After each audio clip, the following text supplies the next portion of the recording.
Spreading into Tuesday, early today, starts right now. Good to have you with us. I'm Frances Rivera. And I'm Philip Mena. We begin this morning with a nightmare for 4 American citizens kidnapped at gunpoint in Mexico. The FBI is now offering a $50,000 reward for information leading to their return. Mexico's president says they entered the country last Friday to buy medicine, but U.S. officials have yet to confirm that. For more on this, let's go to NBC's Drew Petrimo in Washington. Drew, good morning. What do we know so far about what led to this kidnapping? Well, good morning, Francis and Philip. This incident took place in the city of Matamoros, which is just across the border from the border town of Brownsville, Texas. Violence between warring cartel factions in Matamoros has the region under a level 4 travel advisory, which urges Americans not to travel there. Now, family members say the 4 Americans are from South Carolina. U.S. officials say they entered Mexico in a white minivan last Friday, and shortly after, the car was hit with gunfire from unidentified shooters. Now, video shows footage of gunmen forcing the group into a white pickup truck. In addition to the kidnapping, U.S. Ambassador to Mexico Ken Salazar said a Mexican citizen was killed during the incident. A law enforcement official with knowledge of the matter tells NBC News that the kidnapping appears to be a case of mistaken identity and that these 4 are not suspected of criminal activity. Law enforcement officials also saying that the woman in the group was seeking a cosmetic medical procedure. Now, the White House is keeping a close eye on the situation. We are closely following the assault and kidnapping of 4 U.S. citizens in Matamoros, Mexico. These sorts of attacks are unacceptable. I don't want to share too much about the information on how we're moving forward or even the individuals. We just want to be really mindful on that. But clearly, we're on top of this. The FBI is offering a $50,000 reward for the Americans' return as well as the arrest of the perpetrators. Obviously, a very scary situation. We'll keep monitoring it. For now, back to you guys. Oh, yeah. Here's hoping for their safe return. Drew, thank you. Now to breaking news. The Biden administration might resume a policy of detaining migrant families crossing into the U.S. That's according to 2 sources familiar with the planning. President Obama used the policy starting in 2014, and it continued under President Trump. President Biden ended the policy shortly after he took office. But with the Title 42 COVID restrictions set to end in May, the administration is looking for ways to stem what will likely be a surge in crossings. Our sources say that no final decision has been made and that many inside the administration are resisting the move. The Department of Homeland Security did not respond to a request for comment. Also breaking this morning, a new rift between California and Walgreens.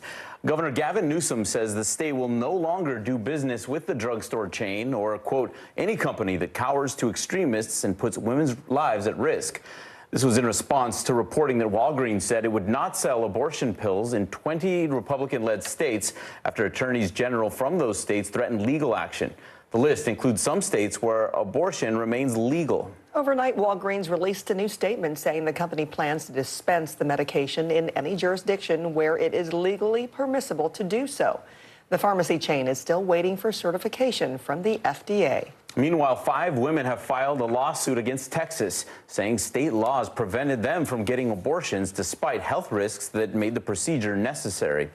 Laws in Texas ban doctors from performing abortions except when medical emergencies endanger a person's life. After another derailment in Ohio, Norfolk Southern is making safety adjustments. CNBC reporting that all Norfolk Southern trains longer than 10,000 feet will now use what's called distributed power.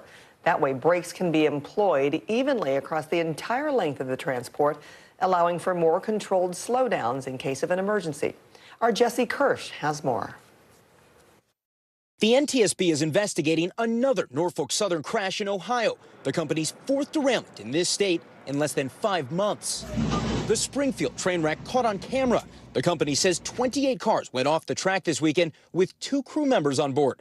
No injuries or public health threats were reported.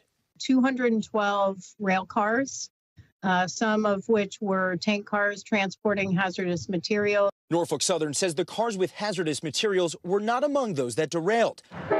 The company promising more investment in sensors that detect overheated wheel bearings. Even one derailment is too many, and yet the average in recent years has been several every single day. Transportation Secretary Pete Buttigieg says railroad standards need to change. But it's really the entire industry that has been pushing hard to water down or delay safety regulations. Is it now time to try figuring out a way to possibly pause Norfolk Southern's operations until these investigations are completed?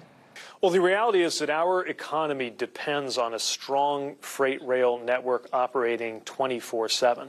We shouldn't have to shut down the rail system of this country in order to make sure that it is safe. Still, some residents here don't fully trust what they're hearing from officials after last month's toxic derailment in East Palestine, more than 200 miles away.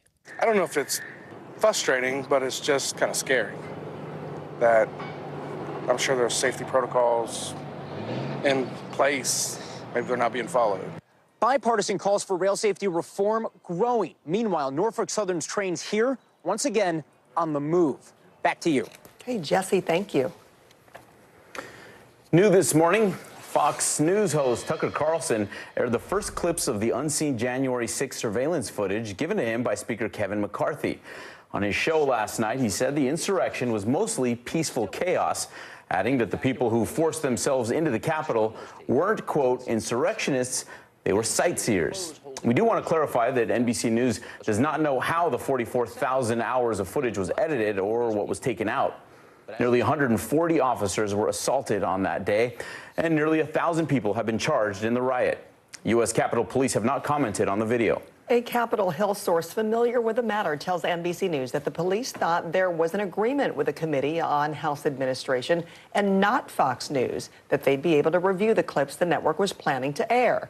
But they were only showed one clip to review yesterday afternoon. NBC News has reached out to the Committee on House Administration for comment. Tucker Carlson is planning to air more clips today.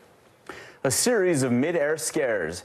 A man was arrested for allegedly trying to open a plane's emergency exit door, then stab a flight attendant. This comes after a Southwest flight was forced to land because of a bird strike. Here's Tom Costello. It happened on a United flight from L.A. to Boston. Federal prosecutors say 45 minutes before landing, a male passenger attempted to open an exit door between first class and coach. When flight attendants confronted the man, he allegedly tried to stab one of them in the neck with a broken spoon. Fellow passengers tackled and subdued the passenger until the plane landed in Boston. 33-year-old Francisco Torres being held on federal charges. Meanwhile, smoke and panic on Southwest flight 3923 Sunday. The 737 hit by birds as it took off from Havana, Cuba, headed for Fort Lauderdale. The engine exploded and on fire. Terrified passengers donned oxygen masks as the crew circled back, making an emergency landing in Havana. Smoke started coming into the cabin, and they just had to stay in your seats, and we had to start breathing. Bird strikes are common, but rarely cause serious damage. The miracle on the Hudson landing in 2009 came after a flock of geese took out both of the plane's engines. Meanwhile, tragedy on board a private plane when a passenger, 55-year-old Dana Hyde of Maryland, was killed as the Bombardier Challenger plane hit severe turbulence. The plane flying from New Hampshire to Virginia, making an emergency landing in Connecticut. The NTSB says the pilots were dealing with a trim issue at the time, suggesting they may have hit clear air turbulence in a jet stream moving 50 to 100 miles an hour faster than normal. Clear air turbulence is not something that radar shows, so pilots are unable to see it in advance. Every year, passengers and crew members suffer head lacerations, broken bones, and bruises in severe turbulence. This is exactly why we tell you to wear your seatbelt, because if you're not wearing your seatbelt when severe turbulence like this happens, it can actually be deadly. The incidents are rare, but they come as the FAA prepares for an aviation safety summit next week. Back to you. All right, Tom, thank you. Police in Colorado say they are investigating NBA star Ja Morant. Glendale police confirmed the live stream of Morant appearing to show a gun was taken at a bar in the Denver suburb hours after the Grizzlies played the Denver Nuggets. The police chief said he did not receive any calls or complaints that night. Morant was suspended by the Grizzlies. Head coach Taylor Jenkins told reporters Sunday there is no timeline for his return. Let's turn now to the extreme weather emergency in California. Mountain communities east of Los Angeles are still stranded by historic snowfall. NBC's Dana Griffin joins us now with how one hard-hit community is dealing with this disaster. Let me show you just how dire conditions are here in Crestline, California. Take a look behind me. This is the only grocery store in town. If you look through those windows, this is not a reflection. The rows and rows of food now covered under piles of snow and debris. But I want to show you the beautiful part of this story. The residents have come together to try to help each other get through this really tough time. We've got so much food here. This is a makeshift distribution center. We've got protein shakes. You've got pancake mix. You've got diapers, even baby formula. These are the items that people desperately need, because a lot of them have been closed off from areas they cannot get out of their homes. And this store that we just showed you is now compromised. And I want to show you just a line of people who have been waiting for more than an hour in this community just to be served with some of the items that they could use. Again, food, medicine, even pet food. You got to understand, there are people with animals, and this isn't a lot of food. This is, just enough to get them through the next few days.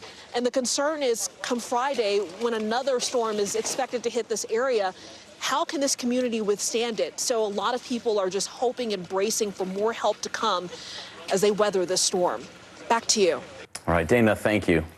We are in for a super soaked week ahead. NBC meteorologist Angie Lastman is tracking rain and flooding threats. Hi, Angie. Hi, guys. And on the West Coast, another storm system, but we've got to start on the East Coast, where if you're waking up in places like New York City, you might have noticed that there's some snow showers working through. Those are going to be over in a hurry. We're not going to have much to worry about with that. It'll be a cold and blustery day ahead, but that's about it. In the parts of the Central Plains, though, it'll be soggy, a soaker, as you guys mentioned, with more of these showers and thunderstorms working through and the potential for some really heavy rain as well. Here's the area that we're looking at for the best chance of some flash flooding. So if you live in Fort Smith, if you live in Little Rock, Texarkana, all of those places, even Oklahoma City, with the potential to see these multiple rounds of rain leading us to some flooding through the next couple of days. That's a look at the weather across the country. Let's see what's happening in your neighborhood. In parts of the South, temperatures are ranging from the 50s in Oklahoma City to the 60s and high 60s at that for Little Rock. Meanwhile, in the Northeast, 30 degrees in Burlington, a few snow showers. In Detroit, 41 degrees with plenty of sunshine. And I mentioned that it's going to be another couple of rounds of storms for the West Coast as we go through the next couple of days, guys. We'll talk about that and what it means for impacts for them in the coming days. Okay, we'll see you then. Thank you, Angie. A highway in Davies County, Kentucky was shut down for hours after a semi-truck carrying chickens overturned. The truck was traveling on Highway 56 when it went off the road and hit a small ditch, causing the vehicle to flip over. Workers had their hands full chasing down all the loose chickens in the aftermath. The driver was able to get the truck safely out of the way and was taken to the hospital. All right, we are back in a minute with the influencer charged in a pandemic relief fund scam. But first, JetBlue expects a sky-high lawsuit after announcing their merger with Spirit. We begin top story with that breaking news. This is just in, a lot of stories to get to. What do people need most right now? Did the state and or law enforcement drop the ball anywhere? Are we headed for a recession or a recovery? Migrant families now stranded in Mexico. What's the World Cup experience been like? The civilian effort is not just about fighting, it's also about helping. Every night, it's your news playlist. Top Story with Tom Llamas, streaming weeknights at 7 on NBC News Now. For Dateline Premium, subscribe now on Apple Podcasts.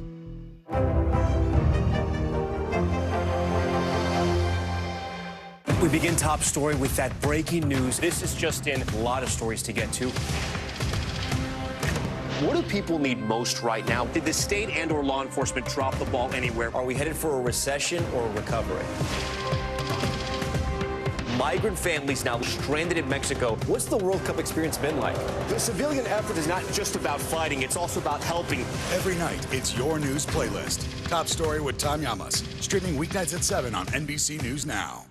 The day's biggest political stories with trusted insight and expert analysis. A daily look at the politics behind the headlines. Meet the Press Now, streaming weekdays at 4 p.m. on NBC News Now. We begin tonight with breaking news just coming in. Whenever it happens, wherever you are, NBC News, streaming free now.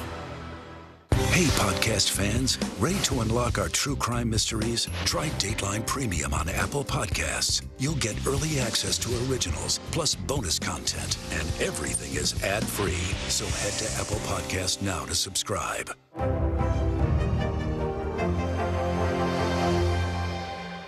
For Dateline Premium, subscribe now on Apple Podcasts. Leading the news, JetBlue is preparing for a legal battle with the government. The airline says there is a high likelihood that an antitrust lawsuit is coming this week from the Justice Department in a move to block a planned merger with Spirit Airlines. Critics of the nearly $4 billion deal say it would limit competition in an already concentrated industry. But JetBlue claims that they are over 3 times more effective than Spirit at bringing down fares, saying that the deal would bring more competition. A social media influencer is pleading guilty after prosecutors say her lavish lifestyle was bought with ill-gotten gains.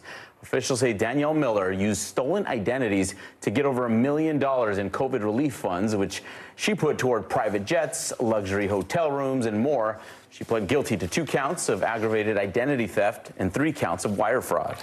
So to come grab a slice of pizza and say cowabunga, a first look at the new Teenage Mutant Ninja Turtles movie. And from John Adams High School to the U.S. Capitol, the Boy Meets World star is running for Congress. This is what it looks and feels. From the storm zone. The bigger piece to the puzzle comes. New numbers just out this morning.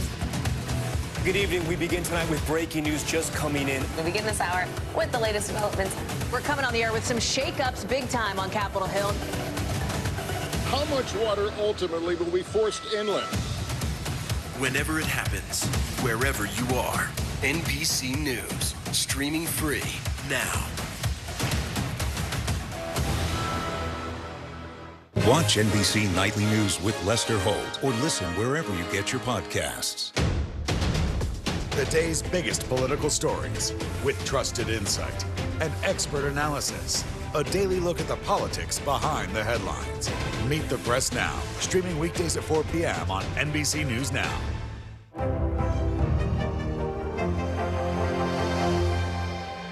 Stay on top of breaking news and the biggest stories of the day with NBC News Daily. Thank you so much for joining us. I'm Morgan Radford. And I'm Vicki Wynn. I'm Aaron Gilchrist. And I'm Kate Snow. Get in-depth reporting from across the country. What's your reaction to the president's comments? And around the world. Are Ukrainians continuing to make advances? And ways you can take care of your health. Who should be getting tested? And frankly, how often? And your wallet. Costs are skyrocketing. How to manage soaring prices. NBC News Daily. Weekdays from 12 to 4 p.m. Eastern on NBC News Now.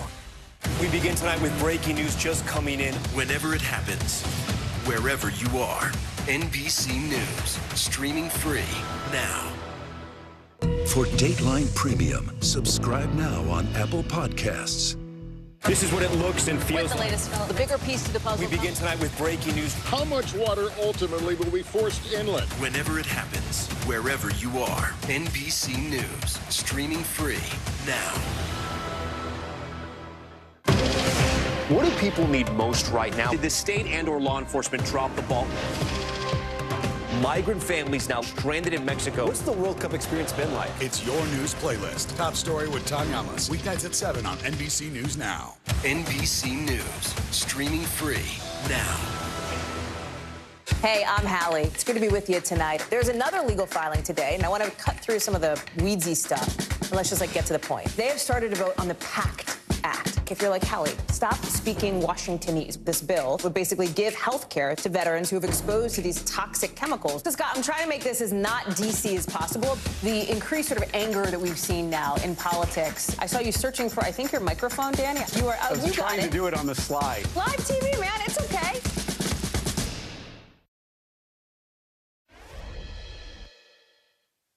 Stay still. Stay still. No.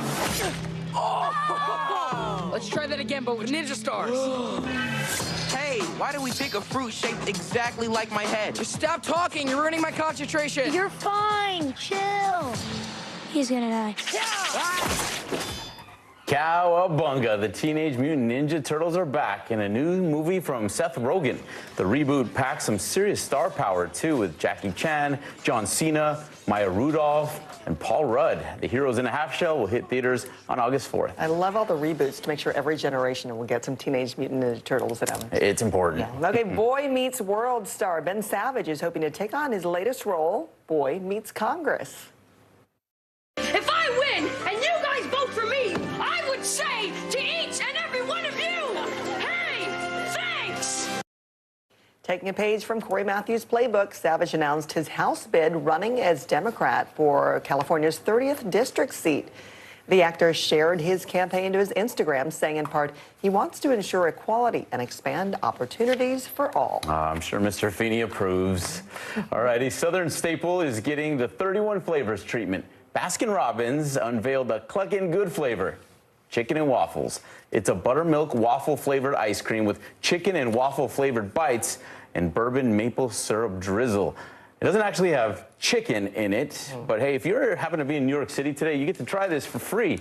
The store on the Upper East Side is serving unlimited scoops between 10 a.m. and 1 p.m. Unlimited, huh? Yeah, I don't know how I feel about that, right? There's something about the fried chicken and the crunch when it comes to that, too, that's kind of missing when it comes to this. Well, you can have a sample. How about that? Angie is tracking today's forecast. That's next. And still to come, the gator that said, after a wild crocodile, returning to a zoo after 2 decades. This is what it looks and feels. From the storm zone. The bigger piece to the puzzle comes. New numbers just out this morning. Good evening. We begin tonight with breaking news just coming in. We begin this hour with the latest developments. We're coming on the air with some shakeups big time on Capitol Hill. How much water ultimately will be forced inland? Whenever it happens, wherever you are, NBC News, streaming free now. Hey, I'm Hallie. It's good to be with you tonight. There's another legal filing today, and I want to cut through some of the weedsy stuff. But let's just get to the point. They have started to vote on the PACT Act. If you're like Hallie, stop speaking Washingtonese. This bill would basically give health care to veterans who have exposed to these toxic chemicals. So, Scott, I'm trying to make this as not DC as possible. The increased sort of anger that we've seen now in politics. I saw you searching for, I think, your microphone, Danny. You are. I was trying to do it on the slide. Live TV, man. It's okay. For Dateline Premium, subscribe now on Apple Podcasts. We begin tonight with breaking news just coming in. Whenever it happens, wherever you are, NBC News, streaming free now.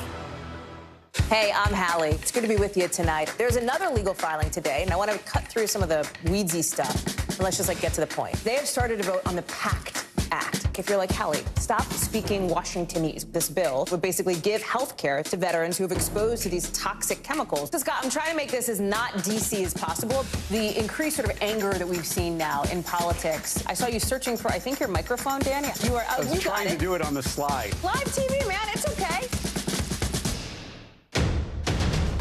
The day's biggest political stories with trusted insight and expert analysis. A daily look at the politics behind the headlines. Meet the Press Now, streaming weekdays at 4 p.m. on NBC News Now. Watch NBC Nightly News with Lester Holt or listen wherever you get your podcasts. NBC News, streaming free now. Hey, podcast fans, ready to unlock our true crime mysteries? Try Dateline Premium on Apple Podcasts. You'll get early access to originals, plus bonus content, and everything is ad-free. So head to Apple Podcasts now to subscribe.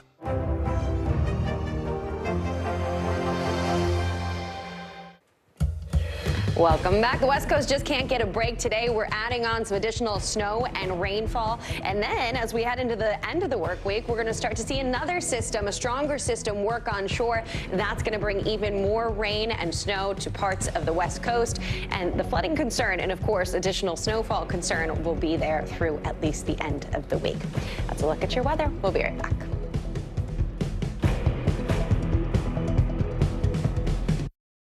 We begin top story with that breaking news. This is just in. A lot of stories to get to.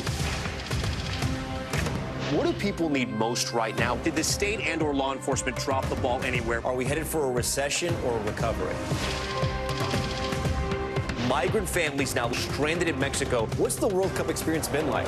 The civilian effort is not just about fighting, it's also about helping. Every night, it's your news playlist. Top Story with Tom Llamas, streaming weeknights at 7 on NBC News Now. The day's biggest political stories with trusted insight and expert analysis. A daily look at the politics behind the headlines. Meet the Press Now, streaming weekdays at 4 p.m. on NBC News Now.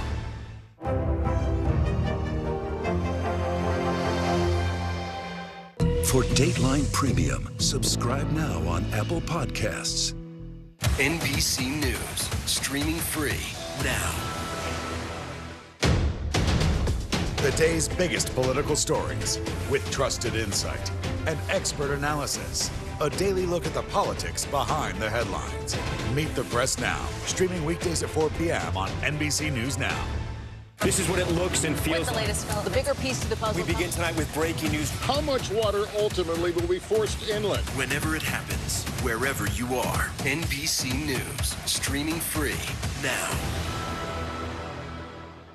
For Dateline Premium, subscribe now on Apple Podcasts.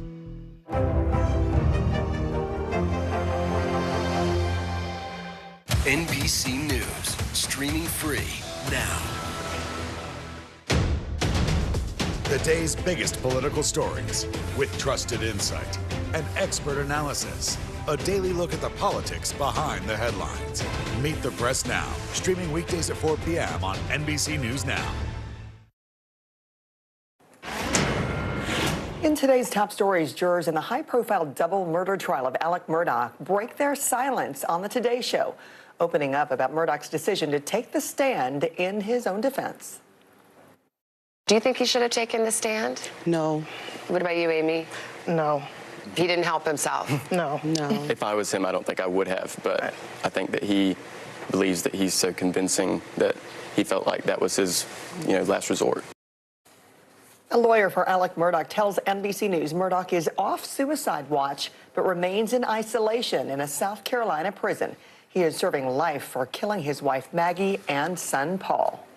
Amid record theft rates, the country's largest retailer is waving goodbye to more brick-and-mortar stores. Walmart will close its last 2 locations in Portland, Oregon by the end of March. The company stated that poor financial results prompted the closures, causing nearly 600 layoffs.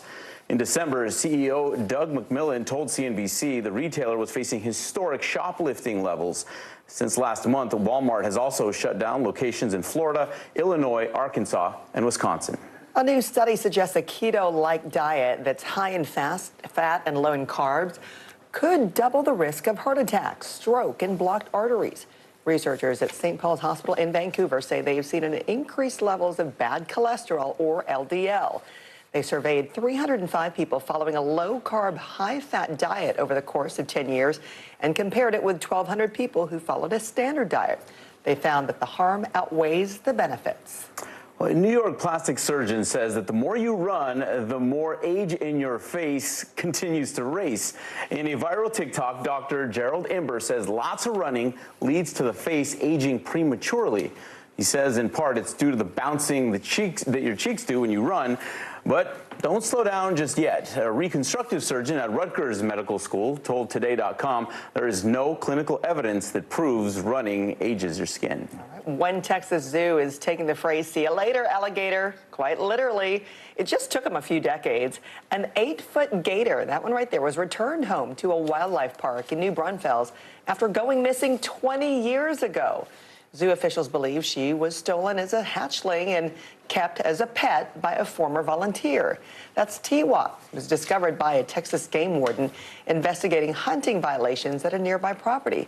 Officials are happy to report she is adjusting well to her new habitat. Old habits die hard. 20 years, that is a long time from being away from home. It's got to be weird. She's probably never seen another gator, though, right? This whole time. She's like, what are these things? Whole new world. Thanks for waking up with us. I'm Francis Rivera. And I'm Philip Mena. Coming up on the Today Show, a celebrity decision that we can all get behind. Jamie Lee Curtis about why she skipped the Oscar dinner.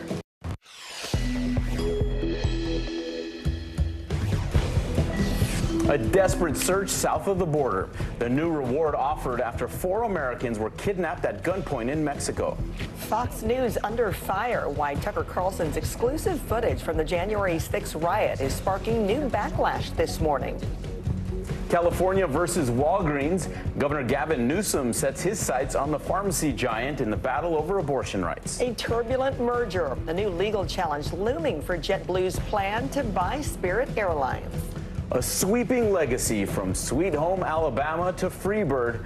We will look back at the life of the legendary guitarist Gary Rossington, the last surviving member of Lynyrd Skynyrd.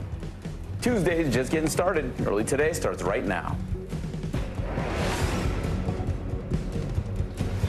Good morning. I'm Philip Mena. I'm Francis Rivera. We begin with breaking news. Sources telling NBC that the Biden administration might resume a policy of detaining migrant families crossing into the U.S. President Obama used the policy starting in 2014, and it continued under President Trump. President Biden ended the policy shortly after he took office. But with the Title 42 COVID restrictions set to end in May, the administration is looking for ways to stem what will likely be a surge in crossings. 2 sources familiar with the planning stress no final decision has been made. The Department of Homeland Security did not respond to a request for comment. This morning, the FBI is offering a $50,000 reward for information leading to the return of 4 American citizens kidnapped at gunpoint in Mexico. For more on this, we go to NBC's Drew Petrimo in Washington. Drew, good morning. So what do we know so far about what led up to this kidnapping? Well, good morning, Philip. This incident happened in the Mexican city of Matamoros. It's just across the border from the American city of Brownsville, Texas. Now, violence there between warring cartel factions has the region under a level 4 travel advisory, which urges Americans not to go there. Family members say the 4 Americans are from South Carolina. U.S. officials say they entered Mexico in a white minivan last Friday, shortly after the car was hit with gunfire from unidentified shooters. Video footage shows gunmen forcing the group into a white pickup truck. In addition to the kidnapping, U.S. Ambassador to Mexico Ken Salazar says a Mexican citizen was killed during the incident. Law enforcement officials with knowledge of the matter tell NBC News that the kidnapping appears to be a case of mistaken identity and that the 4 Americans are not suspected of any criminal activity. The law enforcement official also said that a woman in the group was seeking a cosmetic medical procedure. The White House is promising to bring the attackers to justice and offering support for the families. We are closely following the assault and kidnapping of 4 U.S. citizens in Matamoros, Mexico. These sorts of attacks are unacceptable. I don't want to share too much about the information on how we're moving forward or even the individuals. We just want to be really mindful on that. But clearly, we're on top of this. Now, the FBI is offering a $50,000 reward for the return of the Americans as well as the arrest of the kidnappers. Obviously, this is a very scary situation, something that's developing, continues to develop, so we will keep you updated on it. But now, back to you. We're all hoping they come home very soon and safe. Thank you, Drew.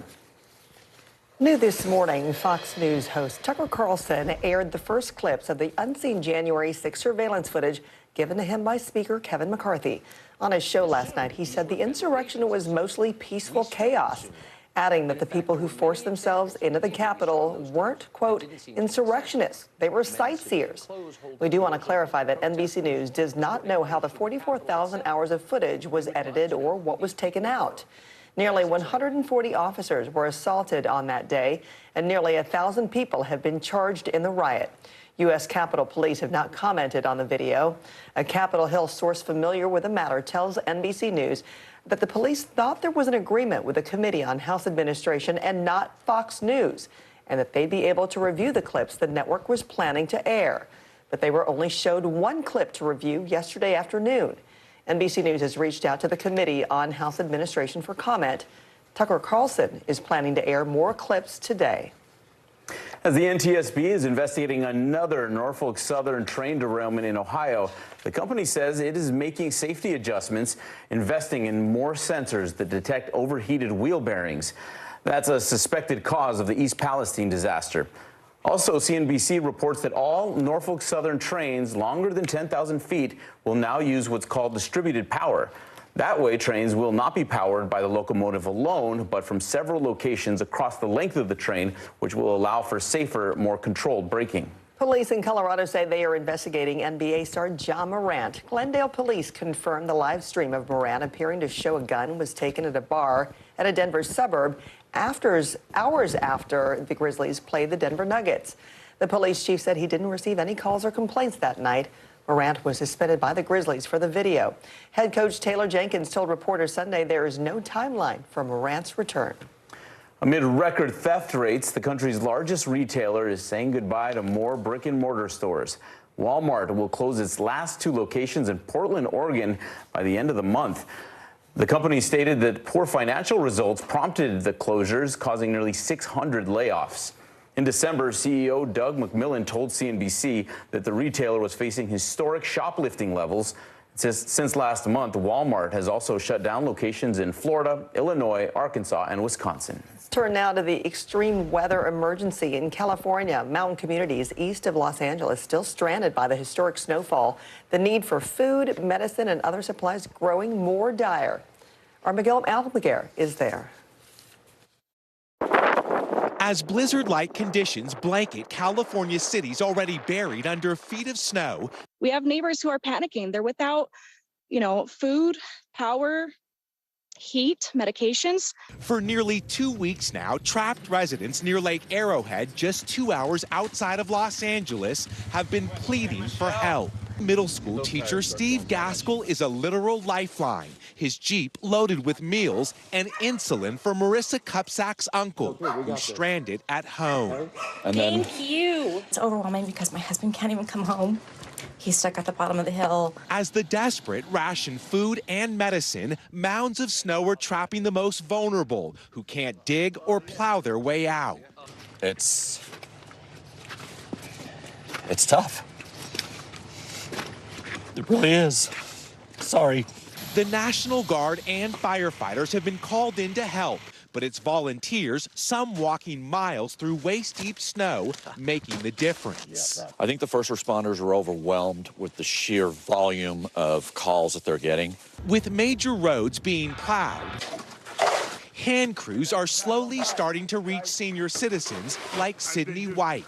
I can't see myself getting out of here without them. But with more than 9 feet of snowfall, the weight of these storms was far too great for the only grocery store in the community of Crestline. The parking lot now a free food distribution site for residents like the Moncriefs, who were lucky to get past roadblocks. People want to go to their homes. Let them home. The sense of desperation spelled out across this community as help finally arrives for some, but not all. And our thanks to Miguel for that report. All that in the Golden State gearing up for more rain and more snow. NBC meteorologist Angie Lastman joining us now with some winter alerts to tell us about. Good morning, Angie. Good morning, guys. And we do have those winter alerts that have started and have already been prompted here for folks on the West Coast. And we're going to likely see more of these added. We have a couple of storm systems that we're tracking. This first one is going to be through the day today. You'll notice some of this rain working onshore. It's spinning just off of Washington's coast. Eventually, though, that'll start to spread some of this snow into parts of the Rockies. Now, as we get to the end of the week, Thursday and beyond, we have this more intense storm that eventually gains some strength, brings heavy amounts of rain and of course, additional snow for folks in California and is stretching up into parts of Washington. When we're talking about the snowfall amounts, a couple of feet is possible for parts of the Sierras. That's a look at the weather across the country. Let's take a look at what's happening in your neighborhood. In the south, temperatures ending up into the mid-50s for Santa Fe. A little farther to the south, though, San Antonio, low 80s. Meanwhile, in Boston, 39 degrees. Cleveland ends up at 39, and Indianapolis at 50 degrees today. A busy couple of days for folks out west, but we also have some snow showers happening across parts of the Northeast. We'll talk about those coming up, guys. Okay, we'll hear from you then. Thank you, Angie. Halle Bailey excitedly revealed a brand new Little Mermaid doll modeled after her character in the upcoming live-action adaptation of the 1989 animated classic. The star announced the launch on Instagram, saying, "The little girl in me is pinching herself right now. I can't believe how much she captures my version of this iconic character." The film is set to premiere nationwide on May 23rd. Coming up, before you hit the gym, we will look at a viral claim that a certain type of exercise ages your face. But first, a new lawsuit is taking aim at Texas anti-abortion stance after 5 claimants say it put their health at risk. NBC News, streaming free now. The day's biggest political stories with trusted insight and expert analysis. A daily look at the politics behind the headlines. Meet the Press Now, streaming weekdays at 4 p.m. on NBC News Now. What do people need most right now? Did the state and/or law enforcement drop the ball? Migrant families now stranded in Mexico. What's the World Cup experience been like? It's your news playlist. Top story with Tanya Amos. Weeknights at 7 on NBC News Now. The day's biggest political stories with trusted insight and expert analysis. A daily look at the politics behind the headlines. Meet the Press Now, streaming weekdays at 4 p.m. on NBC News Now. NBC News, streaming free now. What do people need most right now? Did the state and/or law enforcement drop the ball? Migrant families now stranded in Mexico. What's the World Cup experience been like? It's your news playlist. Top story with Tanya Amos. Weeknights at 7 on NBC News Now. Watch NBC Nightly News with Lester Holt or listen wherever you get your podcasts. For Dateline Premium, subscribe now on Apple Podcasts. Hey, I'm Hallie. It's good to be with you tonight. There's another legal filing today, and I want to cut through some of the weedsy stuff. And let's just get to the point. They have started a vote on the PACT Act. If you're like Hallie, stop speaking Washingtonese. This bill would basically give health care to veterans who have exposed to these toxic chemicals. So, Scott, I'm trying to make this as not DC as possible. The increased sort of anger that we've seen now in politics. I saw you searching for, I think, your microphone, Dan. You are. I was trying to do it on the slide. Live TV, man. It's okay. Watch NBC Nightly News with Lester Holt or listen wherever you get your podcasts. For Dateline Premium, subscribe now on Apple Podcasts. Breaking overnight, California says it is done with Walgreens. Governor Gavin Newsom says the state will no longer do business with a drugstore chain or, quote, any company that cowers to extremists and puts women's lives at risk. This was in response to reporting that Walgreens said it would not sell abortion pills in 20 Republican-led states after attorneys general from those states threatened legal action. The list includes some states where abortion remains legal. Overnight, Walgreens released a new statement saying the company plans to dispense the medication in any jurisdiction where it is legally permissible to do so. The pharmacy chain is still waiting for certification from the FDA. A new lawsuit has been filed in Texas overnight, challenging the state's near-total ban on abortion and seeking clarity on when doctors are allowed to intervene in dangerous pregnancies without fear of prosecution. Here's Amish Alcindor. When Amanda and Josh Zorowski found out they were expecting a baby girl, they were overjoyed. The name they picked for her, Willow. I mean, it was magical.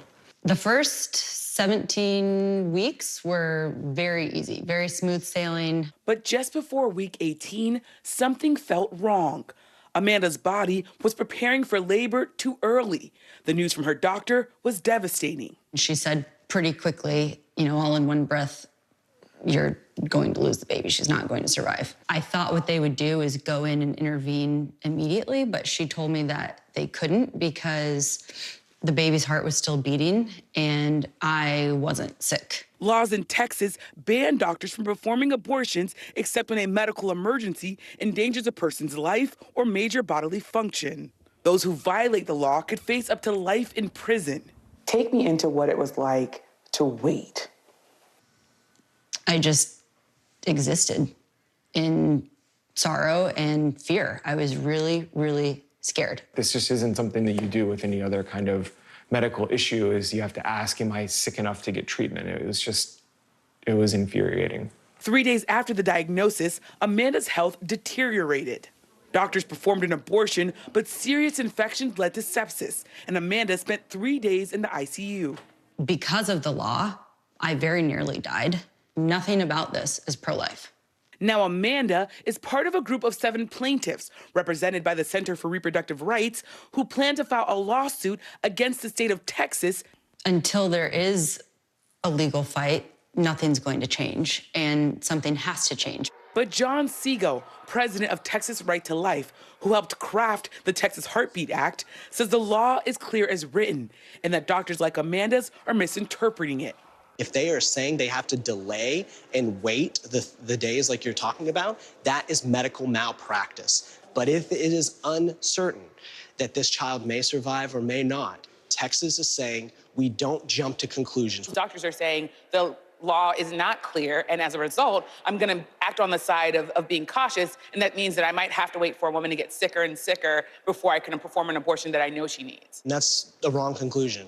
Nancy Northup is the president of the Center for Reproductive Rights. The issue here is not that the doctors are being too cautious. The reality is, without clarification of this Texas law, without a change in the circumstances that are happening today, it is going to come that women are going to die. Segal disagrees. The law is not putting lives in danger. The law is black and white about what a doctor can do and what he cannot do. Does it ever give you pause that there are situations that have happened after this law where women's lives have been put at risk? Yes, our mission is to save lives. So the fact that some women's lives have been jeopardized is something that we take very seriously. Little outfit. Amanda and Josh are still grieving their loss. I know. Damn onesie gets me every time. They hope something changes. I want nothing more than to have kids, but I'm terrified to be pregnant again. Yami Shalsendor, NBC News, Austin, Texas. Still to come, CNBC's Steve Sedgwick is back to break down Elon Musk's latest Twitter hurdles. And wheels aren't up just yet for a potential JetBlue and Spirit Airlines merger. That's next. Watch NBC Nightly News with Lester Holt or listen wherever you get your podcasts. Stay on top of breaking news and the biggest stories of the day with NBC News Daily. Thank you so much for joining us. I'm Morgan Radford. And I'm Vicki Lynn. I'm Aaron Gilchrist. And I'm Kate Snow. Get in-depth reporting from across the country. What's your reaction to the president's comments? And around the world. Are Ukrainians continuing to make advances? And ways you can take care of your health. Who should be getting tested? And frankly, how often? And your wallet. Costs are skyrocketing. How to manage soaring prices. NBC News Daily. Weekdays from 12 to 4 p.m. Eastern on NBC News Now. Hey, podcast fans, ready to unlock our true crime mysteries? Try Dateline Premium on Apple Podcasts. You'll get early access to originals, plus bonus content, and everything is ad-free. So head to Apple Podcasts now to subscribe.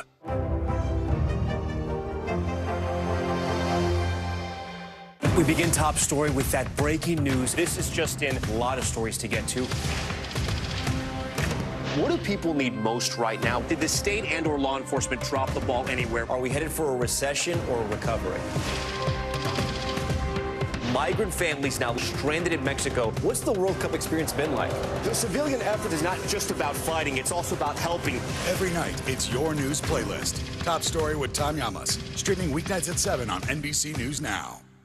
Hey, podcast fans, ready to unlock our true crime mysteries? Try Dateline Premium on Apple Podcasts. You'll get early access to originals, plus bonus content, and everything is ad-free. So head to Apple Podcasts now to subscribe. The day's biggest political stories with trusted insight and expert analysis. A daily look at the politics behind the headlines. Meet the Press Now, streaming weekdays at 4 p.m. on NBC News Now. What do people need most right now? Did the state and or law enforcement drop the ball? Migrant families now stranded in Mexico. What's the World Cup experience been like? It's your news playlist. Top Story with Tom Llamas. Weeknights at 7 on NBC News Now. For Dateline Premium, subscribe now on Apple Podcasts. Hey, I'm Hallie. It's good to be with you tonight. There's another legal filing today, and I want to cut through some of the weedsy stuff. And let's just get to the point. They have started to vote on the PACT Act. If you're like, Hallie, stop speaking Washingtonese. This bill would basically give health care to veterans who have exposed to these toxic chemicals. So, Scott, I'm trying to make this as not DC as possible. The increased sort of anger that we've seen now in politics. I saw you searching for, I think, your microphone, Dan. Yeah, you are. I was trying to do it on the slide. Live TV, man. It's okay.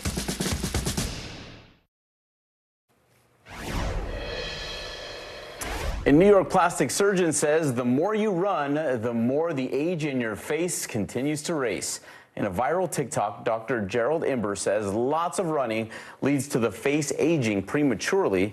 He says, in part, it's due to the bouncing that your cheeks do when you run. But don't slow down just yet. A reconstructive surgeon at Rutgers Medical School told Today.com that there is no clinical evidence that proves running ages the skin.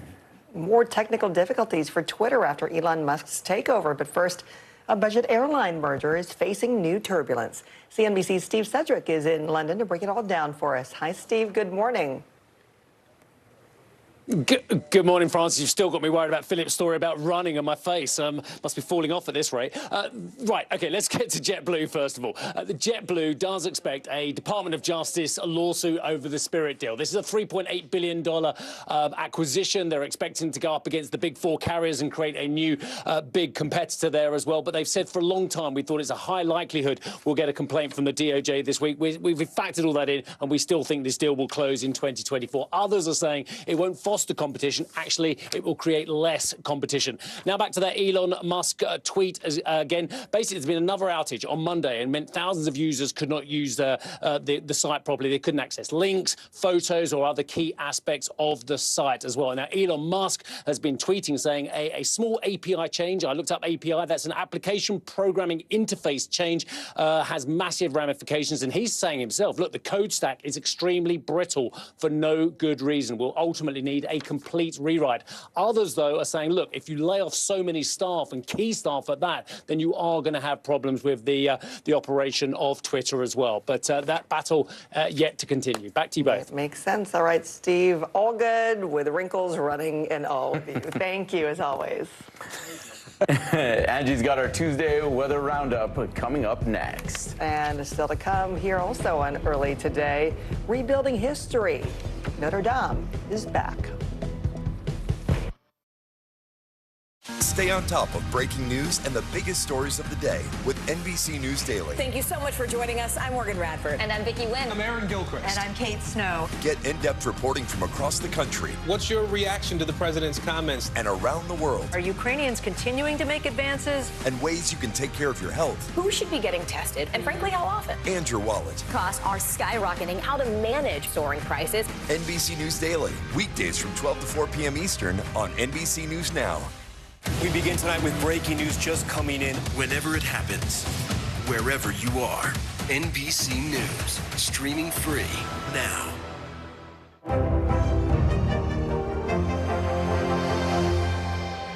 This is what it looks and feels With the latest film, the bigger piece to the puzzle. We begin tonight with breaking news. How much water ultimately will be forced inland? Whenever it happens, wherever you are, NBC News, streaming free now.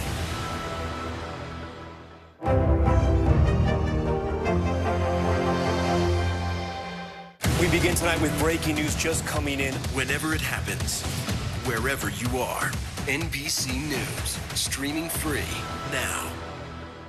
For Dateline Premium, subscribe now on Apple Podcasts. This is what it looks and feels With the latest film, the bigger piece to the puzzle. We begin tonight with breaking news. How much water ultimately will be forced inland? Whenever it happens, wherever you are, NBC News, streaming free now. Hey, I'm Hallie. It's good to be with you tonight. There's another legal filing today, and I want to cut through some of the weedsy stuff. And let's just get to the point. They have started to vote on the PACT Act. If you're like Hallie, stop speaking Washingtonese. This bill would basically give health care to veterans who have exposed to these toxic chemicals. So, Scott, I'm trying to make this as not DC as possible. The increased sort of anger that we've seen now in politics. I saw you searching for, I think, your microphone, Dan. You are. I was trying to do it on the slide. Live TV, man. It's okay. We begin tonight with breaking news just coming in. Whenever it happens, wherever you are, NBC News, streaming free now. The day's biggest political stories with trusted insight and expert analysis. A daily look at the politics behind the headlines. Meet the Press Now, streaming weekdays at 4 p.m. on NBC News Now. Welcome back. We're kicking off our Tuesday morning with a couple of snow showers throughout the Northeast. Those will be gone by the time the sun comes up. Meanwhile, down south along the Gulf Coast, we've got record-breaking highs or the potential for them in many locations from Alabama to Florida. Afternoon showers and thunderstorms possible for parts of the central and southern plains. We'll watch for some flooding concerns there. And then you guessed it, more snow on the way for California. They'll also have another system, guys, at the end of the week that's going to be even more intense, more rain, more snow. I feel for him. All right, thank you, Angie. After the break, a look back at a legendary life, remembering Leonard Skinner's Gary Rossington. Stay on top of breaking news and the biggest stories of the day with NBC News Daily. Thank you so much for joining us. I'm Morgan Radford. And I'm Vicki Wynn. I'm Aaron Gilchrist. And I'm Kate Snow. Get in-depth reporting from across the country. What's your reaction to the president's comments? And around the world. Are Ukrainians continuing to make advances? And ways you can take care of your health. Who should be getting tested, and frankly, how often? And your wallet. Costs are skyrocketing. How to manage soaring prices. NBC News Daily. Weekdays from 12 to 4 p.m. Eastern on NBC News Now. This is what it looks and feels What's the latest? The bigger piece to the puzzle. We begin tonight with breaking news. How much water ultimately will be forced inland? Whenever it happens, wherever you are, NBC News, streaming free now. Hey, podcast fans, ready to unlock our true crime mysteries? Try Dateline Premium on Apple Podcasts. You'll get early access to originals, plus bonus content, and everything is ad-free. So head to Apple Podcasts now to subscribe. This is what it looks and feels. From the storm zone. The bigger piece to the puzzle comes. New numbers just out this morning. Good evening. We begin tonight with breaking news just coming in. We begin this hour with the latest developments. We're coming on the air with some shakeups big time on Capitol Hill. How much water ultimately will be forced inland? Whenever it happens, wherever you are, NBC News, streaming free now. We begin top story with that breaking news. This is just in. A lot of stories to get to.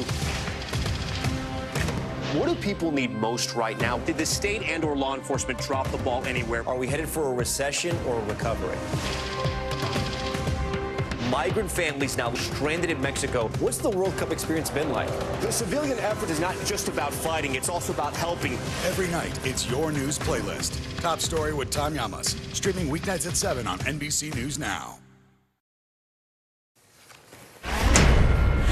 In today's top stories, an unruly passenger arrested for allegedly trying to open a plane's emergency exit door and attacking an attendant. It happened on a United Airlines flight from Los Angeles to Boston. Federal prosecutors say 45 minutes before landing, 33-year-old Francisco Torres tried to open an exit door between first class and coach. When flight attendants confronted him, he allegedly tried to stab one of them in the neck with a broken spoon. Fellow passengers tackled and subdued him until the plane landed. He is being held on federal charges. Notre Dame Cathedral in Paris will reopen at the end of 2024. Reconstruction is proceeding at a fast enough clip to allow for the return of both worshipers and tourists by then. The medieval cathedral was badly damaged, you may remember, in a fire back in April of 2019. The world watched as its iconic spire collapsed, but it is on its way to being rebuilt, restoring an iconic mainstay of the Paris skyline. Finally, he was the last surviving founding member of a classic Southern rock band. Harry Smith on the legendary guitarist Gary Rossington.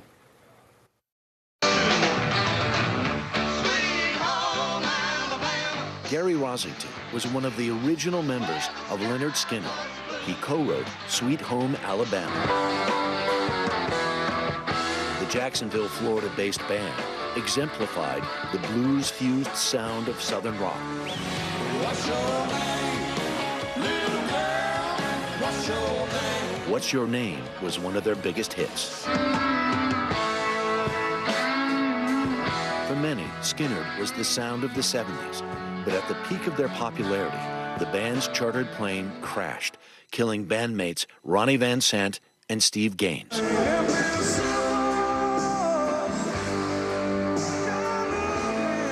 Rossington was terribly hurt, but recovered and kept playing. Rare was the performance when an audience member didn't raise a Bic lighter and shout, "Freebird," Rossington's signature solo. The band posted Gary is now with his Skinnerd brothers and family in heaven, playing it pretty, like he always does. Gary Rosington was 71. Harry Smith, NBC News. No, it's never really a rock band, like live music session, unless somebody yells out Freebird and somebody plays it, and even the karaoke. Yeah, but that solo just is so iconic, and so many of their songs just fantastic. Thanks so much for waking up with Early Today. I'm Frances Rivera. And I'm Philip Mena. Coming up on the Today Show, it's spring break. How Miami police are preparing for the tens of thousands pouring into the city ready to party. Have a great Tuesday.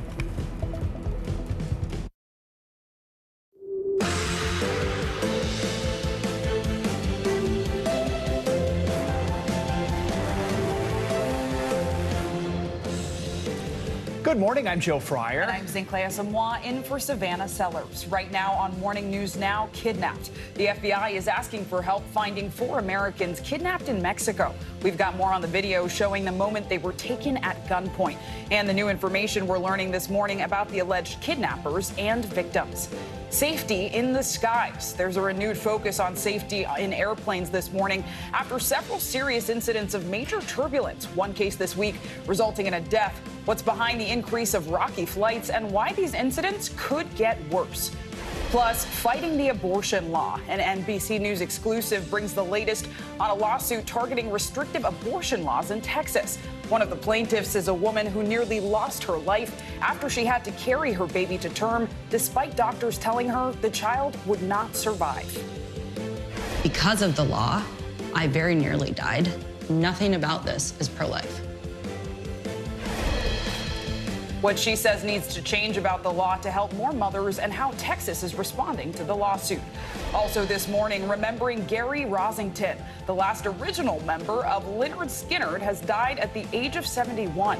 He's the man behind the classic riff in the band's hit song, Sweet Home Alabama, and we're taking a look back at his legendary career and how he made some of the band's biggest hits possible. But we begin this morning with the kidnapping of 4 U.S. citizens in Mexico at gunpoint. It happened on Friday in the town of Matamoros in northeastern Mexico, just across the border from Brownsville, Texas. A law enforcement official with knowledge of the matter says a woman in the group was there seeking a cosmetic medical procedure. A U.S. official says that this video depicts part of the kidnapping. Now, it shows the moment that gunmen dragged the people into a white pickup truck. Authorities say a Mexican citizen was killed during this incident. The FBI is offering a $50,000 reward for the group's safe return. Yesterday, the White House said that the U.S. was working with Mexico on the investigation. These sorts of attacks are unacceptable. Our thoughts are with the families of these individuals, and we stand ready to provide all appropriate consular assistance. U.S. law enforcement is in touch with Mexican law enforcement. The Departments of State and Homeland Security are also coordinating with Mexican authorities, and we will continue to coordinate with Mexico and push them to bring those responsible to justice. And again, our hearts are with the families. In just a few moments, we'll hear from former CIA officer and FBI Special Agent Tracy Walden. But first, let's get more details from NBC News Justice and Intelligence correspondent Ken Delanian. So Ken, walk us through what you're hearing from law enforcement officials and your sources about how this kidnapping unfolded and what we know about the victims. Good morning, Joe. Well, my sources are saying this was a horrible case of mistaken identity. These 4 people came across the border in a rented minivan with North Carolina plates because the woman in the group was seeking cosmetic surgery, frankly, which is a lot cheaper in Mexico than it is in the United States. And some cartel gunmen apparently mistook them for somebody else, some group that they were targeting, and they immediately began shooting, my sources are telling me, at these Americans. Some of them were clearly hit. And then we see the video with the cartel gunmen wearing body armor, dragging these people into that white pickup truck and abducting them. And we're not able to learn from the FBI and other U.S. officials what's happening with the negotiations, whether they're in contact with these cartel members who seized these Americans. As you said, there's a $50,000 reward seeking their safe return. But the people I've talked to are very, very concerned, particularly about what they saw in the videos, because some of those people do not look good. They looked unconscious, in fact, and there was a blood trail, as you could see in one of those videos. So it's a really, really difficult situation. This is a very dangerous part of Mexico. The FBI now trying to do everything it can to recover these Americans. You know, we heard from the White House just a moment ago, but we understand Mexico's president has also weighed in on this kidnapping. What are Mexican officials saying about it? Well, Mexico's president got it a little bit wrong. He said that the Americans were crossing the border in search of drugs, pharmaceuticals. No doubt he just misheard his briefing, that it was a medical procedure. He also said he hoped the situation can be resolved amicably. That's the issue. There's really no evidence right now that I have that there are fruitful negotiations going on. You know, one would think that if the cartel made a mistake, they would want to get these Americans back. But on the other hand, this is a very unpredictable, ruthless criminal organization, and it's really hard to know how this is going to end. And Ken, you touched on this already, but tell us a little more about the specific area just over the border where these kidnappings happen, and what is the advice right now from the State Department for people who are going into Mexico, especially in that area? The advice in that particular area, Joe, is don't go. That's a level 4 travel warning area, the same as Iraq and Afghanistan. The State Department says it's very, very dangerous. There's a lot of cartel activity, violence, kidnapping, and so they're urging Americans not to go to that part of Mexico.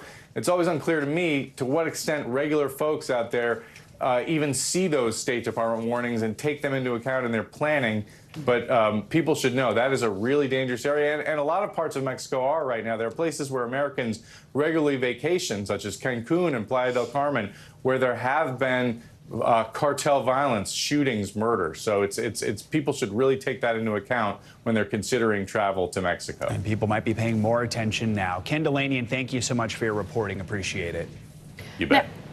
Now let's bring in Tracy Walder, former CIA officer and FBI special agent, for more on this investigation. So Tracy, good morning. Thank you for being with us. We know the FBI is offering a $50,000 reward, and they're working with Mexican authorities to locate these 4 American citizens. But walk us through what an investigation of this scale looks like and what resources law enforcement agencies might use. Sure. Well, thank you for having me in place. So there's kind of a two-pronged approach. First, the next would be prosecution of the criminal act of taking the victims. The first thing that's going to be mobilized is something that was actually set up in 2015, and that's the Hostage Recovery Fusion Cell. And really what that is a whole of government approach. So that's DOD, State Department, FBI, and any other government entity in the United States that has those overseas connections. I would also assume that the FBI is engaging their legal attaché offices that are within Mexico and with other countries that could help us in dealing with Mexico. Also responding is their critical incident response group, and that is special hostage negotiators who would be brought in, also victims assistants who will be brought in to help find these hostages. And Tracy, let's talk a bit about the evidence, because I imagine that surveillance footage of the kidnapping will be pretty critical and crucial evidence for investigators as they piece together what exactly happened and who's behind it. So what are investigators looking for when analyzing video like this? So I think some of the things that they're probably looking for is first of all, the vehicles that were involved. Can we get information from those license plates? Can the Mexican governments help us gain information from those license plates? I would imagine the chance of that is not incredibly high. Also, does anybody recognize any of these members of this cartel who took them hostage? I think that's going to be problematic too, and that people are scared. People are scared to come forward, particularly in Mexico. I mean, in Matamoros right now, they're asking that children not attend school because it's become so violent. So I think that's going to be problematic. Also, I think the condition of the hostages. I know Ken pointed out earlier that we don't know the condition. I think that is what is the most dire right now. Some of them seem unconscious in looking at that video, and some of them do not. And I think that's incredibly important in assessing the condition of the hostages. And you just touched on the danger of this area, Matamoros. That town is home to warring factions of the Gulf drug cartel. What do we know about this cartel and organized crime generally in the area?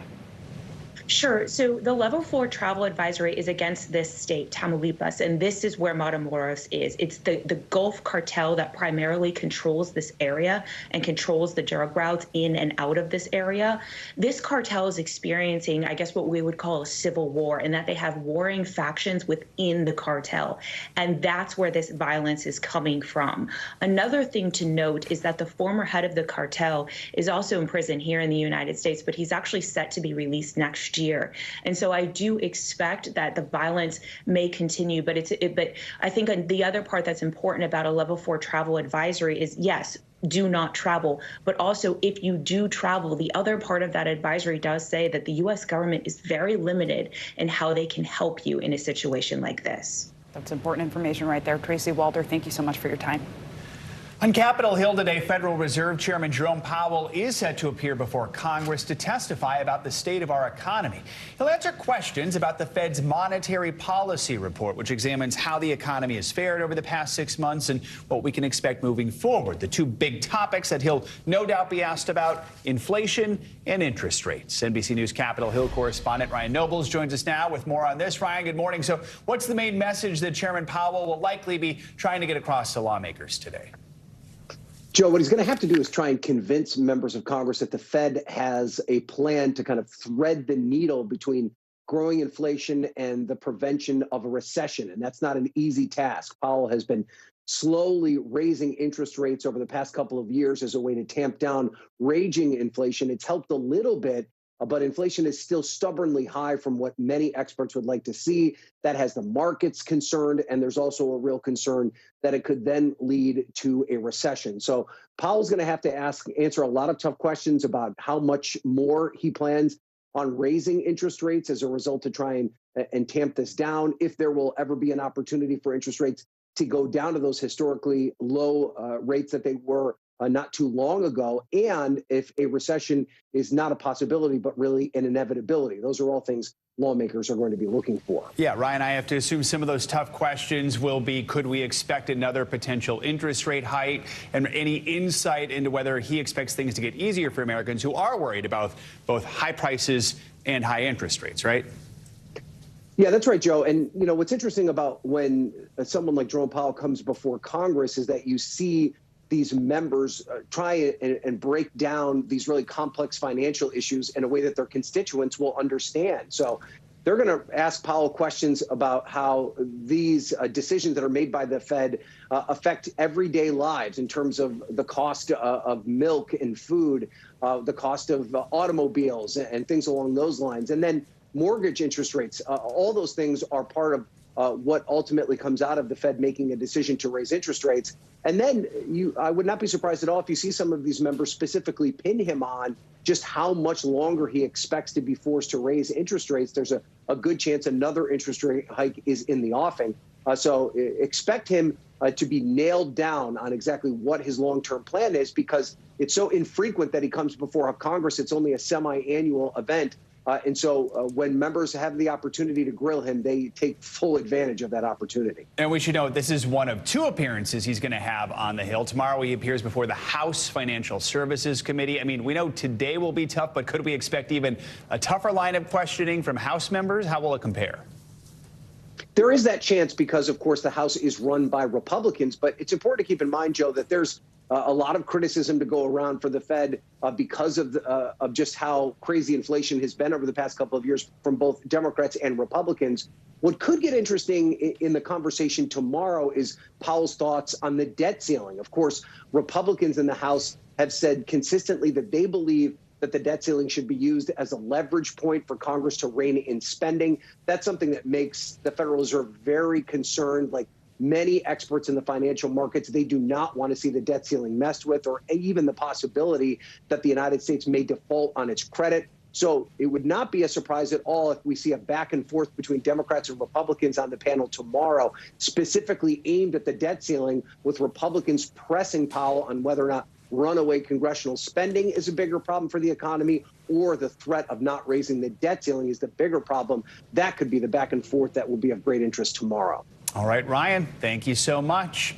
And new this morning, the Biden administration is announcing a proposal to raise taxes on those making $400,000 or more a year to boost funding for Medicare. The Medicare tax rate for those earners would rise from 3.8% to 5%, and the program's ability to negotiate lower costs for prescription drugs would be expanded. In an op-ed in the New York Times, the president called the tax hike a means to, quote, extend Medicare for another generation. President Biden says he hopes this plan, which is part of the 2024 budget slated for release later this week, will be able to extend the program through 2050. And in Pennsylvania, Senator John Fetterman's chief of staff shared an update on his progress undergoing treatment for clinical depression. Fetterman met with Adam Gentleson, a Walter Reed National Military Medical Center, on Monday, where he is being treated. In a tweet, Gentleson posted these photos of their meeting. He says they discussed Senate business, including rail safety legislation and the Farm Bill. He said Fetterman is grateful for all the well wishes and says he will be, quote, back soon.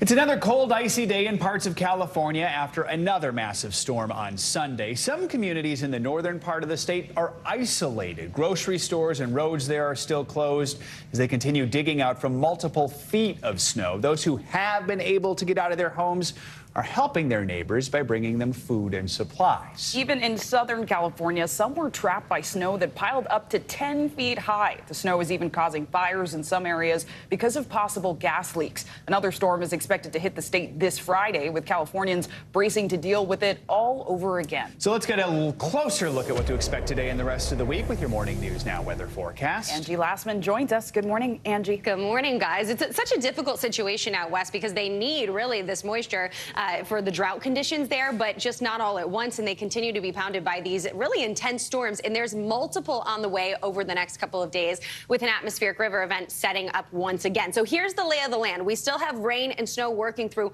much of basically northern California and points north into Washington and Oregon today. That's from a system that's kind of just swirling just offshore. Not all that intense, but still, nonetheless, it's going to be impactful with additional rain and snow through the day today. We have winter alerts up for many locations, again stretching through parts of the Sierras, out towards the coast and points north near Medford under those winter weather advisories right now. Here's the system I was mentioning. This is what's kind of just sitting offshore of Washington, bringing in a little additional moisture, but it's mainly focused for northern parts of California. We know that, as we just mentioned, parts of Southern California have been really dealing with difficult conditions over the past couple of days. They're going to stay dry today, but that doesn't last for long. As we head into tomorrow, this system will shift to the east. It does bring some additional snowfall to parts of the Rockies, but this is the system we'll watch to be really quite a doozy here as we get through the end of the work week and even into the weekend. Check out all this moisture that's going to be extended basically along the entire west coast of the United States here as we get into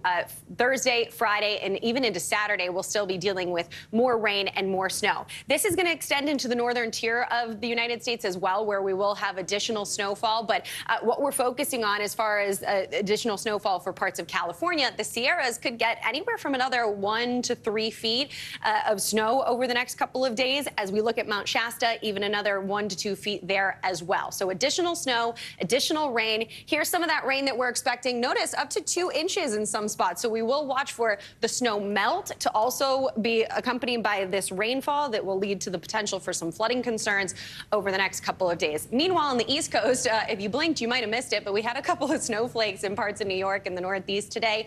That is going to be long gone. We're going to see warmer temperatures into the low 40s, so anything that was left over wasn't all that impressive, and it'll be melted by later this afternoon. Meanwhile, in the Central Plains, that's where we'll watch for kind of a more active day today, but it's going to come in the form of some heavy rain. We have a stationary front that's going to help bubble up some showers, some thunderstorms, but it has the potential to bring some heavy rain for places like Oklahoma, Arkansas, and extending into Missouri and even as far south as Texas. So we'll watch for some flooding concerns in those areas, not just today, but even into tomorrow. You can see where the bullseye is for that moderate risk of some flash flooding if you live in the Fort Smith area, Little Rock, Texarkana, Oklahoma City, all those locations, even Dallas. Just watch for that as you head out and about today and into tomorrow. With the New York snow, I think I did blink and I think I did miss it. Agreed. I thought it had rained, and then I saw cars with snow on them, and I was like, you know what? It was snow. And if you go out there now, there's nothing left. Exactly. It was fun while it lasted. Yes. Right. Angie Lassman, thank you.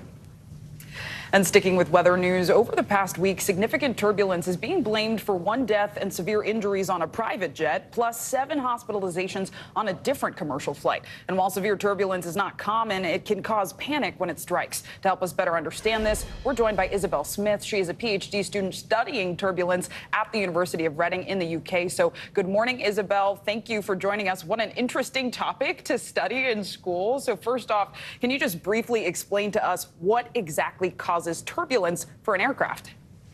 Yes, of course. So it depends.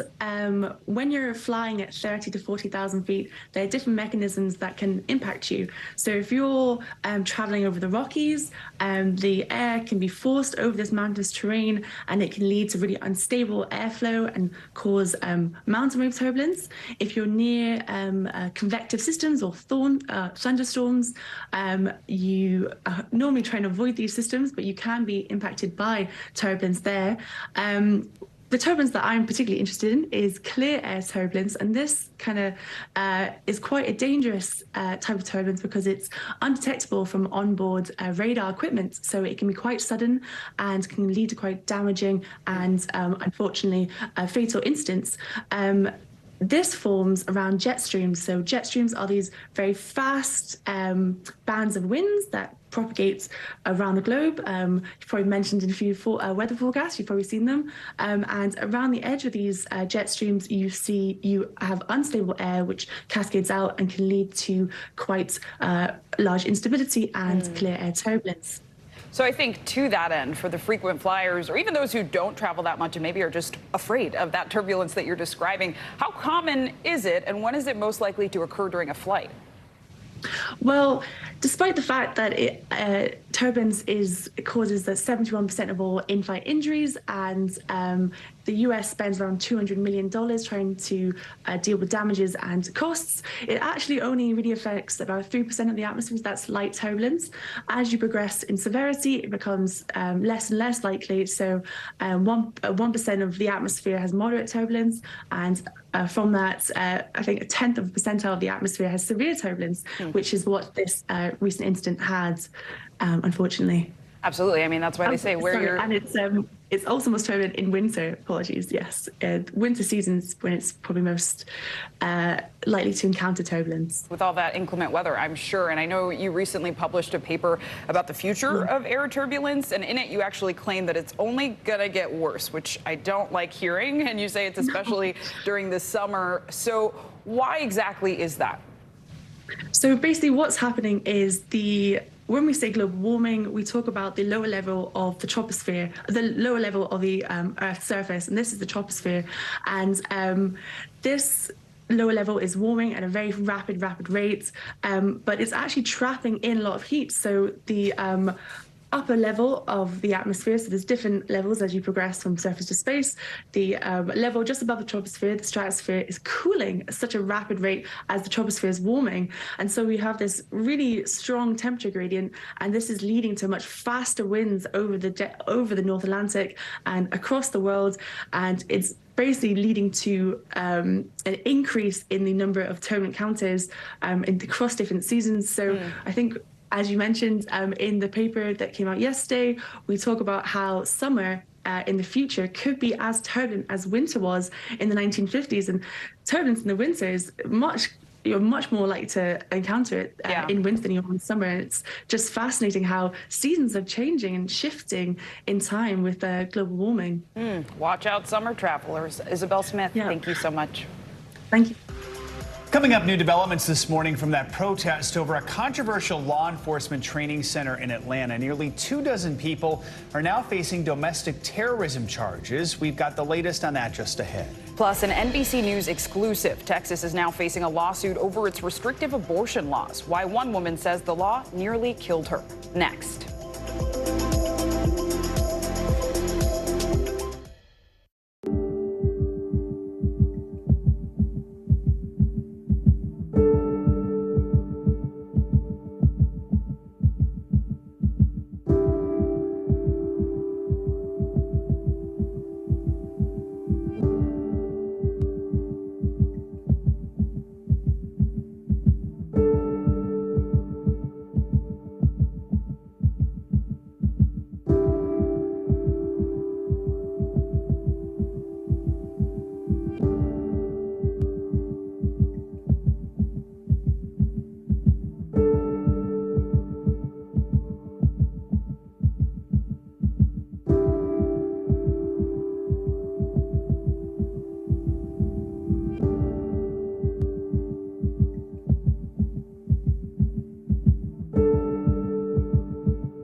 Stay on top of breaking news and the biggest stories of the day with NBC News Daily. Thank you so much for joining us. I'm Morgan Radford. And I'm Vicki Lynn. I'm Aaron Gilchrist. And I'm Kate Snow. Get in-depth reporting from across the country. What's your reaction to the president's comments? And around the world. Are Ukrainians continuing to make advances? And ways you can take care of your health. Who should be getting tested, and frankly, how often? And your wallet. Costs are skyrocketing. How to manage soaring prices. NBC News Daily. Weekdays from 12 to 4 p.m. Eastern on NBC News Now.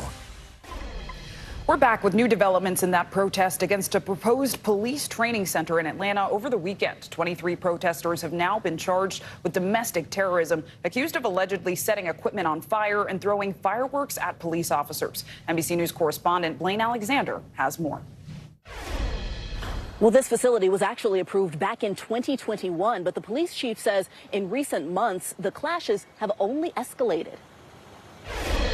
In Atlanta, a chaotic clash. Atlanta police released this video that they say shows rioters throwing fireworks at officers and setting construction vehicles and a trailer on fire. In the end, 23 charged with domestic terrorism. You throw Molotov cocktails, large rocks, a number of items at officers, your only intent is to harm. Police call it a coordinated attack by violent agitators. Of the 23 arrested, only 2 are from Georgia, while protesters say it all started at a family-friendly music festival and that officials used excessive force to arrest some who were not involved. All of it centered around a planned public safety training center that opponents have dubbed Cop City. The planned site is right here, 85 acres just outside of Atlanta, a training facility for both Atlanta police and fire. Now, officers have been stationed nearby, but they say they're going to increase their presence in the coming days.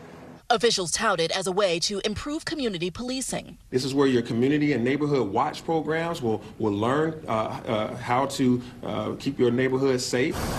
But critics say it will do just the opposite. 90 acres of the forest are going to be destroyed right away to build Cop City. So we see this as a further militarization of the police. This is the latest flashpoint in a fight that has stretched well over a year. In January, a protester was killed, a Georgia State Patrol trooper injured. Protesters say that this is just the start of a week of demonstrations. Blaine Alexander, NBC News, Atlanta. Now to an NBC News exclusive. Several women are suing the state of Texas over its near-total abortion ban. They filed the lawsuit last night, plan to share their stories this morning on the steps of the Texas Capitol. NBC News Washington correspondent Yamiche Alcindor has the story. When Amanda and Josh Zarowski found out they were expecting a baby girl, they were overjoyed. The name they picked for her, Willow. I mean, it was magical. The first 17 weeks were very easy, very smooth sailing. But just before week 18, something felt wrong. Amanda's body was preparing for labor too early.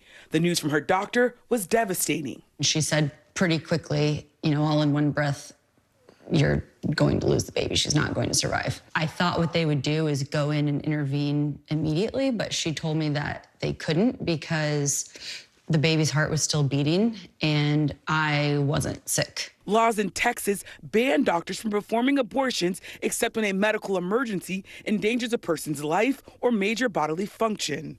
Those who violate the law could face up to life in prison. Take me into what it was like to wait. I just existed in sorrow and fear. I was really, really scared. This just isn't something that you do with any other kind of medical issue, is you have to ask, am I sick enough to get treatment? It was infuriating. 3 days after the diagnosis, Amanda's health deteriorated. Doctors performed an abortion, but serious infections led to sepsis, and Amanda spent 3 days in the ICU. Because of the law, I very nearly died. Nothing about this is pro-life. Amanda is part of a group of 7 plaintiffs represented by the Center for Reproductive Rights. Until there is a legal fight, nothing's going to change, and something has to change. But John Segal, president of Texas Right to Life, who helped craft the Texas Heartbeat Act, says the law is clear as written and that doctors like Amanda's are misinterpreting it. If they are saying they have to delay and wait the days like you're talking about, that is medical malpractice. But if it is uncertain that this child may survive or may not, Texas is saying we don't jump to conclusions. Doctors are saying the law is not clear, and as a result, I'm going to act on the side of being cautious, and that means that I might have to wait for a woman to get sicker and sicker before I can perform an abortion that I know she needs. And that's the wrong conclusion. Nancy Northup is the president of the Center for Reproductive Rights. The issue here is not that the doctors are being too cautious. The reality is, without clarification of this Texas law, without a change in the circumstances that are happening today, it is going to come that women are going to die. Sego disagrees. The law is not putting lives in danger. The law is black and white about what a doctor can do and what he cannot do. Does it ever give you pause that there are situations that have happened after this law where women's lives have been put at risk? Yes, our mission is to save lives. So the fact that some women's lives have been jeopardized is something that we take very seriously. Little outfit. Amanda and Josh are still grieving their loss. I know. Damn onesie gets me every time. They hope something changes. I want nothing more than to have kids, but I'm terrified to be pregnant again. Yami Shalsendor, NBC News, Austin, Texas. Joining us now to discuss more, NBC News legal analyst Danny Savalos. Danny, good morning. So what part of Texas's abortion ban then could be impacted by this lawsuit? I mean, in the wake of Roe versus Wade being overturned, what are the possibilities here as far as court decisions go? This lawsuit hones in on the part of the Texas ban that deals with the exceptions, when there is the risk of substantial harm to the mother or the fetus will not be born living. Now, the problem there is, what exactly does that mean?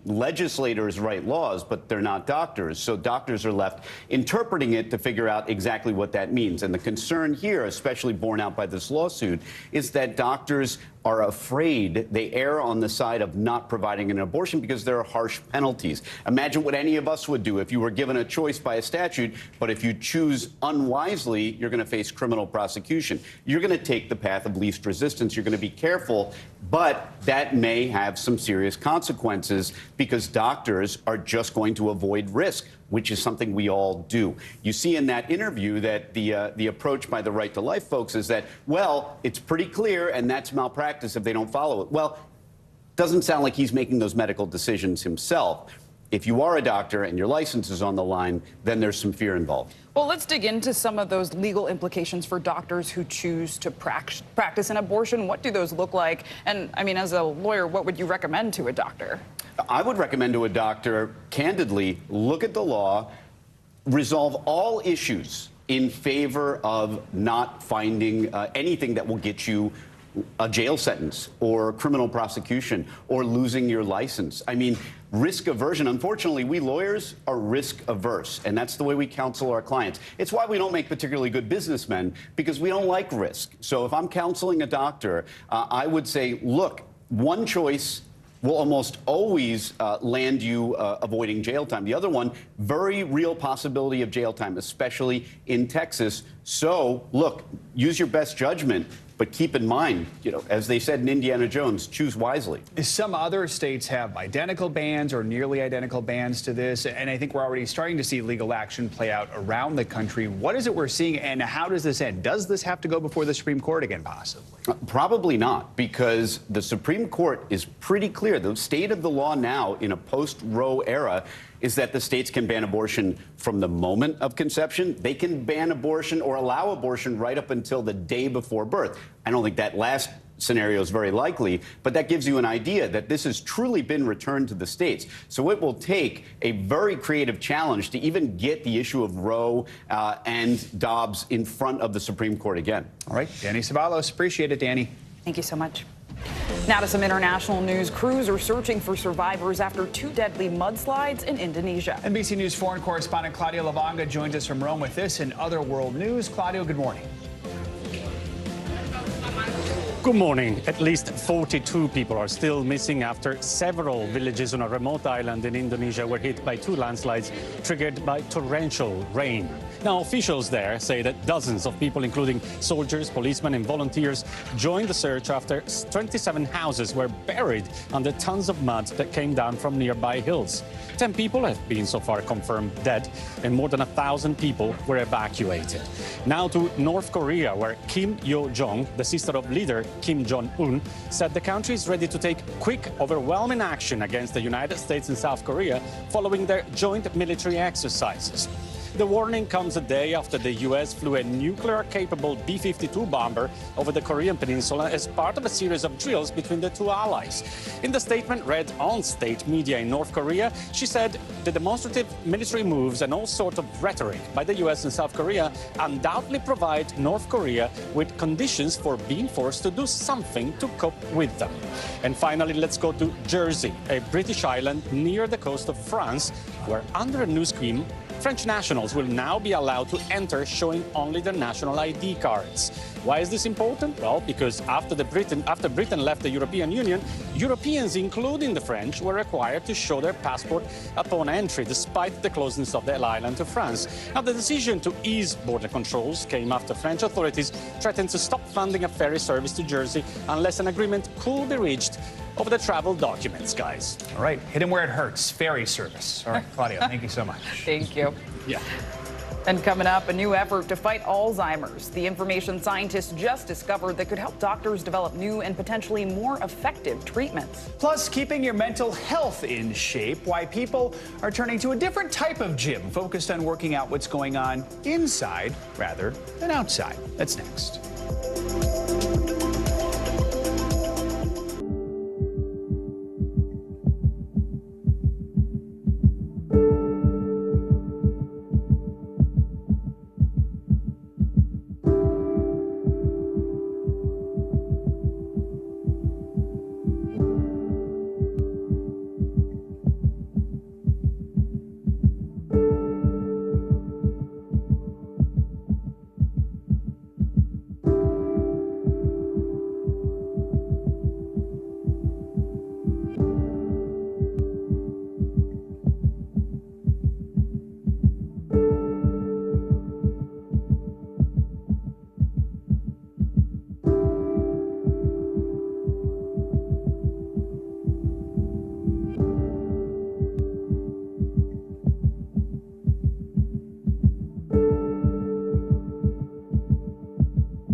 Hey, I'm Hallie. It's good to be with you tonight. There's another legal filing today, and I want to cut through some of the weedsy stuff. And let's just get to the point. They have started to vote on the PACT Act. If you're like, Hallie, stop speaking Washingtonese. This bill would basically give health care to veterans who have exposed to these toxic chemicals. So, Scott, I'm trying to make this as not DC as possible. The increased sort of anger that we've seen now in politics. I saw you searching for, I think, your microphone, Dan. You are. I was trying to do it on the slide. Live TV, man. It's okay.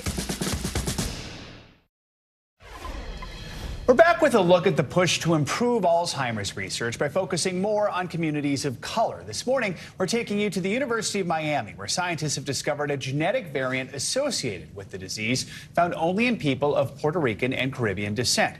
NBC News medical fellow Dr. Akshay Syal reports on how this information can be used to help develop new Alzheimer's treatments.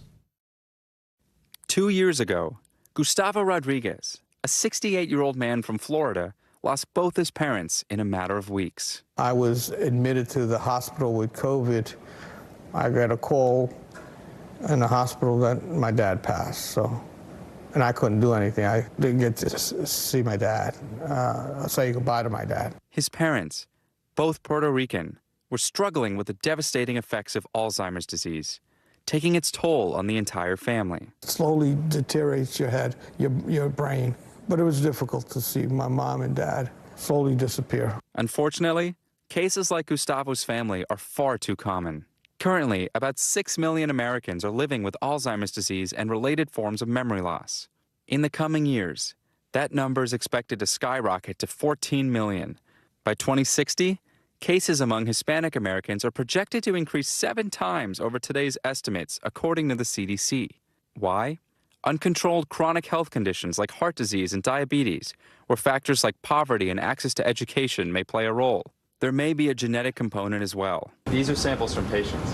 These are samples from patients. Dr. Katrina Sellis, an associate scientist at the University of Miami Hussman Institute, is part of a global effort to help fix the lack of diversity in Alzheimer's research. Hispanics, for example, are only 2% of the amount of individuals that are included in Alzheimer's disease genetic research studies. Some of the groups the researchers are looking into are the Cuban and Puerto Rican populations. Using a pool of over 400,000 samples from patients of all different backgrounds, Dr. Sellis and her team have already identified a genetic variant linked to Puerto Ricans, an understanding that could develop treatments for people like Gustavo before it's too late. And it's not just Miami.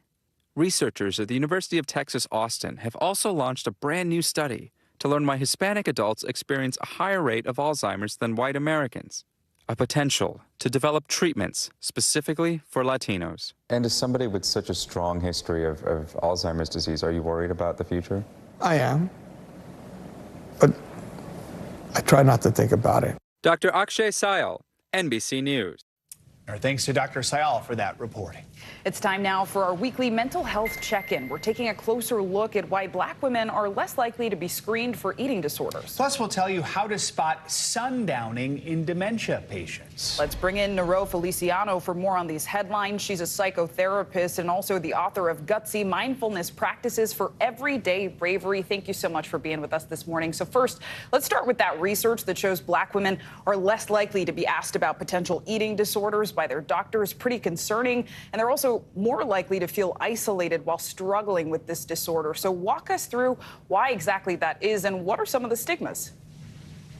Well, we know that racial bias has affected our healthcare system. So doctors, nutritionists, they're less likely to ask Black women if they're struggling. But Black women also present differently in those exams than white women, because usually the eating disorders have to do with binge eating and bulimia. So we're not looking at them as excessively thin and concerned. So we need more education around how Black women present with eating disorders and train our professionals to ask and treat it. Culturally competent care, as they call it. Yeah, and before we get to the next Exactly. question, we do want to note if you or someone you know is struggling with an eating disorder, you can call the Eating Disorders Helpline at 1-800-931-2237. Next, let's talk about something called sundowning. That's a phenomenon it's most common in patients with dementia. As soon as the sun begins to set, patients can become agitated or confused. So do we know what causes this, and how do we help those who experience sundowning?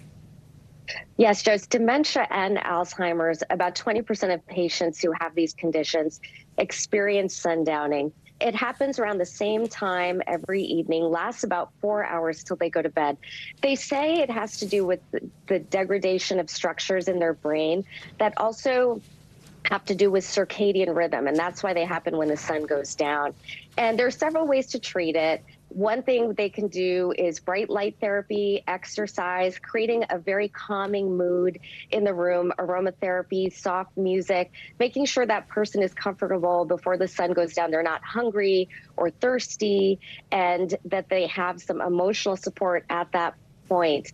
But for many cases, patients need medication because it's very unsettling for them and for their caregivers. And of course, it wouldn't be a weekly health check-in if we didn't talk about exercise. We know your body can get a good workout by hitting the gym, but it turns out maybe your brain can too, which is kind of cool. And that's because more people are actually turning to mental health gyms. So how exactly does a gym like this work, and can a gym provide that kind of help? Yeah, absolutely. Just like we know, if we want to strengthen our muscles, we have to work them out. The same goes for our neural pathways that improve mood and build resilience. So these are centers popping up that teach people exercises such as journaling, mindfulness, self-soothing routines. And right now, the report is really positive. People are experiencing anywhere from a 20 to 50% decrease in mental health symptoms just by practicing these exercises. And I do think connecting with other people who can give you support in these areas also lead to better outcomes when it comes to mental health. It's really a palatable, acceptable way of getting mental health treatment because we're all already supportive of the idea of gyms. So now we're just moving that over towards the mental. Love it. Expanding our health one step at a time. Nero Feliciano, thank you so much. Coming up, several colleges and universities still have access to the remains of Native Americans despite a law calling for their return. What an NBC News investigation uncovered about one of the country's largest public universities and why they're still holding on to thousands of Native American remains. You're watching Morning News Now.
The day's biggest political stories with trusted insight and expert analysis. A daily look at the politics behind the headlines. Meet the Press Now, streaming weekdays at 4 p.m. on NBC News Now. Watch NBC Nightly News with Lester Holt or listen wherever you get your podcasts. We begin tonight with breaking news just coming in. Whenever it happens, wherever you are, NBC News, streaming free now. Welcome back. More than 30 years ago, the Native American Graves and Repatriation Act was passed in an effort to return human remains taken from Native burial sites. But an NBC News investigation found several universities and museums still hold the remains of thousands of Native Americans. NBC News correspondent Dasha Burns has more. It's like a horror movie. 1,000-year-old Native American remains, revealing decades of bad behavior by a powerful institution in an investigation by NBC News and ProPublica. I think if we seen a movie where people are digging up graves today, what would we think? Would we allow it now for the sake of science and research? I don't think so. It's illegal. The University of California, Berkeley's Phoebe A. Hearst Museum is currently housing about 9,000 indigenous remains. They wanted to emulate and be competitive with the Smithsonian and Harvard and the British Museum. And to do that, they created an archaeology and anthropology program that also got into the business of plundering native grave sites. But in 1990, after tribes lobbied for the return of their ancestors, the federal government passed NAGPRA, the Native American Graves Protection and Repatriation Act. Institutions like Berkeley were then required under this legislation to speedily repatriate human remains back to the tribes and the native organizations that requested them. But some institutions did not work speedily. According to ProPublica, 200 institutions had repatriated none of the 14,000 native remains in their collection as of last December. Institutions like Harvard and the American Museum of Natural History still have remains in their possession. But UC Berkeley has by far the most. How would you describe the role that Berkeley has played? #1 bad actor in the state of California. In the case of the Chumash tribe in Northern California, they fought to get 1,400 of their ancestors repatriated from UC Berkeley for nearly a decade. Sam Cohen and Nakia Zavalia, who led that fight, say it took that long because of stonewalling by the university. We're talking about returning our ancestors back home that were stolen from their graves as long ago as the late 1900s. And when they finally arrived to claim the bodies of their ancestors, we found them in rows of shelves. At times, the skulls separated from the rest of the body. What was it like to see your ancestors in bins on shelves scattered about? It was horrific. I can't believe that that practice ever existed, to go out and unearth human remains, to take them back to a lab or to a higher education institution or museum for them to evaluate. But the Chumash tribe's battle with Berkeley didn't end there. After their 1,400 ancestors were returned to them in 2018, the tribe later learned that others had been left behind. UC Berkeley notifying the Chumash people that 6 more remains were found in a lab in 2020. And to date, there are still more missing, the tribe has learned. UC Berkeley declined an interview with NBC News and ProPublica, but acknowledged in a statement it had, quote, mishandled its repatriation responsibilities, saying, quote, the campus privileged some kinds of scientific and scholarly evidence over tribal interests and evidence provided by tribes.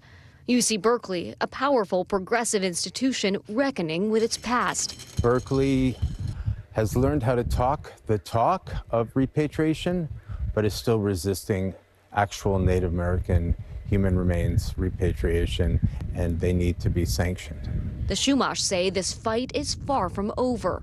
You know, Native Americans have been oppressed and put on reservations and often told what to do, knowing the fight that my ancestors had to have, the fight that my grandmother had, my mother had, and now the fight that we have as the next generation. And now you're fighting for them. Now we're fighting for them, yes. Our thanks to Dasha Burns for that important reporting. Financial news now. Meta is gearing up for even more staffing cuts. CNBC's Silvana Hanau joins us for this and other money news. Silvana, good morning. Hey, Zinkley, Joe, good morning to you. Yeah, Meta's preparing a new round of layoffs just 4 months after cutting 13% of the workforce. Bloomberg reports these cuts will affect thousands of employees and could be announced as soon as this week. They're said to be separate from cuts targeting managers and teams being deemed non-essential that are still pending. And some employees are worried the layoffs will come before annual bonuses are handed out later this month. Google is starting to roll out an updated user interface for Google Drive, Docs, Sheets, and Slides. The apps still work the same, but Google says they should be more simplified with less clutter and a few improvements. They include new search tips, including type, owner, and last modified to help find files faster. The update will be available to all users by the end of the month. Toblerone is losing some of its traditional Swiss look. Mondelez, which owns the triangle-shaped chocolate treat, is removing the Matterhorn and the Swiss flag from the packaging in favor of a streamlined mountain logo. The change is being made to comply with Swiss law, which says production of certain foods must be done in country in order to use national symbols. Mondelez will be making some Toblerone bars in Slovakia to keep up with rising demand. Joe and Zinkley, now I want one. All I'm thinking of right now is those giant Toblerone bars you've seen like duty-free stores. Yes. But even chocolate has some rules. It's pretty big. Yeah. Yes. Silvana, thank you. You got it. Thank you. And coming up on Morning News Now, the life and legacy of one of music's legendary guitarists. Gary Rossington, a founding member of Lynyrd Skynyrd, has died. How he's being remembered in the music world and beyond. Next.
people need most right now? Did the state and/or law enforcement drop the ball? Migrant families now stranded in Mexico. What's the World Cup experience been like? It's your news playlist. Top story with Tom Yamas. Weeknights at 7 on NBC News Now. Hey, podcast fans. Ready to unlock our true crime mysteries? Try Dateline Premium on Apple Podcasts. You'll get early access to originals, plus bonus content, and everything is ad-free. So head to Apple Podcasts now to subscribe.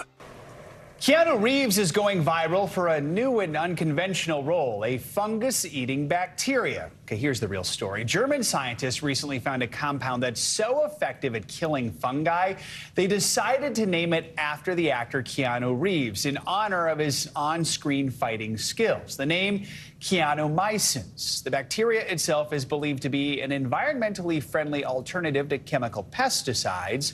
Fans asked the actor for his thoughts when he appeared on Reddit for an Ask Me Anything session, and of course people asked him about that. He humbly replied, "They should have called it John Wick, but that's pretty cool and surreal for me."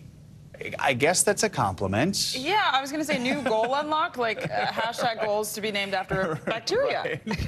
Zinclay-mycins. Let's keep my name out of this. Joe, thank you so much. Yep. And finally, at this hour, we say goodbye to a legendary musician. He was the last surviving original member of the classic rock band Lynyrd Skynyrd. NBC News correspondent Harry Smith walks us through the life and legacy of the iconic guitarist Gary Rosington.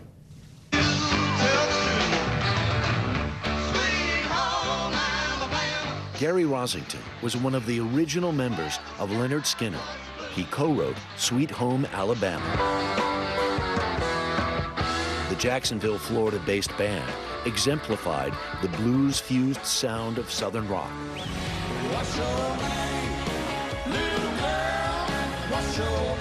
What's Your Name was one of their biggest hits.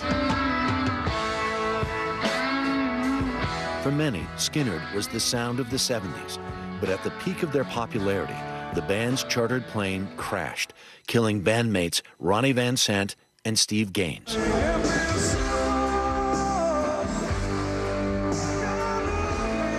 Rosington was terribly hurt, but recovered and kept playing. Rare was the performance when an audience member didn't raise a Bic lighter and shout, "Freebird," Rosington's signature solo. The band posted, "Gary is now with his Skynyrd brothers and family in heaven, playing it pretty, like he always does." Gary Rosington was 71. Harry Smith, NBC News. I remember playing Freebird on Guitar Hero, but like super easy version. Yeah? But it was a great sense of accomplishment. I didn't know you had that talent. Well, it's been a while. That was a long time ago. I'll have to give it a go. But truly a legend. Great for Harry for bringing us that look back. That does it for this hour of Morning News Now. The news continues right now.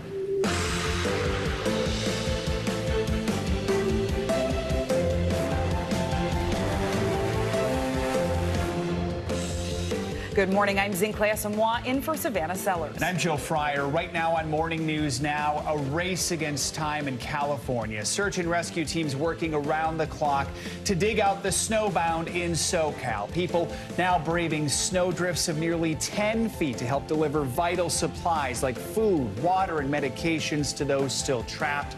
We're on the ground with the latest conditions as yet another storm system gears up off the Pacific coast. Take it. New developments this morning surrounding those 4 Americans kidnapped at gunpoint shortly after crossing the U.S.-Mexico border. The FBI now asking for the public's help, offering a $50,000 reward for the group's safe return. One law enforcement official calling it a case of mistaken identity. We've got the latest. Also this morning, safety first. For many college students, March means spring break, and officials in hotspot Florida are now hard at work, bracing for an influx of unruly partiers, cracking down on violence to make sure seasons of a pandemic past don't repeat. Plus, live from New York, later in the hour, he made a name for himself on Saturday Night Live. He's now the king of late night with The Tonight Show. He's got another hit show on his hands. We're going to catch up with Jimmy Fallon on the new season of That's My Jam, premiering tonight only on NBC. A true multi-hyphenate, just talent. Plus, he was working late last night. He's up early this morning, so... We'll bring you the coffee. Exactly, all right. We're going to begin this hour with desperate calls for help from communities in rural California. They're still struggling after that severe winter storm brought several feet of snow to the mountains just east of Los Angeles. Rescue teams are now going door to door to rescue those stranded. And for others, the process to dig through the snow has only just begun. With limited supplies and widespread damage, many say they're already exhausted. NBC News national correspondent Miguel Almaguer joins us now from Christine, California, with more on the severe conditions. Miguel, good morning. Hey guys, good morning. This home, this neighborhood really is symbolic of what we're seeing all across the mountains a few hours outside of Los Angeles. There's actually several cars here behind me that are buried in snow. And as you can see here, the front lawn, just mounds of snow everywhere. There's actually concern here at this home that roof could collapse because of all of the weight of the snow. Now, the gentleman who lives here does finally have power and food, but it's going to take him days to dig out.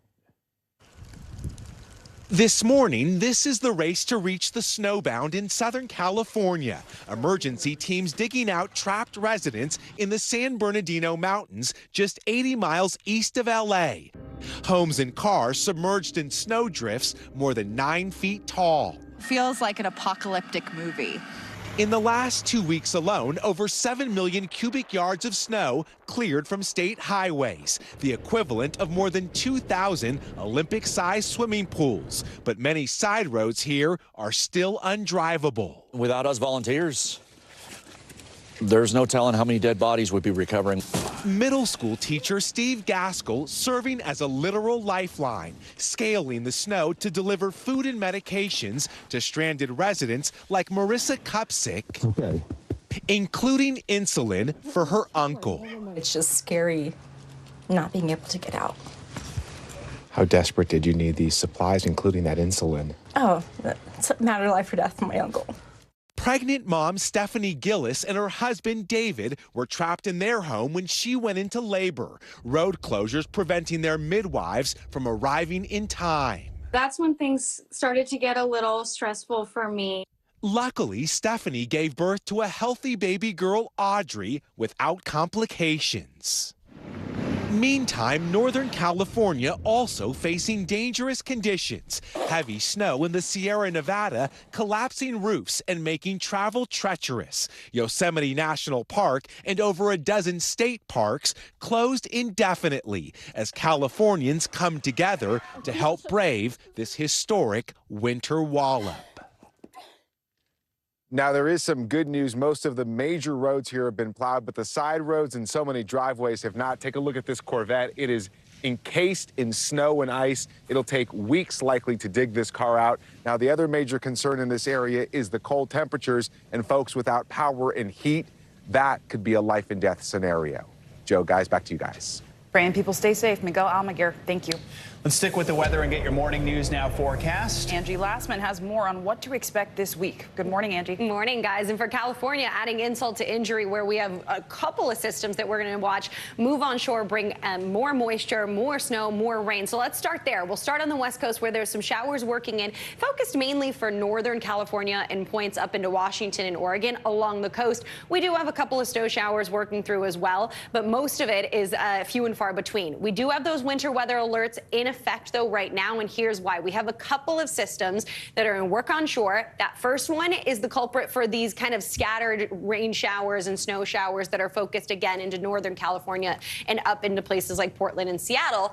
But then we'll have a secondary system that starts to gear up, intensify, and really impact a whole lot more people here as we get into the end of the week. This system spreads some of that snow off to the Northern Rockies, so we'll add some snow to folks that live there. We'll see some rain showers, but the big push of moisture happens with this next system. We are looking at another atmospheric river event, so that means more moisture, more flooding concerns, more snow, all of that on the table for folks on the West Coast here as we get through Thursday and Friday. This is into Thursday. There's that system still offshore, but look at all this moisture that it's attached to it. That's going to swing in and add on to those totals of that they've already had, really incredible totals in some spots. Some of those spots, the Sierras ending up with another another 1 to 3 feet when it's all said and done through Thursday. Mount Shasta, another 1 to 2 feet. And on top of that, with some of that, we'll see some melt, and we also have some rainfall that we're going to expect. So anywhere 1, maybe 2 inches in some of those locations along the coast. So we'll watch for the flooding concerns for folks there. Meanwhile, in the Northeast, some of those snow showers we saw this morning are ending, but we're going to be left with some chilly temperatures.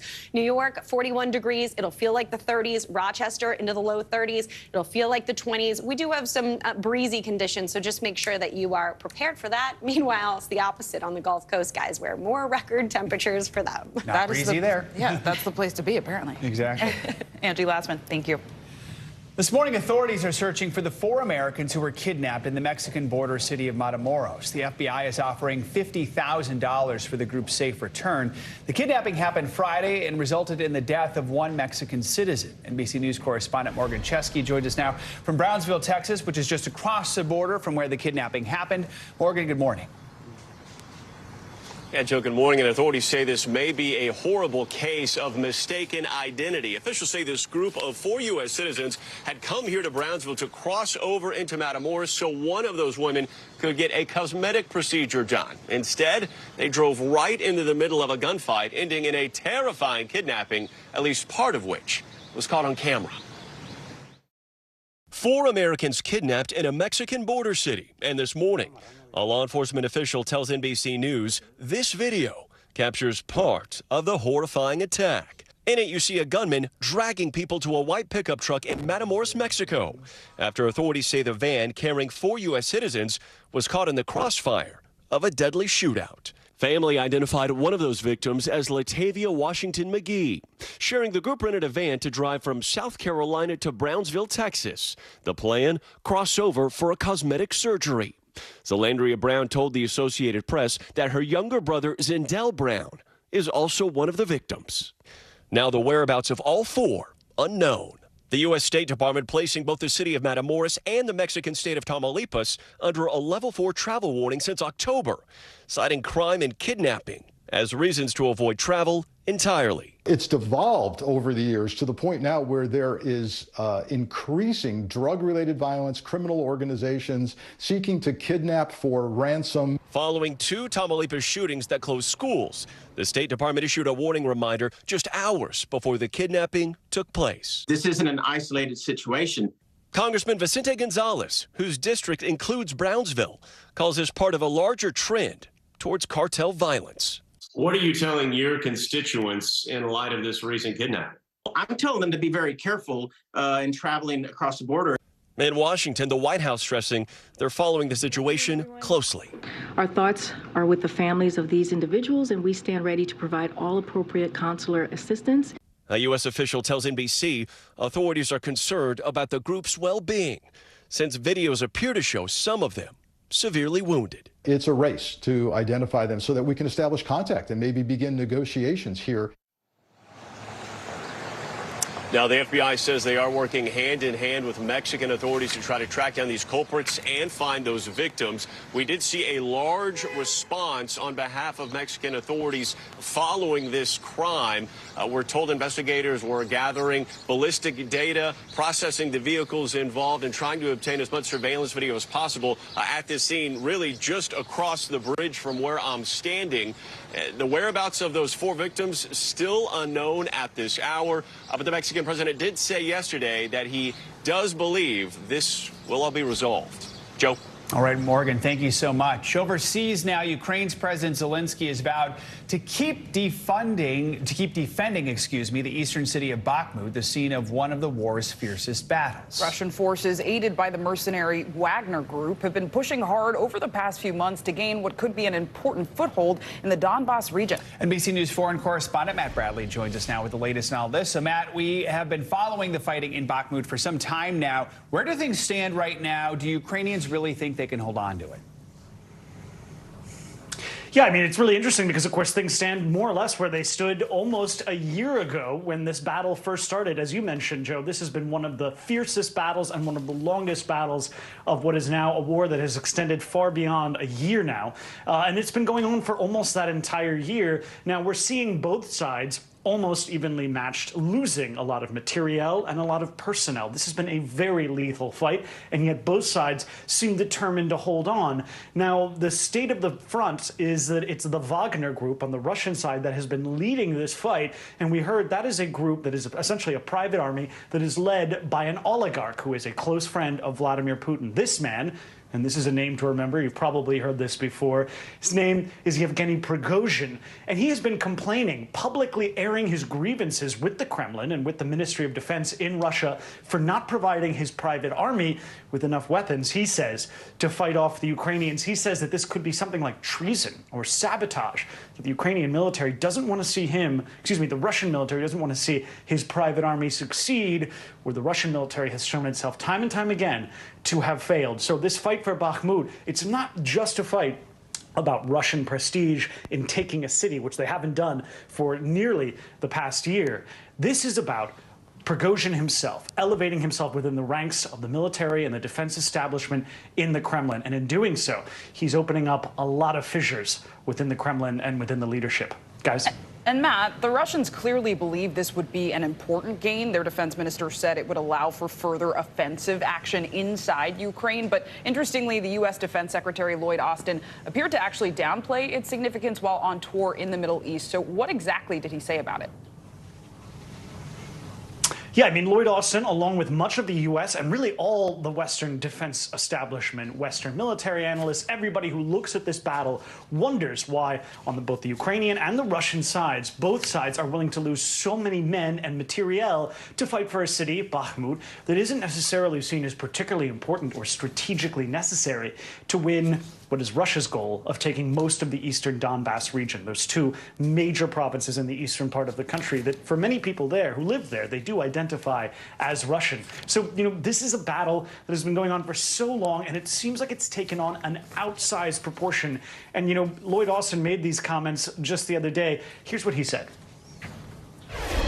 If the Ukrainians decide to reposition in some of the terrain that's west of Bakhmut, I would not view that as an operational or a strategic setback. I think it's more of a symbolic value than it is strategic and operational value. So the fall of Bakhmut won't necessarily mean that the Russians have changed the tide of this fight. Well, then, so as you can see, this is why this comment from President Volodymyr Zelensky and the Ukrainians was so interesting, because you have the Westerners, the main patrons, the U.S., the main patrons of the Ukrainian military in the whole war fighting against the Russians, whispering in the Ukrainians' ears, saying, give up Bakhmut. Don't fight for it. You're losing too much for too little. Guys? All right, Matt Bradley. Matt, thank you so much. Back in the U.S., some scary moments aboard a flight into Boston. Authorities say a passenger on board a United plane tried to open an emergency door mid-flight and then allegedly attacked a flight attendant. NBC News correspondent Emily Aketa has more on this terrifying story. Hey there. The alarming incident played out just minutes before the plane was set to land in Boston. Federal prosecutors say that passenger repeatedly tried to stab a flight attendant, but thankfully some fast-acting passengers and crew members jumped in to stop him. This morning, a United Airlines passenger is facing federal charges following a terrifying incident on board a Boston-bound flight. I will kill every man on this plane.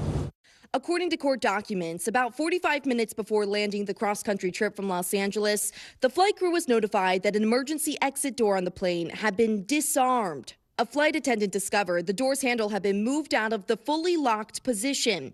Another flight attendant reporting 33-year-old Francisco Torres had been near the door, leading the crew to believe he had tampered with it. When confronted, Torres allegedly responded, asking if there were cameras to prove it. Witnesses say that's when he got out of his seat, approached two flight attendants in the aisle, and allegedly attempted to stab one of them in the neck 3 times with a broken metal spoon. We started hearing his voice get louder and louder. He was clearly agitated.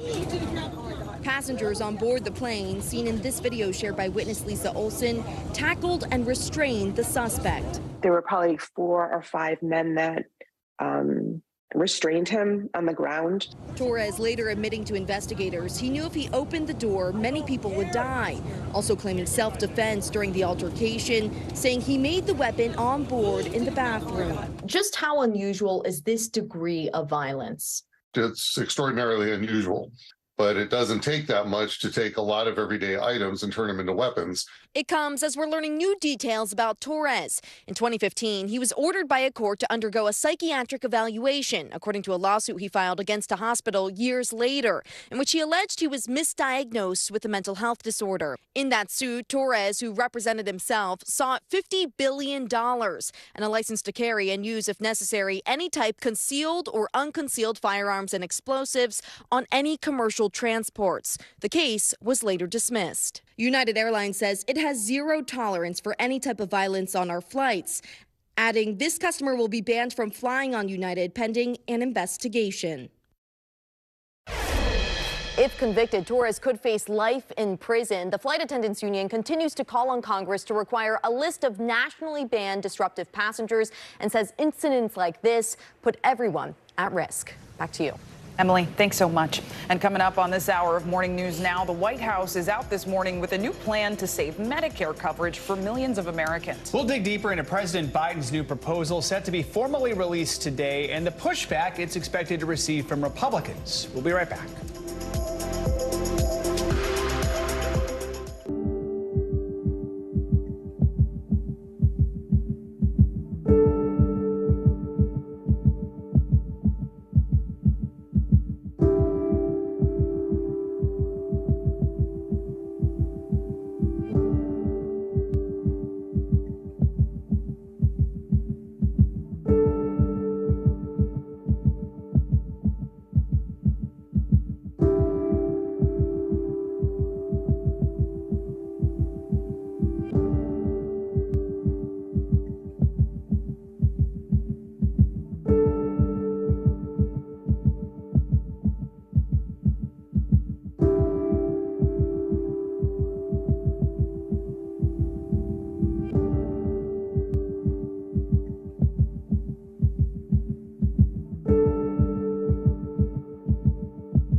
This is what it looks and feels. From the storm zone. The bigger piece to the puzzle comes. New numbers just out this morning.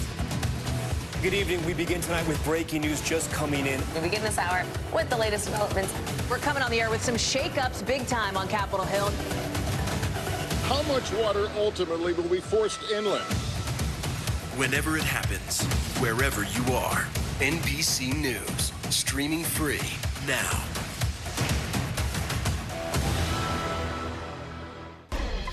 This morning, the Biden administration is announcing a proposal to raise taxes on those making $400,000 or more a year. The goal, to boost funding for Medicare. Now, under the plan, the Medicare tax rate for those earners would rise from 3.8% to 5%, and the program's ability to negotiate lower costs for prescription drugs would be expanded.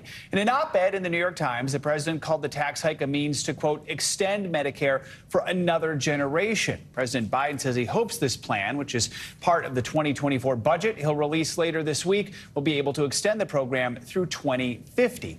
Chief White House correspondent Peter Alexander joins us now from the White House with more. Peter, good morning. So what can you tell us about this? Walk us through the president's plan, and how ambitious is it?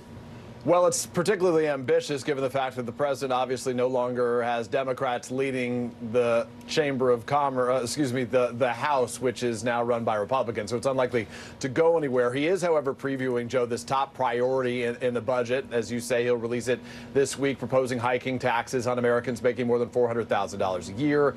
It would allow the government this new power to negotiate drug prices. All of it, part of what the White House says, is its effort to really extend that key Medicare program and to keep it solvent through 2050, so for at least another 25 years.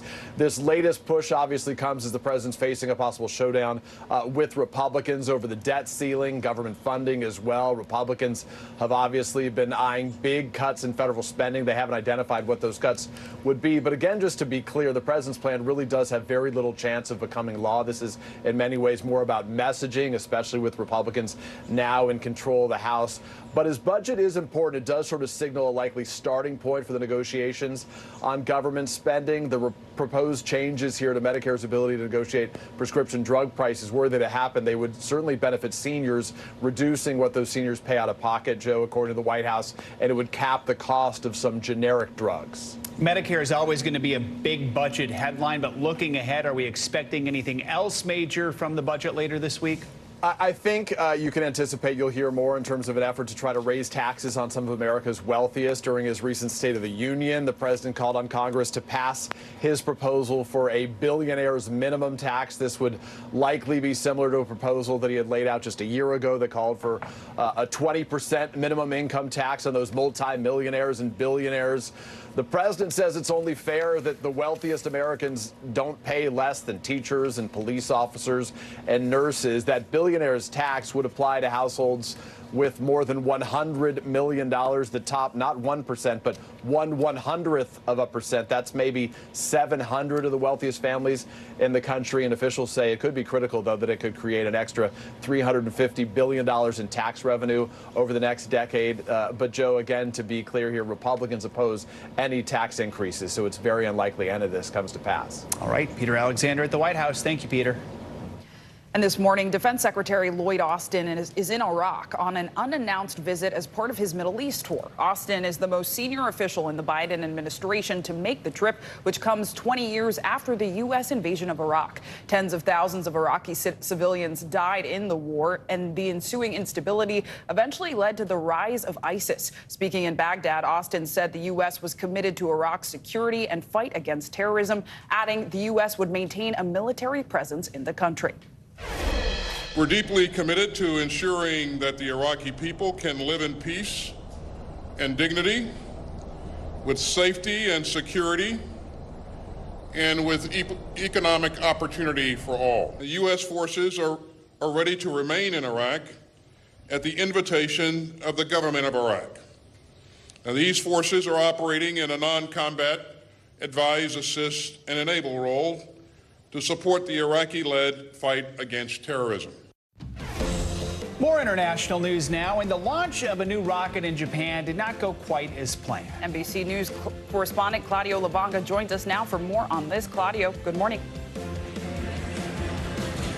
Good morning. Yes, the space agency in Japan says that the launch of its new flagship space rocket failed this morning when controllers issued a distract command literally 15 minutes after liftoff. The rocket was carrying the Advanced Land Observation Satellite, a ground mapping and imaging satellite that the space agency said was planned to become a key tool in disaster management efforts in Japan and abroad. Now to the Philippines, where on Monday, jeepneys drivers went on a week-long strike, causing major disruption in several cities.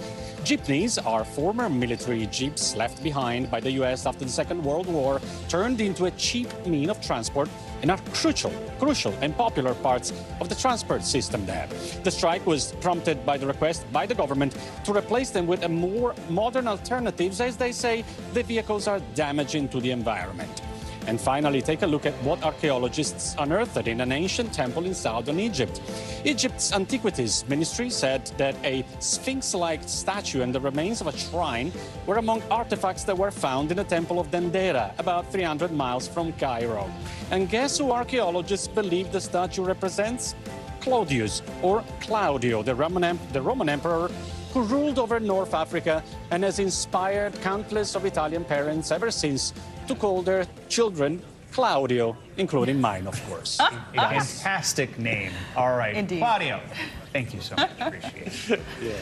Coming up on Morning News Now, safety first. They're bracing for another rowdy spring break in Florida this year, hoping that the violence and unrest of years past doesn't repeat. After the break, we'll show you how people there are preparing as the parties kick off. Stick around.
What do people need most right now? Did the state and/or law enforcement drop the ball? Migrant families now stranded in Mexico. What's the World Cup experience been like? It's your news playlist. Top story with Tanya Amos. Weeknights at 7 on NBC News Now. Hey, podcast fans, ready to unlock our true crime mysteries? Try Dateline Premium on Apple Podcasts. You'll get early access to originals, plus bonus content, and everything is ad-free. So head to Apple Podcasts now to subscribe. We're back now with an alarming trend that more educators are choosing to leave their profession. School districts say they're seeing spikes in teacher turnover. NBC News correspondent Stephanie Goss joins us now with a look at what this means for students across the country. Good morning. It's not great news, guys. Good morning. You know, there was hope last fall that the teacher shortage would start to improve after a tough stretch during the pandemic. But some new numbers this morning tell a different story. It's not better. And in some places, the shortages are getting worse. Across the country, fed-up teachers, many tired of long hours and low pay, are calling it quits. In one Virginia county, they are hoping a $3,000 bonus will keep teachers from leaving the job. Our teachers work hard, our staff works hard, and they need to be fairly compensated. But they are down more than 150 teachers. It's a similar story in school districts across the country. New numbers from 8 states show how tough things are getting. Last school year, Maryland and Louisiana saw the highest number of resignations in a decade. In Washington state, it was the highest number in 3 decades. When everything shut down and COVID kind of took full swing, that was my first year in the classroom. Angela Tilson resigned from her teaching job in Massachusetts last December. COVID is still very much affecting the education system. The gaps are striking, and there's only so much that you can do as one person in the overload of work. It sounds like you reached a real breaking point. Yes, I did. Like many, she shared her story online. there are a mix of reasons. I am not going to miss unreasonable class sizes. I am not going to miss 23-minute lunch breaks. Children are struggling academically. Teacher shortages mean more work. And then there's the pay. Today was my last day as a teacher. I'd like to think it's just a pause, but I honestly don't know right now. In the fall, Sayreville, New Jersey sent out flyers hoping to inspire people to help. 3 retired teachers returned to the job, but the district still has 12 vacancies. We were starting to experience a little bit of the shortage last year, but it seems that we hit the pinnacle this year. Did it get worse? Without a doubt. The key, educators say, is getting young college students to choose the profession. Our message to them is you couldn't ask for a more noble field. If you really want to make an impact on this world, this is where it's to be done. That is for sure. There are a lot of states taking steps to offer more money, including helping teachers pay down those student loans. Some of the COVID rescue plan can also be used to help school districts, but that assistance is temporary, and what's needed, educators say, is a long-term solution, guys. Pay is going to be a big part of that. Huge part of it. So important for the students. Yep, absolutely. Thank you. You're welcome.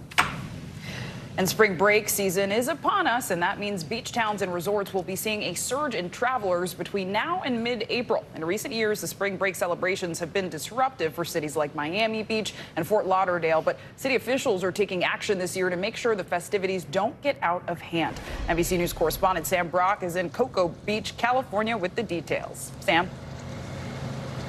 Yeah, Cocoa Beach, Florida. Here we are, Zinc Lake. Good morning. Very good to be with you. And certainly, as you mentioned a second ago, it's been eventful the last couple of years. The hope is that past is not prologue in this case, although very calm in Cocoa Beach. Officials here at the Westgate Cocoa Beach Pier, this is a historic pier here, say that lots of people like to come down here to eat, have a good drink, and also listen to live music. They are going to be ramping up police presence here, but really the issue, guys, is to my south in Miami Beach. That is what's under the microscope, as they're expecting potentially up to 50,000 visitors a day, as the mayor of Miami Beach says he has zero tolerance for violence.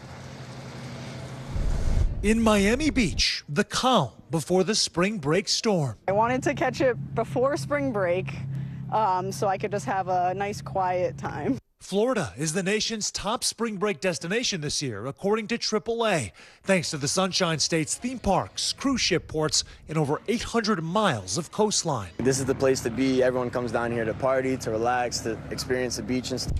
But with that popularity comes some challenges. Miami Beach Mayor Dan Gelber wants visitors to enjoy the vacation haven, but avoid a repeat of the past 2 years. What is the curfew right now? We don't have a curfew. But that could change. It could change if circumstances require us to do something to keep people safe. In 2022, local officials forced to declare a state of emergency, including a midnight curfew after unruly behavior and several shootings plagued the city during spring break. Don't come here and do stupid things or criminal things, because it's going to be bad for you and bad for us. Just a 30-minute train ride away in Fort Lauderdale. We don't know. Spring break, it's going to be crazy.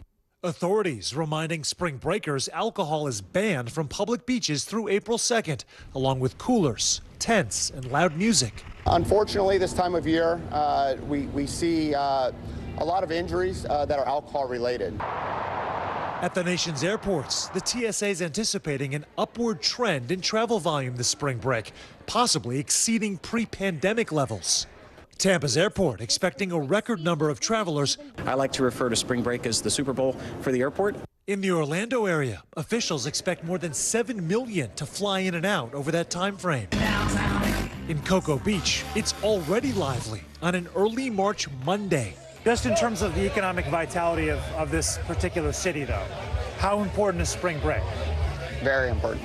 It's one of the busiest times of the year for Cocoa Beach. Spring breakers dreaming of sunshine, being urged to pack some common sense. And Miami Beach has, guys, more than 400 police officers. They are all going to be working extended hours this month and pulling in fellow officers from adjoining agencies to try to make sure there's a heavy police presence. They'll be on ATVs and horseback. The mayor of Miami Beach even telling me they're using cell phones to figure out, and this is, of course, generic cell phone information, how many people are on their island on any given point in time. If they need to take action, they'll have a sense of the flow that's going on. Zinkley and Joe, back to you. Hoping people stay safe, Sam. Thank you. Now to concerning medical news that could impact millions of young Americans. A new report from the Journal of the American Medical Association shows that obesity and diabetes are on the rise in that group. The study found that the prevalence of diabetes jumped from 3% to 4.1%, while obesity increased from 32.7% to 40.9%. Joining us now to talk about this is Dr. Rocio Salas-Whalen. She's the physician of endocrinology at NYU Langone Hospital. Doctor, good morning. Thank you for being here. So first off, why are we seeing this trend, this spike in obesity and diabetes among young adults, and what can be done about it? Definitely. So, and just to say, this study was made even before COVID. So all those numbers that we have is before COVID. So after COVID, those numbers are definitely going to be higher. So there's increase of sedentarism, food industry, less access to health care. And just obesity itself, we're seeing a very high rise in the prevalence of obesity and diabetes, both of them. And looking at that, I mean, the study also found those most at risk were Black, Hispanic, Mexican Americans. Why is it these groups are the most at risk? There's no access to health care, right? And also access to healthy food, access to a healthier environment. They're really exposed since a young age to processed food, ultra-processed food. So it's just an accumulation of the years without any proper access. Food deserts, things like that, right? Exactly. And doctor, those behind the study specifically said that these results, quote, highlight the need to intensify public health and clinical interventions focused on primordial and primary prevention for young adults. So what preventative measures do you think need to happen and be put in place to stop this trend? But also, what are the consequences for young adults as they age? Definitely. So we know that cardiovascular disease is, if it starts at a younger age, then there's definitely more complications, increased risk of mortality, disability, decreased quality of life, right? So we're trying to be very proactive and prevent at a younger age so that patients, even at a younger age, because this study was up to age 44, so it's still young people, right? So we're trying to avoid like serious complications long term. And what can be prevented, I think, is more education, right? Education of diseases, of treatment. Now we can treat obesity, which is great. Access for people that don't have health insurance, and access to medication, access to healthy food, right? I think the food industry is a very big culprit of the obesity and diabetes rise that we have. These are big, giant, sweeping societal changes that we're talking about. And of course, we have to make that takes time. It takes conversations like the ones we're having. For those who are just the individuals sitting at home worried about this right now, what's just some of the individual advice you give people about what it is they need to do to just be as healthy as possible when it comes to avoiding See your doctor, talk to a doctor, right? And see what can be done preventative. I think a doctor visit once a year is going to be great, because if anything is abnormal, blood pressure, glucose, weight, it can be assessed and treated on time before the complications develop, right? So we're talking about prevention. So those measures that I mentioned, those are going to be preventative. But we currently have treatment too that can prevent long-term complications of untreated obesity and diabetes. So we're talking about prevention and we're talking about treatment. We can do both. Important information for our viewers. Dr. Rocio Salas-Whalen, thank you so much. Thank you. Coming up, safety in the spotlight after some frightening high-profile incidents both in the air and on the tarmac. The safety of airplanes and flying here in the States, the FAA now stepping in. More on the safety summit that's in the works. Plus, miracle on the Hudson. Captain Sully Sullenberger on what needs to be done to keep passengers and crew members safe on board. You're watching Morning News Now.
top story with that breaking news. This is just in. A lot of stories to get to.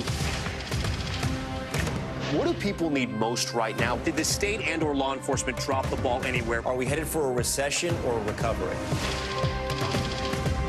Migrant families now stranded in Mexico. What's the World Cup experience been like? The civilian effort is not just about fighting, it's also about helping. Every night, it's your news playlist. Top Story with Tom Llamas. Streaming weeknights at 7 on NBC News Now. Welcome back. As we head into the spring break travel season, a series of aviation emergencies has a lot of passengers on edge. Just the past week, a flight attendant was allegedly attacked by a passenger trying to open an emergency door mid-flight. An engine caught fire on a plane, forcing it to make an emergency landing, and severe turbulence killed one person, severely injuring several others. Now the FAA is calling an aviation safety summit for next week. NBC News correspondent Tom Costello covers aviation for us. We've been keeping him busy this week. He joins us with more. Tom, good morning. Yeah, Joe, good morning. Let's just drill down on this. We've now had six runway close calls so far this year. We've just learned about the most recent. We'll get to that in just a minute. We've also had this incredible turbulence with people injured, one person killed, as you mentioned. We've had that bird strike, an engine blowing up, emergency landing in Cuba. And now the FAA is so concerned about what's been happening so far this year, this aviation safety summit set for next week.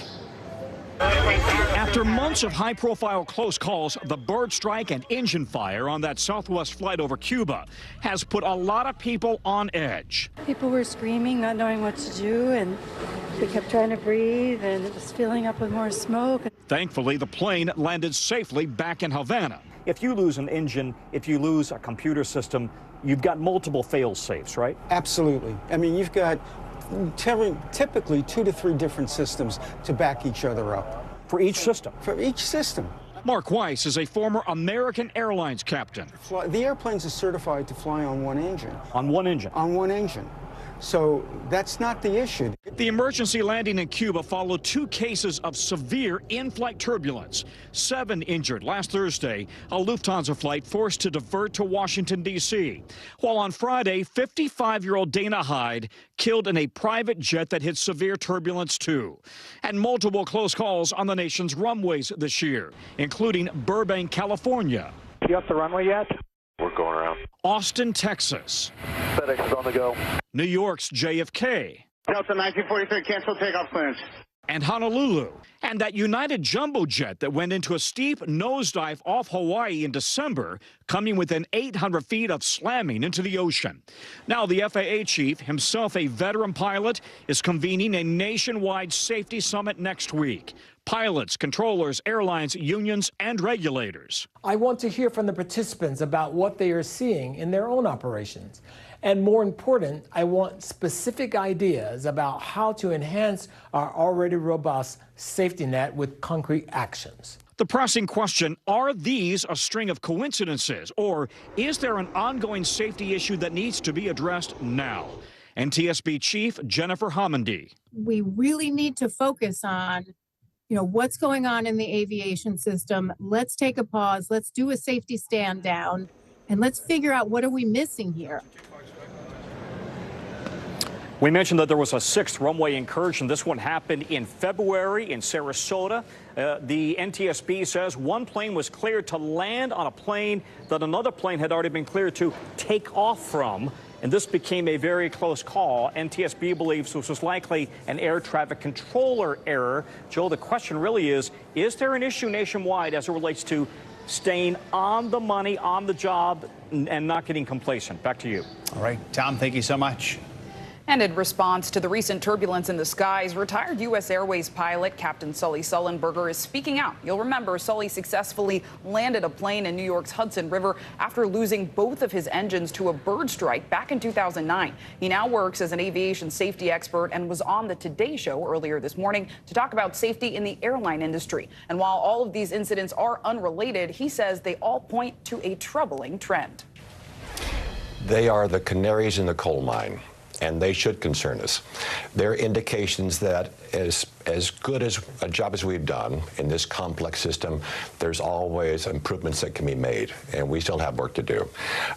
2 things that stand out for me right now that are long-term issues but we need to work on is The FAA and our other critically important infrastructure needs to be able to get from Congress predictable, long-term, multi-year funding so that we're not doing Band-Aids. We take a long-term approach. And we need to have FAA administrators who are confirmed and not a series of acting administrators.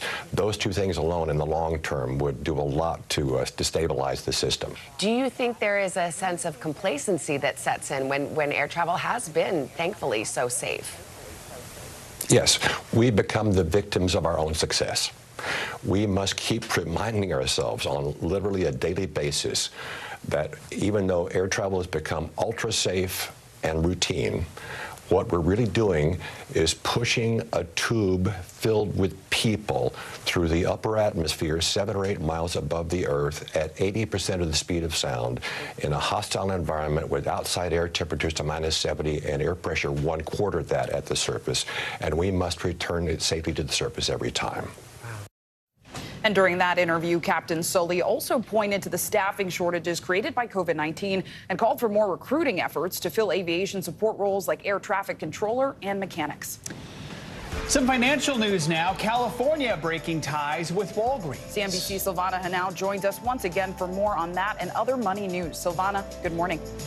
Good morning, Zinkley. Good morning, Joe. Yeah, so Walgreens is responding to California Governor Gavin Newsom, who says the state won't do business with the company days after the pharmacy chain said it won't dispense abortion pills in some Republican-led states.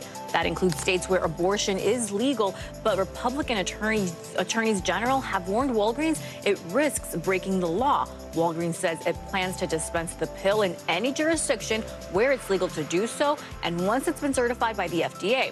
A Newsom spokesperson says all relationships between California and Walgreens are now under review. Google says fewer employees will receive promotions to more senior levels this year. In an email seen by CNBC, the company says it's increasing leadership roles in proportion with a wider employee base.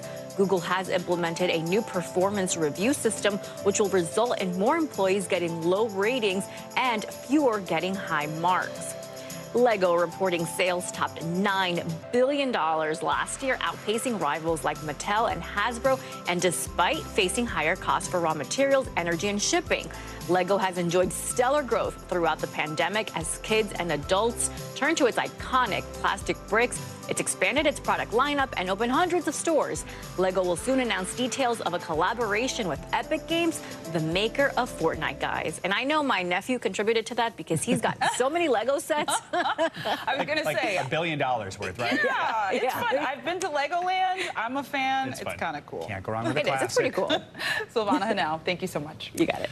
Jamie Lee Curtis has been pretty much everywhere this award season for her role in the critically acclaimed film Everything Everywhere All at Once. She even earned her very first Oscar nomination. But now she's making headlines for something else, a super early bedtime. Today's show anchor Savannah Guthrie has a look at her viral comments. Thank you. Hollywood stars, they're just like us. Even the one and only Jamie Lee Curtis, the Academy Award-nominated actress, stunning America Saturday on the red carpet for the Independent Spirit Awards after she revealed the real reason why she declined an upcoming Oscar invite. There is a nominees' dinner, an Academy Award nominees' private dinner on Thursday night that starts at 7:30, and I have declined. Why? Because mommy goes to bed early, and because 7:30 is going to be 9 before we get food, and you know what? There's nothing good happening with me after 9 o'clock. Nothing. Zero. That's right. Jamie Lee Curtis does not like staying up late. Her lights out way early, something we can all relate to.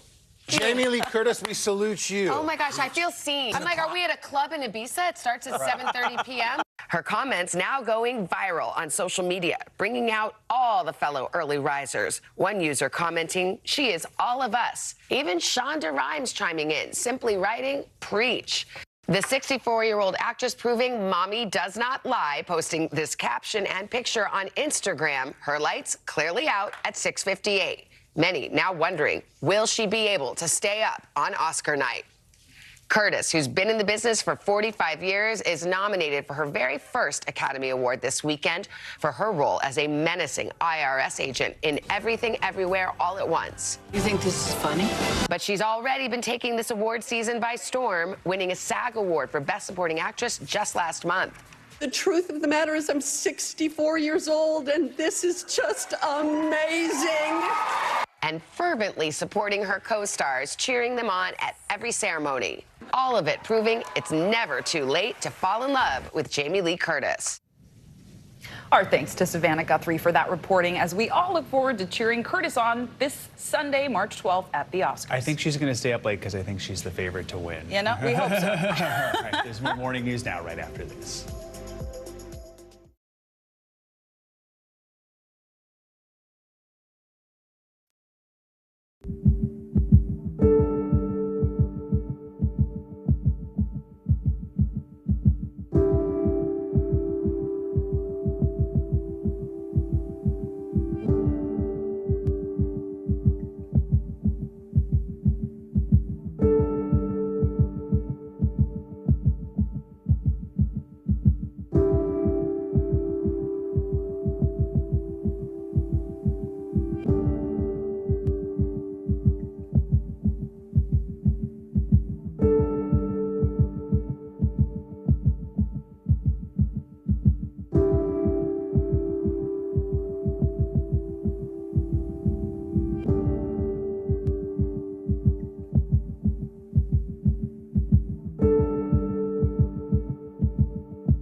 Stay on top of breaking news and the biggest stories of the day with NBC News Daily. Thank you so much for joining us. I'm Morgan Radford. And I'm Vicki Wynn. I'm Aaron Gilchrist. And I'm Kate Snow. Get in-depth reporting from across the country. What's your reaction to the president's comments? And around the world. Are Ukrainians continuing to make advances? And ways you can take care of your health. Who should be getting tested? And frankly, how often? And your wallet. Costs are skyrocketing. How to manage soaring prices. NBC News Daily. Weekdays from 12 to 4 p.m. Eastern on NBC News Now.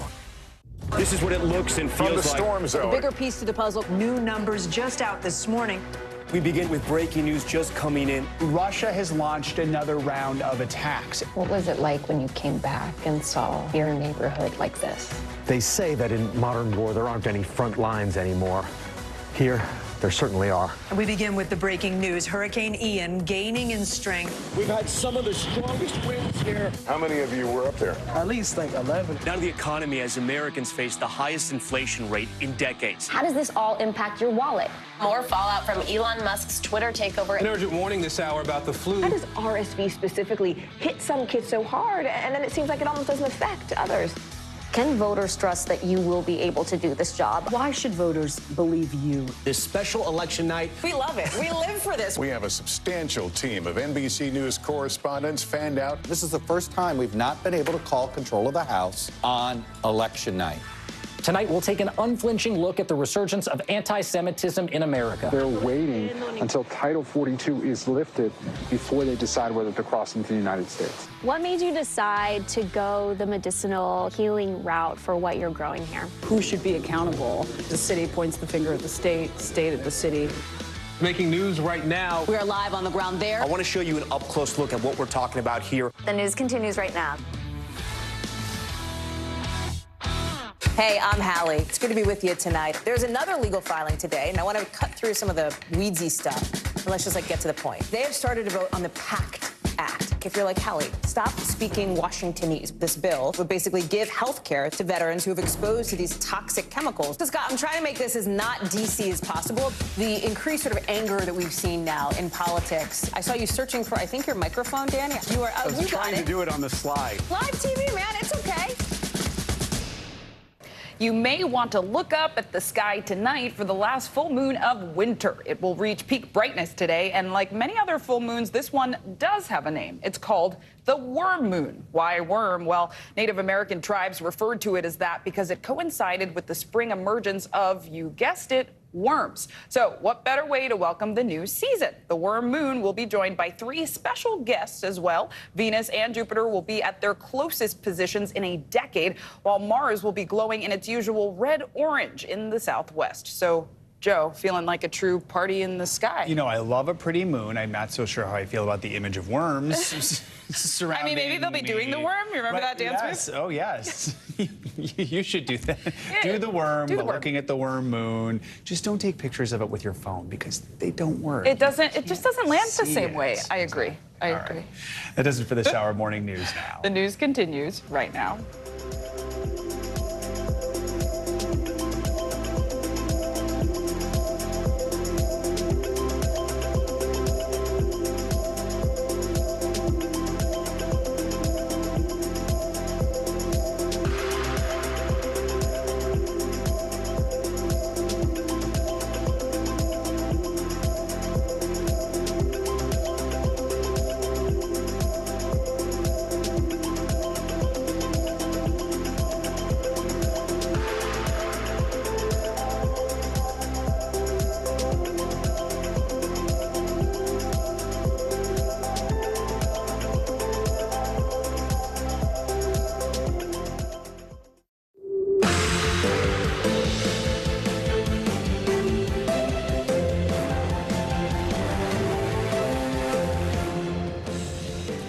Good morning, I'm Joe Fryer. And I'm Zinklea Samoa in for Savannah Sellers. Right now on Morning News Now, kidnapped. The FBI is asking for help finding 4 Americans kidnapped in Mexico. We've got more on the video showing the moment they were taken at gunpoint. And the new information we're learning this morning about the alleged kidnappers and victims.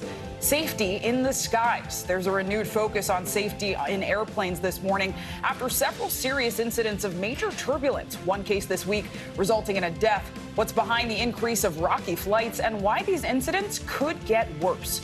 Plus, fighting the abortion law. An NBC News exclusive brings the latest on a lawsuit targeting restrictive abortion laws in Texas. One of the plaintiffs is a woman who nearly lost her life after she had to carry her baby to term, despite doctors telling her the child would not survive. Because of the law, I very nearly died. Nothing about this is pro-life. What she says needs to change about the law to help more mothers and how Texas is responding to the lawsuit. Also this morning, remembering Gary Rosington, the last original member of Lynyrd Skynyrd, has died at the age of 71.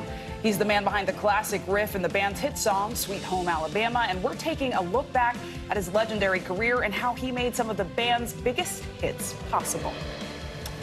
But we begin this morning with the kidnapping of 4 U.S. citizens in Mexico at gunpoint. It happened on Friday in the town of Matamoros in northeastern Mexico, just across the border from Brownsville, Texas. A law enforcement official with knowledge of the matter says a woman in the group was there seeking a cosmetic medical procedure. A U.S. official says that this video depicts part of the kidnapping. Now, it shows the moment that gunmen dragged the people into a white pickup truck. Authorities say a Mexican citizen was killed during this incident. The FBI is offering a $50,000 reward for the group's safe return. Yesterday, the White House said that the U.S. was working with Mexico on the investigation. These sorts of attacks are unacceptable. Our thoughts are with the families of these individuals, and we stand ready to provide all appropriate consular assistance. U.S. law enforcement is in touch with Mexican law enforcement. The Departments of State and Homeland Security are also coordinating with Mexican authorities, and we will continue to coordinate with Mexico and push them to bring those responsible to justice. And again, our hearts are with the families. In just a few moments, we'll hear from former CIA officer and FBI Special Agent Tracy Walden. But first, let's get more details from NBC News Justice and Intelligence correspondent Ken Delaney. Ken, walk us through what you're hearing from law enforcement officials and your sources about how this kidnapping unfolded and what we know about the victims. Good morning, Joe. Well, my sources are saying this was a horrible case of mistaken identity. These 4 people came across the border in a rented minivan with North Carolina plates because the woman in the group was seeking cosmetic surgery, frankly, which is a lot cheaper in Mexico than it is in the United States. And some cartel gunmen apparently mistook them for somebody else, some group that they were targeting, and they immediately began shooting, my sources are telling me, at these Americans. Some of them were clearly hit. And then we see the video with the cartel gunmen wearing body armor, dragging these people into that white pickup truck and abducting them. And we're not able to learn from the FBI and other U.S. officials what's happening with the negotiations, whether they're in contact with these cartel members who seized these Americans. As you said, there's a $50,000 reward seeking their safe return. But the people I've talked to are very, very concerned, particularly about what they saw in the videos, because some of those people do not look good. They looked unconscious, in fact, and there was a blood trail, as you could see in one of those videos. So it's a really, really difficult situation. This is a very dangerous part of Mexico. The FBI now trying to do everything it can to recover these Americans. You know, we heard from the White House just a moment ago, but we understand Mexico's president has also weighed in on this kidnapping. What are Mexican officials saying about it? Well, Mexico's president got it a little bit wrong. He said that the Americans were crossing the border in search of drugs, pharmaceuticals. No doubt he just misheard his briefing, that it was a medical procedure. He also said he hoped the situation can be resolved amicably. That's the issue. There's really no evidence right now that I have that there are fruitful negotiations going on. You know, one would think that if the cartel made a mistake, they would want to get these Americans back. But on the other hand, this is a very unpredictable, ruthless criminal organization, and it's really hard to know how this is going to end. And Ken, you touched on this already, but tell us a little more about the specific area just over the border where these kidnappings happen, and what is the advice right now from the State Department for people who are going into Mexico, especially in that area? The advice in that particular area, Joe, is don't go. That's a level 4 travel warning area, the same as Iraq and Afghanistan. The State Department says it's very, very dangerous. There's a lot of cartel activity, violence, kidnapping, and so they're urging Americans not to go to that part of Mexico.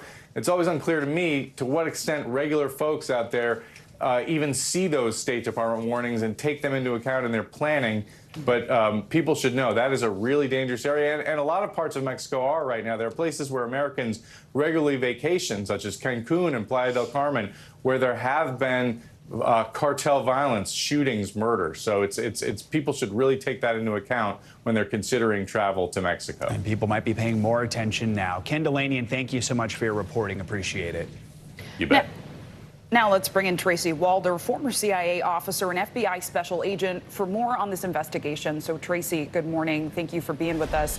We know the FBI is offering a $50,000 reward, and they're working with Mexican authorities to locate these 4 American citizens. But walk us through what an investigation of this scale looks like and what resources law enforcement agencies might use.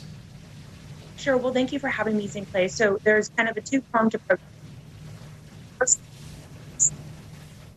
the next would be prosecution of the criminal act of taking the victims. The first thing that's going to be mobilized is something that was actually set up in 2015, and that's the Hostage Recovery Fusion Cell. And really what that is a whole of government approach. So that's DOD, State Department, FBI, and any other government entity in the United States that has those overseas connections. I would also assume that the FBI is engaging their legal attaché offices that are within Mexico and with other countries that could help us in dealing with Mexico. Also responding is their critical incident response group, and that is special hostage negotiators who would be brought in, also victims assistants who will be brought in to help find these hostages. And Tracy, let's talk a bit about the evidence, because I imagine that surveillance footage of the kidnapping will be pretty critical and crucial evidence for investigators as they piece together what exactly happened and who's behind it. So what are investigators looking for when analyzing video like this? So I think some of the things that they're probably looking for is first of all, the vehicles that were involved. Can we get information from those license plates? Can the Mexican governments help us gain information from those license plates?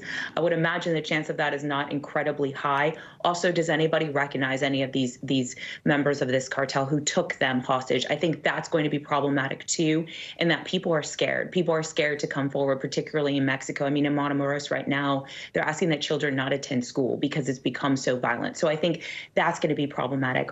Also, I think the condition of the hostages. I know Ken pointed out earlier that we don't know the condition. I think that is what is the most dire right now. Some of them seem unconscious in looking at that video, and some of them do not. And I think that's incredibly important in assessing the condition of the hostages. And you just touched on the danger of this area, Matamoros. That town is home to warring factions of the Gulf drug cartel. What do we know about this cartel and organized crime generally in the area? Sure. So the level 4 travel advisory is against this state, Tamaulipas, and this is where Matamoros is. It's the Gulf cartel that primarily controls this area and controls the drug routes in and out of this area. This cartel is experiencing, I guess, what we would call a civil war, in that they have warring factions within the cartel. And that's where this violence is coming from. Another thing to note is that the former head of the cartel is also in prison here in the United States, but he's actually set to be released next year. And so I do expect that the violence may continue, but but I think the other part that's important about a level 4 travel advisory is, yes, do not travel, but also if you do travel, the other part of that advisory does say that the U.S. government is very limited in how they can help you in a situation like this. That's important information right there. Tracy Walter, thank you so much for your time. On Capitol Hill today, Federal Reserve Chairman Jerome Powell is set to appear before Congress to testify about the state of our economy. He'll answer questions about the Fed's monetary policy report, which examines how the economy has fared over the past 6 months and what we can expect moving forward. The two big topics that he'll no doubt be asked about: inflation and interest rates. NBC News Capitol Hill correspondent Ryan Nobles joins us now with more on this. Ryan, good morning. So what's the main message that Chairman Powell will likely be trying to get across to lawmakers today? Joe, what he's going to have to do is try and convince members of Congress that the Fed has a plan to kind of thread the needle between growing inflation and the prevention of a recession. And that's not an easy task. Powell has been slowly raising interest rates over the past couple of years as a way to tamp down raging inflation. It's helped a little bit, but inflation is still stubbornly high from what many experts would like to see. That has the markets concerned, and there's also a real concern that it could then lead to a recession. So Powell's going to have to answer a lot of tough questions about how much more he plans on raising interest rates as a result to try and tamp this down, if there will ever be an opportunity for interest rates to go down to those historically low rates that they were not too long ago, and if a recession is not a possibility, but really an inevitability. Those are all things lawmakers are going to be looking for. Yeah, Ryan, I have to assume some of those tough questions will be, could we expect another potential interest rate hike, and any insight into whether he expects things to get easier for Americans who are worried about both high prices and high interest rates, right?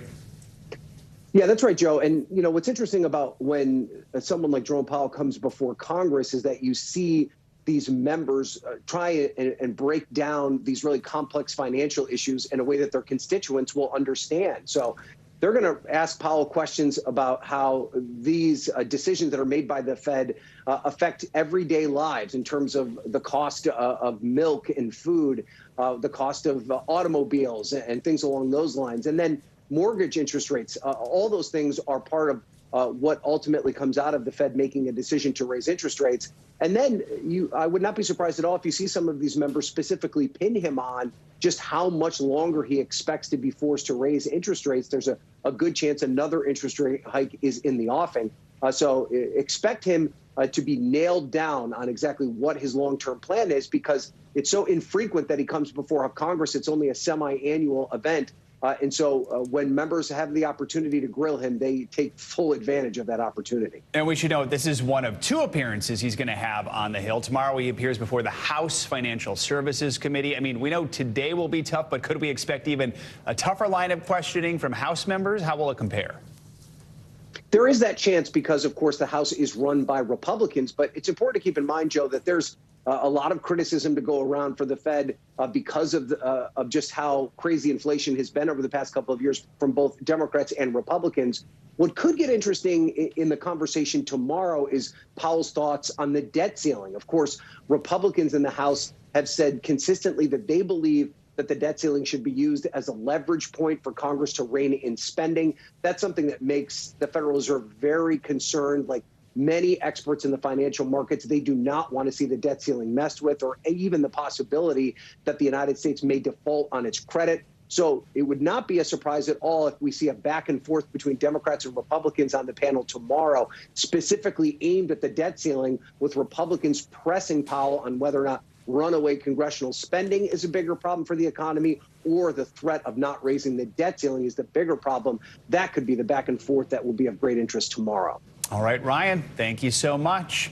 And new this morning, the Biden administration is announcing a proposal to raise taxes on those making $400,000 or more a year to boost funding for Medicare. The Medicare tax rate for those earners would rise from 3.8% to 5%, and the program's ability to negotiate lower costs for prescription drugs would be expanded. In an op-ed in the New York Times, the president called the tax hike a means to, quote, extend Medicare for another generation. President Biden says he hopes this plan, which is part of the 2024 budget slated for release later this week, will be able to extend the program through 2050. And in Pennsylvania, Senator John Fetterman's chief of staff shared an update on his progress undergoing treatment for clinical depression. Fetterman met with Adam Gentleson, a Walter Reed National Military Medical Center, on Monday, where he is being treated. In a tweet, Gentleson posted these photos of their meeting. He says they discussed Senate business, including rail safety legislation and the Farm Bill. He said Fetterman is grateful for all the well wishes and says he will be, quote, back soon. It's another cold, icy day in parts of California after another massive storm on Sunday. Some communities in the northern part of the state are isolated. Grocery stores and roads there are still closed as they continue digging out from multiple feet of snow. Those who have been able to get out of their homes are helping their neighbors by bringing them food and supplies. Even in Southern California, some were trapped by snow that piled up to 10 feet high. The snow is even causing fires in some areas because of possible gas leaks. Another storm is expected to hit the state this Friday, with Californians bracing to deal with it all over again. So let's get a closer look at what to expect today and the rest of the week with your Morning News Now weather forecast. Angie Lassman joins us. Good morning, Angie. Good morning, guys. It's such a difficult situation out west because they need really this moisture for the drought conditions there, but just not all at once. And they continue to be pounded by these really intense storms. And there's multiple on the way over the next couple of days, with an atmospheric river event setting up once again. So here's the lay of the land. We still have rain and snow working through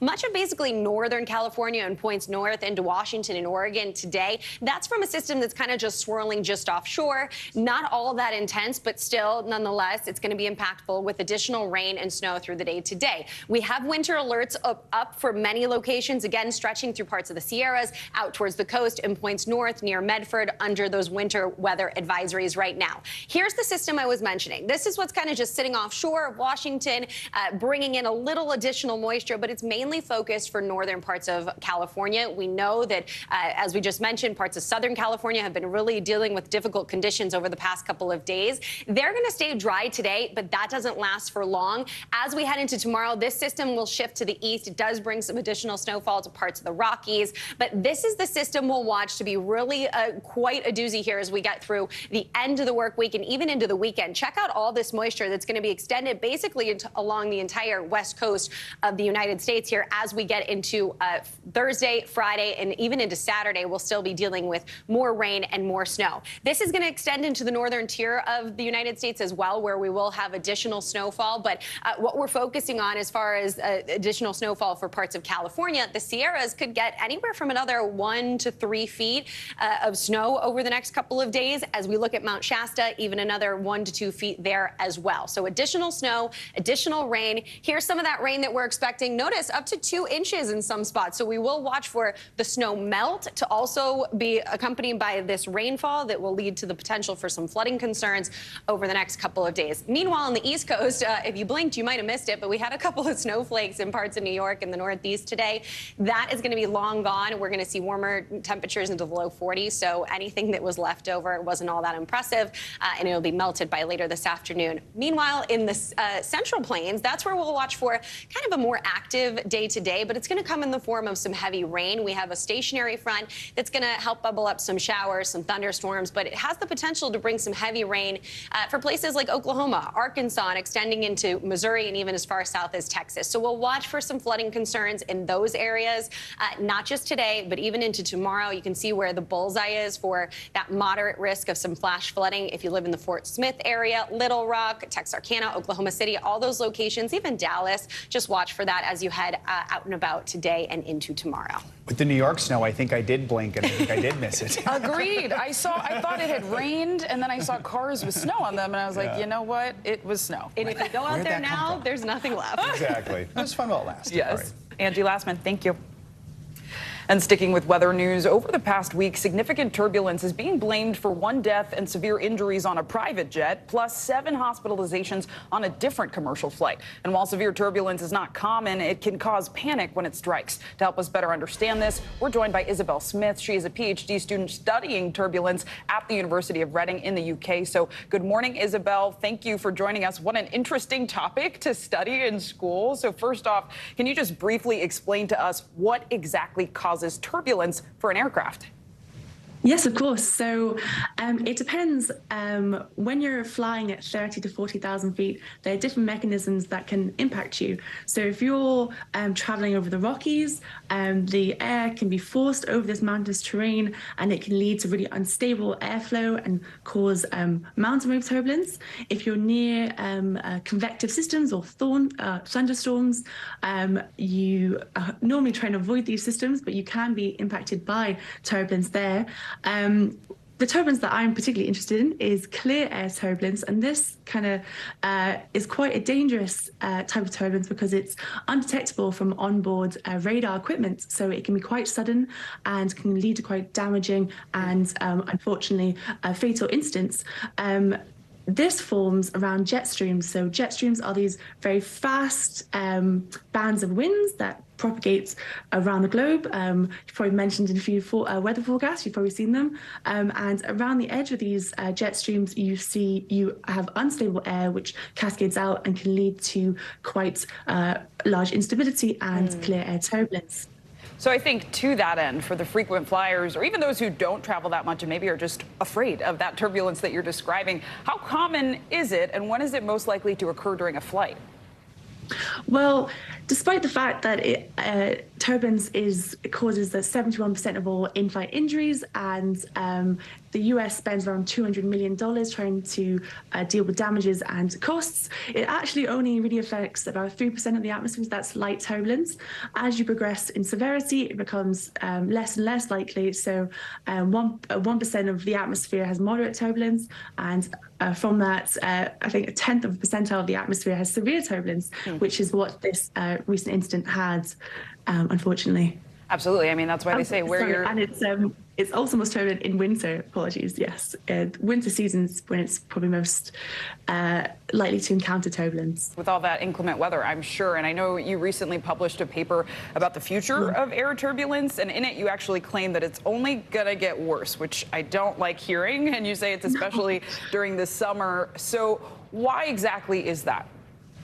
So basically what's happening is when we say global warming, we talk about the lower level of the troposphere, the lower level of the Earth's surface, and this is the troposphere. And this lower level is warming at a very rapid rate, but it's actually trapping in a lot of heat. So the upper level of the atmosphere, so there's different levels as you progress from surface to space. The level just above the troposphere, the stratosphere, is cooling at such a rapid rate as the troposphere is warming. And so we have this really strong temperature gradient, and this is leading to much faster winds over the North Atlantic and across the world.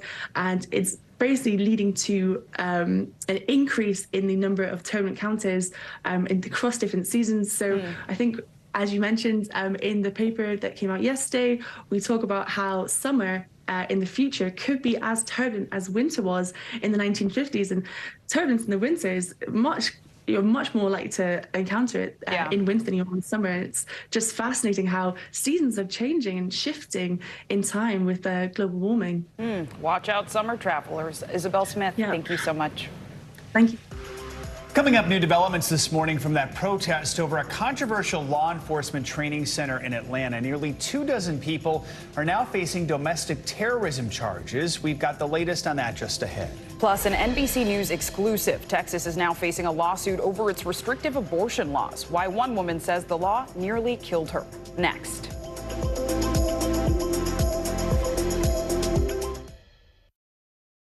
Stay on top of breaking news and the biggest stories of the day with NBC News Daily. Thank you so much for joining us. I'm Morgan Radford. And I'm Vicki Wynn. I'm Aaron Gilchrist. And I'm Kate Snow. Get in-depth reporting from across the country. What's your reaction to the president's comments? And around the world. Are Ukrainians continuing to make advances? And ways you can take care of your health. Who should be getting tested, and frankly, how often? And your wallet. Costs are skyrocketing. How to manage soaring prices. NBC News Daily. Weekdays from 12 to 4 p.m. Eastern on NBC News Now.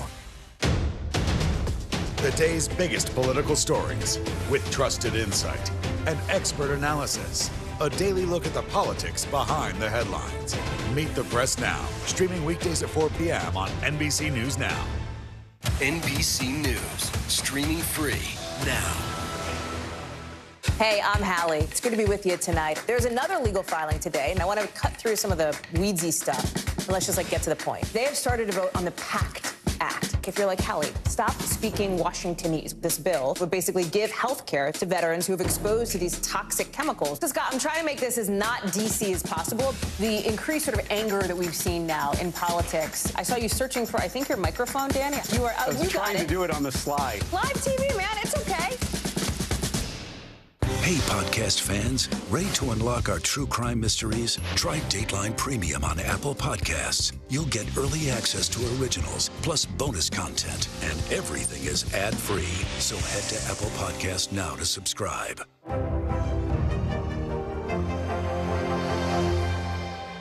Stay on top of breaking news and the biggest stories of the day with NBC News Daily. Thank you so much for joining us. I'm Morgan Radford. And I'm Vicki Wynn. I'm Aaron Gilchrist. And I'm Kate Snow. Get in-depth reporting from across the country. What's your reaction to the president's comments? And around the world. Are Ukrainians continuing to make advances? And ways you can take care of your health. Who should be getting tested, and frankly, how often? And your wallet. Costs are skyrocketing. How to manage soaring prices. NBC News Daily. Weekdays from 12 to 4 p.m. Eastern on NBC News Now.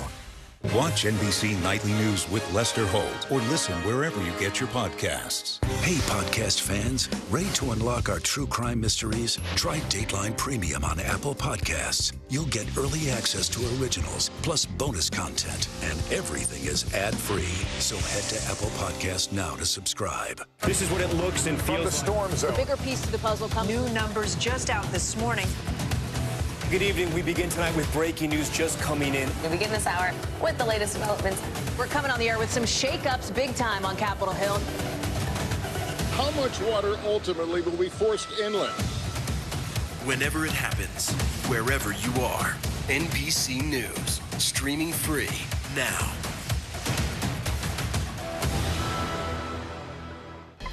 We're back with new developments in that protest against a proposed police training center in Atlanta over the weekend. 23 protesters have now been charged with domestic terrorism, accused of allegedly setting equipment on fire and throwing fireworks at police officers. NBC News correspondent Blaine Alexander has more. Well, this facility was actually approved back in 2021, but the police chief says in recent months, the clashes have only escalated. In Atlanta, a chaotic clash. Atlanta police released this video that they say shows rioters throwing fireworks at officers and setting construction vehicles and a trailer on fire. In the end, 23 charged with domestic terrorism. You throw Molotov cocktails, large rocks, a number of items at officers, your only intent is to harm. Police call it a coordinated attack by violent agitators. Of the 23 arrested, only 2 are from Georgia, while protesters say it all started at a family-friendly music festival and that officials used excessive force to arrest some who were not involved. All of it centered around a planned public safety training center that opponents have dubbed Cop City. The planned site is right here, 85 acres just outside of Atlanta, a training facility for both Atlanta police and fire. Now, officers have been stationed nearby, but they say they're going to increase their presence in the coming days. Officials tout it as a way to improve community policing. This is where your community and neighborhood watch programs will learn how to keep your neighborhood safe. But critics say it will do just the opposite. 90 acres of the forest are going to be destroyed right away to build Cop City. So we see this as a further militarization of the police. This is the latest flashpoint in a fight that has stretched well over a year. In January, a protester was killed, a Georgia State Patrol trooper injured. Protesters say that this is just the start of a week of demonstrations. Blaine Alexander, NBC News, Atlanta. Now to an NBC News exclusive. Several women are suing the state of Texas over its near-total abortion ban. They filed the lawsuit last night, plan to share their stories this morning on the steps of the Texas Capitol. NBC News Washington correspondent Yamiche Alcindor has the story. Oh, good. When Amanda and Josh Zarowski found out they were expecting a baby girl, they were overjoyed. The name they picked for her, Willow. I mean, it was magical. The first 17 weeks were very easy, very smooth sailing. But just before week 18, something felt wrong. Amanda's body was preparing for labor too early.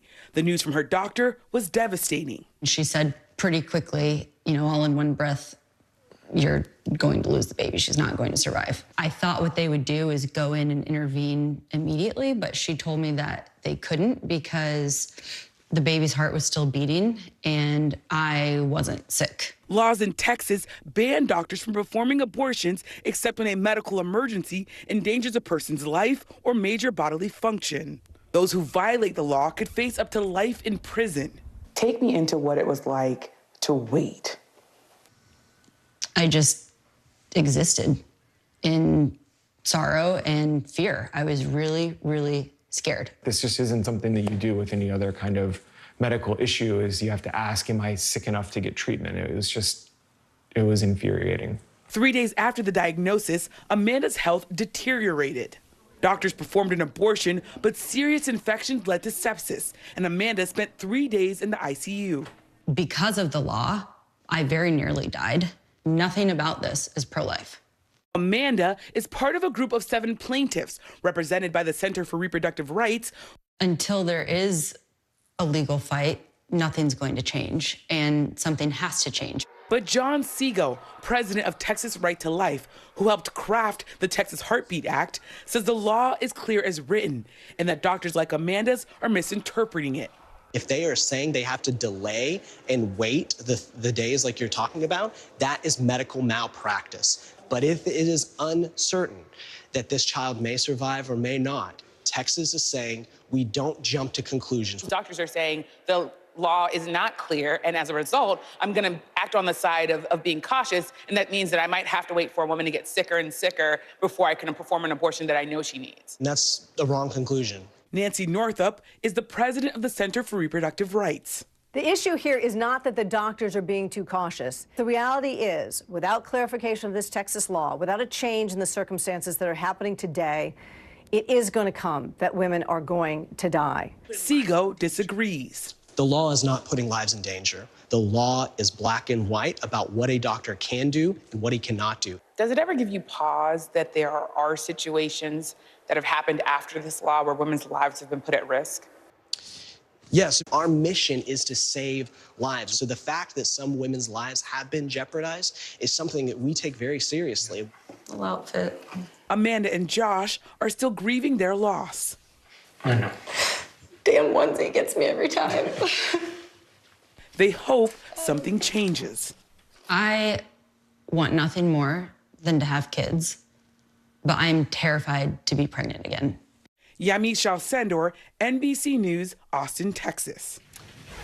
Joining us now to discuss more, NBC News legal analyst Danny Savalos. Danny, good morning. So what part of Texas's abortion ban then could be impacted by this lawsuit? I mean, in the wake of Roe versus Wade being overturned, what are the possibilities here as far as court decisions go? This lawsuit hones in on the part of the Texas ban that deals with the exceptions, when there is the risk of substantial harm to the mother or the fetus will not be born living. Now, the problem there is, what exactly does that mean? Legislators write laws, but they're not doctors. So doctors are left interpreting it to figure out exactly what that means. And the concern here, especially borne out by this lawsuit, is that doctors are afraid. They err on the side of not providing an abortion because there are harsh penalties. Imagine what any of us would do if you were given a choice by a statute, but if you choose unwisely, you're going to face criminal prosecution. You're going to take the path of least resistance. You're going to be careful, but that may have some serious consequences because doctors are just going to avoid risk. which is something we all do. You see in that interview that the approach by the Right to Life folks is that, well, it's pretty clear and that's malpractice if they don't follow it. Well, doesn't sound like he's making those medical decisions himself. If you are a doctor and your license is on the line, then there's some fear involved. Well, let's dig into some of those legal implications for doctors who choose to practice an abortion. What do those look like? And I mean, as a lawyer, what would you recommend to a doctor? I would recommend to a doctor, candidly, look at the law, resolve all issues in favor of not finding anything that will get you a jail sentence or criminal prosecution or losing your license. I mean, risk aversion. Unfortunately, we lawyers are risk averse, and that's the way we counsel our clients. It's why we don't make particularly good businessmen, because we don't like risk. So if I'm counseling a doctor, I would say, look, one choice will almost always land you avoiding jail time. The other one, very real possibility of jail time, especially in Texas. So, look, use your best judgment. But keep in mind, you know, as they said in Indiana Jones, choose wisely. Some other states have identical bans or nearly identical bans to this, and I think we're already starting to see legal action play out around the country. What is it we're seeing, and how does this end? Does this have to go before the Supreme Court again, possibly?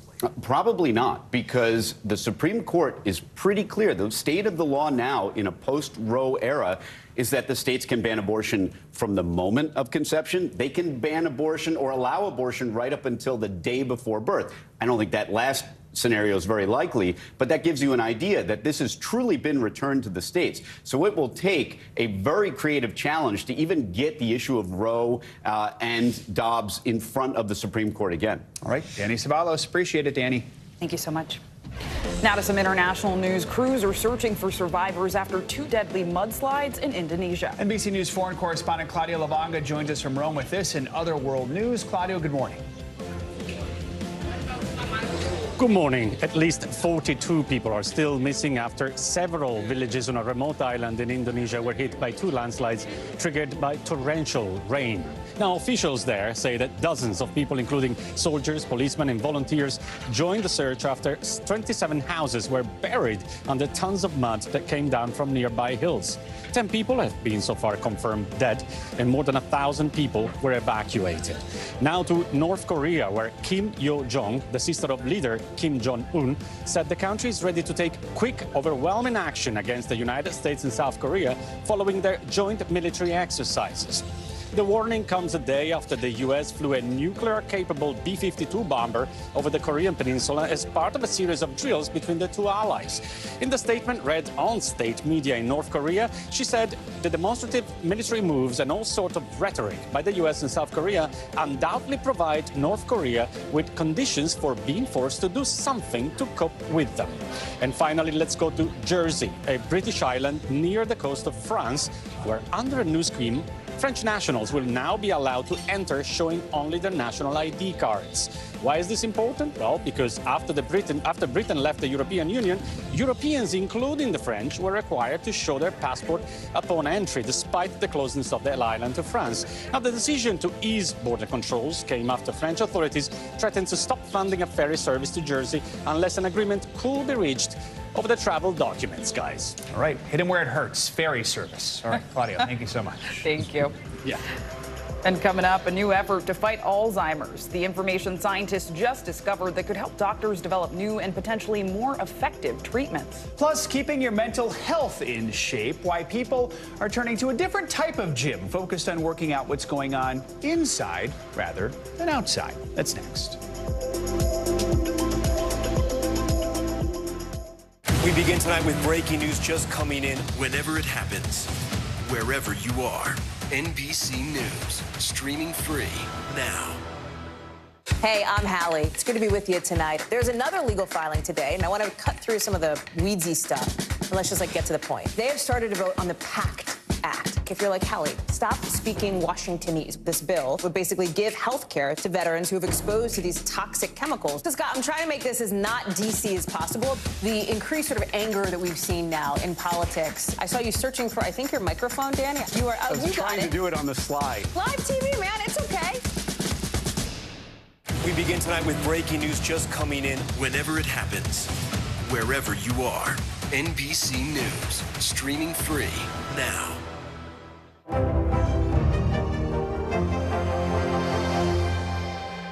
We begin top story with that breaking news. This is just in, a lot of stories to get to.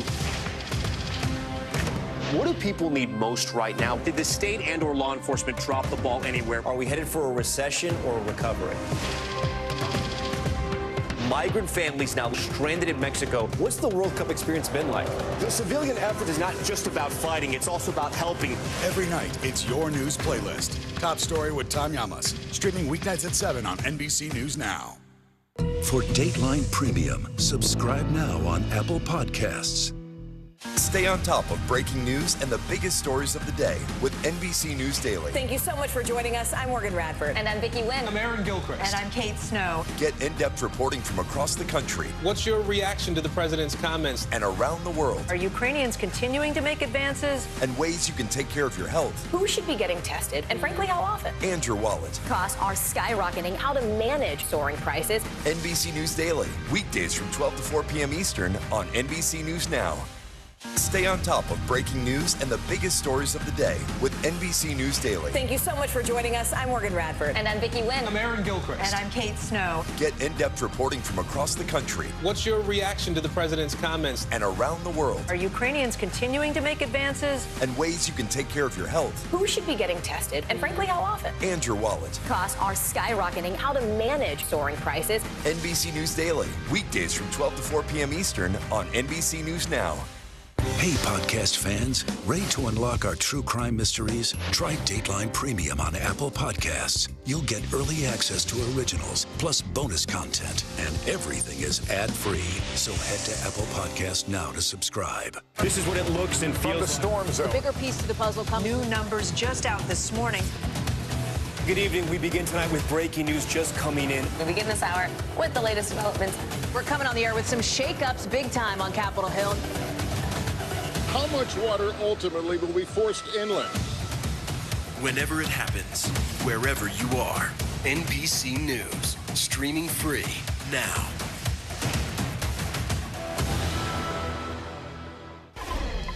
We're back with a look at the push to improve Alzheimer's research by focusing more on communities of color. This morning, we're taking you to the University of Miami, where scientists have discovered a genetic variant associated with the disease found only in people of Puerto Rican and Caribbean descent.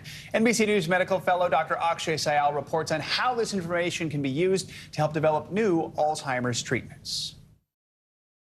2 years ago, Gustavo Rodriguez, a 68-year-old man from Florida, lost both his parents in a matter of weeks. I was admitted to the hospital with COVID.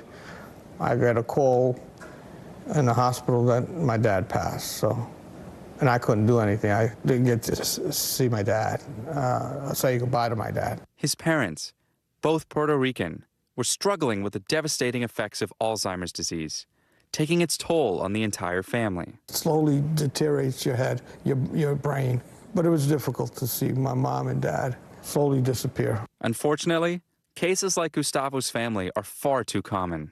Currently, about 6 million Americans are living with Alzheimer's disease and related forms of memory loss. In the coming years, that number is expected to skyrocket to 14 million. By 2060, cases among Hispanic Americans are projected to increase 7 times over today's estimates, according to the CDC. Why? Uncontrolled chronic health conditions like heart disease and diabetes, where factors like poverty and access to education may play a role. There may be a genetic component as well. These are samples from patients. These are samples from patients. Dr. Katrina Celis, an associate scientist at the University of Miami Hussman Institute, is part of a global effort to help fix the lack of diversity in Alzheimer's research. Hispanics, for example, are only 2% of the amount of individuals that are included in Alzheimer's disease genetic research studies. Some of the groups the researchers are looking into are the Cuban and Puerto Rican populations. Using a pool of over 400,000 samples from patients of all different backgrounds, Dr. Celis and her team have already identified a genetic variant linked to Puerto Ricans, an understanding that could develop treatments for people like Gustavo before it's too late. And it's not just Miami.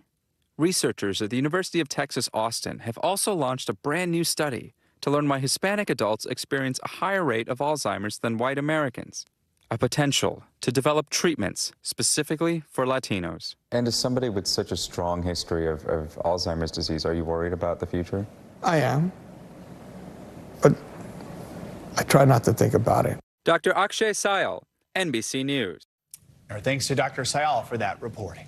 It's time now for our weekly mental health check-in. We're taking a closer look at why Black women are less likely to be screened for eating disorders. Plus, we'll tell you how to spot sundowning in dementia patients. Let's bring in Nero Feliciano for more on these headlines. She's a psychotherapist. Thank you so much for being with us this morning. So first, let's start with that research that shows Black women are less likely to be asked about potential eating disorders by their doctors. Pretty concerning. And they're also more likely to feel isolated while struggling with this disorder. So walk us through why exactly that is and what are some of the stigmas?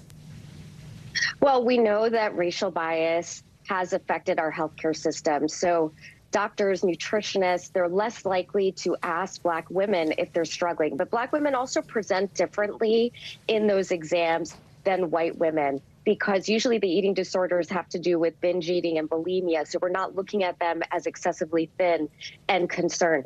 So we need more education around how Black women present with eating disorders and train our professionals to ask and treat it. Culturally competent care, as they call it. Yeah, and before we get to the next Exactly. question, we do want to note if you or someone you know is struggling with an eating disorder, you can call the Eating Disorders Helpline at 1-800-931-2237. Next, let's talk about something called sundowning. That's a phenomenon it's most common in patients with dementia. As soon as the sun begins to set, patients can become agitated or confused. So do we know what causes this, and how do we help those who experience sundowning? Yes, Joe, it's dementia and Alzheimer's. About 20% of patients who have these conditions experience sundowning. It happens around the same time every evening, lasts about 4 hours till they go to bed. They say it has to do with the degradation of structures in their brain that also have to do with circadian rhythm, and that's why they happen when the sun goes down. And there are several ways to treat it. One thing they can do is bright light therapy, exercise, creating a very calming mood in the room, aromatherapy, soft music, making sure that person is comfortable before the sun goes down. They're not hungry or thirsty, and that they have some emotional support at that point. But for many cases, patients need medication because it's very unsettling for them and for their caregivers. And of course, it wouldn't be a weekly health check-in if we didn't talk about exercise. We know your body can get a good workout by hitting the gym, but it turns out maybe your brain can too, which is kind of cool. And that's because more people are actually turning to mental health gyms. So how exactly does a gym like this work, and can a gym provide that kind of help? Yeah, absolutely. Just like we know, if we want to strengthen our muscles, we have to work them out. The same goes for our neural pathways that improve mood and build resilience. So these are centers popping up that teach people exercises such as journaling, mindfulness, self-soothing routines. And right now, the report is really positive. People are experiencing anywhere from a 20 to 50% decrease in mental health symptoms just by practicing these exercises. And I do think connecting with other people who can give you support in these areas also lead to better outcomes when it comes to mental health. It's really a palatable, acceptable way of getting mental health treatment because we're all already supportive of the idea of gyms. So now we're just moving that over towards the mental. Love it. Expanding our health one step at a time. Nero Feliciano, Right. Thank you so much. Coming up, several colleges and universities still have access to the remains of Native Americans despite a law calling for their return. What an NBC News investigation uncovered about one of the country's largest public universities and why they're still holding on to thousands of Native American remains. You're watching Morning News Now. The day's biggest political stories with trusted insight and expert analysis. A daily look at the politics behind the headlines. Meet the Press Now, streaming weekdays at 4 p.m. on NBC News Now. What do people need most right now? Did the state and/or law enforcement drop the ball? Migrant families now stranded in Mexico. What's the World Cup experience been like? It's your news playlist. Top story with Tom Yamas. Weeknights at 7 on NBC News Now. We begin tonight with breaking news just coming in. Whenever it happens, wherever you are, NBC News, streaming free now. Hey, I'm Hallie. It's good to be with you tonight. There's another legal filing today, and I want to cut through some of the weedsy stuff. And let's just get to the point. They have started a vote on the PACT Act. if you're like, Hallie, stop speaking Washingtonese. This bill would basically give health care to veterans who have exposed to these toxic chemicals. So, Scott, I'm trying to make this as not DC as possible. The increased sort of anger that we've seen now in politics. I saw you searching for, I think, your microphone, Dan. You are. I was trying to do it on the slide. Live TV, man. It's okay. Watch NBC Nightly News with Lester Holt or listen wherever you get your podcasts. What do people need most right now? Did the state and/or law enforcement drop the ball? Migrant families now stranded in Mexico. What's the World Cup experience been like? It's your news playlist. Top story with Tanya Amos. Weeknights at 7 on NBC News Now. We begin tonight with breaking news just coming in. Whenever it happens, wherever you are, NBC News, streaming free now.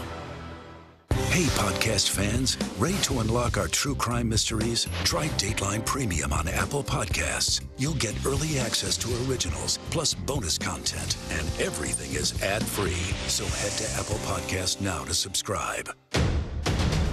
The day's biggest political stories with trusted insight and expert analysis. A daily look at the politics behind the headlines.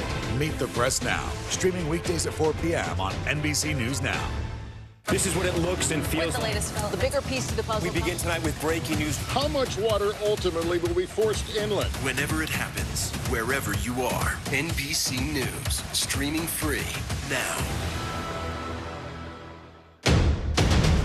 The day's biggest political stories with trusted insight and expert analysis. A daily look at the politics behind the headlines. Meet the Press Now, streaming weekdays at 4 p.m. on NBC News Now. NBC News, streaming free now.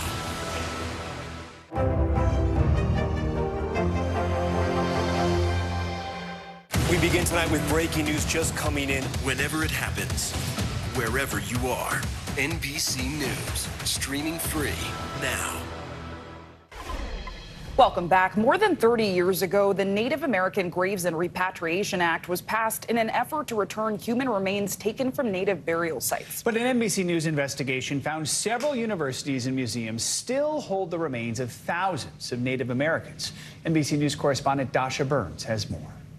It's like a horror movie. 1,000-year-old Native American remains, revealing decades of bad behavior by a powerful institution in an investigation by NBC News and ProPublica. I think if we seen a movie where people are digging up graves today, what would we think? Would we allow it now for the sake of science and research? I don't think so. It's illegal. The University of California, Berkeley's Phoebe A. Hearst Museum is currently housing about 9,000 indigenous remains. They wanted to emulate and be competitive with the Smithsonian and Harvard and the British Museum. And to do that, they created an archaeology and anthropology program that also got into the business of plundering native grave sites. But in 1990, after tribes lobbied for the return of their ancestors, the federal government passed NAGPRA, the Native American Graves Protection and Repatriation Act. Institutions like Berkeley were then required under this legislation to speedily repatriate human remains back to the tribes and the native organizations that requested them. But some institutions did not work speedily. According to ProPublica, 200 institutions had repatriated none of the 14,000 native remains in their collection as of last December. Institutions like Harvard and the American Museum of Natural History still have remains in their possession. But UC Berkeley has by far the most. How would you describe the role that Berkeley has played? #1 bad actor in the state of California. In the case of the Chumash tribe in Northern California, they fought to get 1,400 of their ancestors repatriated from UC Berkeley for nearly a decade. Sam Cohen and Nakia Zavalia, who led that fight, say it took that long because of stonewalling by the university. We're talking about returning our ancestors back home that were stolen from their graves as long ago as the late 1900s. And when they finally arrived to claim the bodies of their ancestors, we found them in rows of shelves. At times, the skulls separated from the rest of the body. What was it like to see your ancestors in bins on shelves scattered about? It was horrific. I can't believe that that practice ever existed. to go out and unearth human remains, to take them back to a lab or to a higher education institution or museum for them to evaluate. But the Chumash tribe's battle with Berkeley didn't end there. After their 1,400 ancestors were returned to them in 2018, the tribe later learned that others had been left behind. UC Berkeley notifying the Chumash people that 6 more remains were found in a lab in 2020. And to date, there are still more missing, the tribe has learned. UC Berkeley declined an interview with NBC News and ProPublica, but acknowledged in a statement it had, quote, mishandled its repatriation responsibilities, saying, quote, the campus privileged some kinds of scientific and scholarly evidence over tribal interests and evidence provided by tribes. UC Berkeley, a powerful progressive institution reckoning with its past. Berkeley has learned how to talk the talk of repatriation, but is still resisting actual Native American human remains repatriation, and they need to be sanctioned. The Chumash say this fight is far from over. You know, Native Americans have been oppressed and put on reservations and often told what to do, knowing the fight that my ancestors had to have, the fight that my grandmother had, my mother had, and now the fight that we have as the next generation. And now you're fighting for them. Now we're fighting for them, yes. Our thanks to Dasha Burns for that important reporting. Financial news now. Meta is gearing up for even more staffing cuts. CNBC's Silvana Hanau joins us for this and other money news. Silvana, good morning. Hey, Zinkley, Joe, good morning to you. Yeah, Meta's preparing a new round of layoffs just 4 months after cutting 13% of the workforce. Bloomberg reports these cuts will affect thousands of employees and could be announced as soon as this week. They're said to be separate from cuts targeting managers and teams being deemed non-essential that are still pending. And some employees are worried the layoffs will come before annual bonuses are handed out later this month. Google is starting to roll out an updated user interface for Google Drive, Docs, Sheets, and Slides. The apps still work the same, but Google says they should be more simplified with less clutter and a few improvements. They include new search tips, including type, owner, and last modified to help find files faster. The update will be available to all users by the end of the month. Toblerone is losing some of its traditional Swiss look. Mondelez, which owns the triangle-shaped chocolate treat, is removing the Matterhorn and the Swiss flag from the packaging in favor of a streamlined mountain logo. The change is being made to comply with Swiss law, which says production of certain foods must be done in country in order to use national symbols. Mondelez will be making some Toblerone bars in Slovakia to keep up with rising demand. Joe and Zinkley, now I want one. All I'm thinking of right now is those giant Toblerone bars you see in like duty-free stores. Yes.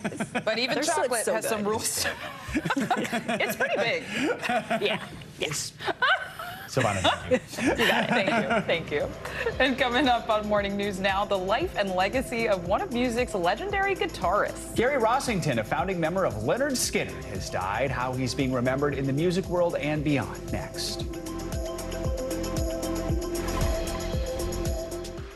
Hey, podcast fans, ready to unlock our true crime mysteries? Try Dateline Premium on Apple Podcasts. You'll get early access to originals, plus bonus content, and everything is ad-free. So head to Apple Podcasts now to subscribe.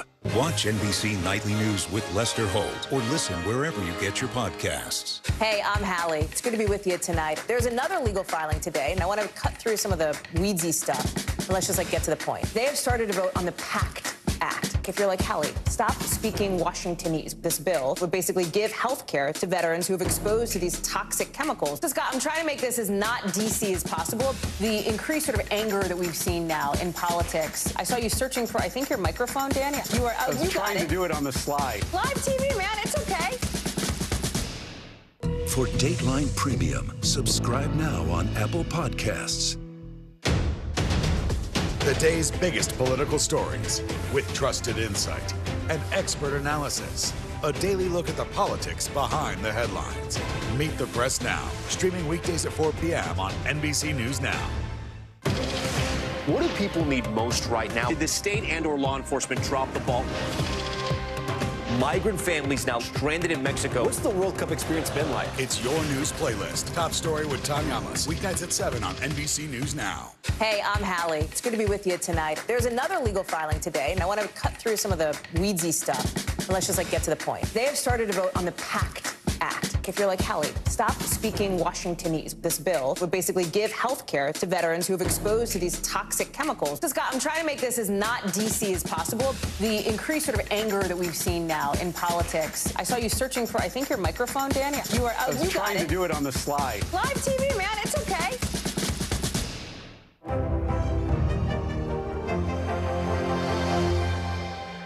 We begin top story with that breaking news. This is just in. A lot of stories to get to. What do people need most right now? Did the state and/or law enforcement drop the ball anywhere? Are we headed for a recession? Migrant families now stranded in Mexico. What's the World Cup experience been like? The civilian effort is not just about fighting, it's also about helping. Every night, it's your news playlist. Top story with Tom Llamas. Streaming weeknights at 7 on NBC News Now. For Dateline Premium, subscribe now on Apple Podcasts.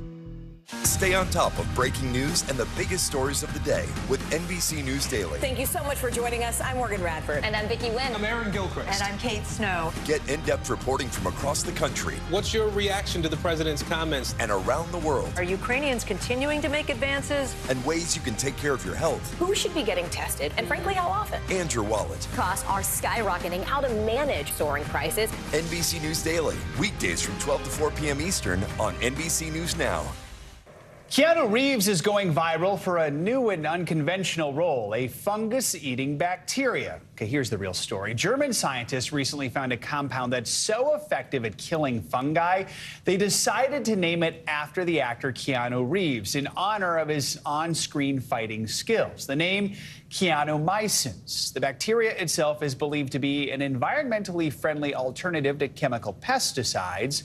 Fans asked the actor for his thoughts when he appeared on Reddit for an Ask Me Anything session, and of course, people asked him about that. He humbly replied, "They should have called it John Wick, but that's pretty cool and surreal for me."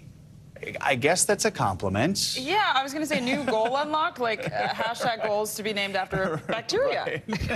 Zinclaymycin. Let's keep my name out of this. Joe, thank you so much. Yep.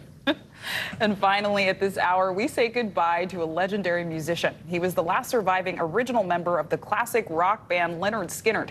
NBC News correspondent Harry Smith walks us through the life and legacy of the iconic guitarist, Gary Rosington.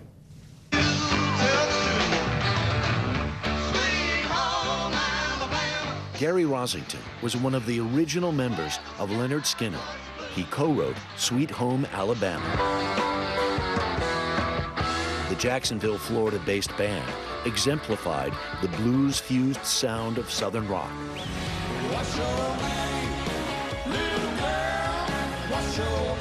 What's Your Name was one of their biggest hits. For many, Skynyrd was the sound of the 70s.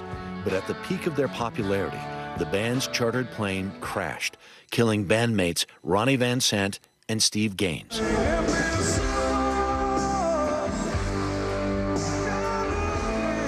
Rosington was terribly hurt, but recovered and kept playing. Rare was the performance when an audience member didn't raise a Bic lighter and shout, "Freebird," Rosington's signature solo. The band posted, "Gary is now with his Skynyrd brothers and family in heaven, playing it pretty, like he always does." Gary Rosington was 71. Harry Smith, NBC News.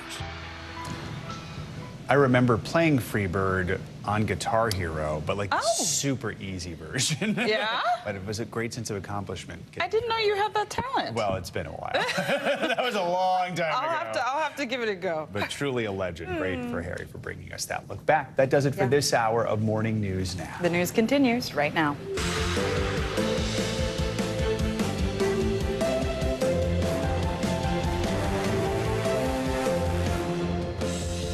Good morning. I'm Zincle Asamoah in for Savannah Sellers. And I'm Joe Fryer. Right now on Morning News Now, a race against time in California. Search and rescue teams working around the clock to dig out the snowbound in SoCal. People now braving snow drifts of nearly 10 feet to help deliver vital supplies like food, water, and medications to those still trapped.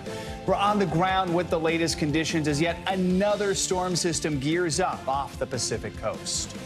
Taken. New developments this morning surrounding those 4 Americans kidnapped at gunpoint shortly after crossing the U.S.-Mexico border.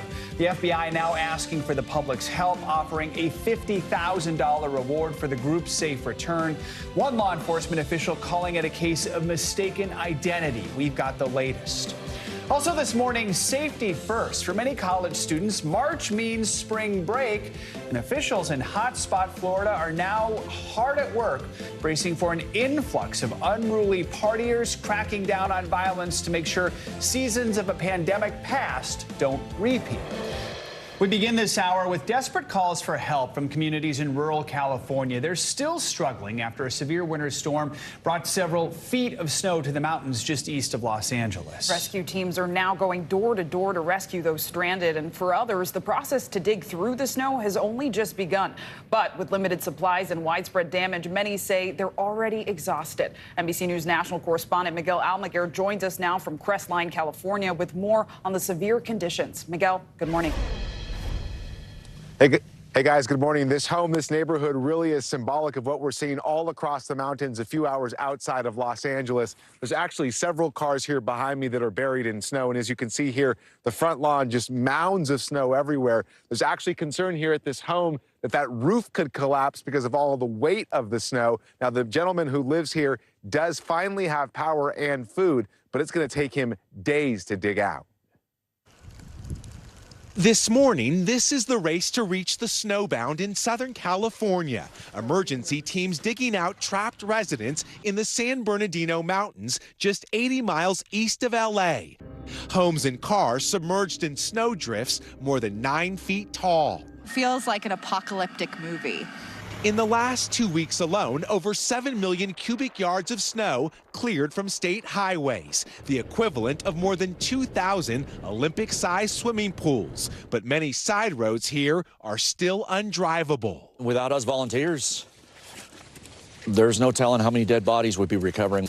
Middle school teacher Steve Gaskell serving as a literal lifeline, scaling the snow to deliver food and medications to stranded residents like Marissa Kupsick, including insulin for her uncle. It's just scary not being able to get out. How desperate did you need these supplies, including that insulin? Oh, it's a matter of life or death for my uncle. Pregnant mom Stephanie Gillis and her husband David were trapped in their home when she went into labor. Road closures preventing their midwives from arriving in time. That's when things started to get a little stressful for me. Luckily, Stephanie gave birth to a healthy baby girl, Audrey, without complications. Meantime, Northern California also facing dangerous conditions. Heavy snow in the Sierra Nevada, collapsing roofs and making travel treacherous. Yosemite National Park and over a dozen state parks closed indefinitely as Californians come together to help brave this historic winter wallop. Now, there is some good news. Most of the major roads here have been plowed, but the side roads and so many driveways have not. Take a look at this Corvette. It is encased in snow and ice. It'll take weeks likely to dig this car out. Now, the other major concern in this area is the cold temperatures and folks without power and heat. That could be a life and death scenario. Joe, guys, back to you guys. Praying people stay safe. Miguel Almaguer, thank you.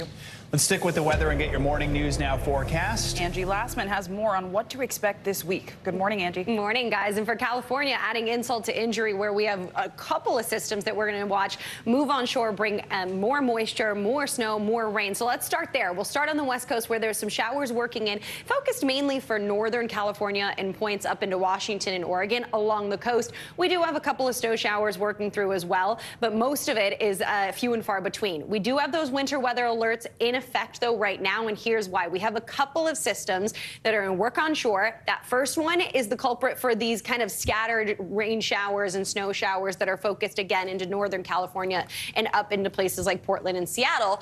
But then we'll have a secondary system that starts to gear up, intensify, and really impact a whole lot more people here as we get into the end of the week. This system spreads some of that snow off to the northern Rockies, so we'll add some snow to folks that live there. We'll see some rain showers, but the big push of moisture happens with this next system. We are looking at another atmospheric river event, so that means more moisture, more flooding concerns, more snow, all of that on the table for folks on the West Coast here as we get through Thursday and Friday. This is into Thursday. There's that system still offshore, but look at all this moisture that it's attached to it. That's going to swing in and add on to those totals of that they've already had, really incredible totals in some spots. Some of those spots, the Sierras, ending up with another 1 to 3 feet when it's all said and done through Thursday. Mount Shasta, another 1 to 2 feet. And on top of that, with some of that, we'll see some melt, and we also have some rainfall that we're going to expect. So anywhere 1, maybe 2 inches in some of those locations along the coast. So we'll watch for the flooding concerns for folks there. Meanwhile, in the Northeast, some of those snow showers we saw this morning are ending, but we're going to be left with some chilly temperatures. New York, 41 degrees. It'll feel like the 30s. Rochester into the low 30s. It'll feel like the 20s. We do have some breezy conditions, so just make sure that you are prepared for that. Meanwhile, it's the opposite on the Gulf Coast, guys, where more record temperatures for them. Not breezy there. Yeah, that's the place to be, apparently. Exactly. Angie Lassman, thank you. This morning, authorities are searching for the 4 Americans who were kidnapped in the Mexican border city of Matamoros. The FBI is offering $50,000 for the group's safe return. The kidnapping happened Friday and resulted in the death of 1 Mexican citizen. NBC News correspondent Morgan Chesky joins us now from Brownsville, Texas, which is just across the border from where the kidnapping happened. Morgan, good morning. Yeah, Joe, good morning. And authorities say this may be a horrible case of mistaken identity. Officials say this group of 4 U.S. citizens had come here to Brownsville to cross over into Matamoros so one of those women could get a cosmetic procedure done. Instead, they drove right into the middle of a gunfight, ending in a terrifying kidnapping, at least part of which was caught on camera.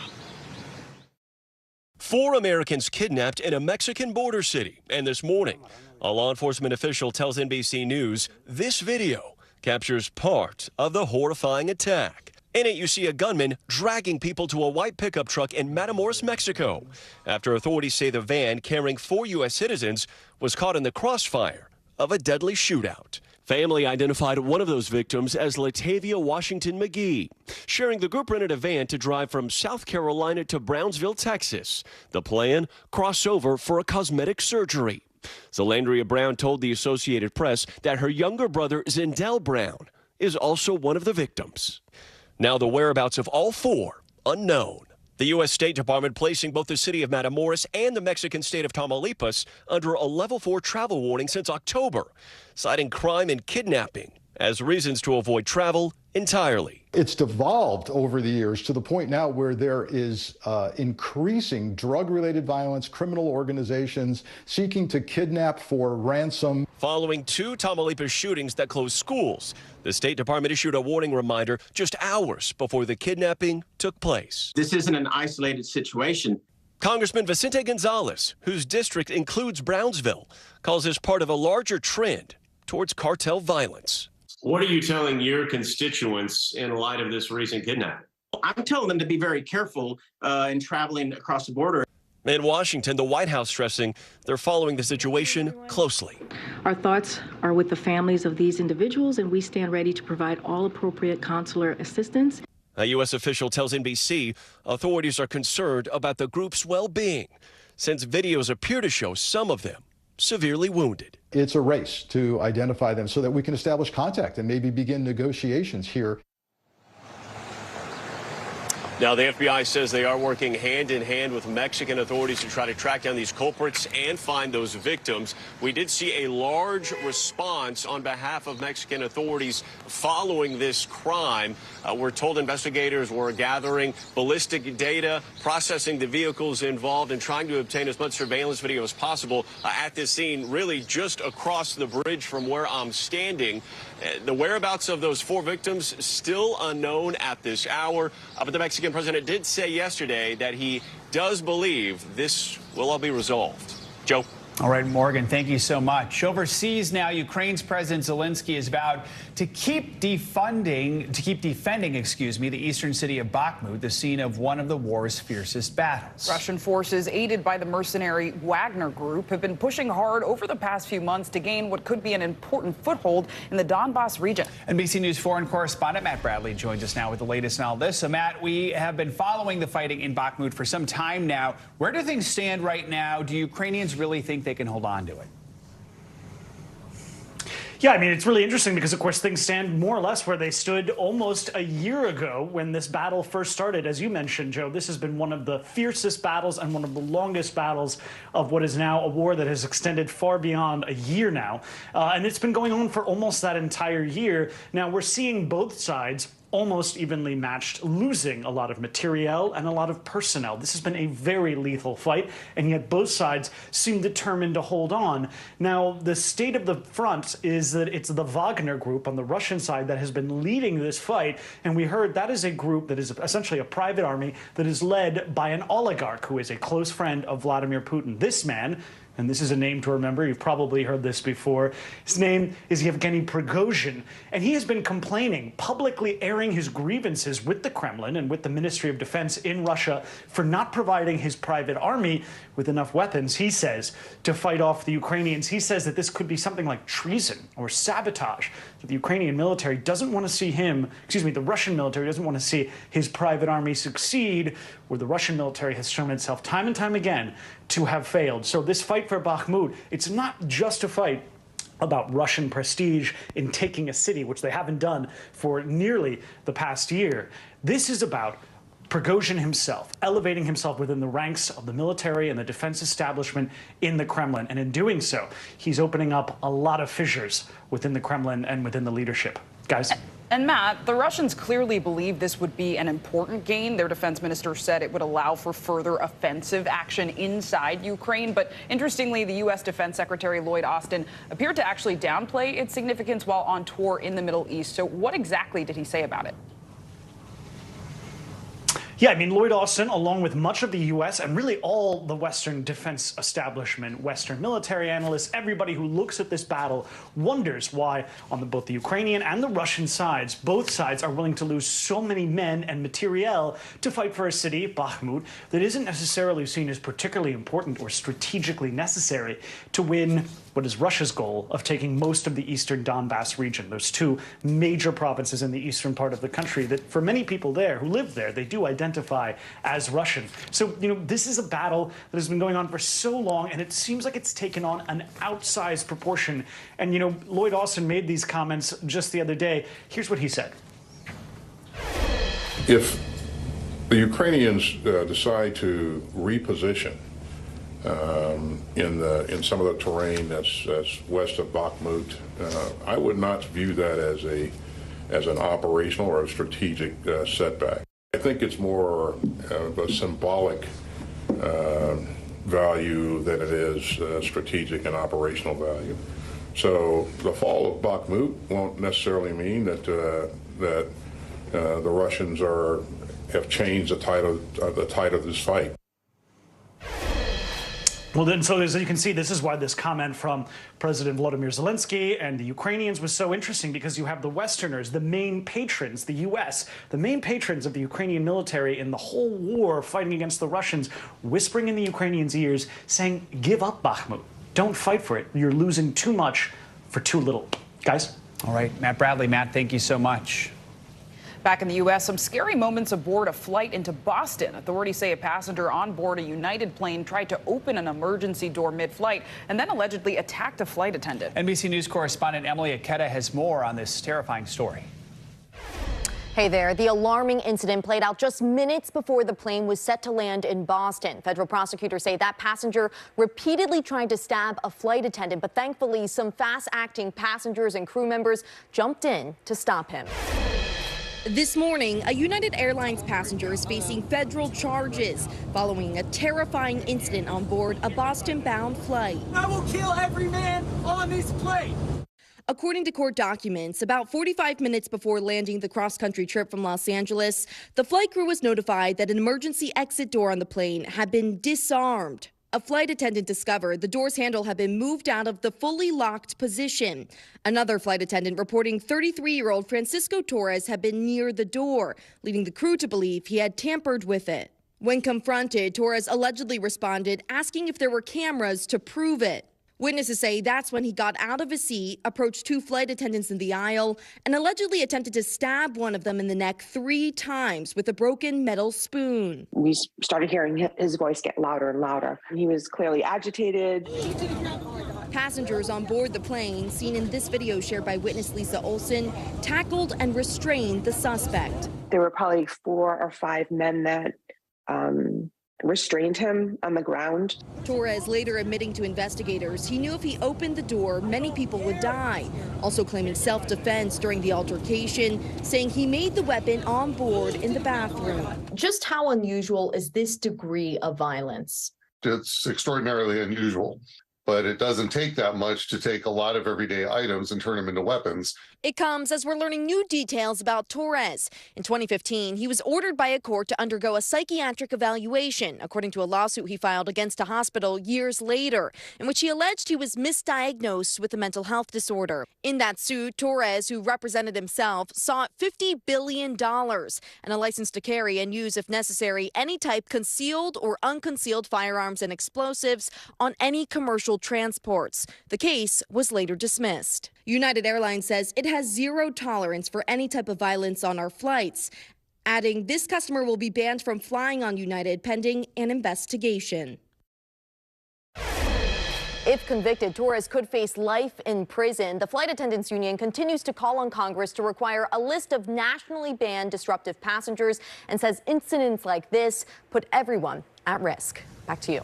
Emily, thanks so much. And coming up on this hour of Morning News Now, the White House is out this morning with a new plan to save Medicare coverage for millions of Americans. We'll dig deeper into President Biden's new proposal set to be formally released today and the pushback it's expected to receive from Republicans. We'll be right back. This is what it looks and feels. From the storm zone. The bigger piece of the puzzle comes. New numbers just out this morning. Good evening. We begin tonight with breaking news just coming in. We begin this hour with the latest developments. We're coming on the air with some shakeups big time on Capitol Hill. How much water ultimately will be forced inland? Whenever it happens, wherever you are, NBC News, streaming free now. Watch NBC Nightly News with Lester Holt or listen wherever you get your podcasts. Hey, I'm Hallie. It's good to be with you tonight. There's another legal filing today, and I want to cut through some of the weedsy stuff. And let's just get to the point. They have started to vote on the PACT Act. If you're like Hallie, stop speaking Washingtonese. This bill would basically give health care to veterans who have exposed to these toxic chemicals. So, Scott, I'm trying to make this as not DC as possible. The increased sort of anger that we've seen now in politics. I saw you searching for, I think, your microphone, Dan. You are. I was trying to do it on the slide. Live TV, man. It's okay. For Dateline Premium, subscribe now on Apple Podcasts. Hey, I'm Hallie. It's good to be with you tonight. There's another legal filing today, and I want to cut through some of the weedsy stuff. And let's just get to the point. They have started to vote on the PACT Act. If you're like Hallie, stop speaking Washingtonese. This bill would basically give health care to veterans who have exposed to these toxic chemicals. So, Scott, I'm trying to make this as not DC as possible. The increased sort of anger that we've seen now in politics. I saw you searching for, I think, your microphone, Dan. You are. I was trying to do it on the slide. Live TV, man. It's okay. We begin top story with that breaking news. This is just in. A lot of stories to get to. What do people need most right now? Did the state and or law enforcement drop the ball anywhere? Are we headed for a recession or a recovery? Migrant families now stranded in Mexico. What's the World Cup experience been like? The civilian effort is not just about fighting, it's also about helping. Every night, it's your news playlist. Top Story with Tom Llamas. Streaming weeknights at 7 on NBC News Now.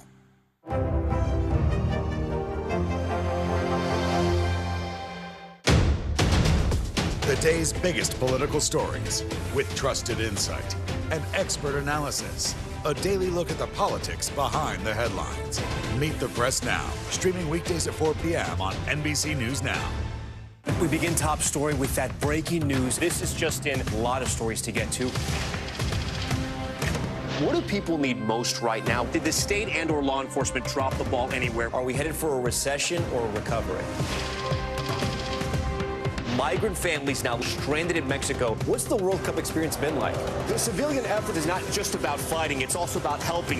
Every night, it's your news playlist. Top Story with Tom Llamas, streaming weeknights at 7 on NBC News Now.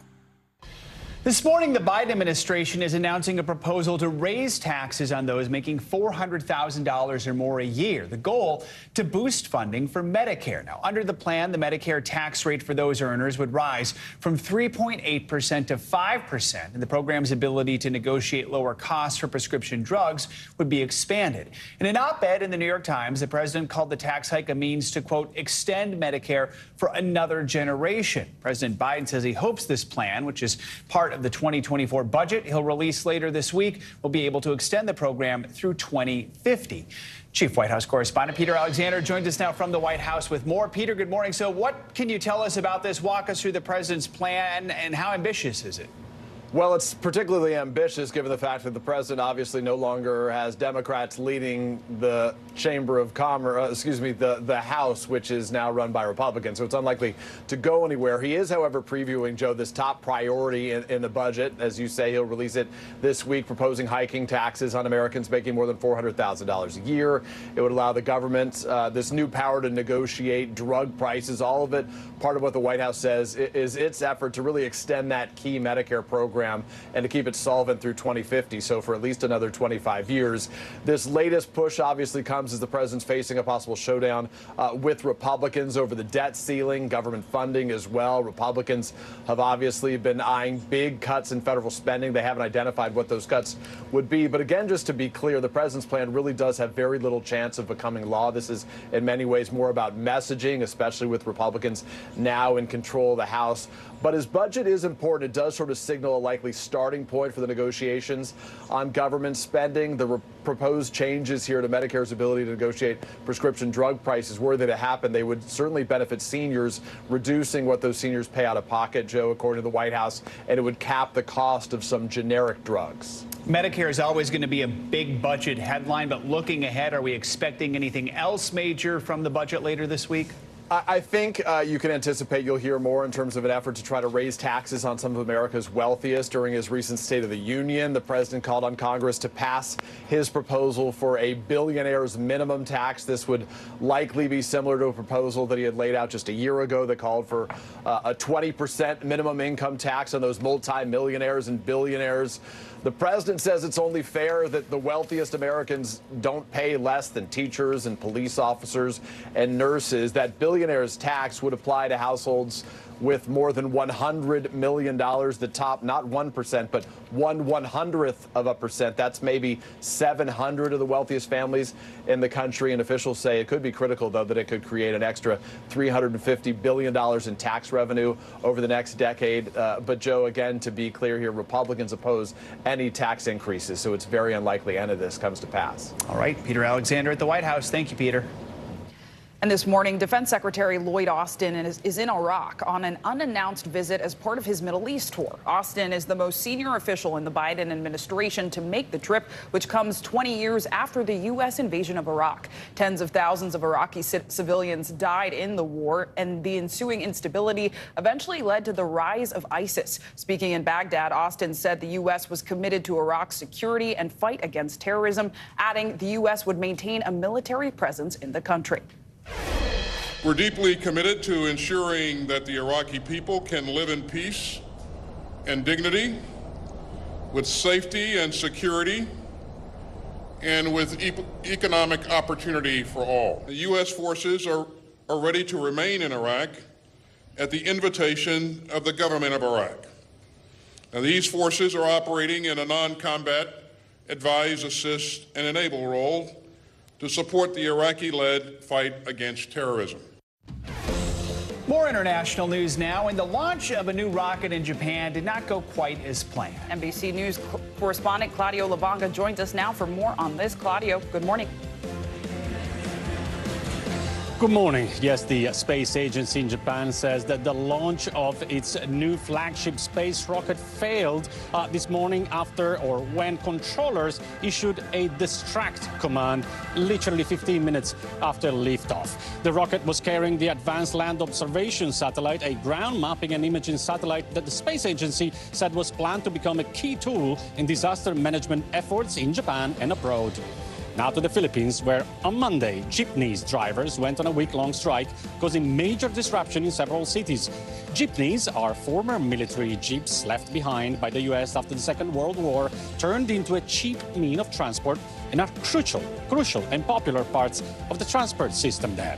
The strike was prompted by the request by the government to replace them with a more modern alternatives, as they say the vehicles are damaging to the environment. And finally, take a look at what archaeologists unearthed in an ancient temple in southern Egypt. Egypt's Antiquities Ministry said that a sphinx-like statue and the remains of a shrine were among artifacts that were found in the temple of Dendera, about 300 miles from Cairo. And guess who archaeologists believe the statue represents? Claudius, or Claudio, the Roman emperor who ruled over North Africa and has inspired countless of Italian parents ever since to call their children Claudio, including mine, of course. Fantastic name. All right. Indeed. Claudio, thank you so much. Appreciate it. Yeah. Coming up on Morning News Now, safety first. They're bracing for another rowdy spring break in Florida this year, hoping that the violence and unrest of years past doesn't repeat. After the break, we'll show you how people there are preparing as the parties kick off. Stick around.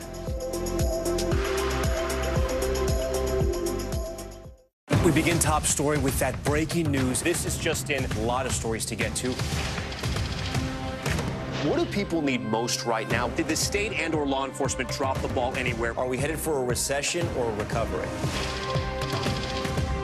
Migrant families now stranded in Mexico. What's the World Cup experience been like?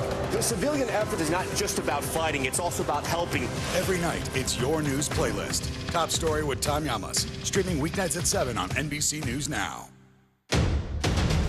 The day's biggest political stories with trusted insight and expert analysis. A daily look at the politics behind the headlines. Meet the Press Now. Streaming weekdays at 4 p.m. on NBC News Now. Watch NBC Nightly News with Lester Holt or listen wherever you get your podcasts. Hey, podcast fans, ready to unlock our true crime mysteries? Try Dateline Premium on Apple Podcasts. You'll get early access to originals, plus bonus content, and everything is ad-free. So head to Apple Podcasts now to subscribe. NBC News, streaming free now.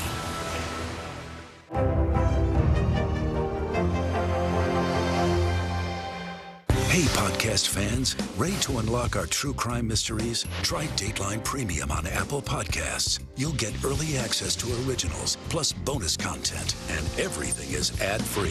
So head to Apple Podcasts now to subscribe. This is what it looks and feels. From the storm zone. The bigger piece to the puzzle comes. New numbers just out this morning.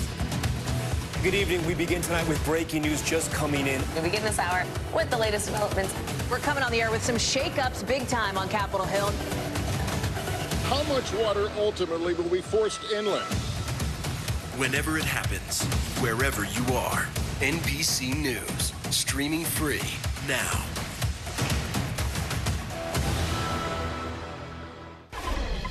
We're back now with an alarming trend that more educators are choosing to leave their profession. School districts say they're seeing spikes in teacher turnover. NBC News correspondent Stephanie Goss joins us now with a look at what this means for students across the country. Good morning. It's not great news, guys. Good morning. You know, there was hope last fall that the teacher shortage would start to improve after a tough stretch during the pandemic. But some new numbers this morning tell a different story. It's not better. And in some places, the shortages are getting worse. Across the country, fed-up teachers, many tired of long hours and low pay, are calling it quits. In one Virginia county, they are hoping a $3,000 bonus will keep teachers from leaving the job. Our teachers work hard, our staff works hard, and they need to be fairly compensated. But they are down more than 150 teachers. It's a similar story in school districts across the country. New numbers from 8 states show how tough things are getting. Last school year, Maryland and Louisiana saw the highest number of resignations in a decade. In Washington state, it was the highest number in 3 decades. When everything shut down and COVID kind of took full swing, that was my first year in the classroom. Angela Tilson resigned from her teaching job in Massachusetts last December. COVID is still very much affecting the education system. The gaps are striking, and there's only so much that you can do as one person in the overload of work. It sounds like you reached a real breaking point. Yes, I did. Like many, she shared her story online. There are a mix of reasons. I am not going to miss unreasonable class sizes. I am not going to miss 23-minute lunch breaks. Children are struggling academically. Teacher shortages mean more work. And then there's the pay. Today was my last day as a teacher. I'd like to think it's just a pause, but I honestly don't know right now. In the fall, Sayreville, New Jersey sent out flyers hoping to inspire people to help. 3 retired teachers returned to the job, but the district still has 12 vacancies. We were starting to experience a little bit of the shortage last year, but it seems that we hit the pinnacle this year. Did it get worse? Without a doubt. The key, educators say, is getting young college students to choose the profession. Our message to them is you couldn't ask for a more noble field. If you really want to make an impact on this world, this is where it's to be done. That is for sure. There are a lot of states taking steps to offer more money, including helping teachers pay down those student loans. Some of the COVID rescue plan can also be used to help school districts, but that assistance is temporary, and what's needed, educators say, is a long-term solution, guys. Pay is going to be a big part of that. Huge part of it. It's so important for the students. Yep, absolutely. Thank you. You're welcome. And spring break season is upon us, and that means beach towns and resorts will be seeing a surge in travelers between now and mid-April. In recent years, the spring break celebrations have been disruptive for cities like Miami Beach and Fort Lauderdale, but city officials are taking action this year to make sure the festivities don't get out of hand. NBC News correspondent Sam Brock is in Cocoa Beach, Florida, with the details.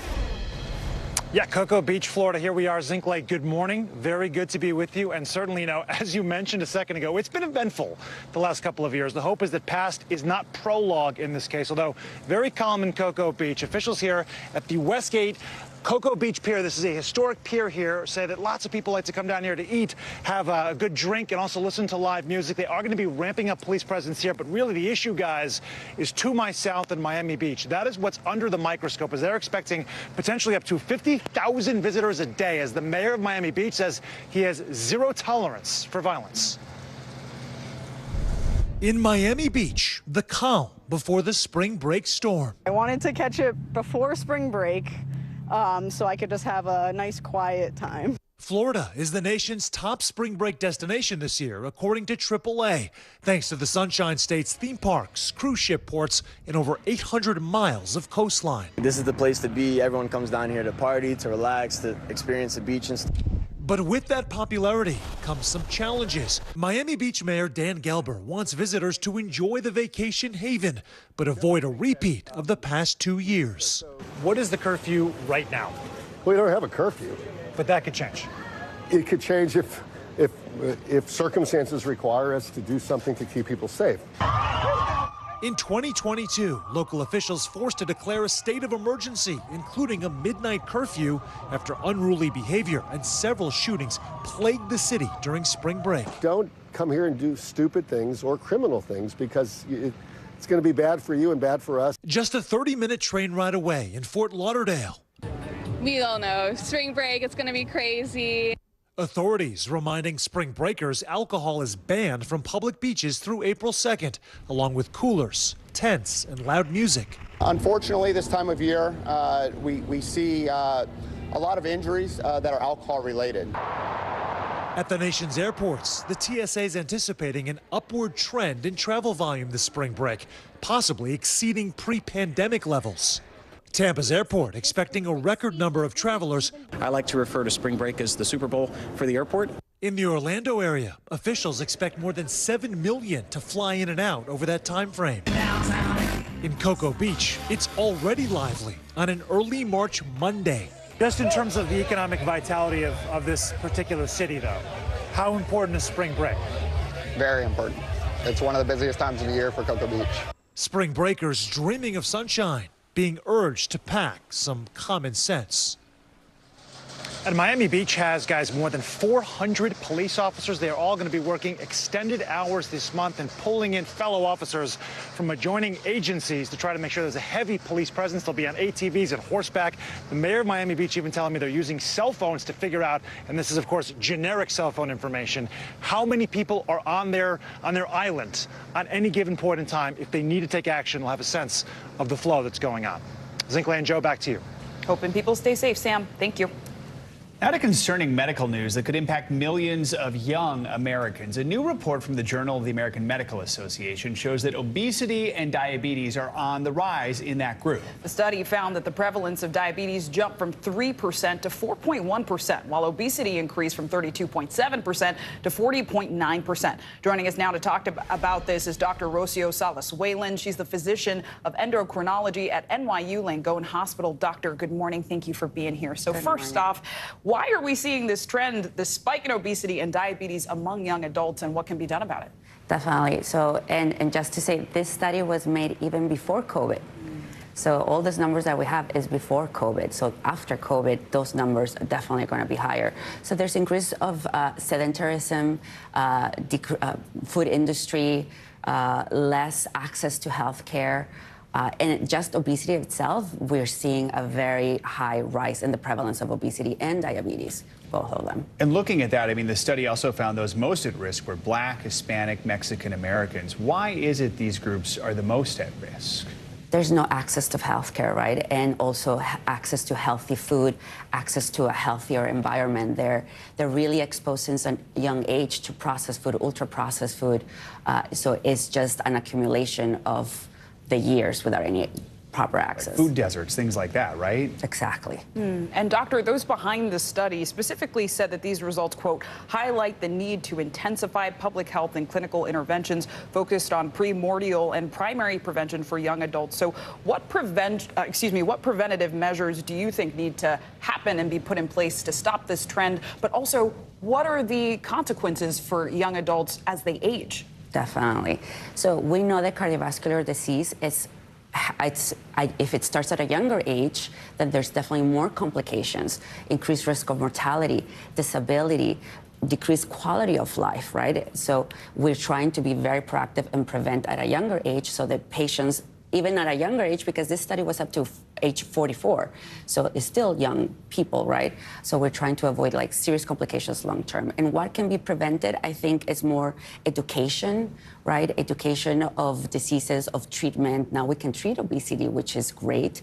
Access for people that don't have health insurance, and access to medication, access to healthy food, right? I think the food industry is a very big culprit of the obesity and diabetes rise that we have. These are big, giant, sweeping societal changes that we're talking about. And of course, we have to make that takes time. It takes conversations like the ones we're having. For those who are just the individuals sitting at home worried about this right now, what's just some of the individual advice you give people about what it is they need to do to just be as healthy as possible when it comes to avoiding? See your doctor, talk to a doctor, right?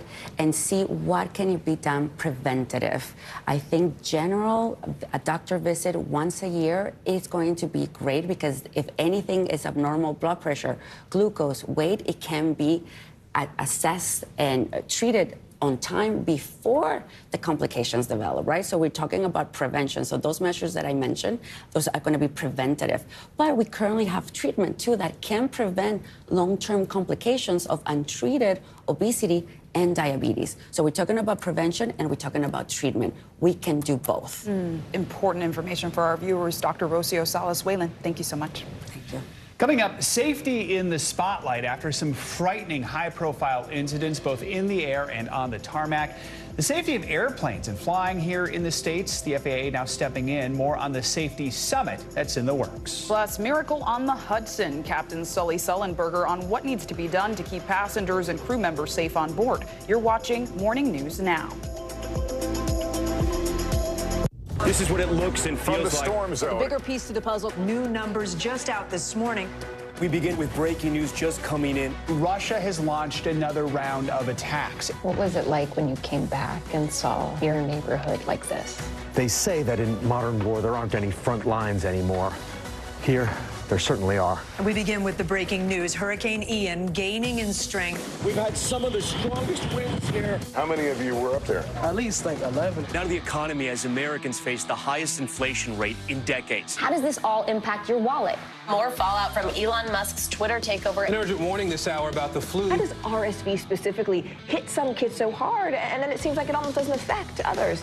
Can voters trust that you will be able to do this job? Why should voters believe you? This special election night. We love it. We live for this. We have a substantial team of NBC News correspondents fanned out. This is the first time we've not been able to call control of the House on election night. Tonight, we'll take an unflinching look at the resurgence of anti-Semitism in America. They're waiting until Title 42 is lifted before they decide whether to cross into the United States. What made you decide to go the medicinal healing route for what you're growing here? Who should be accountable? The city points the finger at the state at the city. Making news right now. We are live on the ground there. I want to show you an up-close look at what we're talking about here. The news continues right now. We begin top story with that breaking news. This is just in, a lot of stories to get to. What do people need most right now? Did the state and or law enforcement drop the ball anywhere? Are we headed for a recession or a recovery? Migrant families now stranded in Mexico. What's the World Cup experience been like? The civilian effort is not just about fighting, it's also about helping. Every night, it's your news playlist. Top Story with Tom Llamas. Streaming weeknights at 7 on NBC News Now. For Dateline Premium, subscribe now on Apple Podcasts. Hey, I'm Hallie. It's good to be with you tonight. There's another legal filing today, and I want to cut through some of the weedsy stuff. And let's just get to the point. They have started to vote on the PACT Act. If you're like, Hallie, stop speaking Washingtonese. This bill would basically give health care to veterans who have exposed to these toxic chemicals. So, Scott, I'm trying to make this as not DC as possible. The increased sort of anger that we've seen now in politics. I saw you searching for, I think, your microphone, Dan. You were I was trying to do it on the slide. Live TV, man. It's okay. This is what it looks and feels the latest film, the bigger piece to the puzzle. We begin tonight with breaking news. How much water ultimately will be forced inland? Whenever it happens, wherever you are, NBC News, streaming free now.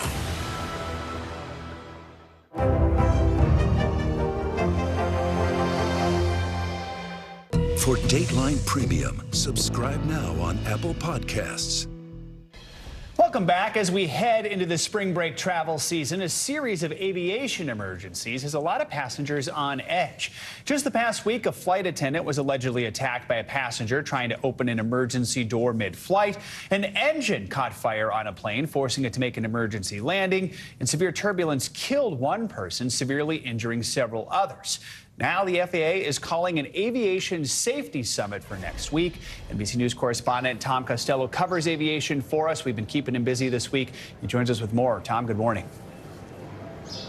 Yeah, Joe, good morning. Let's just drill down on this. We've now had six runway close calls so far this year. We've just learned about the most recent. We'll get to that in just a minute. We've also had this incredible turbulence with people injured, one person killed, as you mentioned. We've had that bird strike, an engine blowing up, emergency landing in Cuba. And now the FAA is so concerned about what's been happening so far this year, this aviation safety summit set for next week. After months of high-profile close calls, the bird strike and engine fire on that Southwest flight over Cuba has put a lot of people on edge. People were screaming, not knowing what to do, and we kept trying to breathe, and it was filling up with more smoke. Thankfully, the plane landed safely back in Havana. If you lose an engine, if you lose a computer system, you've got multiple fail-safes, right? Absolutely. I mean, you've got typically 2 to 3 different systems to back each other up. For each system? For each system. Mark Weiss is a former American Airlines captain. The airplanes are certified to fly on one engine. On one engine? On one engine. So that's not the issue. The emergency landing in Cuba followed 2 cases of severe in-flight turbulence. 7 injured last Thursday, a Lufthansa flight forced to divert to Washington, D.C. While on Friday, 55-year-old Dana Hyde killed in a private jet that hit severe turbulence too. And multiple close calls on the nation's runways this year, including Burbank, California. You up the runway yet? We're going around. Austin, Texas. FedEx is on the go. New York's JFK. Delta 1943, cancel takeoff clearance. And Honolulu. And that United jumbo jet that went into a steep nosedive off Hawaii in December, coming within 800 feet of slamming into the ocean. Now, the FAA chief, himself a veteran pilot, is convening a nationwide safety summit next week. Pilots, controllers, airlines, unions, and regulators. I want to hear from the participants about what they are seeing in their own operations. And more important, I want specific ideas about how to enhance our already robust safety net with concrete actions. The pressing question, are these a string of coincidences, or is there an ongoing safety issue that needs to be addressed now? NTSB Chief Jennifer Homendy. We really need to focus on what's going on in the aviation system. Let's take a pause. Let's do a safety stand down, and let's figure out what are we missing here. We mentioned that there was a 6th runway incursion. This one happened in February in Sarasota. The NTSB says one plane was cleared to land on a plane that another plane had already been cleared to take off from. And this became a very close call. NTSB believes this was likely an air traffic controller error. Joe, the question really is there an issue nationwide as it relates to staying on the money, on the job, and not getting complacent? Back to you. All right, Tom, thank you so much. And in response to the recent turbulence in the skies, retired U.S. Airways pilot Captain Sully Sullenberger is speaking out. You'll remember Sully successfully landed a plane in New York's Hudson River after losing both of his engines to a bird strike back in 2009. He now works as an aviation safety expert and was on the Today Show earlier this morning to talk about safety in the airline industry. And while all of these incidents are unrelated, he says they all point to a troubling trend. They are the canaries in the coal mine, and they should concern us. They're indications that as good as a job as we've done in this complex system, there's always improvements that can be made, and we still have work to do. Two things that stand out for me right now that are long-term issues, but we need to work on, is the FAA and our other critically important infrastructure needs to be able to get from Congress predictable, long-term, multi-year funding. So that we're not doing Band-Aids, where we take a long-term approach. And we need to have FAA administrators who are confirmed and not a series of acting administrators. Those two things alone in the long term would do a lot to stabilize the system. Do you think there is a sense of complacency that sets in when air travel has been, thankfully, so safe? Yes, we become the victims of our own success. We must keep reminding ourselves on literally a daily basis that even though air travel has become ultra safe and routine, what we're really doing is pushing a tube filled with people through the upper atmosphere 7 or 8 miles above the Earth at 80% of the speed of sound in a hostile environment with outside air temperatures to -70 and air pressure 1/4 that at the surface. And we must return it safely to the surface every time. And during that interview, Captain Sully also pointed to the staffing shortages created by COVID-19 and called for more recruiting efforts to fill aviation support roles like air traffic controller and mechanics. Some financial news now. California breaking ties with Walgreens. CNBC's Silvana Henao joins us once again for more on that and other money news. Silvana, good morning. Good morning, Zinkley. Good morning, Joe. Yeah, so Walgreens is responding to California Governor Gavin Newsom, who says the state won't do business with the company days after the pharmacy chain said it won't dispense abortion pills in some Republican-led states. That includes states where abortion is legal, but Republican attorneys general have warned Walgreens it risks breaking the law. Walgreens says it plans to dispense the pill in any jurisdiction where it's legal to do so, and once it's been certified by the FDA. A Newsom spokesperson says all relationships between California and Walgreens are now under review. Google says fewer employees will receive promotions to more senior levels this year. In an email seen by CNBC, the company says it's increasing leadership roles in proportion with a wider employee base. Google has implemented a new performance review system, which will result in more employees getting low ratings and fewer getting high marks. Lego reporting sales topped $9 billion last year, outpacing rivals like Mattel and Hasbro, and despite facing higher costs for raw materials, energy, and shipping. Lego has enjoyed stellar growth throughout the pandemic as kids and adults turn to its iconic plastic bricks. It's expanded its product lineup and opened hundreds of stores.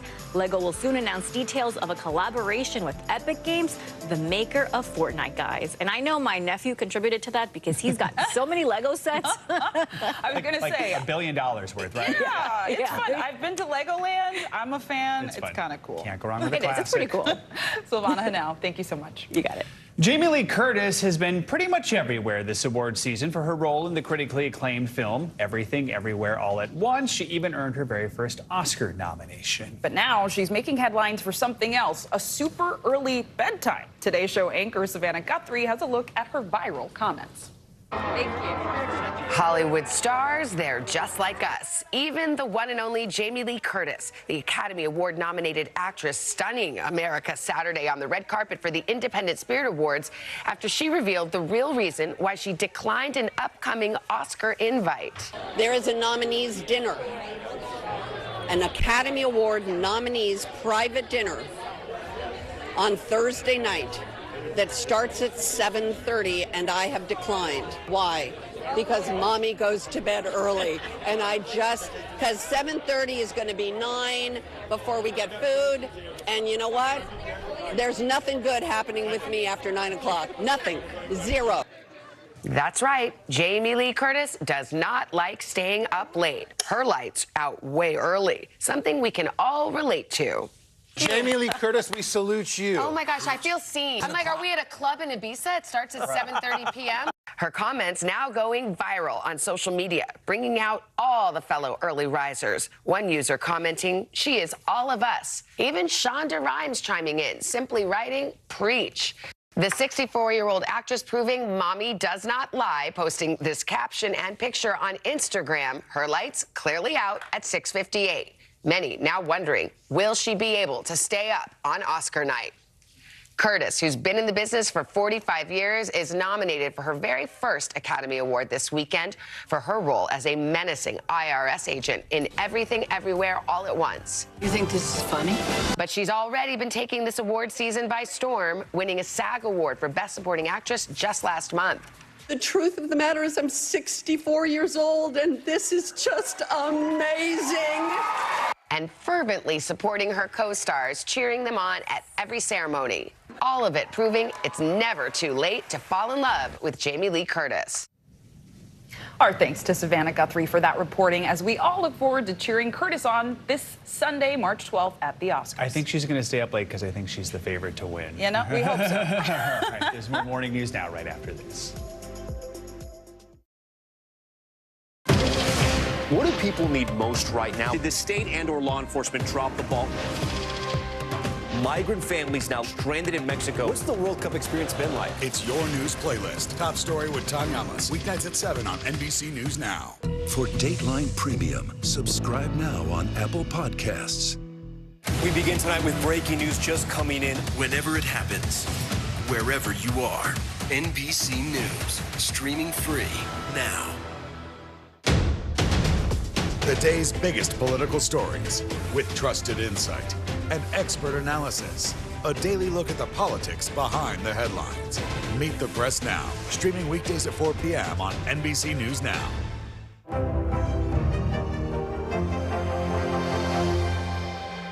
We begin top story with that breaking news. This is just in, a lot of stories to get to.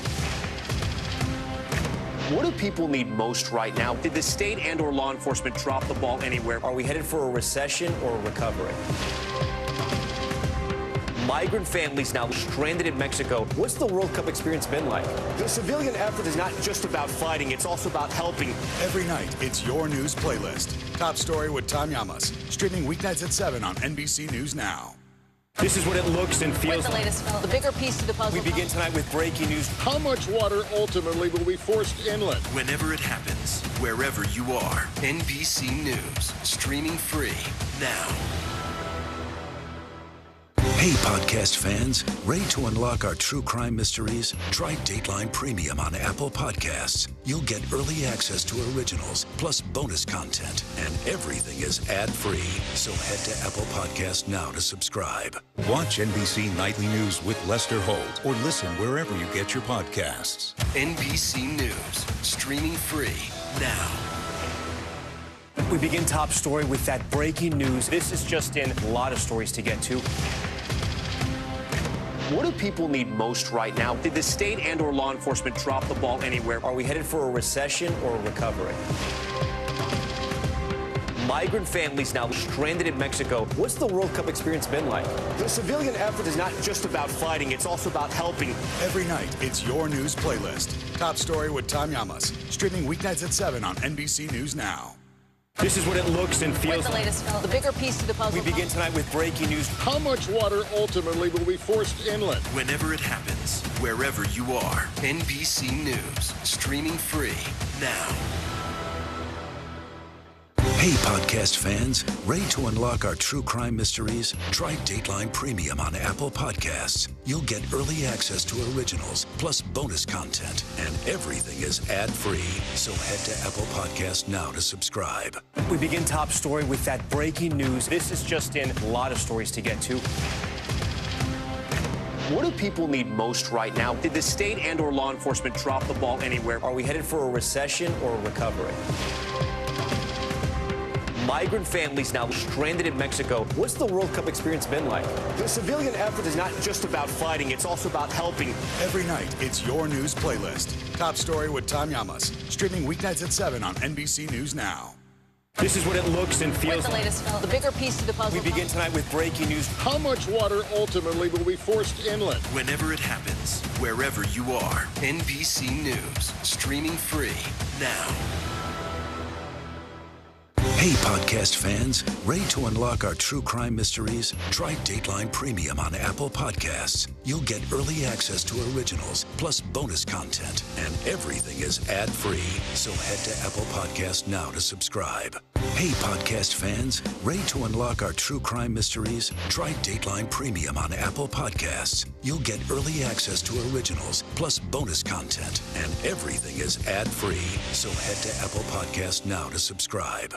We begin top story with that breaking news. This is just in, a lot of stories to get to.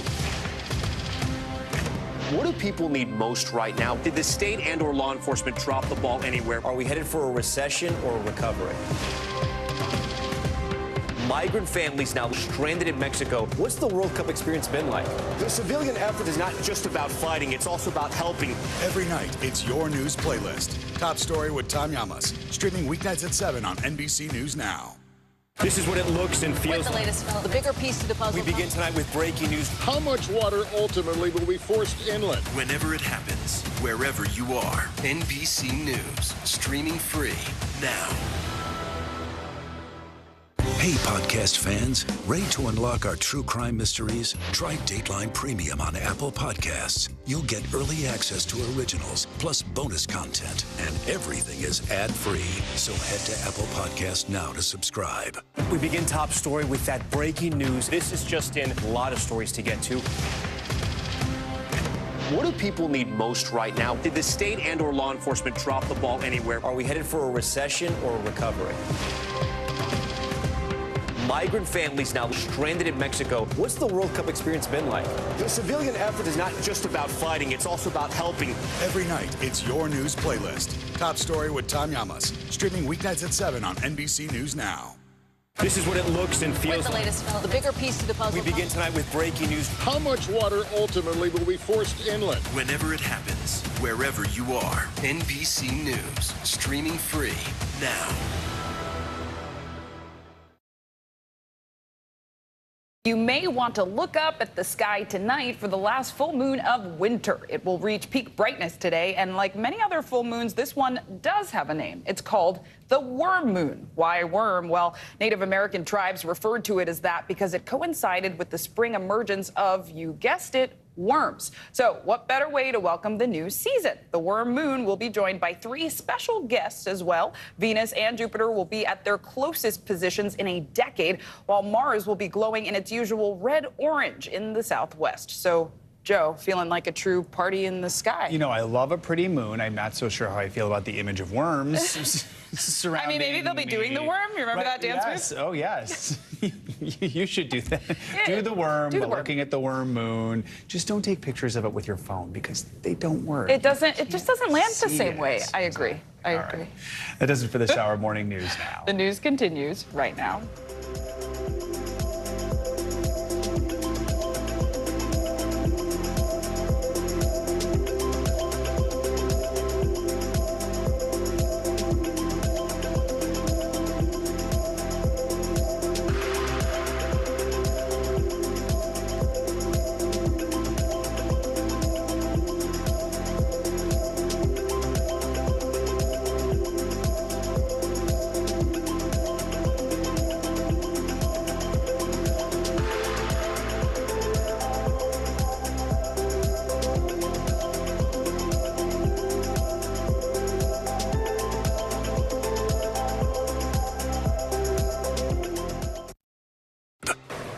Keanu Reeves is going viral for a new and unconventional role, a fungus-eating bacteria. Okay, here's the real story. German scientists recently found a compound that's so effective at killing fungi, they decided to name it after the actor Keanu Reeves in honor of his on-screen fighting skills. The name, Keanumycins. The bacteria itself is believed to be an environmentally friendly alternative to chemical pesticides.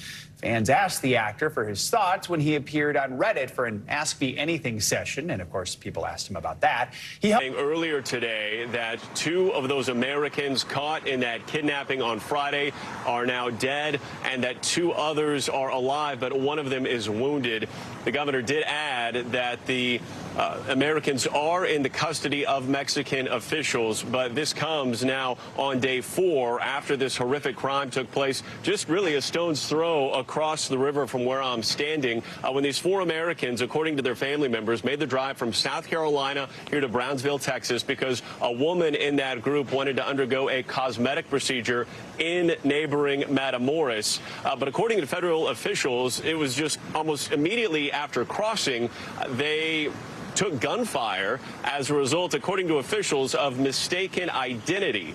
As a result of that, we did see this horrifying video of gunmen unnamed at this hour to any particular group or cause, dragging individuals into a pickup truck and then leaving the scene of that shooting turned kidnapping. There were so many unknowns as to where these Americans were being taken, as to who took them. That remains. But unfortunately, here within the last hour or so, we have heard that we now know where those Americans are, but unfortunately 2 lives, according to the Mexican governor, have been lost. And Morgan, there are some key questions here that I'm going to assume we don't know the answers to at this point. First of all, do we know if anyone's in custody? Second, do we know how on earth those 2 who are still alive are even now in the custody of Mexican authorities and that they are safe right now? We do know that, according to Mexican authorities, they mentioned 1 detainee. They did not elaborate beyond that. They have been working hand in hand with the FBI. There is a chance we hear from the FBI later today to clarify some of those unknowns. They've been involved in this situation since it took place on Friday. And I should add that simply because we know where these Americans now are, this investigation is only beginning into finding, according to officials, those responsible and bringing them to justice. Joe? And Mike, let's bring you in here because Matamoros is not exactly considered a safe place to be. I understand the State Department has a do not travel warning for that area. So what are you hearing from officials in Washington? Yeah, that's right, Zinkley. This has been a place that the U.S. officials have been constantly warning Americans is not the kind of place that they want to travel to, especially for these kinds of voluntary medical procedures, as we understand that this case involved. At this point, we are out to the White House to see if they have any new reaction to the fact that we now know that there is a loss of life involving those Americans. But yesterday, we had heard from the White House Press Secretary Karine Jean-Pierre calling these kinds of assaults, these kidnappings, unacceptable. She said that there were U.S. embassy officials as well as our regional consulates who were engaging with their Mexican counterparts. For the primary level of contact at this point has been law enforcement to law enforcement. Morgan mentioned it, the FBI working with Mexican counterparts to try to do what they can, first and foremost, to rescue these Americans, to bring them back home safely. Now you go into a question of whether there will be consequences, how Americans respond in this case. But it's interesting to note that the contact level at this point has been far below the level of the president. And you can see this now that it does involve a loss of life, potentially escalating to involve a higher level. You'll remember it was just 2 months ago. I was in Mexico City with President Biden. He was attending what's called the North American Leaders Summit, meeting with the president of Mexico as well as the Canadian Prime Minister. We looked at that summit primarily through the lens of immigration, the president stopping at the U.S.-Mexico border on the way to Mexico City. But this issue of crime has been one of the top items on the agenda as well. The Attorney General, Merrick Garland, was part of the U.S. delegation that had traveled to Mexico City with the president, part of an effort to urge the Mexican government to do much more to try to clamp down on gang violence, cartel violence, like we're seeing in this case. You'll remember on the eve of the president's arrival in Mexico City, there was a high-level capture by the Mexican authorities of Ovidio Guzman, the son of El Chapo. That was seen as an effort, a symbolic effort on the part of the Mexican government to show the Americans that they were taking this gang violence seriously and trying to clamp down. But this has been a major concern of American officials, that the new Mexican government in particular has not been willing to be as aggressive in pursuing these cartels, not just because of the flow of illegal guns, the flow of illegal drugs primarily, but because of what it means just for the safety of ordinary Mexicans, of course, in those countries, but in those parts of Mexico, but also, of course, to Americans who travel to Mexico as well. And we should note here, we are hearing from the president of Mexico saying we are looking for those responsible. They will be punished. That came from a news conference earlier from the president of Mexico. Mike Memoli, thank you so much. Also, Morgan Chesky reporting just moments ago from Brownsville, Texas. Thank you so much. We're going to continue to cover this major story throughout the day, but there is other news we want to get to right now. Desperate calls for help from communities in rural California. They're still struggling after that severe winter storm brought several feet of snow to the mountains just east of Los Angeles. Rescue teams are now going door to door to rescue those stranded. And for others, the process to dig through the snow has only just begun. With limited supplies and widespread damage, many say they're already exhausted. NBC News national correspondent Miguel Almaguer joins us now from Christine, California, with more on the severe conditions. Miguel, good morning. Hey guys, good morning. This home, this neighborhood really is symbolic of what we're seeing all across the mountains a few hours outside of Los Angeles. There's actually several cars here behind me that are buried in snow. And as you can see here, the front lawn, just mounds of snow everywhere. There's actually concern here at this home that that roof could collapse because of all of the weight of the snow. Now, the gentleman who lives here does finally have power and food, but it's going to take him days to dig out. This morning, this is the race to reach the snowbound in Southern California. Emergency teams digging out trapped residents in the San Bernardino Mountains, just 80 miles east of L.A. Homes and cars submerged in snow drifts more than 9 feet tall. Feels like an apocalyptic movie. In the last 2 weeks alone, over 7 million cubic yards of snow cleared from state highways, the equivalent of more than 2,000 Olympic-sized swimming pools. But many side roads here are still undrivable. Without us volunteers, there's no telling how many dead bodies we'd be recovering.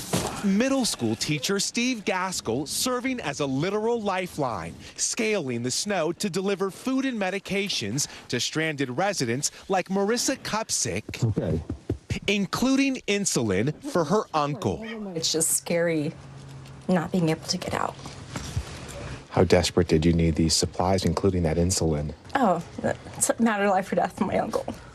Pregnant mom Stephanie Gillis and her husband David were trapped in their home when she went into labor. Road closures preventing their midwives from arriving in time. That's when things started to get a little stressful for me.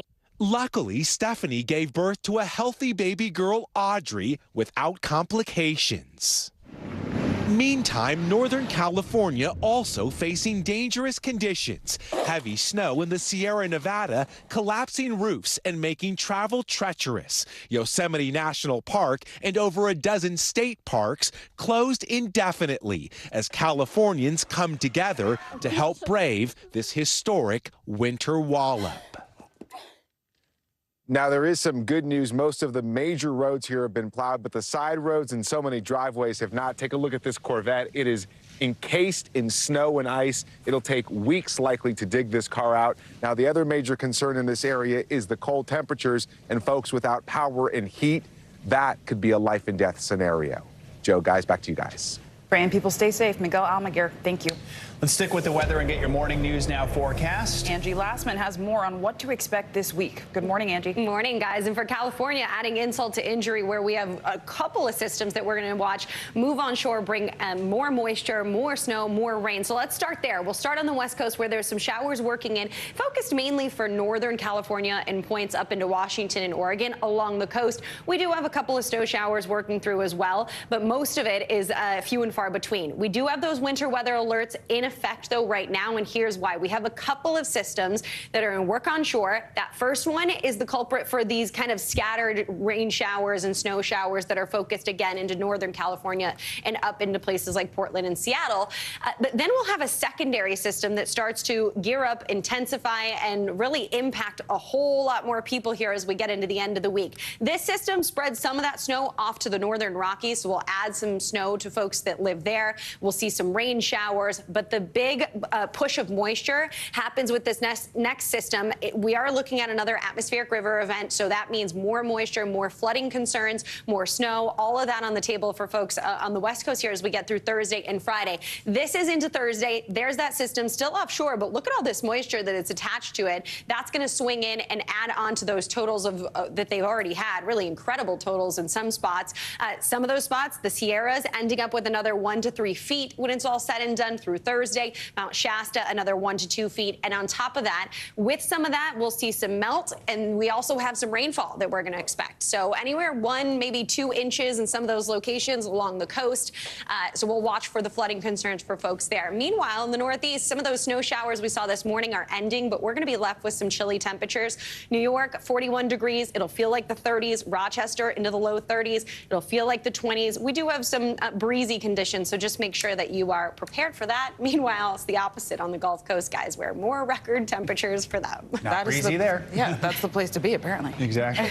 Angie Lassman, thank you. Thank you so much. Overseas now, Ukraine's President Zelensky is vowed to keep defending, the eastern city of Bakhmut, the scene of one of the war's fiercest battles. Russian forces, aided by the mercenary Wagner Group, have been pushing hard over the past few months to gain what could be an important foothold in the Donbass region. NBC News foreign correspondent Matt Bradley joins us now with the latest on all this. So, Matt, we have been following the fighting in Bakhmut for some time now. Where do things stand right now? Do Ukrainians really think they can hold on to it? Yeah, I mean, it's really interesting because, of course, things stand more or less where they stood almost a year ago when this battle first started. As you mentioned, Joe, this has been one of the fiercest battles and one of the longest battles of what is now a war that has extended far beyond a year now. And it's been going on for almost that entire year. Now, we're seeing both sides almost evenly matched, losing a lot of materiel and a lot of personnel. This has been a very lethal fight, and yet both sides seem determined to hold on. Now, the state of the front is that it's the Wagner Group on the Russian side that has been leading this fight, and we heard that is a group that is essentially a private army that is led by an oligarch who is a close friend of Vladimir Putin. This man And this is a name to remember. You've probably heard this before. His name is Yevgeny Prigozhin, and he has been complaining, publicly airing his grievances with the Kremlin and with the Ministry of Defense in Russia for not providing his private army with enough weapons, he says, to fight off the Ukrainians. He says that this could be something like treason or sabotage, that the Ukrainian military doesn't want to see him, the Russian military doesn't want to see his private army succeed, where the Russian military has shown itself time and time again to have failed. So this fight for Bakhmut, it's not just a fight about Russian prestige in taking a city, which they haven't done for nearly the past year. This is about Prigozhin himself, elevating himself within the ranks of the military and the defense establishment in the Kremlin. And in doing so, he's opening up a lot of fissures within the Kremlin and within the leadership. Guys? And Matt, the Russians clearly believe this would be an important gain. Their defense minister said it would allow for further offensive action inside Ukraine. But interestingly, the U.S. Defense Secretary Lloyd Austin appeared to actually downplay its significance while on tour in the Middle East. So what exactly did he say about it?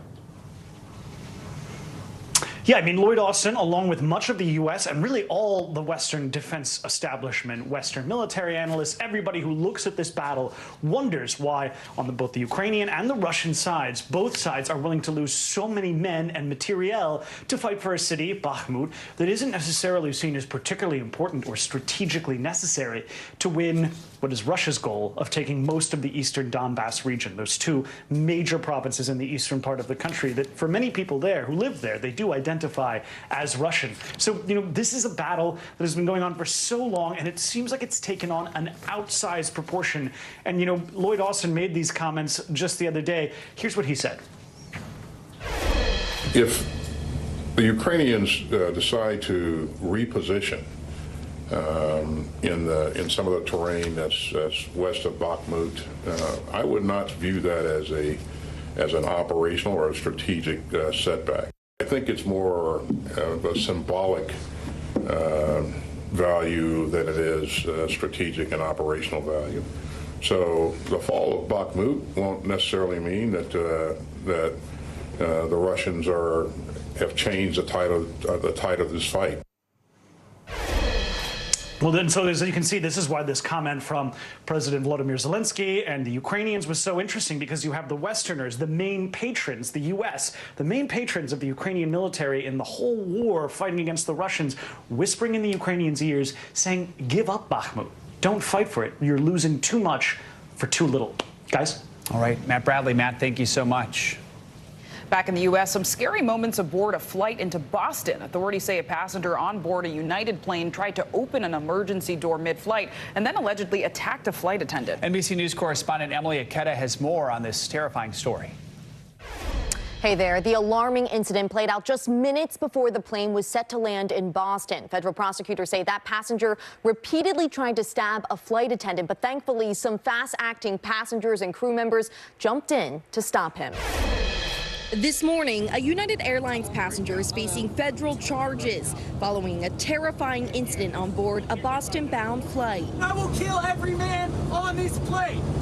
According to court documents, about 45 minutes before landing the cross-country trip from Los Angeles, the flight crew was notified that an emergency exit door on the plane had been disarmed. A flight attendant discovered the door's handle had been moved out of the fully locked position.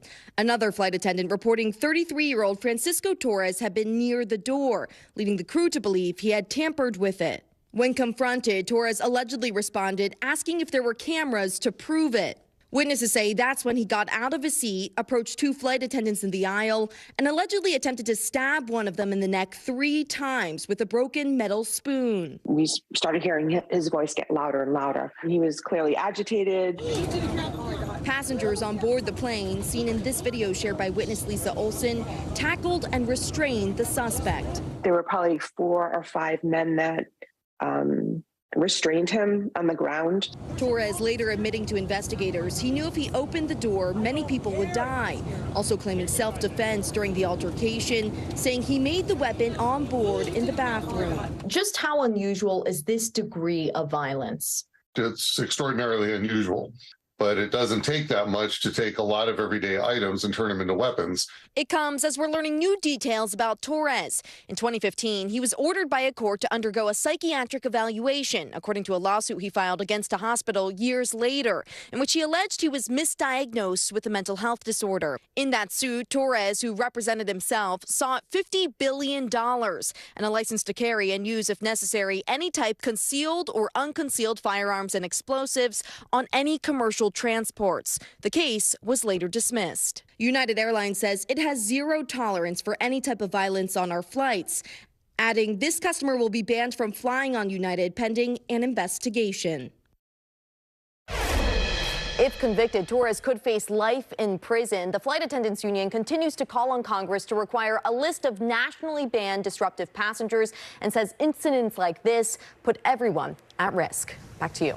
Emily, thanks so much. And coming up on this hour of Morning News Now, the White House is out this morning with a new plan to save Medicare coverage for millions of Americans. We'll dig deeper into President Biden's new proposal set to be formally released today and the pushback it's expected to receive from Republicans. We'll be right back.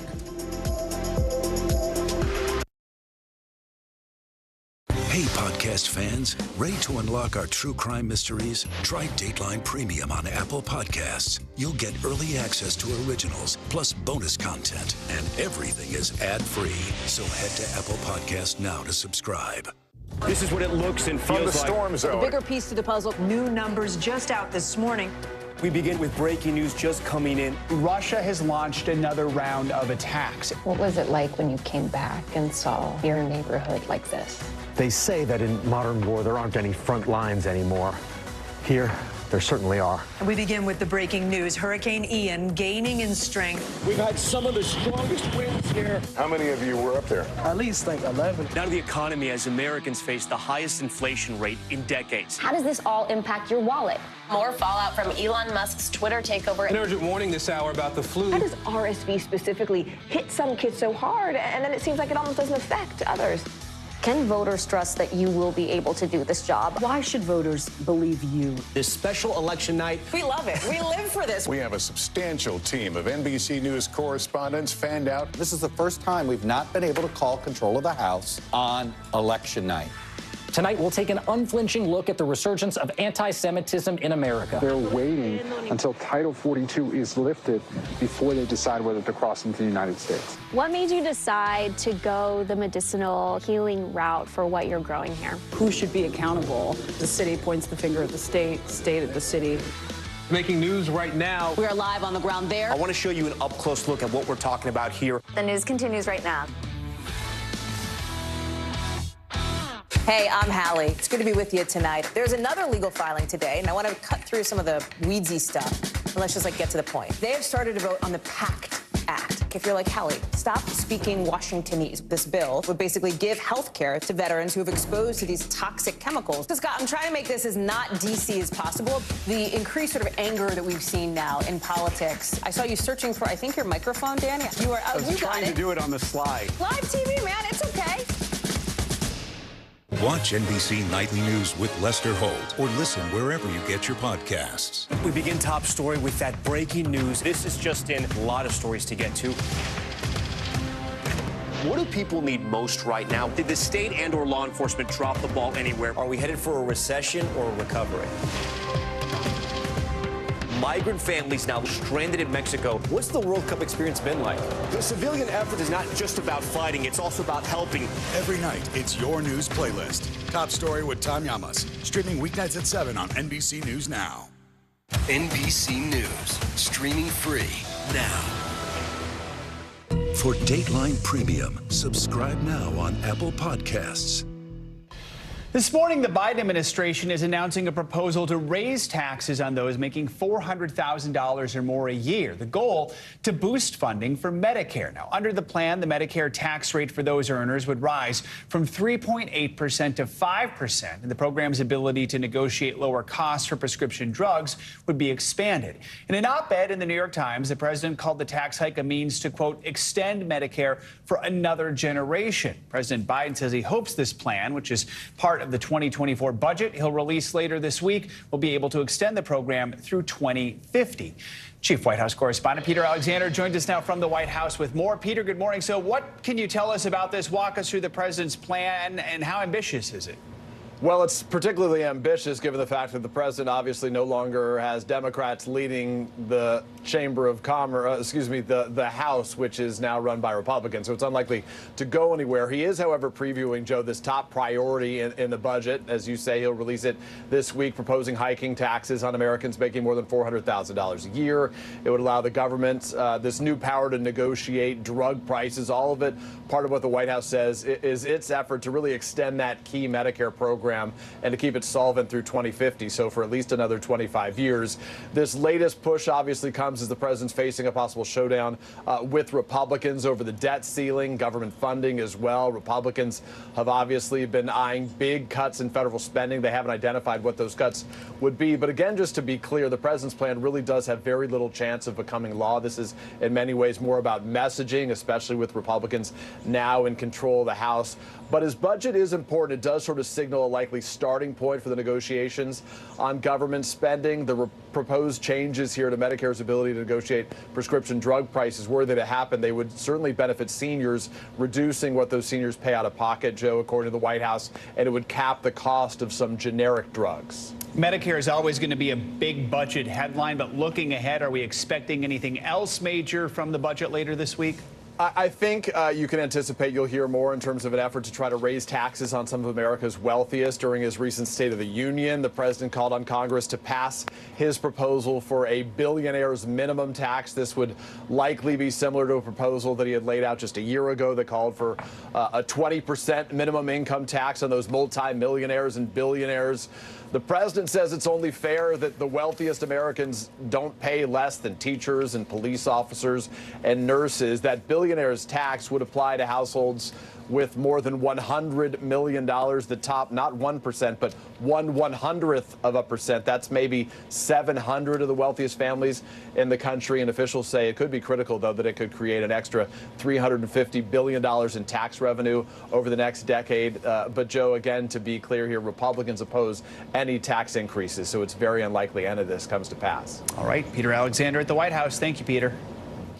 And this morning, Defense Secretary Lloyd Austin is in Iraq on an unannounced visit as part of his Middle East tour. Austin is the most senior official in the Biden administration to make the trip, which comes 20 years after the U.S. invasion of Iraq. Tens of thousands of Iraqi civilians died in the war, and the ensuing instability eventually led to the rise of ISIS. Speaking in Baghdad, Austin said the U.S. was committed to Iraq's security and fight against terrorism, adding the U.S. would maintain a military presence in the country.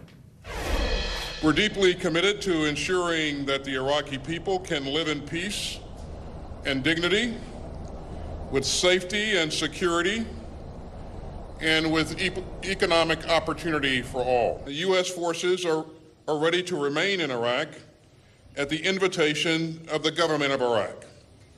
Now, these forces are operating in a non-combat advise, assist, and enable role to support the Iraqi-led fight against terrorism.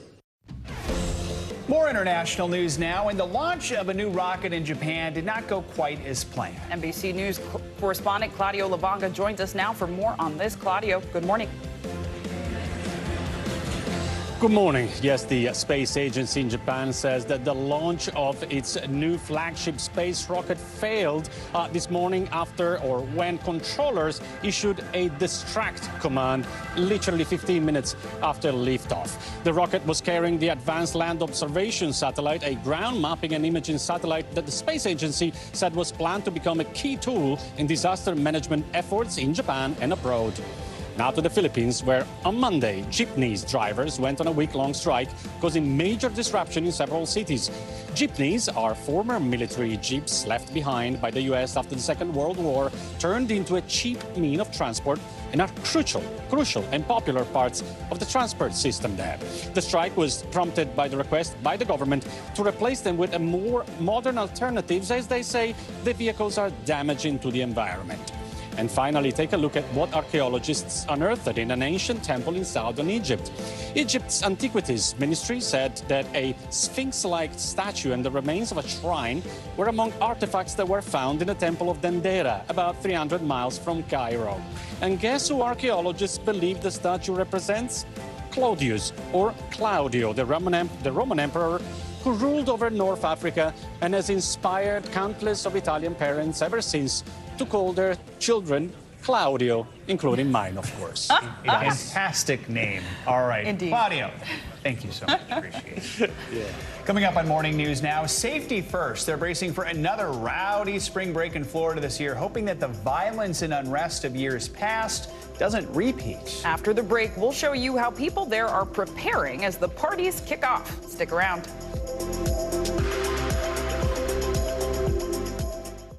Hey, I'm Hallie. It's good to be with you tonight. There's another legal filing today, and I want to cut through some of the weedsy stuff. And let's just get to the point. They have started to vote on the PACT Act. If you're like Hallie, stop speaking Washingtonese. This bill would basically give health care to veterans who have exposed to these toxic chemicals. So, Scott, I'm trying to make this as not DC as possible. The increased sort of anger that we've seen now in politics. I saw you searching for, I think, your microphone, Dan. You are. I was trying to do it on the slide. Live TV, man. It's okay. Stay on top of breaking news and the biggest stories of the day with NBC News Daily. Thank you so much for joining us. I'm Morgan Radford. And I'm Vicki Wynn. I'm Aaron Gilchrist. And I'm Kate Snow. Get in-depth reporting from across the country. What's your reaction to the president's comments? And around the world. Are Ukrainians continuing to make advances? And ways you can take care of your health. Who should be getting tested? And frankly, how often? And your wallet. Costs are skyrocketing. How to manage soaring prices. NBC News Daily. Weekdays from 12 to 4 p.m. Eastern on NBC News Now. The day's biggest political stories with trusted insight and expert analysis. A daily look at the politics behind the headlines. Meet the Press Now, streaming weekdays at 4 p.m. on NBC News Now. Hey, podcast fans, ready to unlock our true crime mysteries? Try Dateline Premium on Apple Podcasts. You'll get early access to originals, plus bonus content, and everything is ad-free. So head to Apple Podcasts now to subscribe. Stay on top of breaking news and the biggest stories of the day with NBC News Daily. Thank you so much for joining us. I'm Morgan Radford. And I'm Vicki Wynn. I'm Aaron Gilchrist. And I'm Kate Snow. Get in-depth reporting from across the country. What's your reaction to the president's comments? And around the world. Are Ukrainians continuing to make advances? And ways you can take care of your health. Who should be getting tested? And frankly, how often? And your wallet. Costs are skyrocketing. How to manage soaring prices. NBC News Daily. Weekdays from 12 to 4 p.m. Eastern on NBC News Now.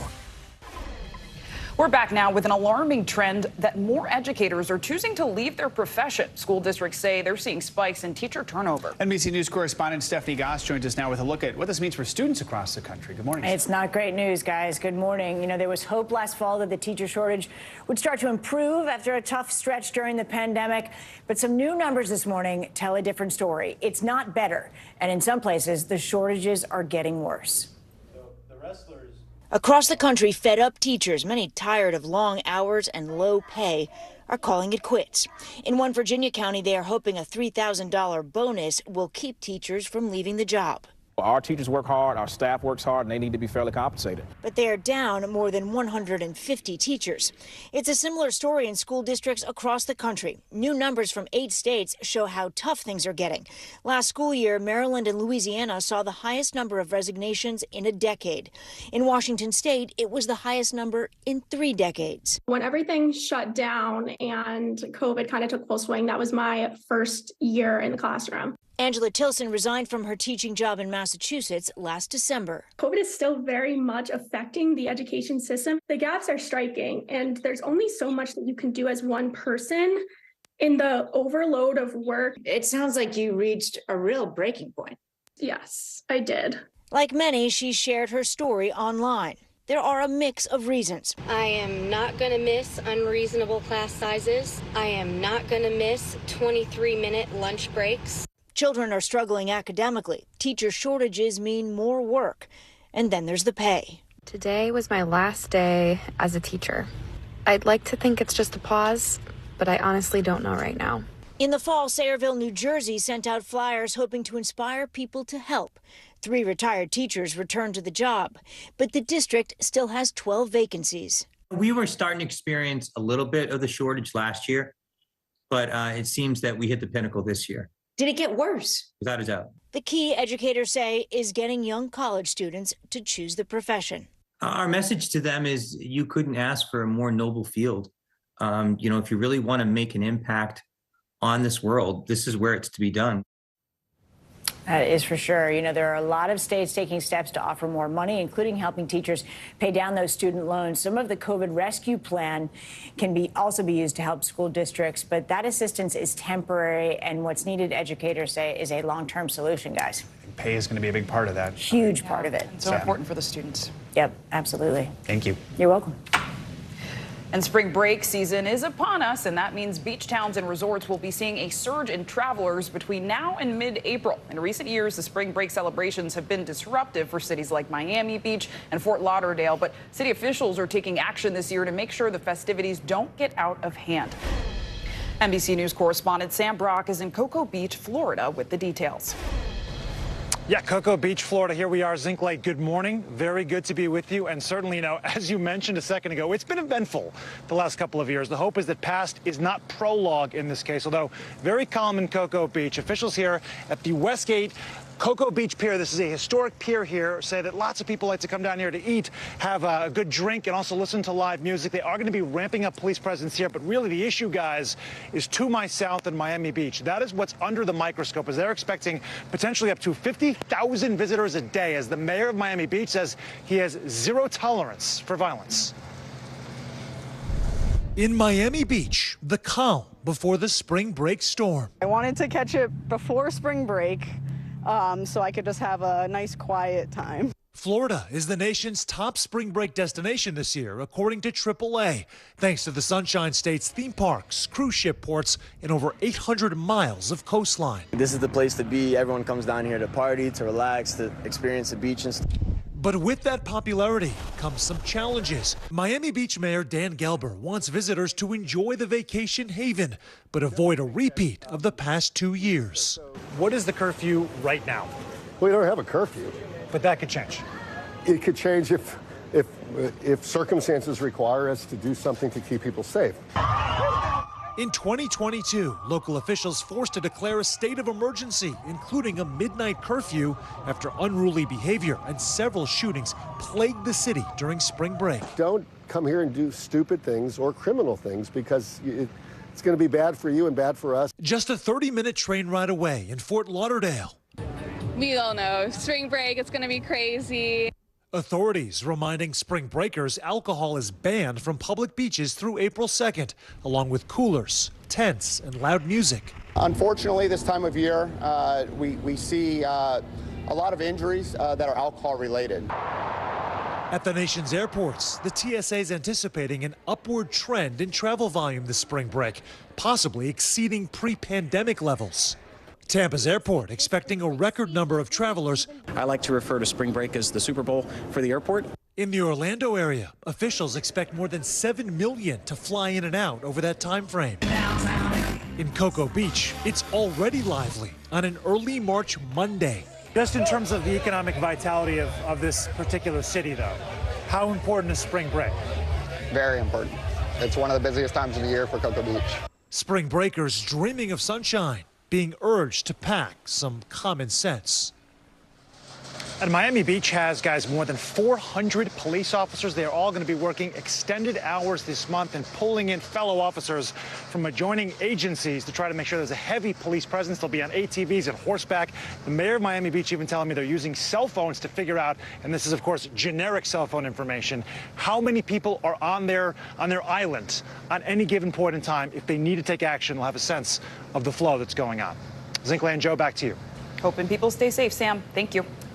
Now to concerning medical news that could impact millions of young Americans. A new report from the Journal of the American Medical Association shows that obesity and diabetes are on the rise in that group. The study found that the prevalence of diabetes jumped from 3% to 4.1%, while obesity increased from 32.7% to 40.9%. Joining us now to talk about this is Dr. Rocio Salas-Wayland. She's the physician of endocrinology at NYU Langone Hospital. Doctor, good morning. Thank you for being here. So first off, Why are we seeing this trend, this spike in obesity and diabetes among young adults, and what can be done about it? Definitely. So, and just to say, this study was made even before COVID. So all those numbers that we have is before COVID. So after COVID, those numbers are definitely going to be higher. So there's increase of sedentarism, food industry, less access to health care. And just obesity itself, we're seeing a very high rise in the prevalence of obesity and diabetes, both of them. And looking at that, I mean, the study also found those most at risk were Black, Hispanic, Mexican Americans. Why is it these groups are the most at risk? There's no access to health care, right? And also access to healthy food, access to a healthier environment. They're really exposed since a young age to processed food, ultra-processed food. So it's just an accumulation of the years without any proper access. Like food deserts, things like that, right? Exactly. And doctor, those behind the study specifically said that these results, quote, highlight the need to intensify public health and clinical interventions focused on primordial and primary prevention for young adults. So what preventative measures do you think need to happen and be put in place to stop this trend? But also, what are the consequences for young adults as they age? Definitely. So we know that cardiovascular disease is, if it starts at a younger age, then there's definitely more complications, increased risk of mortality, disability, decreased quality of life, right? So we're trying to be very proactive and prevent at a younger age so that patients, even at a younger age, because this study was up to age 44, so it's still young people, right? So we're trying to avoid like serious complications long term. And what can be prevented, I think, is more education, right? Education of diseases, of treatment. Now we can treat obesity, which is great. Access for people that don't have health insurance, and access to medication, access to healthy food, right? I think the food industry is a very big culprit of the obesity and diabetes rise that we have. These are big, giant, sweeping societal changes that we're talking about. Of course, we have to make that. That takes time. It takes conversations like the ones we're having. For those who are just the individuals sitting at home worried about this right now, what's just some of the individual advice you give people about what it is they need to do to just be as healthy as possible when it comes to avoiding See your doctor. Talk to a doctor, right? And see what can be done preventative. I think a doctor visit once a year is going to be great because if anything is abnormal, blood pressure, glucose, weight, it can be assessed and treated on time before the complications develop, right? So we're talking about prevention. So those measures that I mentioned, those are going to be preventative. But we currently have treatment too that can prevent long-term complications of untreated obesity and diabetes. So we're talking about prevention and we're talking about treatment. We can do both. Important information for our viewers. Dr. Rocio Salas-Whalen, thank you so much. Thank you. Coming up, safety in the spotlight after some frightening high-profile incidents both in the air and on the tarmac.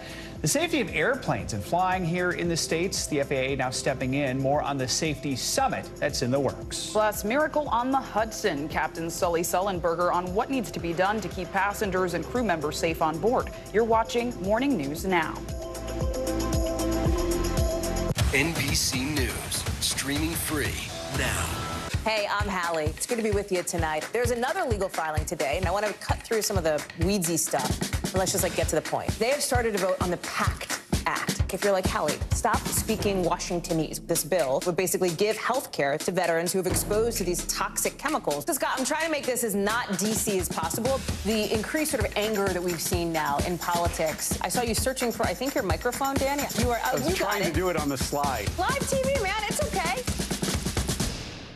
Hey, podcast fans, ready to unlock our true crime mysteries? Try Dateline Premium on Apple Podcasts. You'll get early access to originals, plus bonus content, and everything is ad-free. So head to Apple Podcasts now to subscribe. We begin tonight with breaking news just coming in. Whenever it happens, wherever you are, NBC News, streaming free now. Stay on top of breaking news and the biggest stories of the day with NBC News Daily. Thank you so much for joining us. I'm Morgan Radford. And I'm Vicki Wynn. I'm Aaron Gilchrist. And I'm Kate Snow. Get in-depth reporting from across the country. What's your reaction to the president's comments? And around the world. Are Ukrainians continuing to make advances? And ways you can take care of your health. Who should be getting tested? And frankly, how often? And your wallet. Costs are skyrocketing. How to manage soaring prices. NBC News Daily. Weekdays from 12 to 4 p.m. Eastern on NBC News Now. We begin top story with that breaking news. This is just in, a lot of stories to get to. What do people need most right now? Did the state and or law enforcement drop the ball anywhere? Are we headed for a recession or a recovery? Migrant families now stranded in Mexico. What's the World Cup experience been like? The civilian effort is not just about fighting, it's also about helping. Every night, it's your news playlist. Top Story with Tom Llamas. Streaming weeknights at 7 on NBC News Now. NBC News, streaming free now. What do people need most right now? Did the state and or law enforcement drop the ball?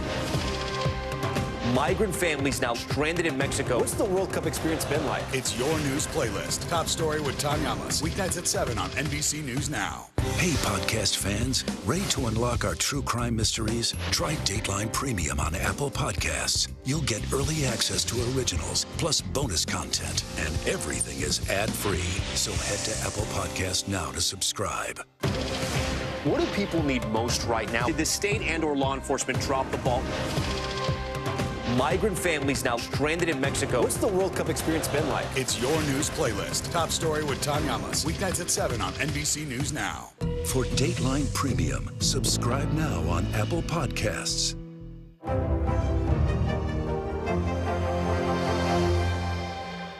This is what it looks and feels From the storm like. zone. The bigger piece to the puzzle, new numbers just out this morning.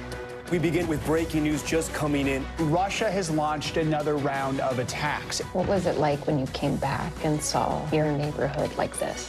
They say that in modern war, there aren't any front lines anymore.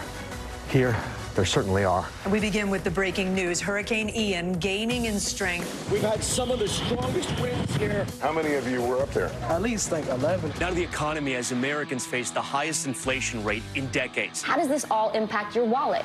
More fallout from Elon Musk's Twitter takeover. An urgent warning this hour about the flu. How does RSV specifically hit some kids so hard, and then it seems like it almost doesn't affect others? Can voters trust that you will be able to do this job? Why should voters believe you? This special election night. We love it. We live for this. We have a substantial team of NBC News correspondents fanned out. This is the first time we've not been able to call control of the House on election night. Tonight, we'll take an unflinching look at the resurgence of anti-Semitism in America. They're waiting until Title 42 is lifted before they decide whether to cross into the United States. What made you decide to go the medicinal healing route for what you're growing here? Who should be accountable? The city points the finger at the state at the city. Making news right now. We are live on the ground there. I want to show you an up-close look at what we're talking about here. The news continues right now. Welcome back. As we head into the spring break travel season, a series of aviation emergencies has a lot of passengers on edge. Just the past week, a flight attendant was allegedly attacked by a passenger trying to open an emergency door mid-flight. An engine caught fire on a plane, forcing it to make an emergency landing, and severe turbulence killed one person, severely injuring several others. Now the FAA is calling an aviation safety summit for next week. NBC News correspondent Tom Costello covers aviation for us. We've been keeping him busy this week. He joins us with more. Tom, good morning. Yeah, Joe, good morning. Let's just drill down on this. We've now had six runway close calls so far this year. We've just learned about the most recent. We'll get to that in just a minute. We've also had this incredible turbulence with people injured, one person killed, as you mentioned. We've had that bird strike, an engine blowing up, emergency landing in Cuba. And now the FAA is so concerned about what's been happening so far this year, this aviation safety summit set for next week. After months of high-profile close calls, the bird strike and engine fire on that Southwest flight over Cuba has put a lot of people on edge. People were screaming, not knowing what to do, and we kept trying to breathe, and it was filling up with more smoke. Thankfully, the plane landed safely back in Havana. If you lose an engine, if you lose a computer system, you've got multiple fail-safes, right? Absolutely. I mean, you've got typically 2 to 3 different systems to back each other up. For each system? For each system. Mark Weiss is a former American Airlines captain. The airplanes are certified to fly on one engine. On one engine? On one engine. So that's not the issue. The emergency landing in Cuba followed 2 cases of severe in-flight turbulence. 7 injured last Thursday, a Lufthansa flight forced to divert to Washington, D.C. While on Friday, 55-year-old Dana Hyde killed in a private jet that hit severe turbulence too. And multiple close calls on the nation's runways this year, including Burbank, California. You up the runway yet? We're going around. Austin, Texas. FedEx is on the go. New York's JFK. Delta 1943, cancel takeoff clearance. And Honolulu. And that United jumbo jet that went into a steep nosedive off Hawaii in December, coming within 800 feet of slamming into the ocean. Now the FAA chief, himself a veteran pilot, is convening a nationwide safety summit next week. Pilots, controllers, airlines, unions, and regulators. I want to hear from the participants about what they are seeing in their own operations. And more important, I want specific ideas about how to enhance our already robust safety net with concrete actions. The pressing question, are these a string of coincidences, or is there an ongoing safety issue that needs to be addressed now? NTSB Chief Jennifer Homendy. We really need to focus on what's going on in the aviation system. Let's take a pause. Let's do a safety stand down, and let's figure out what are we missing here. We mentioned that there was a 6th runway incursion. This one happened in February in Sarasota. The NTSB says one plane was cleared to land on a plane that another plane had already been cleared to take off from. And this became a very close call. NTSB believes this was likely an air traffic controller error. Joe, the question really is there an issue nationwide as it relates to staying on the money, on the job, and not getting complacent? Back to you. All right, Tom, thank you so much. And in response to the recent turbulence in the skies, retired U.S. Airways pilot Captain Sully Sullenberger is speaking out. You'll remember Sully successfully landed a plane in New York's Hudson River after losing both of his engines to a bird strike back in 2009. He now works as an aviation safety expert and was on the Today Show earlier this morning to talk about safety in the airline industry. And while all of these incidents are unrelated, he says they all point to a troubling trend. They are the canaries in the coal mine, and they should concern us. They're indications that as good as a job as we've done in this complex system, there's always improvements that can be made, and we still have work to do. 2 things that stand out for me right now that are long-term issues, but we need to work on is the FAA and our other critically important infrastructure needs to be able to get from Congress predictable, long-term, multi-year funding. So that we're not doing Band-Aids, we take a long-term approach. And we need to have FAA administrators who are confirmed and not a series of acting administrators. Those 2 things alone in the long term would do a lot to stabilize the system. Do you think there is a sense of complacency that sets in when air travel has been, thankfully, so safe? Yes, we become the victims of our own success. We must keep reminding ourselves on literally a daily basis that even though air travel has become ultra safe and routine, what we're really doing is pushing a tube filled with people through the upper atmosphere 7 or 8 miles above the Earth at 80% of the speed of sound in a hostile environment with outside air temperatures to -70 and air pressure 1/4 that at the surface. And we must return it safely to the surface every time. And during that interview, Captain Sully also pointed to the staffing shortages created by COVID-19 and called for more recruiting efforts to fill aviation support roles like air traffic controller and mechanics. Some financial news now. California breaking ties with Walgreens. CNBC's Silvana Henao joins us once again for more on that and other money news. Silvana, good morning. Good morning, Zinkley. Good morning, Joe. Yeah, so Walgreens is responding to California Governor Gavin Newsom, who says the state won't do business with the company days after the pharmacy chain said it won't dispense abortion pills in some Republican-led states.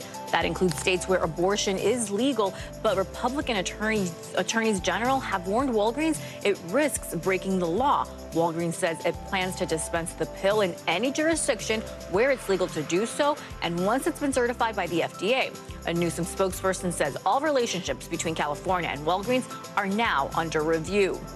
Google says fewer employees will receive promotions to more senior levels this year. In an email seen by CNBC, the company says it's increasing leadership roles in proportion with a wider employee base.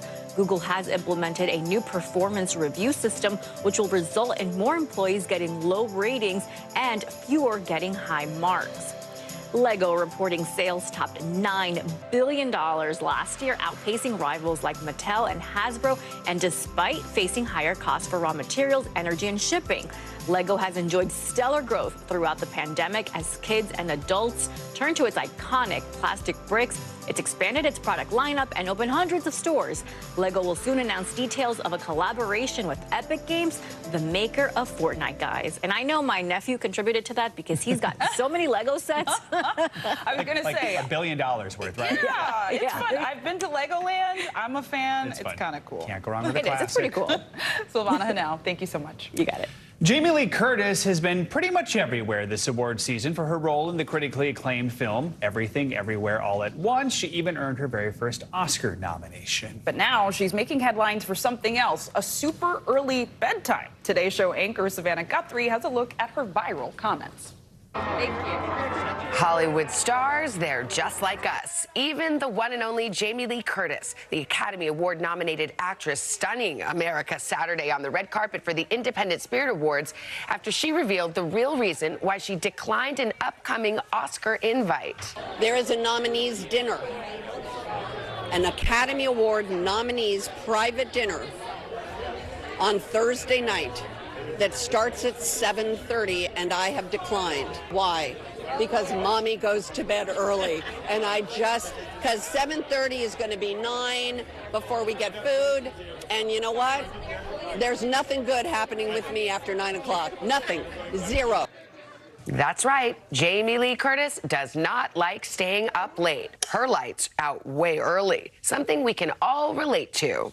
Jamie Lee Curtis, we salute you. Oh my gosh, I feel seen. I'm like, are we at a club in Ibiza? It starts at 7:30 p.m. Her comments now going viral on social media, bringing out all the fellow early risers. One user commenting, she is all of us. Even Shonda Rhimes chiming in, simply writing, preach. The 64-year-old actress proving mommy does not lie, posting this caption and picture on Instagram. Her lights clearly out at 6:58. Many now wondering, will she be able to stay up on Oscar night? Curtis, who's been in the business for 45 years, is nominated for her very first Academy Award this weekend for her role as a menacing IRS agent in Everything Everywhere All at Once. You think this is funny? But she's already been taking this award season by storm, winning a SAG Award for Best Supporting Actress just last month. The truth of the matter is I'm 64 years old, and this is just amazing. And fervently supporting her co-stars, cheering them on at every ceremony. All of it proving it's never too late to fall in love with Jamie Lee Curtis. Our thanks to Savannah Guthrie for that reporting, as we all look forward to cheering Curtis on this Sunday, March 12th at the Oscars. I think she's going to stay up late because I think she's the favorite to win. You know, we hope so. All right, there's more morning news now right after this. Hey, podcast fans, ready to unlock our true crime mysteries? Try Dateline Premium on Apple Podcasts. You'll get early access to originals, plus bonus content, and everything is ad-free. So head to Apple Podcasts now to subscribe. NBC News, streaming free now. Hey, I'm Hallie. It's good to be with you tonight. There's another legal filing today, and I want to cut through some of the weedsy stuff. And let's just get to the point. They have started to vote on the PACT Act. If you're like, Hallie, stop speaking Washingtonese. This bill would basically give health care to veterans who have exposed to these toxic chemicals. So, Scott, I'm trying to make this as not DC as possible. The increased sort of anger that we've seen now in politics. I saw you searching for, I think, your microphone, Danny. You are. I was trying to do it on the slide. Live TV, man. It's okay. We begin tonight with breaking news just coming in. Whenever it happens, wherever you are, NBC News, streaming free now. Watch NBC Nightly News with Lester Holt or listen wherever you get your podcasts. NBC News, streaming free now. Stay on top of breaking news and the biggest stories of the day with NBC News Daily. Thank you so much for joining us. I'm Morgan Radford. And I'm Vicki Wynn. I'm Aaron Gilchrist. And I'm Kate Snow. Get in-depth reporting from across the country. What's your reaction to the president's comments? And around the world. Are Ukrainians continuing to make advances? And ways you can take care of your health. Who should be getting tested? And frankly, how often? And your wallet. Costs are skyrocketing. How to manage soaring prices. NBC News Daily. Weekdays from 12 to 4 p.m. Eastern on NBC News Now.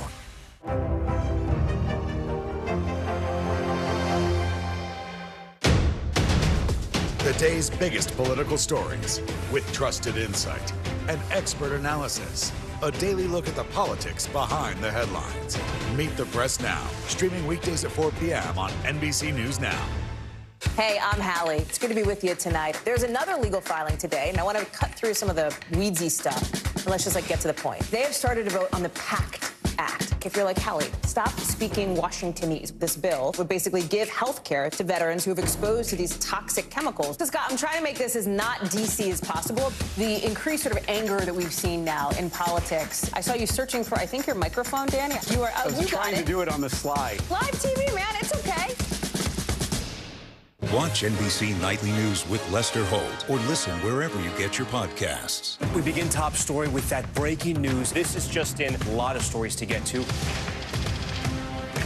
What do people need most right now? Did the state and or law enforcement drop the ball anywhere? Are we headed for a recession or a recovery? Migrant families now stranded in Mexico. What's the World Cup experience been like? The civilian effort is not just about fighting, it's also about helping. Every night, it's your news playlist. Top Story with Tom Llamas, streaming weeknights at 7 on NBC News Now. NBC News, streaming free now. You may want to look up at the sky tonight for the last full moon of winter. It will reach peak brightness today, and like many other full moons, this one does have a name. It's called the worm moon. Why worm? Well, Native American tribes referred to it as that because it coincided with the spring emergence of, you guessed it, worms. So what better way to welcome the new season? The worm moon will be joined by 3 special guests as well. Venus and Jupiter will be at their closest positions in a decade, while Mars will be glowing in its usual red-orange in the southwest. So, Joe, feeling like a true party in the sky. You know, I love a pretty moon. I'm not so sure how I feel about the image of worms surrounding I mean, maybe they'll be doing the worm. You remember that dance move? Oh, yes. You should do that. Yeah, do the worm, but looking at the worm moon. Just don't take pictures of it with your phone because they don't work. It doesn't. It just doesn't land the same way. I agree. I agree. Right. That does it for this hour of morning news now. The news continues right now.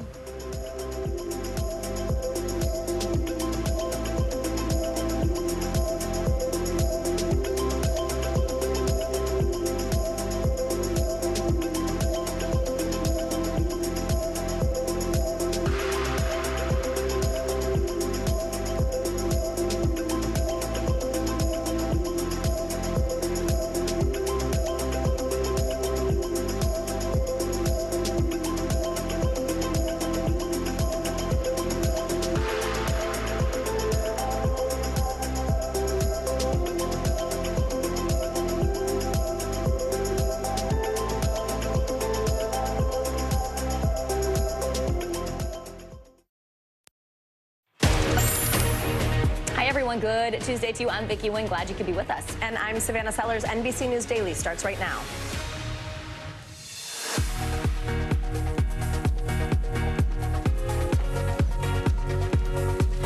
Today is Tuesday, March 7th. Alarming abduction. Mexican officials say 2 of the 4 Americans who were kidnapped there are now dead. The others are being treated by medical personnel. Plus, we have the dramatic new footage that shows the gunman dragging them all into a pickup truck. Mid-air scare. Authorities say a passenger on board a United airplane tried to open an emergency door and then stabbed a flight attendant with a broken metal spoon. How witnesses jumped in to tackle and restrain the suspect. Dare to fail. We teach young girls to strive for excellence and avoid risk and failure. But is that actually hurting them in the long term? Our parenting expert is here with tips to help all of our kids overcome the plague of perfectionism. On a good note, a bus driver in North Dakota has become known for infusing rides to school with music and melodies. More later this hour on how his bus theme song makes his special needs students feel like stars. Welcome to NBC News Daily. We're so glad you could be with us. We're going to start with that breaking news out of Mexico, where 2 of the 4 Americans who were attacked and kidnapped, we are now learning they have died. The governor of Tamaulipas just made the announcement. He says the 2 other U.S. citizens are alive, but at least one is hurt. And right now it is unclear exactly where they were found. Now, a law enforcement source tells NBC News they say cartel gunmen misidentified them as another group and opened fire on their minivan. NBC News Justice and Intelligence correspondent Ken Delanian is following all of this for us this hour. Hey, Ken, so what else do we know about the victims at this point, and what is the U.S. doing to bring those 2 survivors home as quickly as possible? Well, Savannah and Vicky, I just asked Attorney General Merrick Garland some of those questions, and he wasn't able to confirm what we're hearing from Mexican authorities, which is that the Mexican government has recovered these Americans and found 2 of them dead, 2 alive, 1 injured. And the Mexican government is saying they're making arrangements to transfer these people to U.S. authorities, and law enforcement sources are telling us that this was, as you said, a tragic case of mistaken identity. These people came in a white minivan with North Carolina plates. They crossed the border so that one of the women in the party could undergo a cosmetic surgery procedure. That's obviously a lot cheaper in Mexico than it is in the United States. And they were attacked by cartel gunmen who apparently thought they were someone else. One working theory is that the cartel thought they were Haitian people smugglers. And so they immediately began firing on this minivan, and we now know that 2 of the Americans were killed. We saw in that horrific video cartel gunmen dragging what appeared to be lifeless bodies of some of these people into a white pickup truck. They took them away. The FBI has been working furiously with the Mexican authorities to try to figure out how to get these people back. What we're hearing from family members of some of these victims is that, you know, they were worried about going to Mexico for this procedure. This is a really dangerous part of Mexico, but they did it anyway, and tragedy ensued. Ken, it is just so heartbreaking to see these images. The Attorney General of Tamaulipas says authorities found the group through what he described as joint search actions. Does he mean joint search actions with the United States law enforcement? Obviously, we see there is video. There were a lot of clues as to who these people were, and perhaps other video about where the Americans were. Yeah, that's how I interpret it, Vicky, because the U.S. government has a lot of resources to bring to bear. There already are massive operations, joint American and U.S. operations against the cartels, in which the United States uses its best eavesdropping equipment, you know, overhead aircraft, use of video and big data technology, targeting technology, and no doubt all of that was brought to bear as soon as this situation unfolded to try to figure out what happened and to try to bring these people to justice, guys. We hope those Americans are returned to U.S. soil soon. NBC News Justice and Intelligence correspondent Ken Delanian. Ken, thank you. You bet. Let's go now to NBC News correspondent Morgan Chesky live in Brownsville, Texas. That's right across the border from where the group was kidnapped. Morgan, some family members of the victims are starting to speak out. Tell us what we're hearing at this point.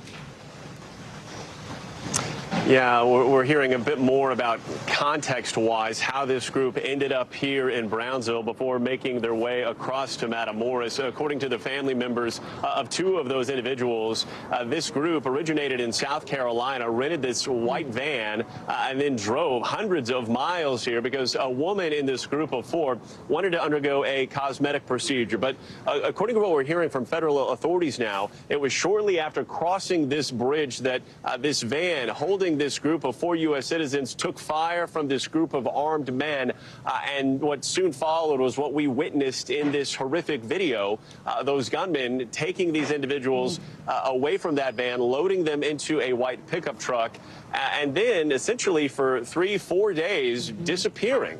There were so many unknowns here, and unfortunately the governor of the state of Tamaulipas confirming everyone's worst fears, saying today that 2 of those Americans have been killed, 2 others are alive, all of them now into custody of Mexican government officials. Guys? Morgan, do we have a timeline at this point in terms of when those families will be reunited with their loved ones? Unfortunately, we do not. In fact, we're still awaiting official U.S. confirmation of what the governor of Tamaulipas was reporting with that horrific update. And right now, we do know that there are multiple press conferences set in Mexico today that will hopefully provide some really critical insight into where things go from here. Important to know, the FBI, on their part, has said that they've been working hand in hand with Mexican authorities since this crime took place on Friday. And just because these Americans are now in the custody of Mexican officials and on their way back to the U.S., hopefully sooner than later, the investigation into finding the individuals and the potential group responsible is just beginning here. All right, Morgan Chesky live for us there. We appreciate you. Thank you, Morgan. We want to bring in Evie Pompuris now. She's a former U.S. Secret Service special agent. Evie, so many questions about the operation right now. From your experience traveling to these other countries, working with different governments, especially when there's a strong cartel presence, talk about the challenges facing the U.S. government right now, bringing these Americans home. Okay, so at this point, we know where they are. We have them in custody, so to speak. They're going to be coming home. But when you're going overseas, especially to a place like Mexico, the cartels have a lot of power and control over the bordering cities. This isn't new, and this problem has been escalating for some time.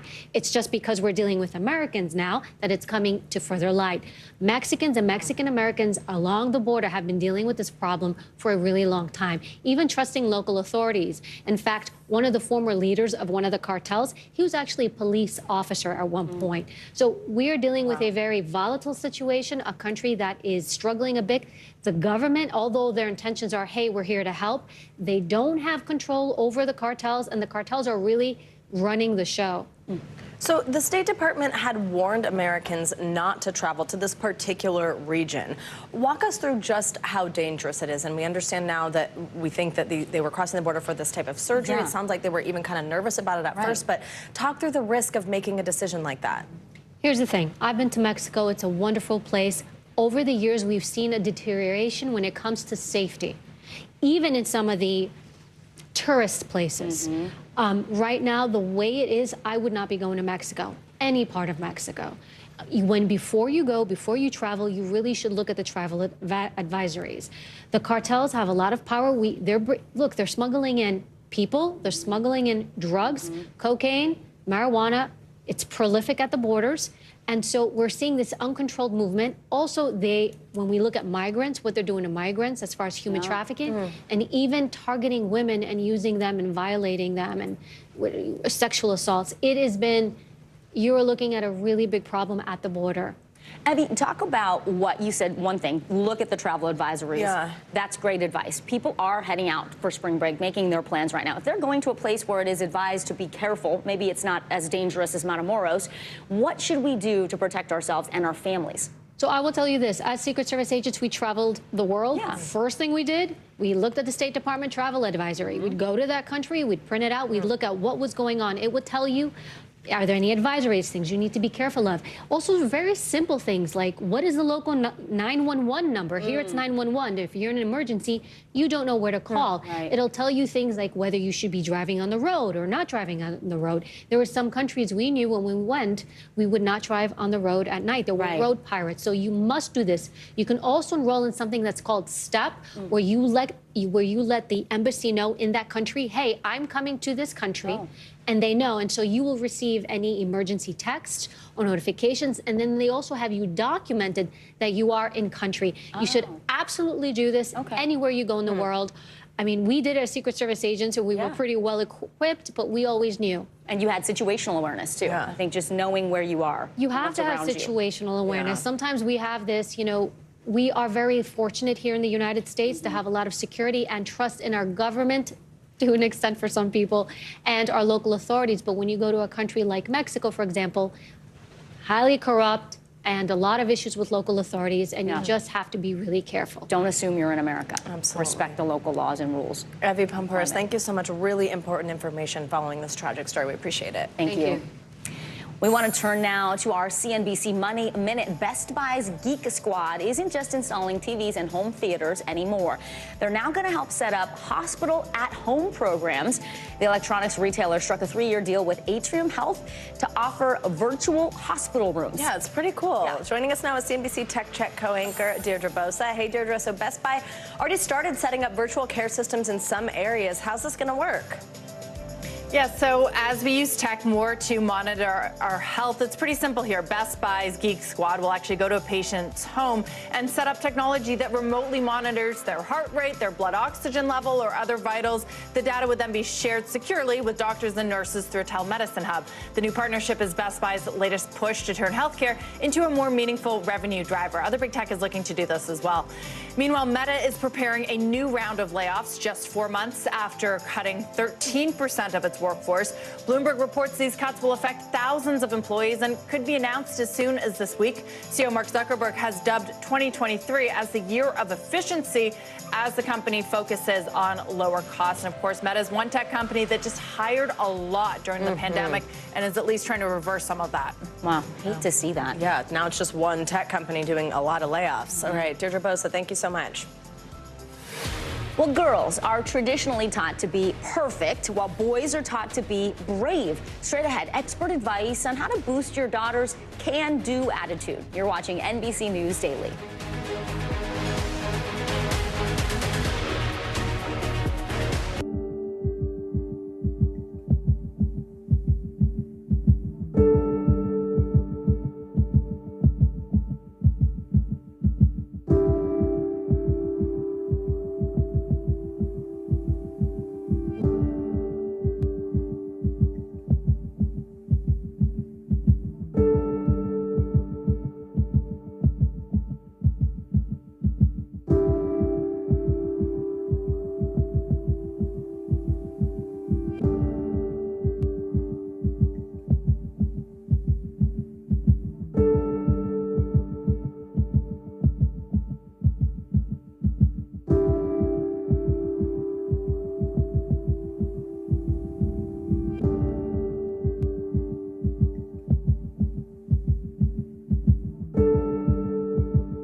Stay on top of breaking news and the biggest stories of the day with NBC News Daily. Thank you so much for joining us. I'm Morgan Radford. And I'm Vicki Wynn. I'm Aaron Gilchrist. And I'm Kate Snow. Get in-depth reporting from across the country. What's your reaction to the president's comments? And around the world. Are Ukrainians continuing to make advances? And ways you can take care of your health. Who should be getting tested? And frankly, how often? And your wallet. Costs are skyrocketing. How to manage soaring prices. NBC News Daily. Weekdays from 12 to 4 p.m. Eastern on NBC News Now.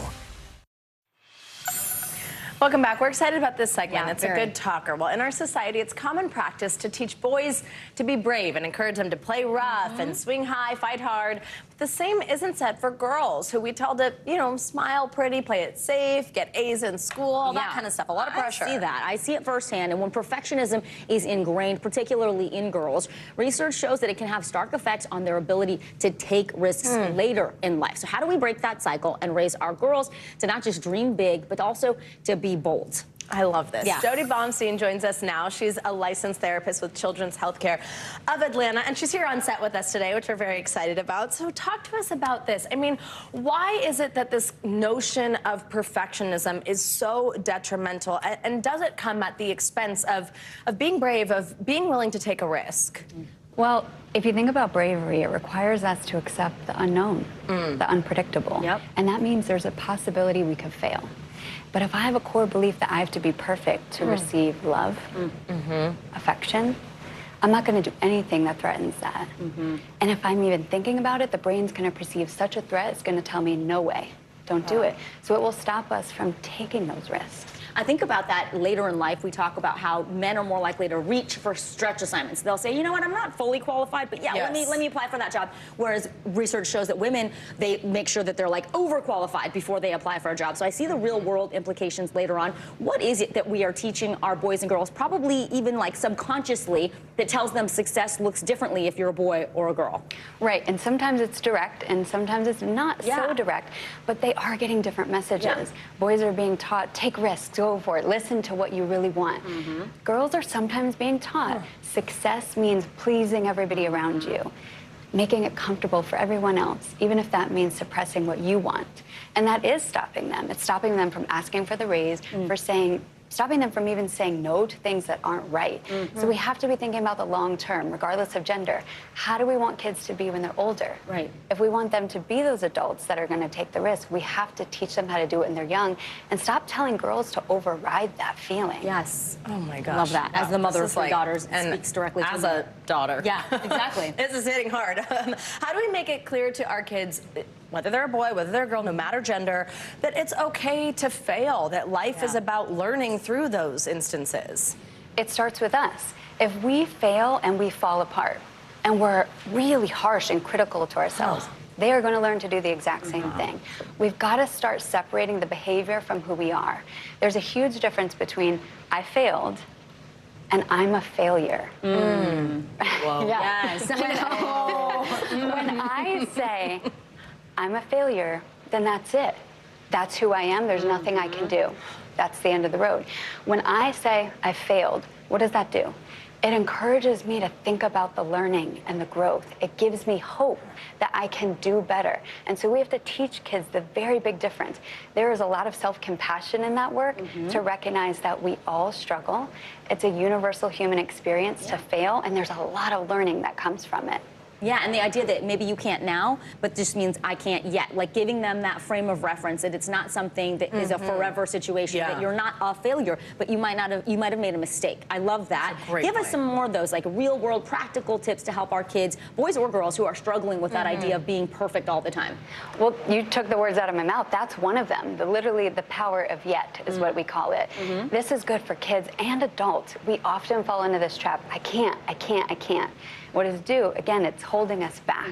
When we add that word in, I haven't learned this yet. It gives us hope. It reminds us that we're still growing and evolving.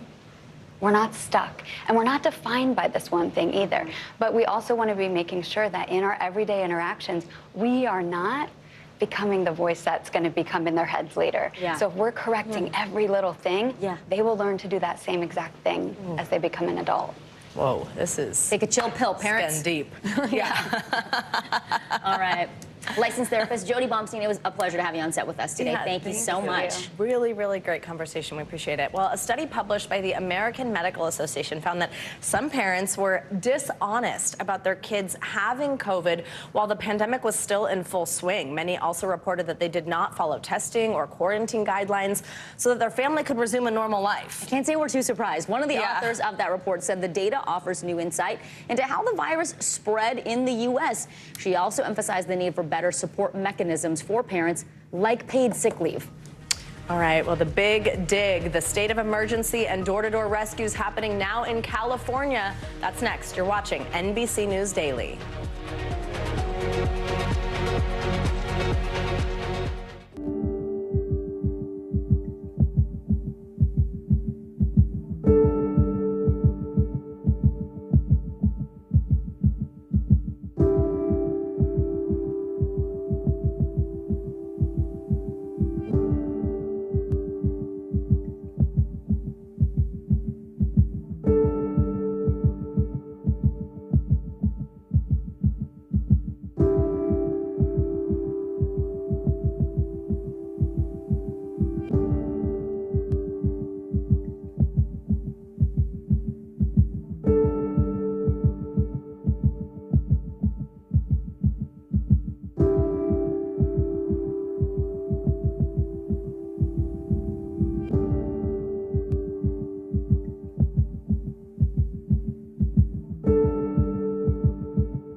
people need most right now. Did the state and/or law enforcement drop the ball?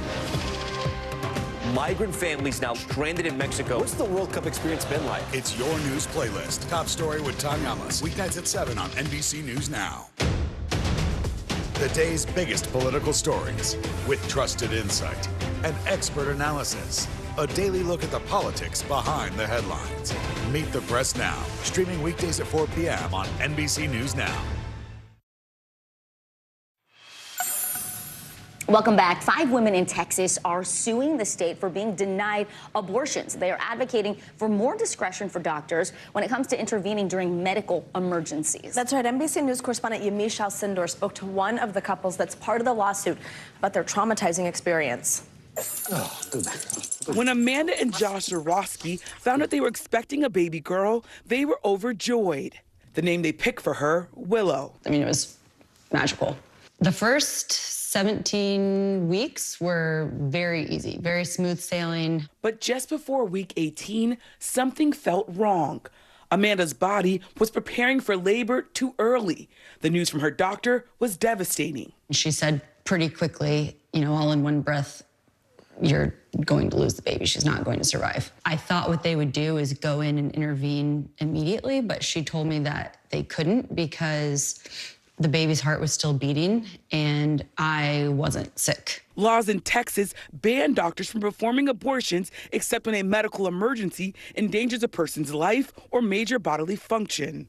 Those who violate the law could face up to life in prison. Take me into what it was like to wait.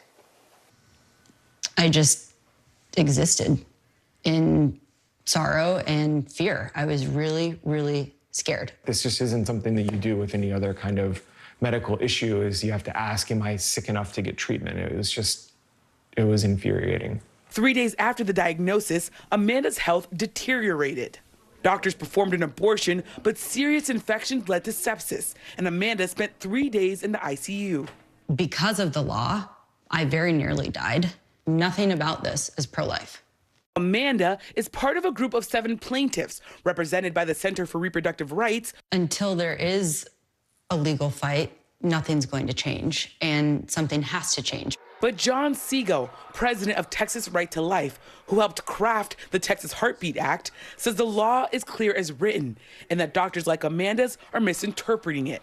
If they are saying they have to delay and wait the days like you're talking about, that is medical malpractice. But if it is uncertain that this child may survive or may not, Texas is saying we don't jump to conclusions. Doctors are saying the law is not clear, and as a result, I'm going to act on the side of being cautious, and that means that I might have to wait for a woman to get sicker and sicker before I can perform an abortion that I know she needs. And that's the wrong conclusion. Nancy Northup is the president of the Center for Reproductive Rights. The issue here is not that the doctors are being too cautious. The reality is, without clarification of this Texas law, without a change in the circumstances that are happening today, it is going to come that women are going to die. Segal disagrees. The law is not putting lives in danger. The law is black and white about what a doctor can do and what he cannot do. Does it ever give you pause that there are situations that have happened after this law where women's lives have been put at risk?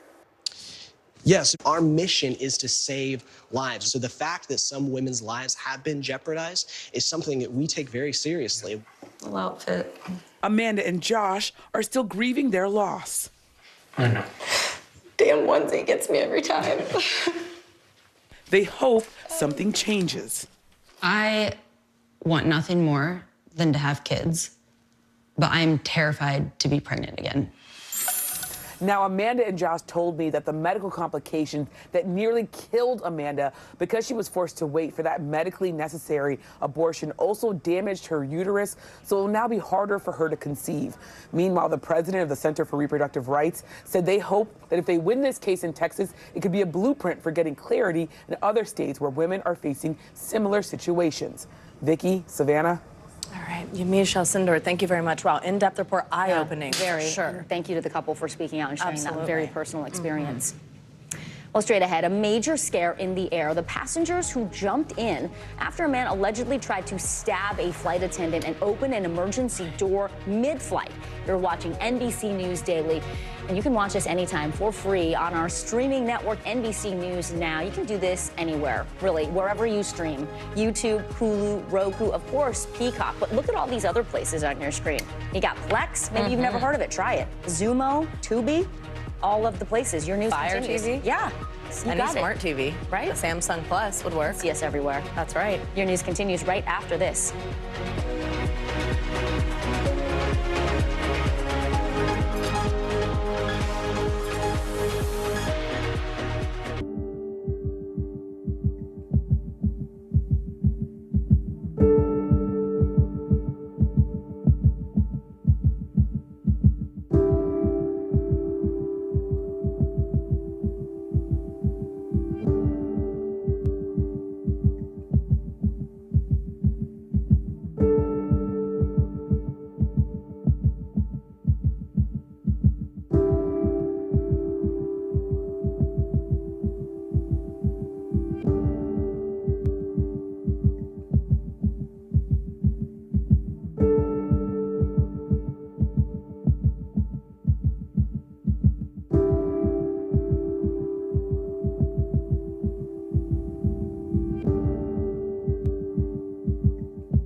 What do people need most right now? Did the state and/or law enforcement drop the ball?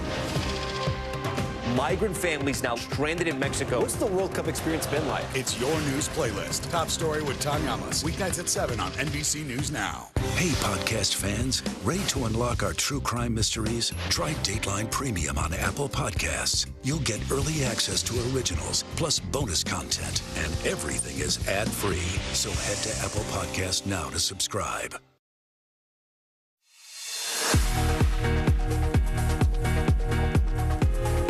Welcome back on this Tuesday. Glad you can be with us. I'm Vicki Nguyen. And I'm Savannah Sellers. We're happy you're here. Making news right now. Torrential rains and landslides tore through Indonesia's remote Natuna Islands on Monday, leaving at least 11 dead and dozens missing. Rescuers are searching for almost 50 people still trapped inside their homes, buried under tons of mud. Officials say heavy rain in recent days have triggered dozens of landslides across the country.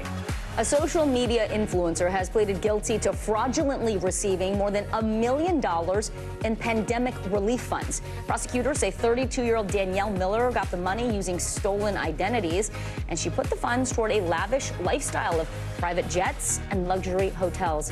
She now faces up to 20 years in prison. And an alligator stolen from a Texas zoo 2 decades ago has returned home. Zoo officials say the 8-foot gator was allegedly taken as an egg or hatchling by a former zoo volunteer and then kept as an illegal pet ever since. Officers from Texas Parks and Wildlife found Tewa in the backyard of a woman's home around 50 miles from the zoo she was taken from. The The alligator, again named Tewa, will live out the rest of her days among other gators in her new habitat. See how she's being carried, chin up. She's 20 years old. Interesting. I mean, I wonder how they gator as a track her. pet. Interesting. Yeah, no, yeah, not a good idea. All right, we're going to turn now to Capitol Hill, where Federal Reserve Chair Jerome Powell just finished testifying about the state of the economy before a Senate committee just finished up moments ago. Yeah, and Powell's big message to Congress is that the Fed will likely have to continue raising interest rates even higher as inflation remains stubbornly high. Now, that's not good news. NBC News business and data reporter Brian Chung joins us now on this. Brian, high inflation, higher interest rates, those are two things we don't want to hear about. No. But tell us, I mean, what does this mean for people? Let's talk through specific things. Buying a house, starting a business. How are these things going to keep on being difficult? Is it going to be? Yeah, well, the news just breaking a few hours ago that the Federal Reserve Chairman, the steward of our economy, said they might have to more aggressively raise interest rates than they initially thought for mortgage rates, for credit card rates, for your auto loan rates. That means it's going to remain high for quite a while. So don't expect any sort of letting up. If you're trying to buy a house, it's not going to get substantially easier as a result of that commentary. All of this to try to get inflation back down, which also isn't really improving all that much. 6.4%, that was the year-over-year increase that we saw in the month of January. Those are high prices and also high borrowing costs. So it's going to be bumpy, as the Fed chairman described it. We were just talking about mortgage rates up over 7%, which we haven't seen for years and years. So we're a long way off from that 2% inflation goal. You just mentioned 6.4% is where we're sitting right now. Very bumpy road to get us back down. Will we ever see that number again, Brad? Yeah, well, Vicky, I mean, the Federal Reserve has said they're going to do whatever it takes to get it back down to 2%. The question is, how long is it going to take? Now, for what it's worth, we've already seen signs of improvement. If you recall, the pace was somewhere close to 9.1% in June of last year. But again, you go from 9 to 6.5. All right, that seems okay. But the Federal Reserve is really targeting 2%, hence why they might have to raise interest rates even more aggressively. They went by 0.25 percentage points in February. Maybe they actually go up again to half a percentage point in the next meeting in 2 weeks. We'll have to see. All right. NBC News business and data reporter Brian Chung. And we'll be interested to get your dad's take on all this as well. He's a big Fed. Watching closely. I love it. Thanks, Brian. Well, growing frustrations in California as some people are still stranded by snow in Crestline, California. It's a community about 80 miles east of Los Angeles. I mean, think about that. Snow that close to Los Angeles, and it's been almost 2 weeks since it was hit by that historic blizzard. Officials say they've made major progress, though, in recovery, but those running low on necessities and patience do not agree. NBC News correspondent Dana Griffin is live there for us again, Crestline, California, outside of Los Angeles. Dana, good to see you. So officials say the majority of roads have been cleared at this point, but I know you spoke to people who say they still are not drivable. Maybe cleared, but it's not really safe to get around. What is the situation like right now?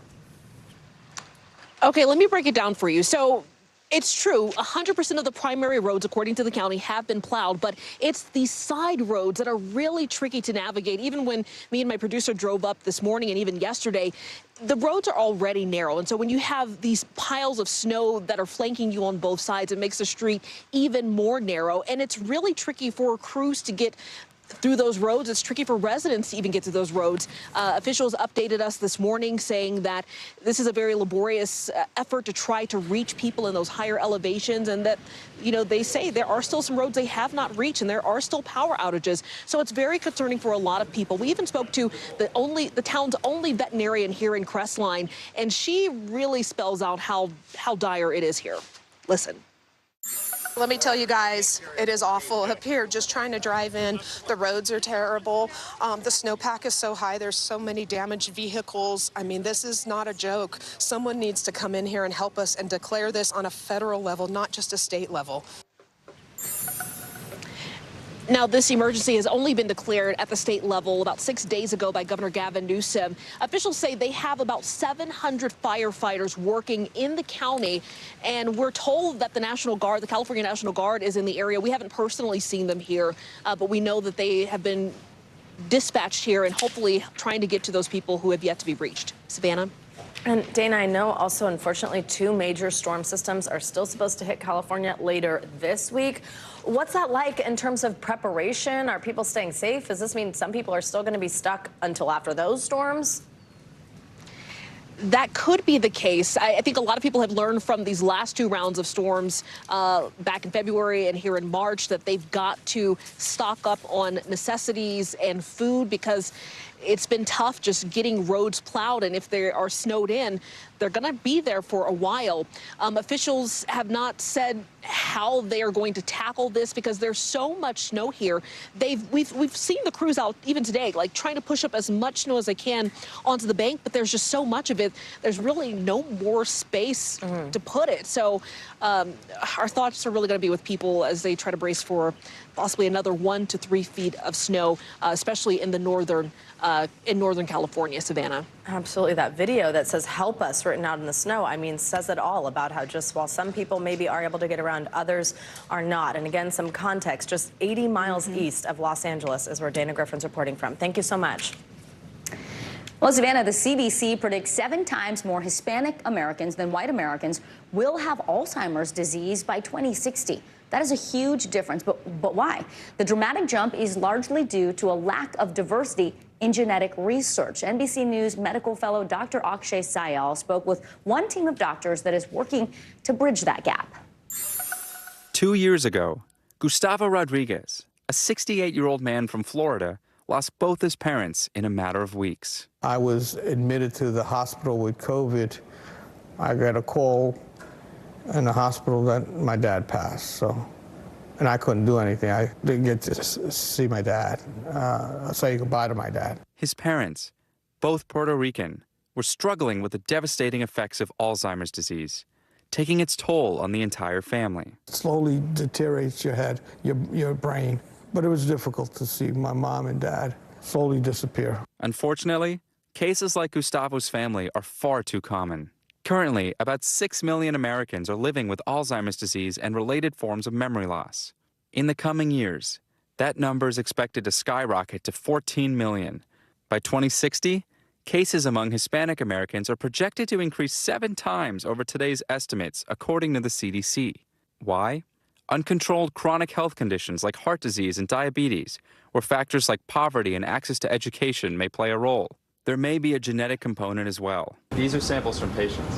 These are samples from patients. Dr. Katrina Celis, an associate scientist at the University of Miami Hussman Institute, is part of a global effort to help fix the lack of diversity in Alzheimer's research. Hispanics, for example, are only 2% of the amount of individuals that are included in Alzheimer's disease genetic research studies. Some of the groups the researchers are looking into are the Cuban and Puerto Rican populations. Using a pool of over 400,000 samples from patients of all different backgrounds, Dr. Celis and her team have already identified a genetic variant linked to Puerto Ricans, an understanding that could develop treatments for people like Gustavo before it's too late. And it's not just Miami.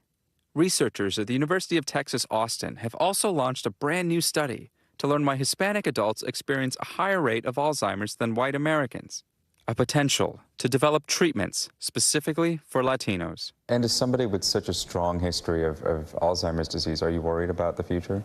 I am, but I try not to think about it. Dr. Akshay Sayal, NBC News.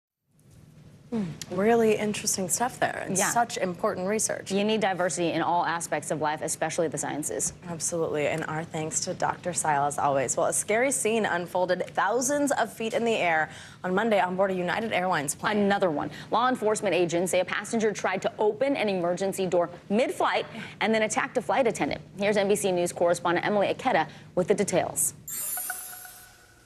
Hey there. The alarming incident played out just minutes before the plane was set to land in Boston. Federal prosecutors say that passenger repeatedly tried to stab a flight attendant, but thankfully some fast-acting passengers and crew members jumped in to stop him. A United Airlines passenger is facing federal charges following a terrifying incident on board a Boston-bound flight. I will kill every man on this plane. According to court documents, about 45 minutes before landing the cross-country trip from Los Angeles, the flight crew was notified that an emergency exit door on the plane had been disarmed. A flight attendant discovered the door's handle had been moved out of the fully locked position. Another flight attendant reporting 33-year-old Francisco Torres had been near the door, leading the crew to believe he had tampered with it. When confronted, Torres allegedly responded, asking if there were cameras to prove it. Witnesses say that's when he got out of his seat, approached 2 flight attendants in the aisle, and allegedly attempted to stab one of them in the neck 3 times with a broken metal spoon. We started hearing his voice get louder and louder. He was clearly agitated. Passengers on board the plane, seen in this video shared by witness Lisa Olson, tackled and restrained the suspect. There were probably 4 or 5 men that restrained him on the ground. Torres later admitting to investigators he knew if he opened the door, many people would die. Also claiming self-defense during the altercation, saying he made the weapon on board in the bathroom. Just how unusual is this degree of violence?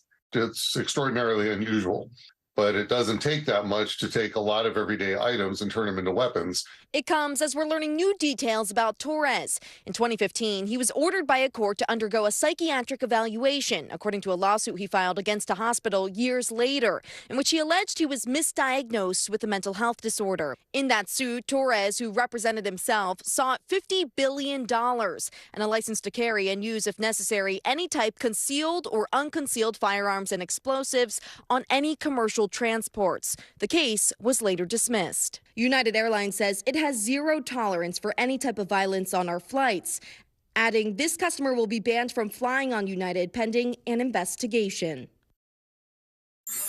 If convicted, Torres could face life in prison. The Flight Attendants Union continues to call on Congress to require a list of nationally banned disruptive passengers and says incidents like this put everyone at risk. Back to you.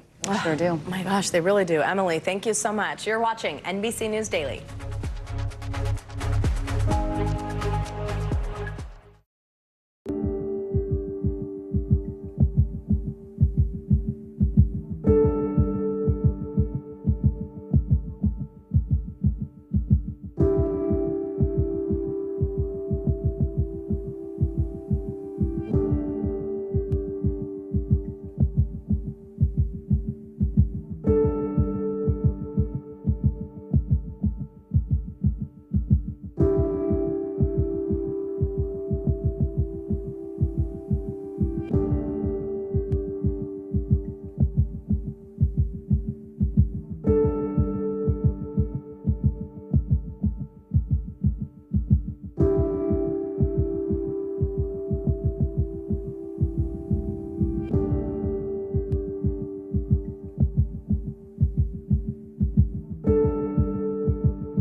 Hey, I'm Hallie. It's good to be with you tonight. There's another legal filing today, and I want to cut through some of the weedsy stuff. And let's just get to the point. They have started to vote on the PACT Act. If you're like, Hallie, stop speaking Washingtonese. This bill would basically give health care to veterans who have exposed to these toxic chemicals. So, Scott, I'm trying to make this as not DC as possible. The increased sort of anger that we've seen now in politics. I saw you searching for, I think, your microphone, Dan. Yeah. You are. I was trying to do it on the slide. Live TV, man. It's okay.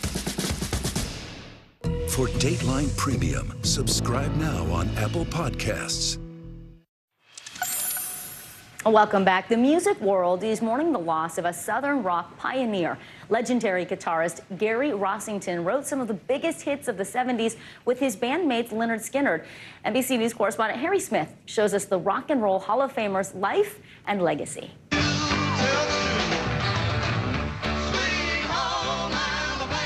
Gary Rossington was one of the original members of Lynyrd Skynyrd. He co-wrote Sweet Home Alabama. the Jacksonville, Florida-based band, exemplified the blues-fused sound of Southern rock. What's your name, little girl? What's your name? What's Your Name was one of their biggest hits. For many, Skynyrd was the sound of the 70s, but at the peak of their popularity, the band's chartered plane crashed, killing bandmates Ronnie Van Sant and Steve Gaines.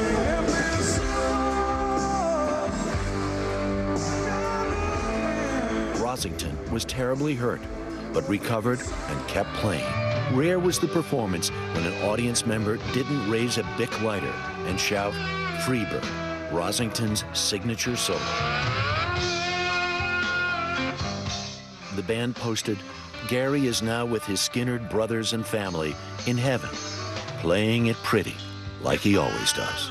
Gary Rosington was 71. Harry Smith, NBC News.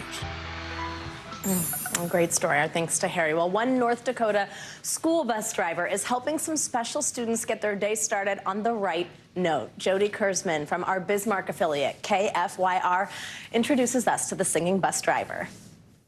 Every morning here. Keith Bondley's workday starts before the sun comes up. It's his job to get some very special kids to school every morning. Hi, Hannah. One by one. Did you go swimming? Yeah. You did? Keith greets his passengers. Oh, Ben. He knows them all by name. Hi, Cassius. We're kind of like a big, entourage, a big family here, taking care of each other, Hello, Bryn. Oh, precious cargo. Once all that precious cargo is safely loaded, okay, it's time for a very special song. For us all, Madison. All about the people. And on Bus 18. Smile for us all, everyone. 7th grader Grayson Rambo. The world's a happy place. Calls this song our song. McNarna and Hannah. It's become the theme song for the riders. Then the world come tumbling down. Is it fun to hear your name? Yes. In the song? Yes. How many times do you listen to that every morning? 12,000. Grayson and Cassius. It was from a movie. Debbie Reynolds sang a song and it said, "Put a smile on your face, Brother John." And I just changed the words. Keith changed the words to include the names of everyone on this bus. Those who can sing often join Keith. Keith gives a voice to those who can't. Here we go. So I figure, well, I'll just have to sing louder then. For Keith, it's one thing he can do to make sure these kids, how you doing, Hannah? Start their day on a good note. Good morning. I think the least that I can do is bring them to school in such a way that, they're happy, that they're, full of joy and wanting to go to school. It's amazing what music can do. Here's Maddie. And on Bus 18, it's music that's helped create friendships and memories. Are you a good driver? Keith hopes these kids will remember long after they no longer ride Bus 18. Oh, what a special story. And again, that was Jody Kurzman from our Bismarck affiliate, KFYR, for us. Did you ride a school bus? I did not. Did you? I did. I lived right down the street. I could walk had a to really school. nice driver. They didn't sing, but yeah, they I were didn't nice. always walk, though, if my parents are watching. You're watching NBC News Daily.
people need most right now? Did the state and/or law enforcement drop the ball?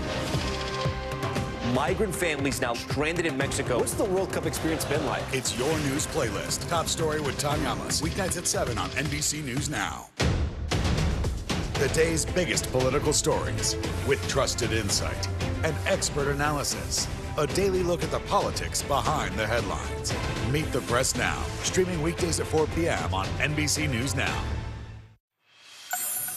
Welcome back. Movie star Michelle Yeoh is on the brink of history. She could become the first Asian woman to ever win the Best Actress Oscar this Sunday for her role in Everything Everywhere All at Once. Yeah, she's really a fan favorite, too. Yeah. Yeoh sat down with NBC Sunday Today anchor Willie Geist to talk about how it feels to be a trailblazer for Asian women.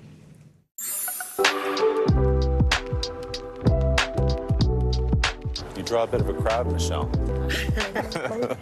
It's nice to see people. Like the title of the movie that has her on the brink of Hollywood history, Michelle Yeoh right now is everything, everywhere, all at once. How are you feeling as you sit in the middle of all this right now? It's been fabulous to see this little film that has such a giant heart be embraced in all these ways. Mrs. Wang, are you with us? I am paying attention. Yeoh is nominated for her performance as Evelyn Wong, a struggling laundromat owner. I'm here because we need your help. To save her family, Yeoh's character must master a wildly different skill in each universe. The role was written specifically for Yeoh by directing duo Daniel Kwan and Daniel Scheinert. I'm curious, when the Daniels came to you the first time, how was this even pitched? These geniuses had the courage to write a story about a very ordinary woman. Playing ordinary is something new for an actress known previously for roles like the high-flying warrior in Crouching Tiger, Hidden Dragon. Is it true that the Daniels asked you to sort of turn it down a little bit? Yeoh grew up in Malaysia, dreaming of being a ballet dancer. As a teenager, she moved to London to train at the famed Royal Academy of Dance. But when an injury cut short her promising career, she turned toward drama, though reluctantly. I was given an opportunity to go to Hong Kong to make a commercial. Is this the watch commercial? That's the watch commercial. You know, you're doing your hair and makeup early in the morning, and you turn around and you see this guy shuffling over. I go, God, he looks so familiar. And then I recognized the nose. And I'm like, oh my God, it's Jackie.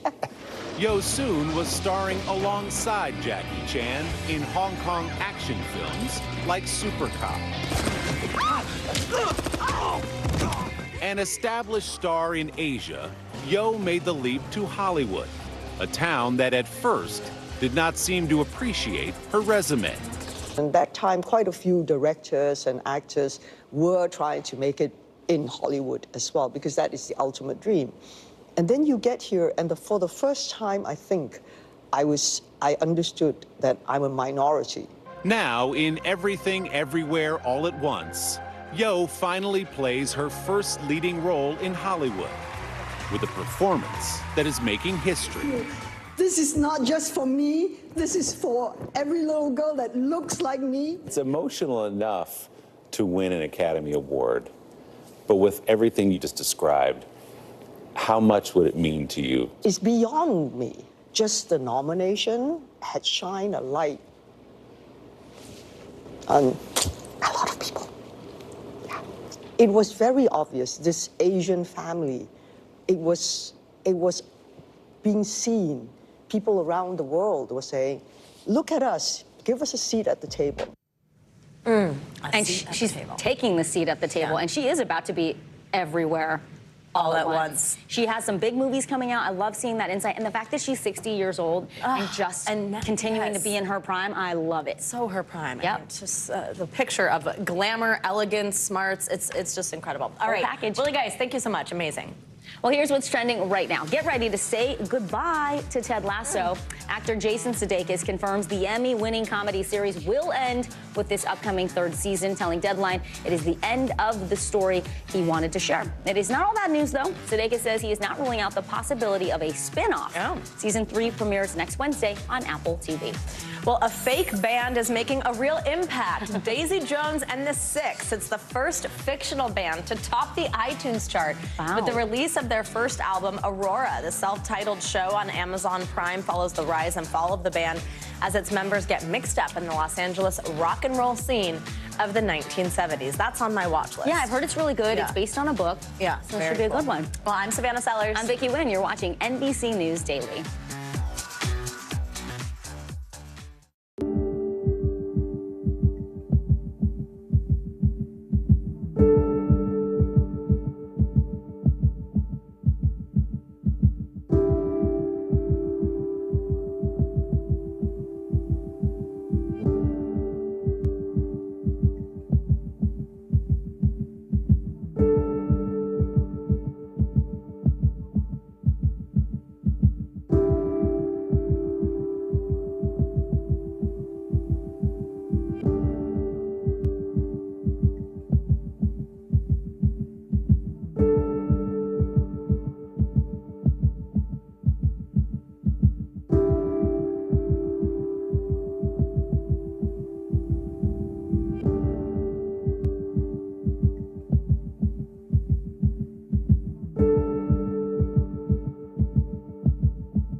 We begin tonight with breaking news just coming in. Whenever it happens, wherever you are, NBC News, streaming free now. Hey, podcast fans, ready to unlock our true crime mysteries? Try Dateline Premium on Apple Podcasts. You'll get early access to originals, plus bonus content, and everything is ad-free. So head to Apple Podcasts now to subscribe.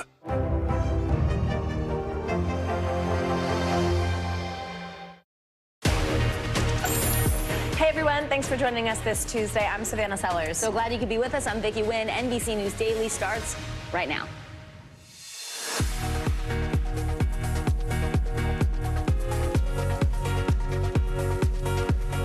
Today is Tuesday, March 7th. Deadly kidnapping. 2 of the 4 Americans taken by gunmen near the border of Mexico are dead. That's according to local officials. We'll tell you, though, what we now know about the surviving victims.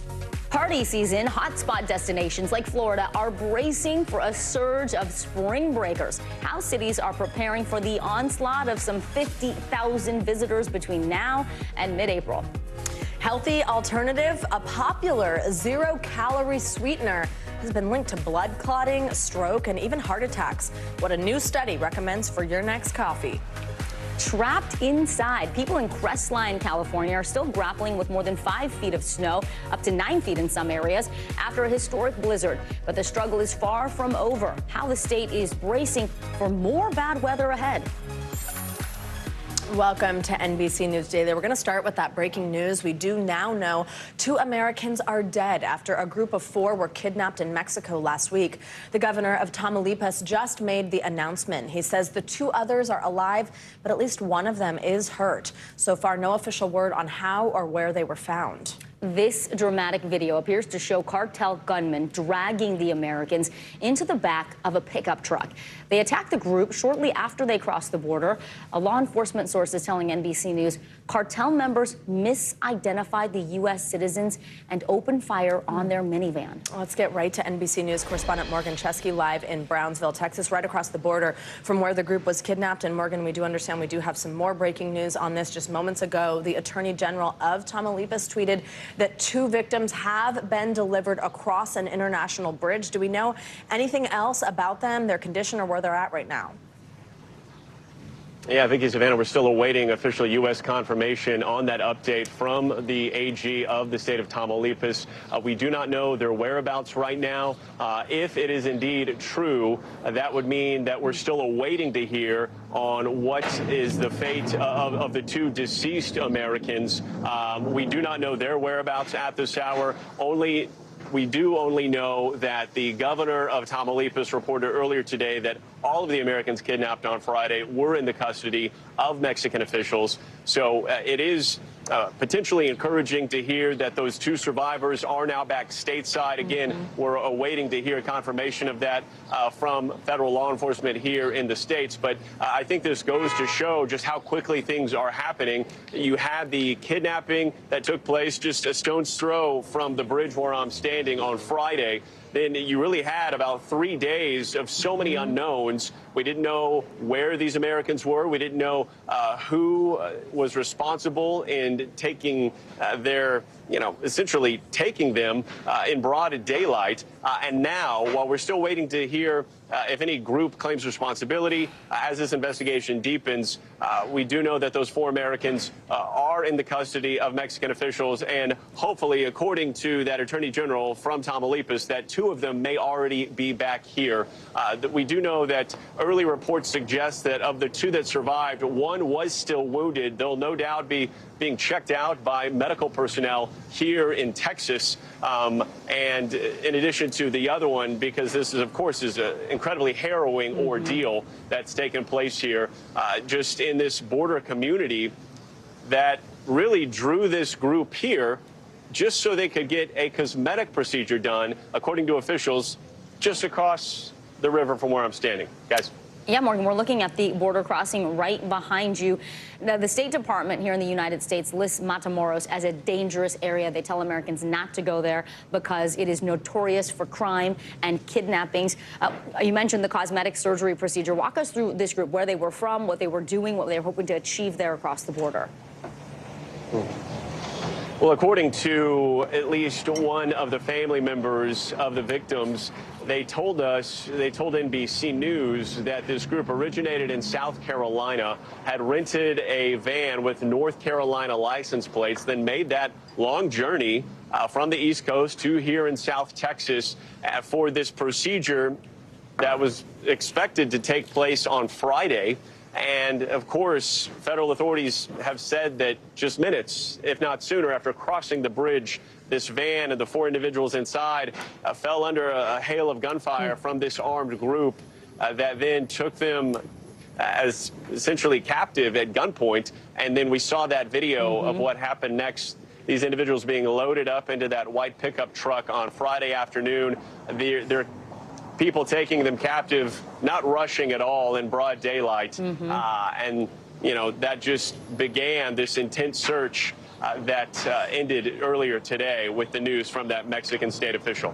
Well, we hope all 4 Americans are reunited with their families soon. NBC News correspondent Morgan Chesky. Morgan, thank you. Let's now bring in Clint Watts, NBC News national security analyst. Hi, Clint. So, I mean, let's talk through the logistics of an operation like this, how difficult it is for the U.S. to coordinate with Mexico to get these 2 surviving victims back home, especially when, of course, we know that this involved these cartel groups. What is that process like? Yeah, it's a tough situation. I mean, the State Department already issued some warnings about dangers in this region, and they did it for good reason, as we now know. This tragic event that happened with these individuals, I think it's important to note that it appears the U.S. government did have some sort of connection, some sort of ability to get, into the Mexican law enforcement community. They have been doing liaison activities for decades. So it's not surprising they're able to quickly connect. I think what we see here is the remarkable situation that we have just south of the border of Mexico.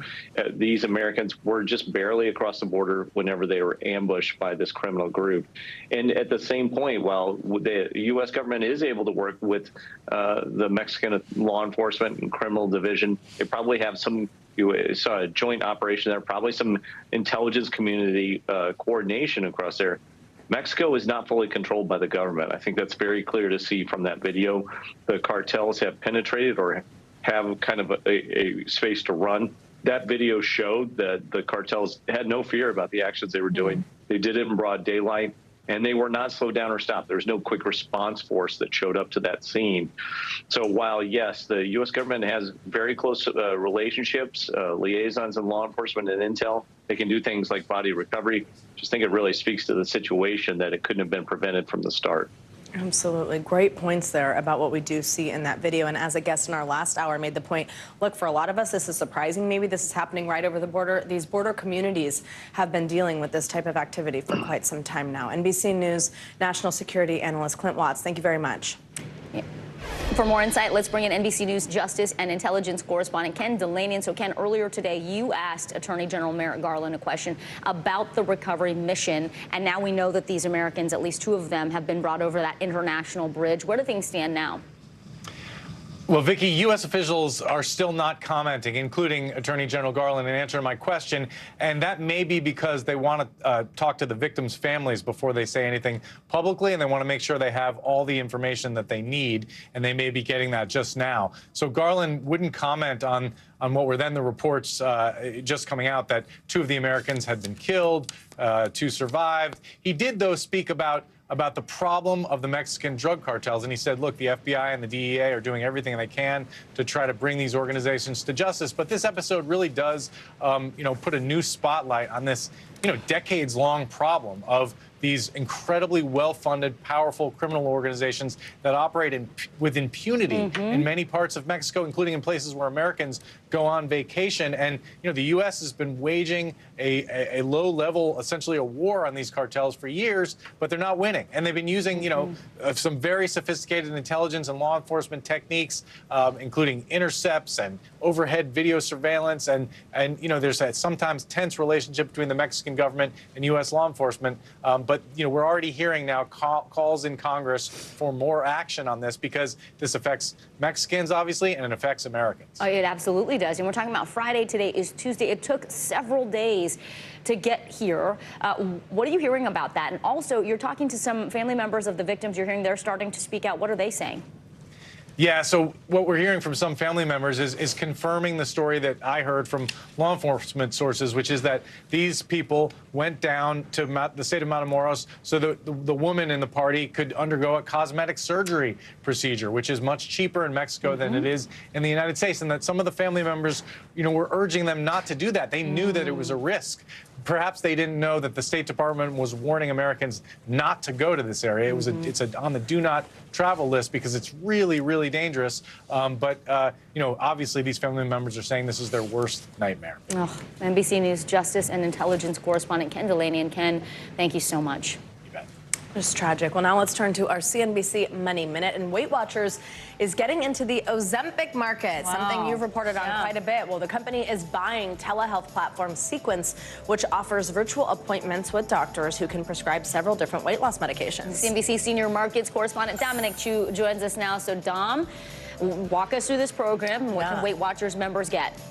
All right, so Vicki, Savannah, Weight Watchers customers will now have a medical weight loss option in addition to their diet and lifestyle choices. After meeting virtually with physicians on this platform, users can now be prescribed weight loss medications like Ozempic and Wegovy. Now, Weight Watchers will then work with those medications and then kind of put them into the weight loss plans and regimens and then help users track their progress as well. So an interesting development at that cross-section there. Also, Google is telling employees that fewer of them will be receiving promotions in the upcoming performance review cycle. The changes come as Google implements a new system that may result in more employees receiving lower performance ratings. The announcement comes amid company-wide cost-cutting efforts and after Google cut around 12,000 jobs just back in January. And the iconic image of the Matterhorn mountain that appears on Toblerone packaging may be going away soon. Mondelez, which is the company that owns Toblerone, makes the chocolate, said that the chocolate bar will be produced outside of Switzerland for the first time in its history. Now, according to Swiss law, only certain products made exclusively in that country can use national symbols like the Matterhorn as a logo. So, Savannah, Vicky, if you might want to kind of load up on some of those Toblerone bars, they actually become collector's items at some point down the line. Look at that. It's investment tips in chocolate from Dom Chu. I love it. I'm just happy they're still making them. I just see you buying full cases of this. It's going to be worth money someday. It's going to be me and a stack of Toblerones and my air fryer. I'm set. Good as gold. All right, Dom Chu, thank you. All right, straight ahead. The teacher shortage across the country. It's getting worse. New numbers troubling parents and school districts. That's coming up next. You are watching NBC News Daily.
Hey, I'm Hallie. It's good to be with you tonight. There's another legal filing today, and I want to cut through some of the weedsy stuff.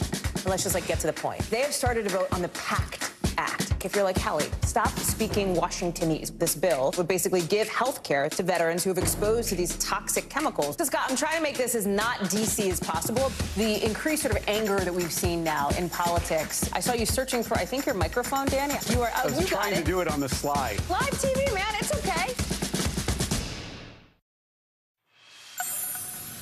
School districts are continuing to see spikes of teacher turnover across the country as more people are choosing to leave their teaching jobs. That's right. NBC News correspondent Stephanie Gosk has a look at some new numbers and what they could mean for students across the country. Across the country, fed-up teachers, many tired of long hours and low pay, are calling it quits. In one Virginia county, they are hoping a $3,000 bonus will keep teachers from leaving the job. Our teachers work hard, our staff works hard, and they need to be fairly compensated. But they are down more than 150 teachers. It's a similar story in school districts across the country. New numbers from 8 states show how tough things are getting. Last school year, Maryland and Louisiana saw the highest number of resignations in a decade. In Washington state, it was the highest number in 3 decades. When everything shut down and COVID kind of took full swing, that was my first year in the classroom. Angela Tilson resigned from her teaching job in Massachusetts last December. COVID is still very much affecting the education system. The gaps are striking, and there's only so much that you can do as one person in the overload of work. It sounds like you reached a real breaking point. Yes, I did. Like many, she shared her story online. there are a mix of reasons. I am not going to miss reasonable class sizes. I am not going to miss 23-minute lunch breaks. Children are struggling academically. Teacher shortages mean more work. And then there's the pay. Today was my last day as a teacher. I'd like to think it's just a pause, but I honestly don't know right now. In the fall, Sayreville, New Jersey sent out flyers hoping to inspire people to help. 3 retired teachers returned to the job, but the district still has 12 vacancies. We were starting to experience a little bit of the shortage last year, but it seems that we hit the pinnacle this year. Did it get worse? Without a doubt. The key, educators say, is getting young college students to choose the profession. Our message to them is you couldn't ask for a more noble field. If you really want to make an impact on this world, this is where it's to be done. Stephanie Gosk, NBC News. Our teachers are so important. We need to give them the support they need. And now we're seeing the effects of what happens. Heroes, and that is so true. All right, now to a popular artificial sweetener that's being used as a sugar substitute. Well, it's actually linked to serious health issues. Yeah, it's called erythritol. It is often found in keto and low-carb products, processed products, and it's also used as a common coffee sweetener. Now researchers say erythritol can cause heart attacks, blood clots, even strokes. Yeah, well, it can be detected in small amounts, naturally in fruits and vegetables. When it's added to processed foods, erythritol is found at levels 1,000 times higher than in nature. That can't be good. No. Joining us now is Dr. Susanna Hills, pediatric surgeon for Columbia University Medical Center. Dr. Hills, it's great to have you. So tell us a little bit more about this sugar substitute and why are they linking it to these serious health conditions? Well, if you went to the supermarket recently, you probably have it in your kitchen cabinets right now. Okay. So it's something that is very commonly found in all kinds of processed foods that we buy. And the big news is that last month Nature came out with a study. It's a magazine, it's a journal, a very well-known journal, and it came out with a study that showed that people at risk for cardiovascular events had an association with elevated levels of erythritol in their blood. So they took blood samples in patients at risk, and they looked to see within the next 3 years how many of them had stroke or had cardiac events like a heart attack. And they found that those with high levels were more likely to have had a heart attack or a stroke. Wow. Wow, that is really concerning. So, I mean, the thing about it that you have to keep in mind is it is a sugar substitute. Sugar also not good for you. So some people think they're doing something healthy. And a lot of people are actually advised by their doctor for various reasons to get rid of sugar. So what would your tip be to people who are supposed to be watching their sugar intake? Is it turn to this or no? Yeah, that's the question.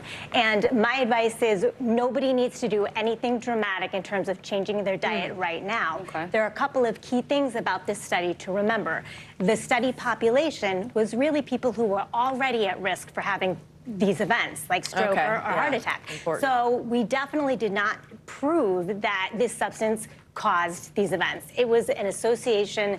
They showed that high levels also were related to having more heart attacks, more stroke, but there was not a causative effect proven. Also, the levels of consumption were very high. So my advice is not to make any dramatic changes and to keep balance in your diet. All right. Dr. Susanna Hills, thank you so much. Great info. And you are watching NBC News Daily.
Watch NBC Nightly News with Lester Holt or listen wherever you get your podcasts. Hey, podcast fans, ready to unlock our true crime mysteries? Try Dateline Premium on Apple Podcasts. You'll get early access to originals, plus bonus content, and everything is ad-free.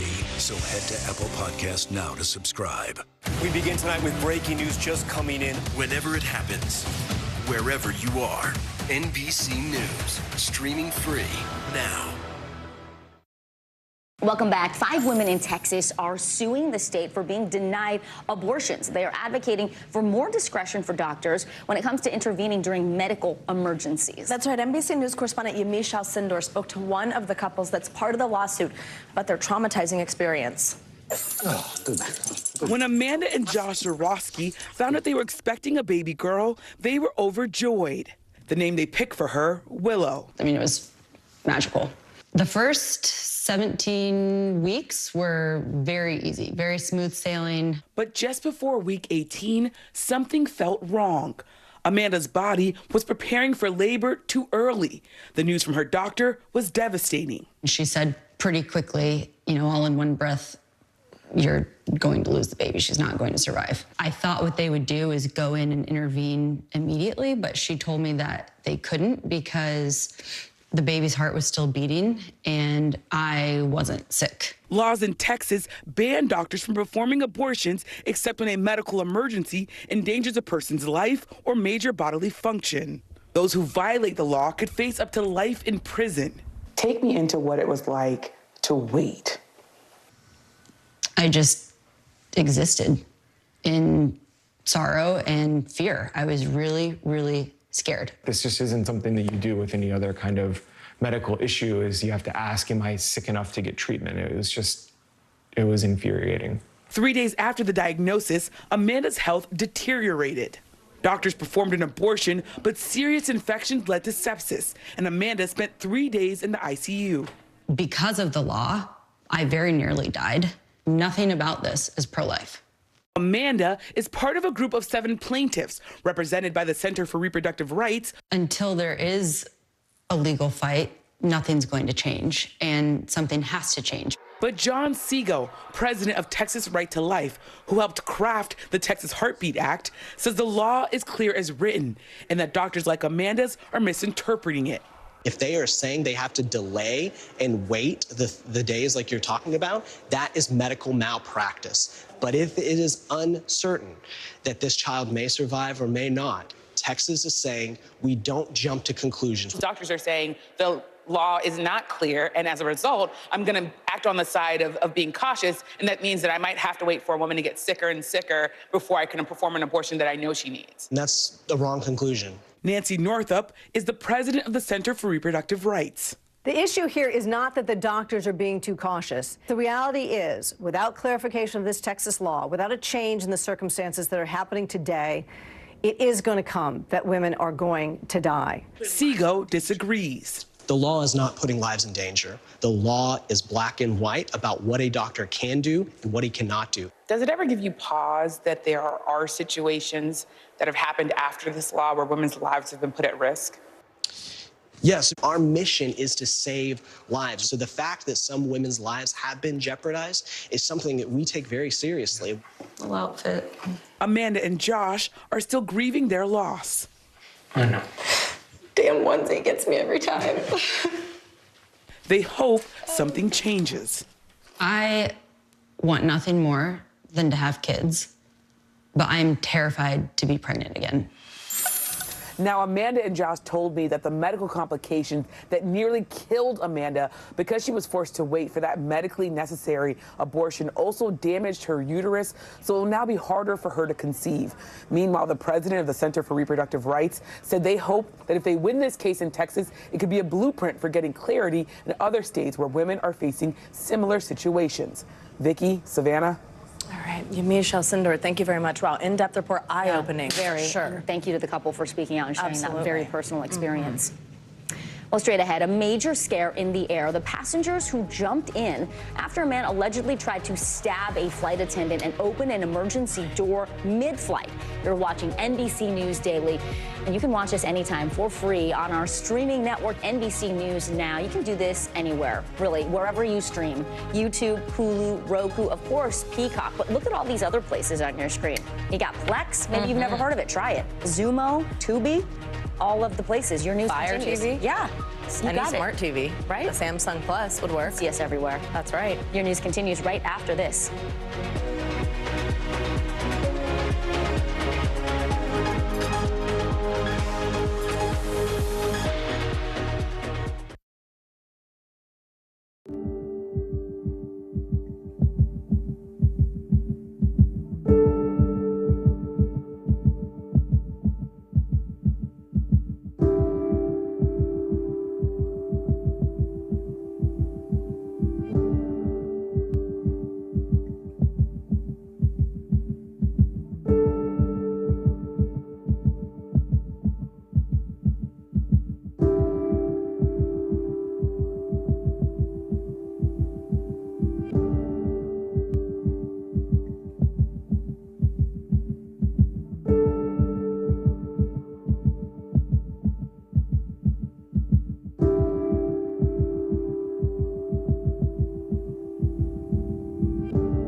The day's biggest political stories with trusted insight and expert analysis. A daily look at the politics behind the headlines. Meet the Press Now, streaming weekdays at 4 p.m. on NBC News Now. For Dateline Premium, subscribe now on Apple Podcasts. We begin tonight with breaking news just coming in whenever it happens, wherever you are. NBC News, streaming free now.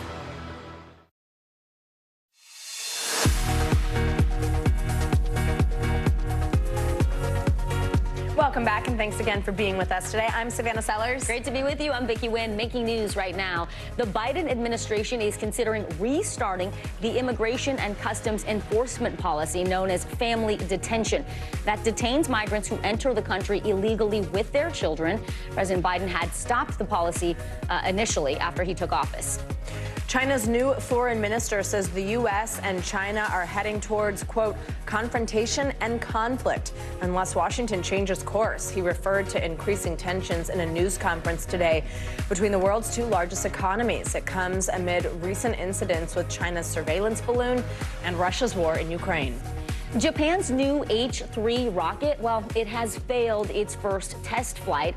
After a successful launch, the rocket's second stage engine failed to ignite once it reached space. This forced mission officials to manually destroy the rocket. It was carrying an advanced optical satellite equipped with a sensor that could detect ballistic missiles launched from North Korea. All right, now we're going to get to a story and some scary video that we've been talking about today. This dangerous moment unfolding on board a United Airlines plane. Authorities say a passenger tried to open an emergency door mid-flight. Can you imagine? No. That man then attacked a flight attendant before some fast-acting passengers and crew members restrained him. NBC News correspondent Emily Aketa joins us now. Emily, this is just, I feel like, the most recent in a string of scares. We've been talking about turbulence in the air. That flight Matt McConaughey was on. Yeah, and so many caught on camera. Yes. Just really terrifying moments watching those to play out, and some chilling details in the charging documents which indicate that this suspect had actually gone into the plane bathroom at some point to break off the ladle of the spoon, and that's what he later used when he allegedly tried to stab a flight attendant 3 times in the neck. Thankfully, there were no serious injuries because of fast-acting passengers and crew members. A United Airlines passenger is facing federal charges following a terrifying incident on board a Boston-bound flight. I will kill every man on this plane. According to court documents, about 45 minutes before landing the cross-country trip from Los Angeles, the flight crew was notified that an emergency exit door on the plane had been disarmed. A flight attendant discovered the door's handle had been moved out of the fully locked position. Another flight attendant reporting 33-year-old Francisco Torres had been near the door, leading the crew to believe he had tampered with it. When confronted, Torres allegedly responded, asking if there were cameras to prove it. Witnesses say that's when he got out of his seat, approached 2 flight attendants in the aisle, and allegedly attempted to stab one of them in the neck 3 times with a broken metal spoon. We started hearing his voice get louder and louder. He was clearly agitated. Passengers on board the plane, seen in this video shared by witness Lisa Olson, tackled and restrained the suspect. There were probably 4 or 5 men that restrained him on the ground. Torres later admitting to investigators he knew if he opened the door, many people would die. Also claiming self-defense during the altercation, saying he made the weapon on board in the bathroom. Just how unusual is this degree of violence? It's extraordinarily unusual, but it doesn't take that much to take a lot of everyday items and turn them into weapons. It comes as we're learning new details about Torres. In 2015, he was ordered by a court to undergo a psychiatric evaluation, according to a lawsuit he filed against a hospital years later, in which he alleged he was misdiagnosed with a mental health disorder. In that suit, Torres, who represented himself, sought $50 billion and a license to carry and use, if necessary, any type concealed or unconcealed firearms and explosives on any commercial transports. The case was later dismissed. United Airlines says it has zero tolerance for any type of violence on our flights, adding this customer will be banned from flying on United pending an investigation. Okay, just, a terrifying video, but it does, it just makes you feel good that people jumped up to help. Yeah, restores your faith in humanity a little bit. No question. Yeah. Just amazing to see that all unfold. And actually, so I understand the timeline of this was actually happening right before landing. So this passenger had been on the plane for hours. Is there any indication of his behavior prior to this? Yeah, that video taken within the last 45 minutes before landing. But it appears, according to investigators, that he expressed interest in the emergency exit door before the plane even took off for that 5.5-hour journey. According to the court documents, he had asked a passenger nearby where the door handle to that exit door was located in the safety car during that initial safety briefing. So he's now facing federal charges. If he's convicted, he's due in court later this week. He could face up to life in prison. I should note that we reached out to his attorney, but we have not heard back for comment. I hope that flight attendant is okay. That is scary. I'm really glad those people jumped in. Good Samaritans all around. We'll be looking for an update there. All right, Emily Aketa, as always, thank you. Thanks, guys.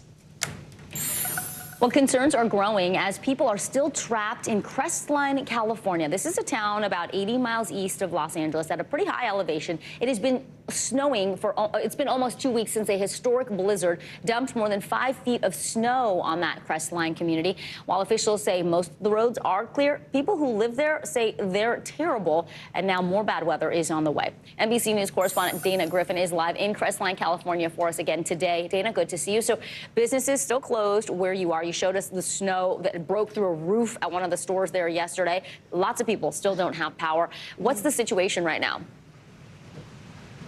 Well, Vicki, it's very dire for a lot of people, especially in the higher elevations. County officials have said that there are still roads that have not been plowed, and there are still areas that without power, and it's been 30 degrees at the lowest here. So that's really concerning for people who may not have any access to a generator to heat their homes. And people are concerned. Even one of the volunteers that we spoke with yesterday, he was concerned about just how hard it was for him to get here. He wanted to take a road that would get him here in 20 minutes, but because they closed the road, officials made him go around. It took him over an hour. Luckily, Highway 18 has been reopened to residents, so they're allowed to come in, but officials are still asking them to stay off the roads because they need to be able to get to the areas. I want you to listen to how one of the residents described the situation here. The world's upside down up here, but you don't know unless you're here, unless you're talking to these people. He said, look, we got grown men here crying because they haven't eaten in 3 days, because they're trying to let their kids eat. There's not enough food. There's not enough food. The grocery store is condemned. You could see it. And even that condemned grocery store, I spoke with the owner. He says it's going to take another 12 months for them to get up and running. That's the sole grocery store here in this community. Back to you. Well, we hope those folks get some more help soon. Dana Griffin, thank you. Federal Reserve Chair Jerome Powell telling members of Congress that interest rates are expected to climb higher than expected. Yeah, Powell testified in front of a Senate committee today, and then tomorrow he'll appear in front of a House committee. NBC News business and data reporter Brian Chung joins us now on set on this. Hey, Brian. All right, so this is there's this heated exchange. Yeah. Democratic Senator Elizabeth Warren and arguing that these interest rate hikes could lead to higher unemployment. Obviously, we know this is all this sort of balance, pulling these levers, pushing these buttons, but walk us through this. Yeah, well, really interesting exchange between the senator and the Fed chairman, basically describing the trade-off as the Fed makes interest rates higher with regards to what it'll do to inflation. So yes, inflation might come down as borrowing costs go up, but could people lose their jobs? Take a listen to that exchange. There have been 12 times that we've seen a 1-point increase in the unemployment rate in a year. That's exactly what your Fed report has put out as the projection and the plan based on how you're going to keep raising these interest rates. How many times did the economy fail to fall into a recession after doing that? Out of 12 times. I think the number is 0. I think the number is 0. And the number is 0. So it's not a good track record. And essentially what she's asking about is that soft landing, right? Yeah. Can you get There's no inflation such thing, down? she's saying. Exactly. Can you get inflation down without the unemployment rate really going up substantially? The Fed chairman saying there hasn't been a good track record of that, but they hope to maybe pull it off. So perhaps there's a chance. But unemployment rates have remained fairly low, right? Very important there. Yeah. Okay. 3.4% was the last read that we got. That's the lowest that we've seen in over 50 years. So that's encouraging. Wow. But on the other hand, again, this is an unprecedented situation. We haven't seen inflation this high since the 1980s. And when they raised interest rates then, the unemployment rate went up very, very high. Interesting to see that flex by Elizabeth Warren, because she knows a thing or two about the money and economics too. Right. Let's talk about daily necessities. Mortgage rates, car loans. What does this mean as we keep seeing interest rates go higher? And you said it might not be 0.25%, maybe 0.5%. Yeah, it could be. And again, all of this is kind of wonky economics. But what Americans need to know as they listen to all of this is that the Federal Reserve might have to raise interest rates even faster than they had originally been expecting going into the next few meetings, which means that your credit card rates are going to remain high. Your mortgage rates are going to remain high. Your auto loan rates are going to remain high. So all of those things in totality tell you that this economy, which isn't in recession yet, is still very uncomfortable because prices are still high, borrowing costs are still high, and people that are trying to buy a home, it's not going to get any easier anytime soon. Uncomfortable. That's a good word for it. Yeah, exactly. Business and data reporter Brian Chung, good to see you. Thank you, my friend. Thank you. Now, Florida officials are gearing up for another busy spring break over the next several weeks, but they're hoping to avoid the same unruly chaos that plagued the last 2 years. NBC News correspondent Sam Brock is in Cocoa Beach with the details. In Miami Beach, the calm before the spring break storm. I wanted to catch it before spring break so I could just have a nice quiet time. Florida is the nation's top spring break destination this year, according to AAA, thanks to the Sunshine State's theme parks, cruise ship ports, and over 800 miles of coastline. This is the place to be. Everyone comes down here to party, to relax, to experience the beach and stuff. But with that popularity comes some challenges. Miami Beach Mayor Dan Gelber wants visitors to enjoy the vacation haven, but avoid a repeat of the past 2 years.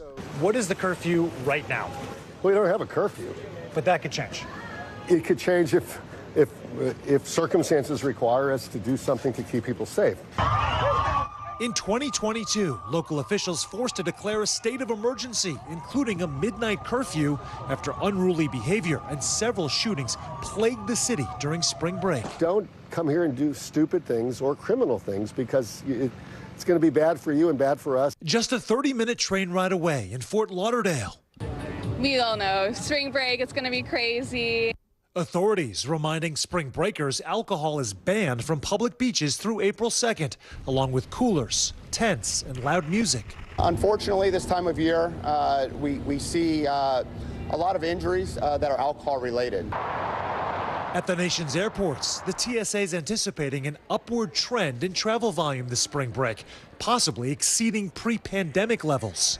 Tampa's airport expecting a record number of travelers. I like to refer to spring break as the Super Bowl for the airport. In the Orlando area, officials expect more than 7 million to fly in and out over that time frame. In Cocoa Beach, it's already lively on an early March Monday. Just in terms of the economic vitality of this particular city, though, how important is spring break? Very important. It's one of the busiest times of the year for Cocoa Beach. Spring breakers dreaming of sunshine, being urged to pack some common sense. Sam Brock, NBC News. Sure does look pretty there, though. Yeah, I know. See why people are going. See why the crowds go. Yeah, but it'll be interesting to watch. Yeah. Out in the cold for a good cause. Up next, why one man is tooling around in the North Dakota winter with the top down and the doors off in his Jeep. More NBC News Daily right after this.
Stay on top of breaking news and the biggest stories of the day with NBC News Daily. Thank you so much for joining us. I'm Morgan Radford. And I'm Vicki Wynn. I'm Aaron Gilchrist. And I'm Kate Snow. Get in-depth reporting from across the country. What's your reaction to the president's comments? And around the world. Are Ukrainians continuing to make advances? And ways you can take care of your health. Who should be getting tested? And frankly, how often? And your wallet. Costs are skyrocketing. How to manage soaring prices. NBC News Daily. Weekdays from 12 to 4 p.m. Eastern on NBC News Now. Watch NBC Nightly News with Lester Holt or listen wherever you get your podcasts.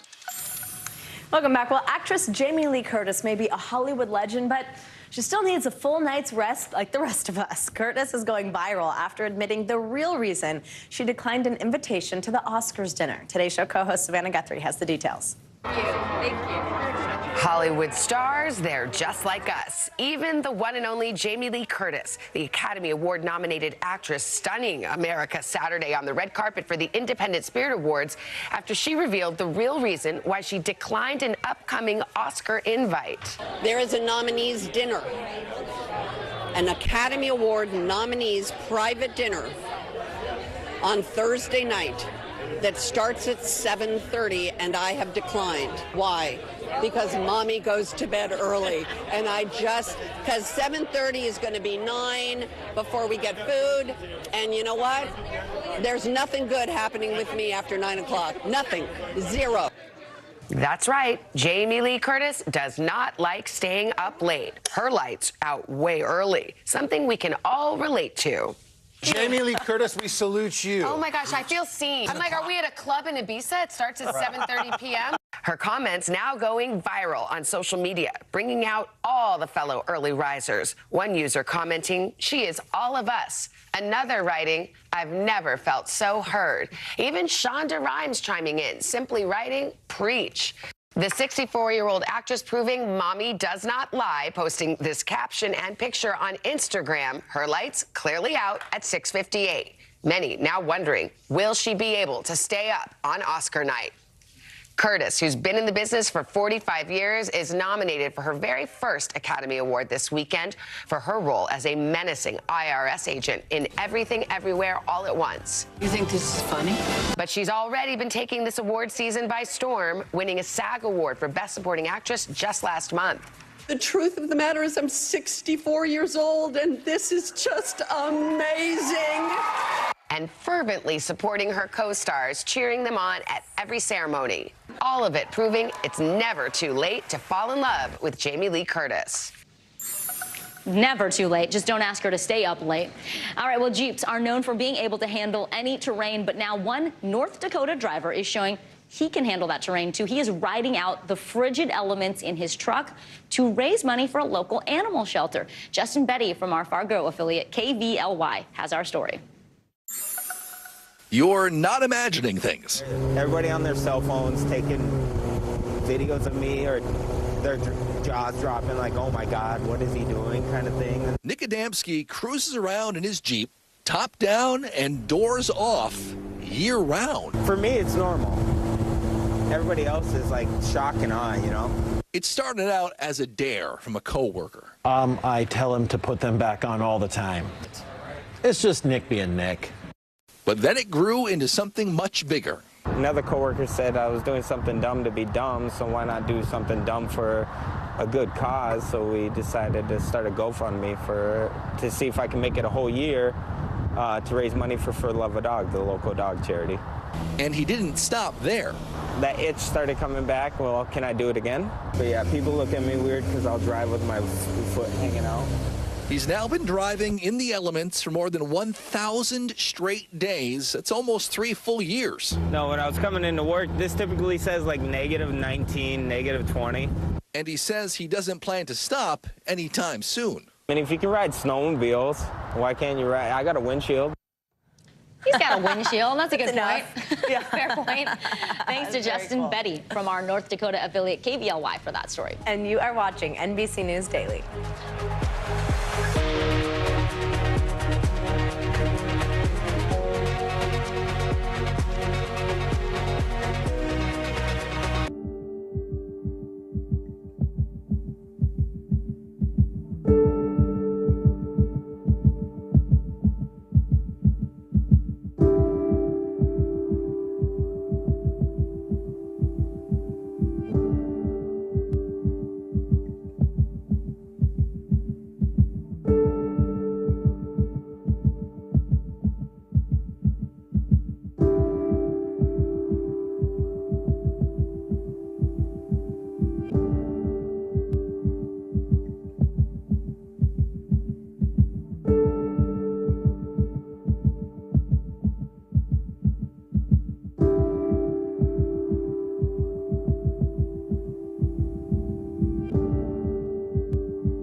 looks and feels. From the storm zone. The bigger piece to the puzzle comes. New numbers just out this morning. Good evening. We begin tonight with breaking news just coming in. We begin this hour with the latest developments. We're coming on the air with some shakeups big time on Capitol Hill. How much water ultimately will be forced inland? Whenever it happens, wherever you are, NBC News, streaming free now.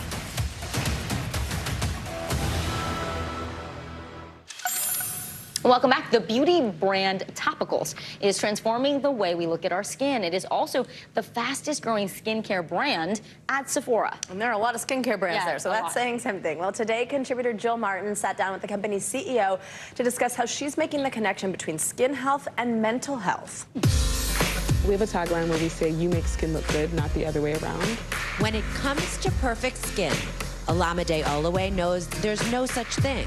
The entrepreneur is debunking that myth with her skincare brand, Topicals. Who is Topicals for? We primarily target people with skin conditions because they have been outsiders in beauty.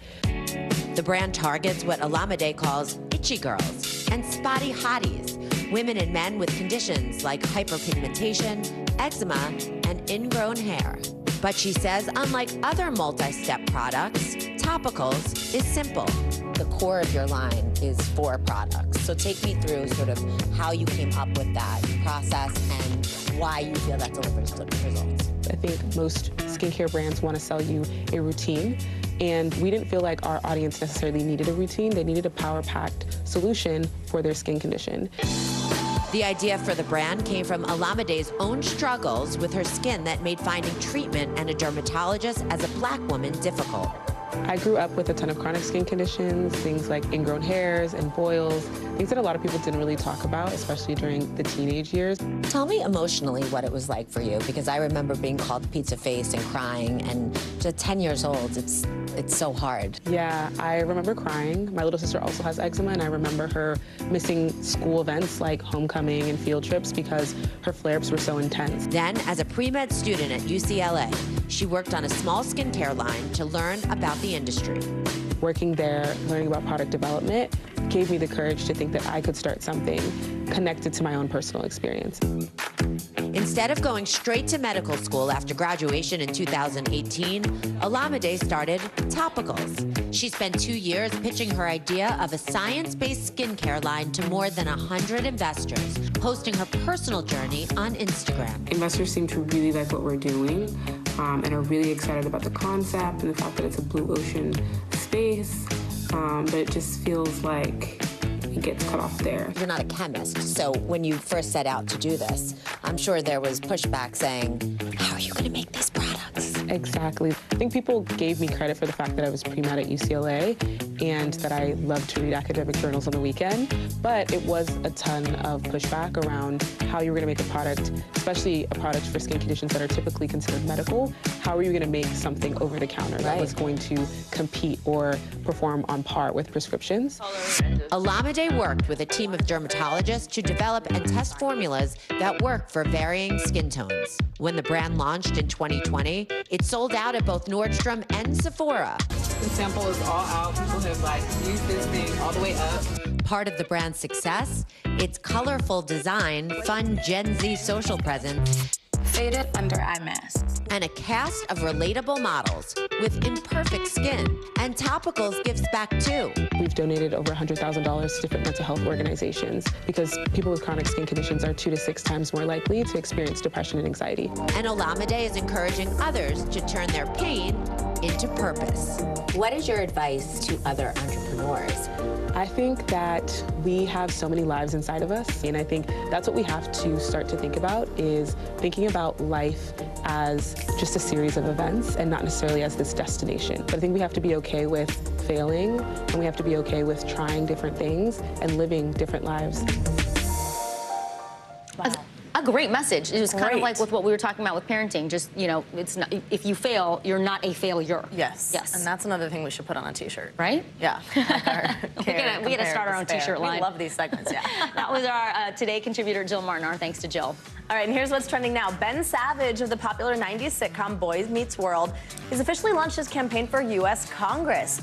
Savage announced in an Instagram post Monday that he'll be running for California's 30th district, where he is a longtime resident. All right, well, Taylor Swift can still make the whole place shimmer. Of course. She is set to receive the Innovator Award at the 2023 iHeartRadio Music Awards later this month. The show will air live in Los Angeles from the Dolby Theater. Previous recipients include Elton John and Jennifer Lopez. You going to be there to present the award? My gosh. We all wish. Ask me. Very available. I'm Vicki Wynn. And I'm Savannah Sellers. You're watching NBC News Daily.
We begin top story with that breaking news. This is just in. A lot of stories to get to. What do people need most right now? Did the state and/or law enforcement drop the ball anywhere? Are we headed for a recession or a recovery? Migrant families now stranded in Mexico. What's the World Cup experience been like? The civilian effort is not just about fighting, it's also about helping. Every night, it's your news playlist. Top Story with Tom Llamas. Streaming weeknights at 7 on NBC News Now. Hi, everybody. I'm Aaron Gilchrist. And I'm Kate Snow. NBC News Daily starts right now.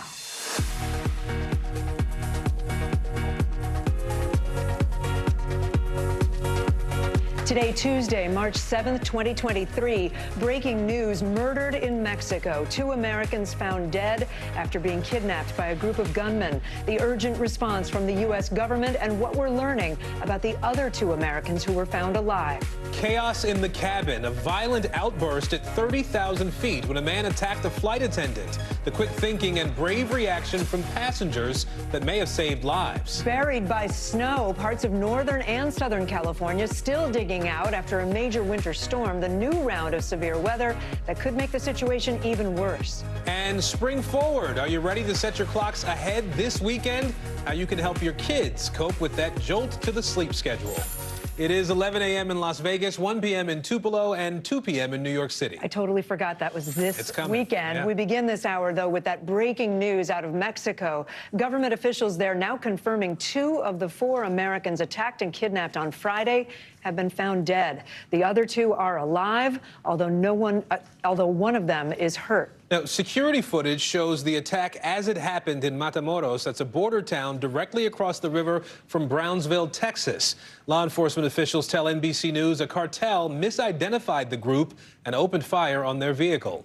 NBC News Justice and Intelligence correspondent Ken Delaney is following the story for us. So, Ken, what do we know about the condition of the 2 survivors there and where they are right now? Well, Aaron, U.S. officials are not saying anything about this, so everything we're learning is from Mexican authorities who say that those 2 survivors have been transferred to U.S. custody. There's some reports they're in a hospital over the border. And remember that the Mexican governor of the state said that 1 of those 2 survivors was injured, but that's all we really know. And this kidnapping happened on Friday, so now we're on Tuesday, right? What has been done over the past several days, Ken, to try to track down this cartel or the people responsible? So, Kate, we're kind of reading between the lines on that and trying to do some reporting. But my information is there was a massive intelligence and surveillance effort by the U.S. government to help the Mexicans locate these Americans, obviously. And the U.S. has a lot of capabilities they can bring to bear. They can start listening to phone calls in that area. They can use overhead surveillance. And the Mexican officials did say that they found these Americans in part thanks to a tip from U.S. intelligence. So that's what we know. There's a lot we still don't know about this joint operation. And Ken, we know the State Department, the U.S. State Department has labeled this region of Mexico as do not travel. That's the warning that's going out to people. So what do people need to know if they are planning to or considering a trip to Mexico?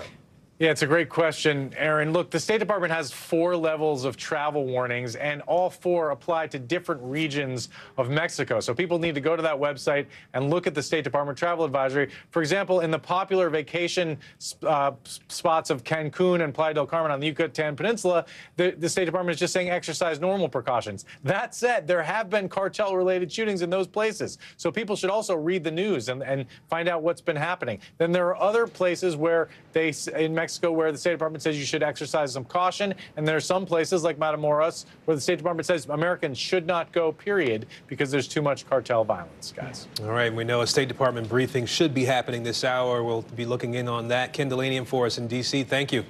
A terrifying outburst caught on camera. Imagine being on a plane and seeing this. I will kill every man on this plane.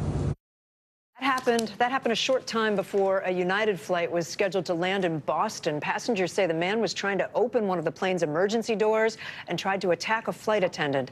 NBC News correspondent Emily Aketa is with us following that story. Emily, what led up to what we just saw there? Yeah, just absolutely a terrifying incident, as you could see in the video, playing out on a crowded plane and just a matter of minutes before the cross-country flight landed in Boston. According to federal prosecutors, it all started when the flight crew was notified that an emergency exit door on the plane had been disarmed. A flight attendant reported seeing 33-year-old Francisco Torres near the door and believed he had tampered with it. Shortly after Torres was confronted about it, witnesses say he approached 2 flight attendants in the aisle and allegedly tried to stab one of them in the neck 3 times with a broken metal spoon. Other passengers remarkably jumping into action, tackling and restraining the suspect until he was arrested when that rattled plane full of people touched down. In a statement, United says, thanks to the quick action of our crew and customers, 1 customer was restrained after becoming a security concern. No serious injuries were reported. Kate. So scary. So what are we learning, if anything, about that suspect? So Torres has been charged with interference with the flight crew using a dangerous weapon, which means if convicted, he could face up to life in prison. It's not the first time, his first time in federal court. Several years ago, he filed a lawsuit against a hospital alleging he was misdiagnosed with a mental health disorder. Torres, who represented himself, sought $50 billion and a license to carry firearms and explosives on any commercial transport. That case was later dismissed. Kate, I should also know we reached out to Torres' attorney, but have not heard back. Kate. All right, Emily Aketa for us. Thank you. The Federal Reserve Chair says be prepared for interest rates to soar even higher. Jerome Powell delivering that warning before a Senate committee today. He's going to face even more questions from House lawmakers tomorrow.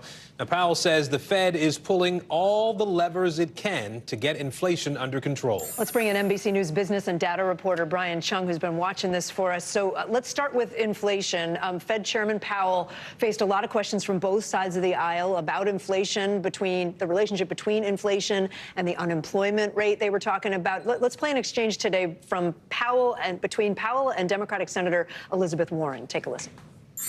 Right now, the unemployment rate is 3.4%, which is the lowest in 54 years. And we actually don't think that we need to see a sharp or enormous increase in unemployment to get inflation under control. I'm looking at your projections. Do you call laying off 2 million people this year not a sharp increase in unemployment? I would say 4.5%. Explain that to the 2 million families who are going to be out of work. We're not targeting any of that, but I would say even 4.5% unemployment is well better than most of the time for the last 75 years. So it's an interesting exchange, Brian. Is there some truth to this idea that the Fed chairman seems to be hinting at, that there has to be more unemployment, more people out of work for prices to come down? Yeah, heated exchange, Kate and Aaron. And when we talk about what Elizabeth Warren was referencing there, it comes from the Federal Reserve's own projections that the unemployment rate will likely rise to somewhere in the neighborhood of the middle 4 percentage points of the unemployment rate, which would be up from about 3.4% now. But what the Fed chairman is saying is that historically in the past, as the Federal Reserve has made borrowing costs more expensive to deliberately make the economy move slower, the unemployment rate has risen farther than that. So he's saying that, yes, there could be some job loss, but that projection isn't necessarily all that bad. Again, all of this just kind of underscores how difficult this situation is for the Federal Reserve. They're between a rock and a hard place. Can they get inflation down without pushing businesses to lay people off? It's not happening yet, but it's a concern. Yeah, we're getting a real economics lesson, I think, these Yeah. days with all that's been going on. So let's talk about interest rates, too. That's been one of the big things that we've been watching for a while now. What kind of hike should we be expecting in the near term and in the long term, and what would it mean for people's wallets? Well, yeah, to fold in just the conversation that we had just now, right? I mean, that lever that we're talking about here is the Federal Reserve's interest rates. As they make those interest rates higher, what does that do to the economy? Now, because inflation is still really high right now, the implication, as the Federal Reserve Chairman was suggesting earlier today, is that he's going to have to get more aggressive on those interest rate increases. In fact,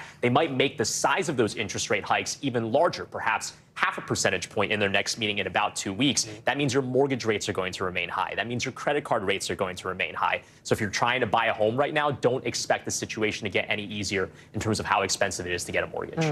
And potentially even maybe start creeping up, too. Exactly. Yep. Brian Chung, thank you so much.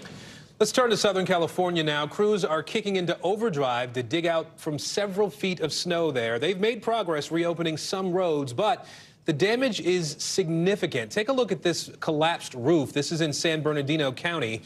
Now, a new weather threat is looming there. Rain is moving in, and that could make the snow sitting on top of buildings even heavier. NBC News correspondent Dana Griffin is in Crestline, California, about 80 miles east of Los Angeles. Dana, just how dire is the situation right now there in Southern California? Well, Aaron, it's pretty dire. You mentioned the flooding. That's going to be a big concern because that warm rain could melt all the snowpack. There's also a concern in Northern California that could get an additional 1 to 3 feet of snow with that new atmospheric river system that's expected to move in Thursday and Friday.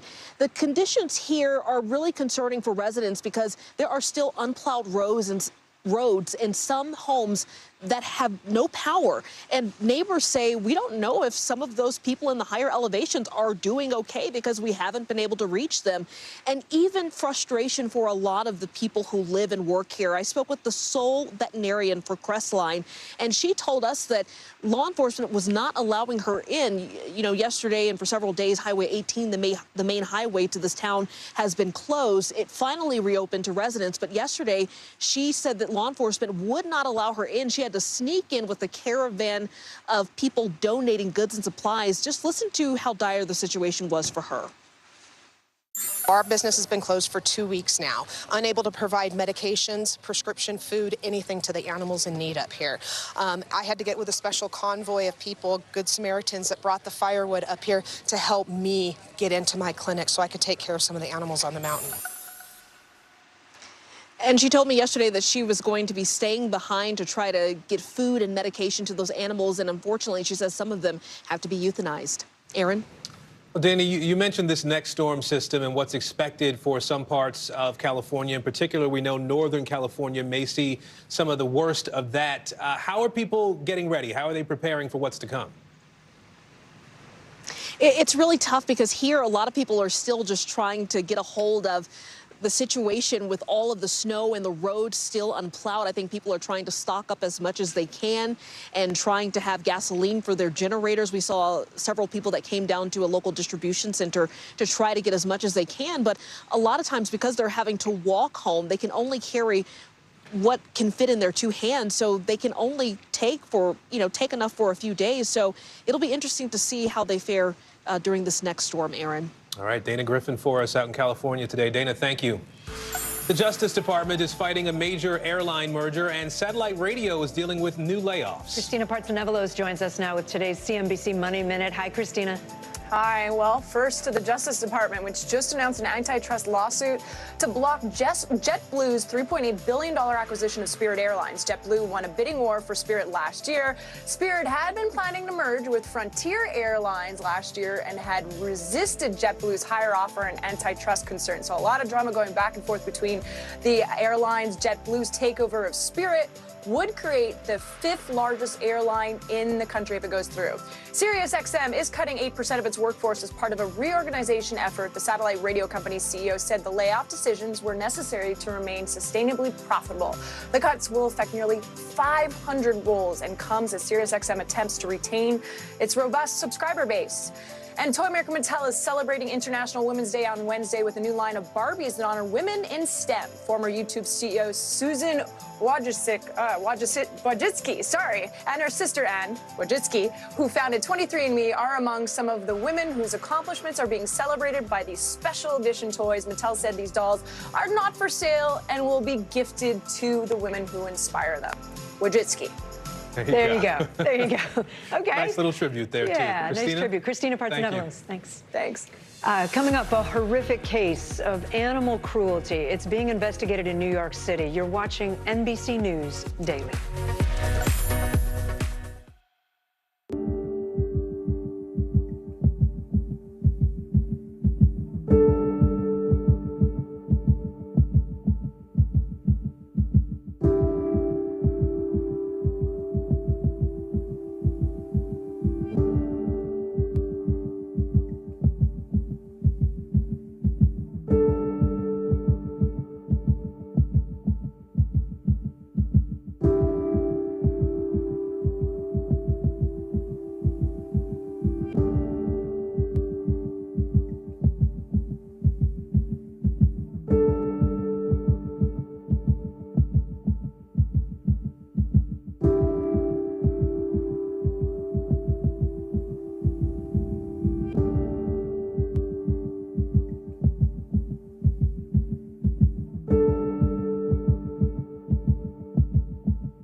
This is what it looks and feels the latest film, the bigger piece of the puzzle. We begin tonight with breaking news. How much water ultimately will be forced inland? Whenever it happens, wherever you are, NBC News, streaming free now.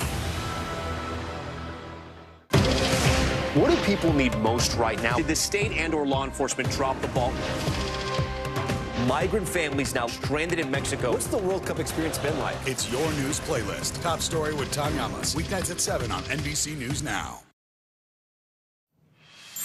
An alarming case of animal abuse has rocked a community in New York City. Rescuers say more than a dozen dead cats were found in a stretch of land full of trees and brush. NBC News correspondent Stephen Romo joins us now. So, Stephen, those rescuers say that this is the second major case of animal abuse in the Queens area in less than a week, right?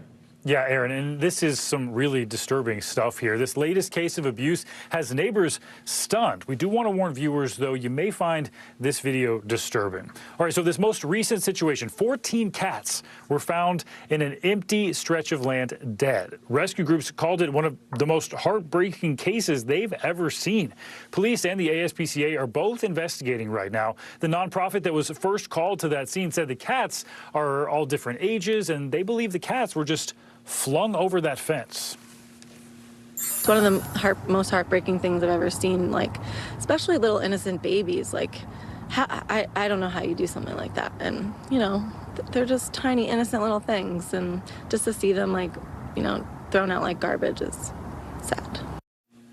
This was kittens all the way up to older cats. The ASPCA is performing necropsies, which is an autopsy for animals, on all 14 of these cats to figure out how they died. Of course, the hope being that will give police the information they need to put an end to this bizarre situation. Again, this is the second case of animal abuse, of cruelty there in Queens in less than a week. Rescuers say stray cats have been turning up with horrific and life-threatening injuries at a different location, the Richmond Hills area as well. So a lot of questions left about this one, Aaron. All right, Stephen Romo, thank you. Thanks. Pedestrian deaths are on the rise across the country. The Governor's Highway Safety Association says there's been a dramatic increase over the last decade. Randy Gyllenhaal with our NBC station in Philadelphia takes a look at what's to blame for the alarming and deadly trend. In the span of 4 years, the simple act of walking to work or school has gotten more and more treacherous on American roads. It's the cars. The cars did. I caught a little girl yesterday, and I grabbed her arm, and I said, "Oh, baby, you gotta wait." This car is literally went down on Erie Avenue, literally was getting ready to go in front of her. Just ask Anna Carter at busy Broad and Spring Garden nearly every day. Speeding, angry, aggressive drivers, sometimes running reds, all of it worse since the pandemic. Absolutely. Just because it's my light, I still have to see the sign that this car is not going to continue to go forth, because they do. Or I'll raise my cane and they'll say, go ahead. And a new report from the Governor's Highway Safety Association is sounding alarms. For the second straight year, pedestrian deaths hit an all-time high. And here in Pennsylvania, it's up 30%. And the numbers have continued to go up, particularly for pedestrians. I mean, we're in a crisis situation here. Researchers point to speed, drinking, cell phones, but also the size of newer trucks and SUVs. The way that vehicle strikes a person, the area that it hits on the body, because they do sit up higher, it is more likely to cause, you know, a fatal injury. In Philadelphia, hit and runs also at crisis level, on pace to break more bones and records. I think that we have lost some of our sense of civility, to be quite honest with you. We should be able to be in the crosswalk, but drivers aren't really paying attention, I think. It seems everybody has had a close call lately. I'm crossing this way and they're making a left, and they didn't see me at all. And I'm like this, and I just let her go. Well, and I'm like, I almost slapped on the hood. Previously, I did slap like on the back of the car, and then just to let them know. But yeah, you got to be aware. With so much more risk, experts encouraging safer crosswalks and more speed and red light cameras.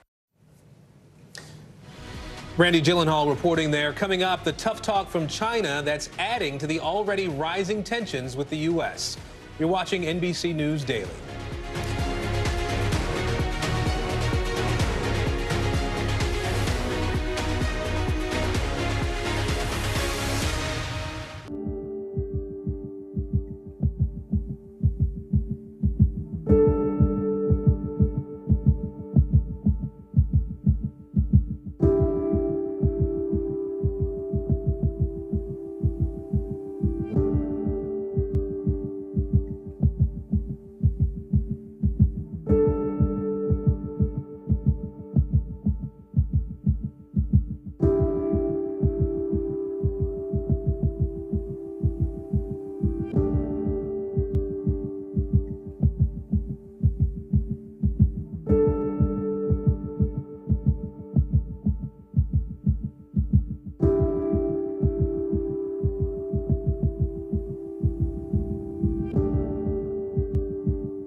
Stay on top of breaking news and the biggest stories of the day with NBC News Daily. Thank you so much for joining us. I'm Morgan Radford. And I'm Vicki Wynn. I'm Aaron Gilchrist. And I'm Kate Snow. Get in-depth reporting from across the country. What's your reaction to the president's comments? And around the world. Are Ukrainians continuing to make advances? And ways you can take care of your health. Who should be getting tested? And frankly, how often? And your wallet. Costs are skyrocketing. How to manage soaring prices. NBC News Daily. Weekdays from 12 to 4 p.m. Eastern on NBC News Now. Removing harmful carbon emissions from the air is one remedy for global warming, but what do you do with all of that captured CO2? One startup is getting creative. CNBC's Diana Olick shows us how. Lab-grown diamonds are becoming big business, forecast to reach $50 billion globally by 2030.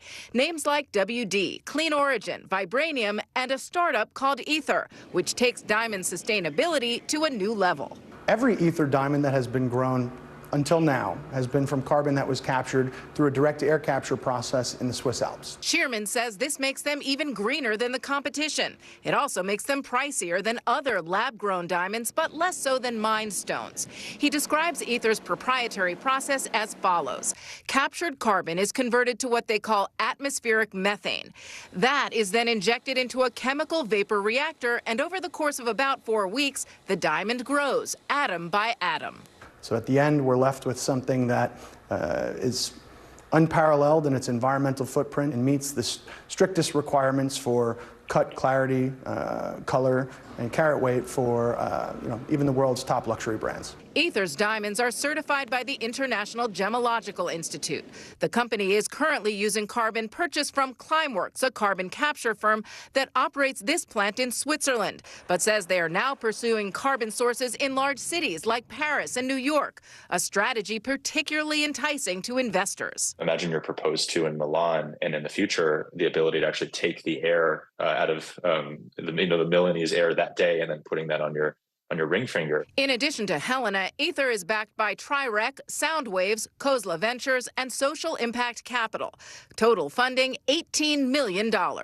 Ether's CEO says the company is now expanding beyond diamonds to produce industrial materials like carbon black, graphite, and graphene from atmospheric carbon.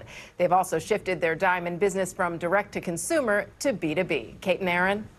Diana Olick reporting for us there. You know, if you're a fast food lover, here's a familiar problem. You ask for something like ketchup, and you get just this massive handful of those single-use packets. Well, what happens to those packets afterwards is a big problem for the environment. Here's LX News storyteller Ngozi Akeledo. TerraCycle is a global mission-driven waste management company, so we focus on things that normal garbage companies and recyclers generally do not do. In 2021, TerraCycle partnered with Taco Bell on a sauce packet recycling program, giving customers a way to recycle hot sauce packets after eating out. Box the sauce packets up, drop them at your local UPS. So what do those sauce packets get turned into as they're recycled? We then turn those into plastic granules, and then manufacturers take those to make them into different products, everything from park benches to frisbees and many things in between. The biggest issue for recyclers with sauce packets is that they're small in size. Generally, municipal recyclers, the folks who manage our blue bins, want objects that are large, typically greater than 2 by 2 by 2 inches. So that's quite a large object when you think about it in the context of a sauce packet. Beyond looking at material types and maybe thinking about how to design into local recyclability, shifting to reuse and reusability, I think is a good next step in that direction, because then we can design out of the need of recycling altogether. This practice, reduce and reuse, is also a step that TerraCycle is working on with other fast food chains like Burger King and McDonald's. You are given the choice to now get those products in fully reusable packaging. Now, you pay a deposit when you access that package, and then when you're done, you can drop it back off at any participating retailer. We give you your deposit back in full, and then take it, clean it, and then it just gets refilled and sold to the next consumer. So when we talk about these fast food eco issues, plastic is often the top crusade, but that's not the only problem. The bigger issue for the industry, the bigger impact they're having is around transportation, shipping all of this food across the country, people waiting in line outside of restaurants, sitting in their car with the car idling, and then also beef. Beef has an outsized impact on the planet. It's producing a ton of carbon as well as a ton of methane emissions, which is actually a more potent greenhouse gas than carbon dioxide. In the end, right, we're voting for the future we want with what we buy and what we don't buy. And that goes all the way to how we order and what we ask to be put in the bag and what we ask to be not put in the bag versus just accepting it the way it is. You can actually ask to give back some of the ketchup. Coming up, inside the new legal fight over a near-total abortion ban in Texas. You're watching NBC News Daily. We are also streaming free 24/7 on NBC News Now. You can watch us wherever you stream live. The news continues right after this.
Hey, podcast fans, ready to unlock our true crime mysteries? Try Dateline Premium on Apple Podcasts. You'll get early access to originals, plus bonus content, and everything is ad-free. So head to Apple Podcasts now to subscribe. This is what it looks and feels What's the latest, Phil? The bigger piece to the puzzle. We begin tonight with breaking news. How much water ultimately will be forced inland? Whenever it happens, wherever you are, NBC News, streaming free now. Bottom of the hour now. Here are some of the stories making headlines on NBC News Daily. A Texas inmate is scheduled to be executed today for murdering his estranged wife and her daughter back in 2009. Barring a last-minute stay, 51-year-old Gary Green will be the 8th person in the country to receive the death penalty so far this year. A major blow to Japan's efforts to reach space. The country's newest rocket was forced to self-destruct after launch today. The H-3 rocket was carrying a land observation satellite. However, it had to abandon this process when its second stage engine failed to ignite.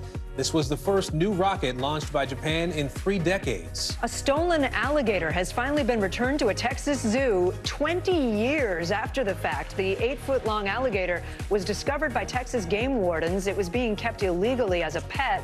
According to the zoo, the gator was likely stolen by a zoo volunteer when it was merely an egg. Well, new comments from China's foreign minister are raising serious concerns in America and beyond. He's warning that the U.S. and China are heading towards, quote, confrontation and conflict if the U.S. doesn't change its posture. NBC News foreign correspondent Josh Letterman is in Hong Kong for us today and joins us live. Josh, other Chinese leaders are also ramping up their rhetoric about the U.S. at this point. Do we know what's really driving this now? Yeah, well, we're hearing just in a few days, both from the foreign minister of China, Qin Gang, who likened the U.S. approach to China to putting the first button of a shirt on incorrectly, and then everything being dysfunctional from there, to President Xi Jinping a day before, who used phrases like saying that Western countries led by the U.S. have implemented all-around containment, encirclement, and suppression of China, which President Xi says has brought unprecedented severe challenges to China's development. Of course, when President Xi uses phrases like containment, suppression, those have real Cold War connotations. And the message from the Chinese is that the U.S., through its actions, is putting these two countries on essentially a path towards some type of inevitable conflict. And we know that China has been very concerned about what they see as really ramped up pressure in the last several months from the Biden administration on China on a whole range of issues, from that spy balloon incident to the U.S. intelligence about the COVID origins to, of course, the trade relationship and U.S. allegations that China was considering providing weapons to Russia to use in its war in Ukraine, something that the Chinese government, of course, firmly denies, Aaron. And so, Josh, at this point, how is the Biden administration reacting to this? Well, Aaron, we heard just a few minutes ago from White House National Security Council spokesman John Kirby, who firmly disputed the notion that the U.S. is seeking conflict with China. He says the U.S. merely wants strategic competition with China. And he also pushed back on China's claims that the U.S. is doing anything differently on Taiwan, saying the U.S. still does not support independence for Taiwan and simply wants there to be peace across the Taiwan Straits, Aaron. All right, Josh Letterman live for us in Hong Kong today. Josh, thank you.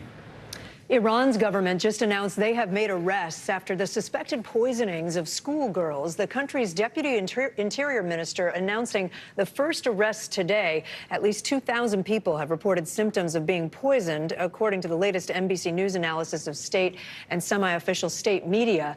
NBC News foreign correspondent Matt Bradley is following all of this for us. Matt, what more do we know about these arrests?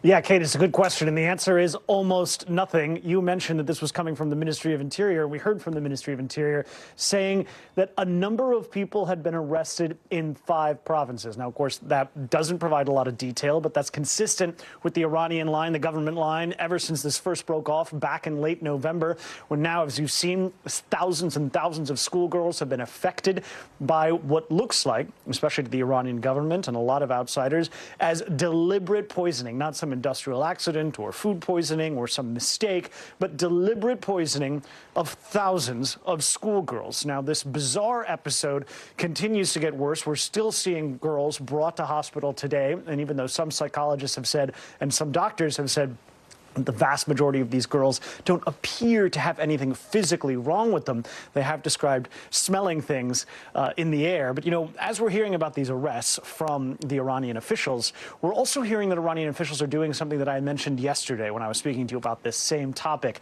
that the Iranian government appears intent not just on finding those people who might have perpetrated this crime against these girls, but also in crushing dissent and those who are criticizing the government's response. And that's why we've heard, according to the Guardian newspaper, that there were several dissidents, journalists, and even parents and teachers who were brought in for questioning by the Iranian authorities, wondering what they were doing, what they were up to in questioning the government's response. So from both ends, this government, the Ayatollah and the mullahs, essentially, are under extreme pressure, both to answer to criticism and to suppress criticism and to find out who's poisoning these girls. Guys? Important context. Matt Bradley, thank you.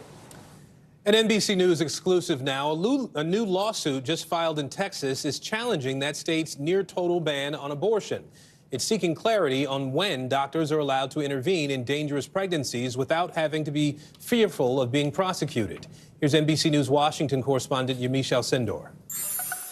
When Amanda and Josh Zarowski found out they were expecting a baby girl, they were overjoyed. The name they picked for her, Willow. I mean, it was magical.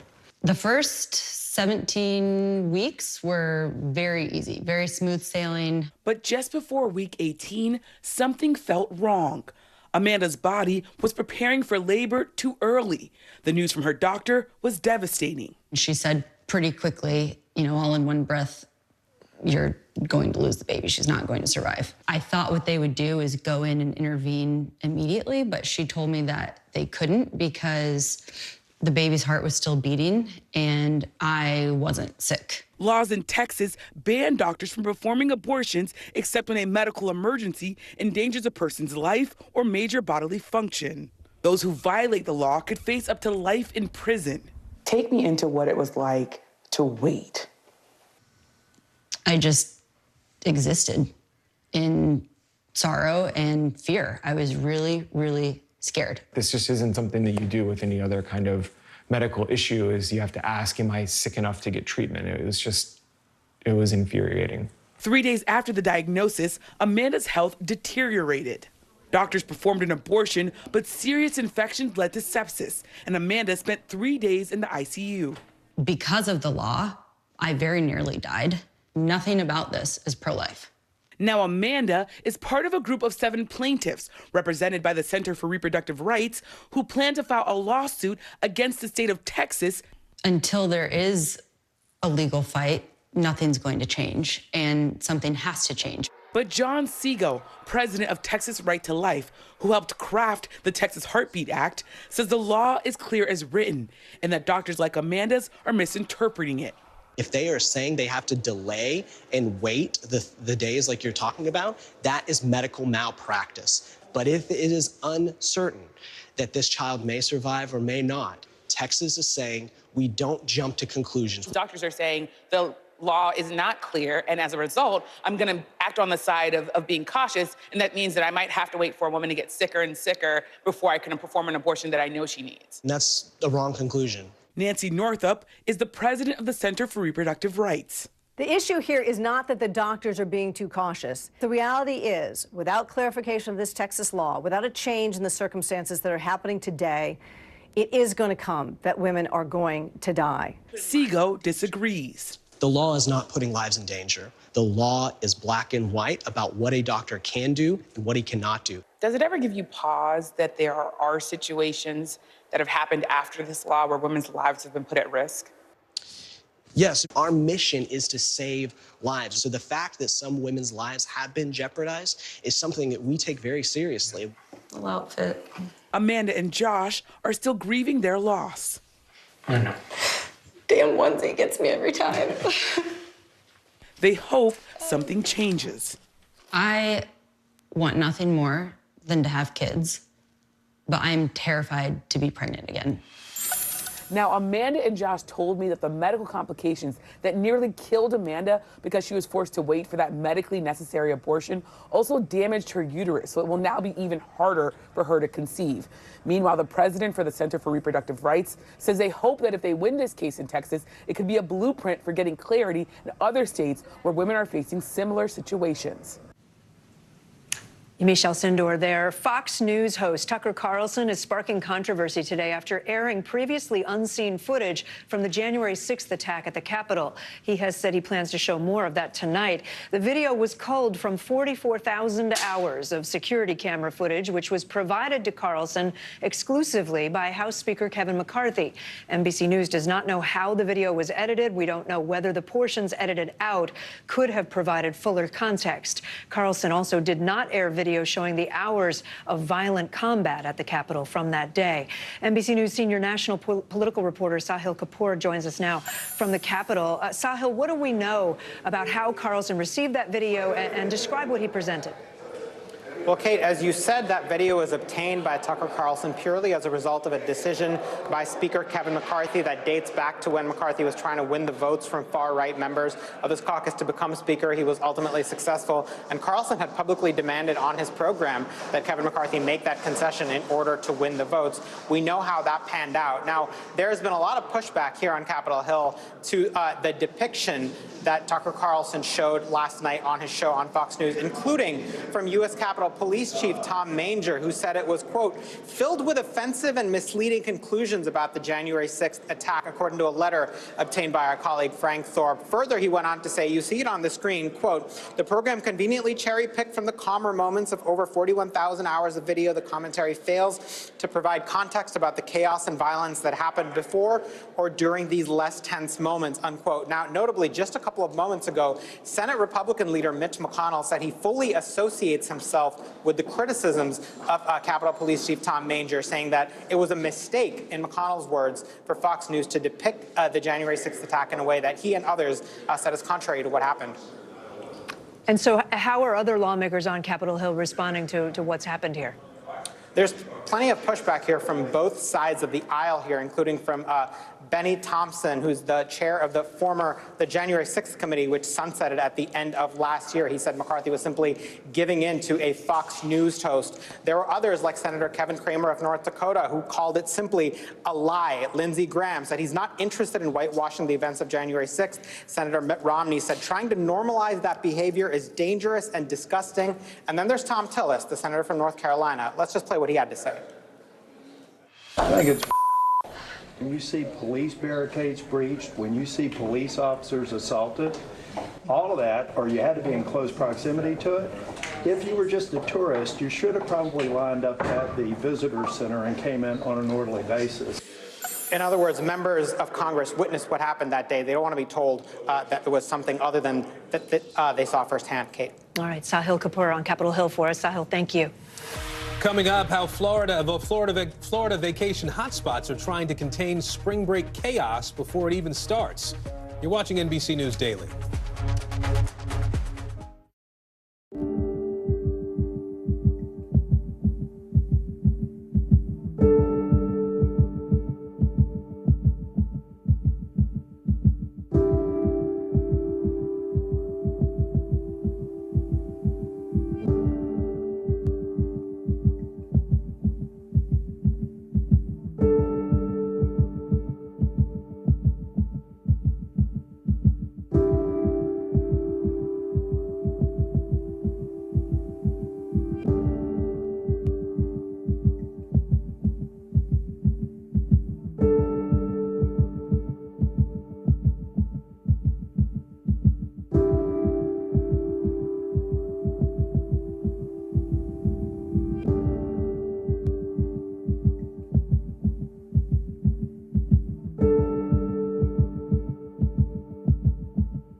Podcast fans, ready to unlock our true crime mysteries? Try Dateline Premium on Apple Podcasts. You'll get early access to originals, plus bonus content, and everything is ad-free.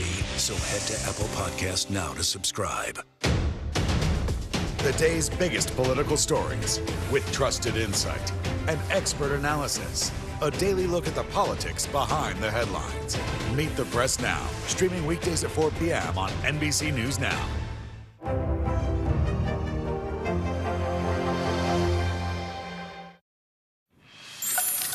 Spring break season is one of the biggest and most popular times of the year for travel, and hotspot destinations like Florida are bracing for a crush of visitors.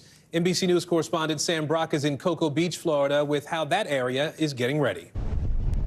In Miami Beach, the calm before the spring break storm. I wanted to catch it before spring break so I could just have a nice quiet time. Florida is the nation's top spring break destination this year, according to AAA, thanks to the Sunshine State's theme parks, cruise ship ports, and over 800 miles of coastline. This is the place to be. Everyone comes down here to party, to relax, to experience the beach and stuff. But with that popularity comes some challenges. Miami Beach Mayor Dan Gelber wants visitors to enjoy the vacation haven, but avoid a repeat of the past 2 years. What is the curfew right now? We don't have a curfew. but that could change.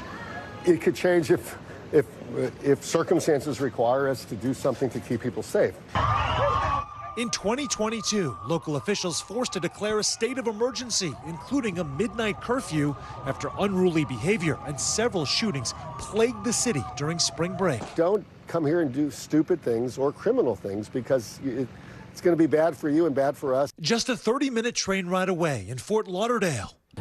We all know spring break, it's going to be crazy. Authorities reminding spring breakers alcohol is banned from public beaches through April 2nd, along with coolers, tents, and loud music. Unfortunately, this time of year, we see a lot of injuries that are alcohol related. At the nation's airports, the TSA is anticipating an upward trend in travel volume this spring break, possibly exceeding pre-pandemic levels. Tampa's airport expecting a record number of travelers. I like to refer to spring break as the Super Bowl for the airport. In the Orlando area, officials expect more than 7 million to fly in and out over that time frame. In Cocoa Beach, it's already lively on an early March Monday. Just in terms of the economic vitality of this particular city, though, how important is spring break? Very important. It's one of the busiest times of the year for Cocoa Beach. Spring breakers dreaming of sunshine, being urged to pack some common sense. Sam Brock, NBC News. In today's Modern Parenting, we're springing forward to daylight saving time this Sunday. The majority of the U.S. will lose a precious hour of sleep in exchange for more daylight. And that 1 hour time adjustment can have serious impacts on our bodies, especially for small children. Joining us now is pediatrician and child development expert, Dr. Harvey Karp. Dr. Karp, good to see you. I think I read a lot of your books a while ago when my kids were smaller. What are some tips if parents are trying to help their kids adjust to that time shift? What can we do? Well, sleep, sleep, sleep. That's on everybody's mind when you got a little kid. You just want to get more sleep. There are a lot of things that people can do just in general. Get more daylight, get outside, run around. The daylight helps to set your internal clock. And then also at nighttime, turn the lights down so that's a little bit darker for an hour before bedtime. Turn on some white noise about a half hour before bedtime. That helps as well. Of course, now we've got daylight savings, as you just showed, which makes it even more complex. Right. And you mentioned to us shifting dinner time, bedtime back, 15 minutes can help? Exactly right. So instead of shifting 1 hour, which is what adults tend to do, with little kids, do baby steps. So shift your dinner 15 minutes earlier and your bedtime 15 minutes earlier, maybe starting on Wednesday or Thursday of this week. And when you go in little steps like that, then children don't have this sudden change where their sleep schedule is off by an entire hour. And real quickly, if you forget about daylight savings time, how do you catch up? Well, kids don't, they're not really watching the clock. So you can pretend that daylight savings didn't happen yet. And in your house, you can keep the hours the way they were before. And do these little baby steps, 15 minutes earlier bedtime, starting on Sunday or Monday. All right, Dr. Harvey Karp, thanks so much. There is more news ahead. You're watching NBC News Daily.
Watch NBC Nightly News with Lester Holt or listen wherever you get your podcasts.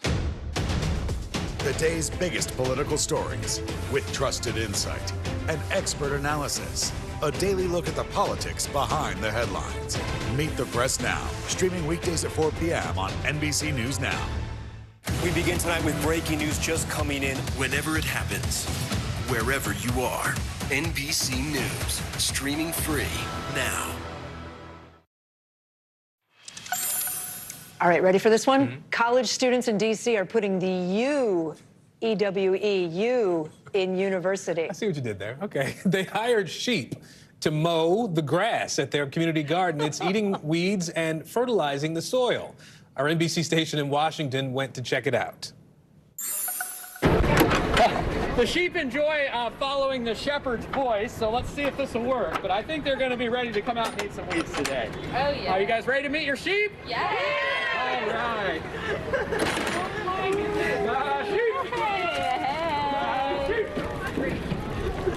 Oh my goodness. When cute sheep show up and lambs, like, it really attracts a crowd and gets people excited about more sustainable ways to care for land. As they're going around, they eat a little of this, a little of that, and after 2 hours, they've done a lot, and a lot of things are gone. They're so cute. We were like overhearing his conversation, how he got in the sheep mowing business, and we were really paying attention.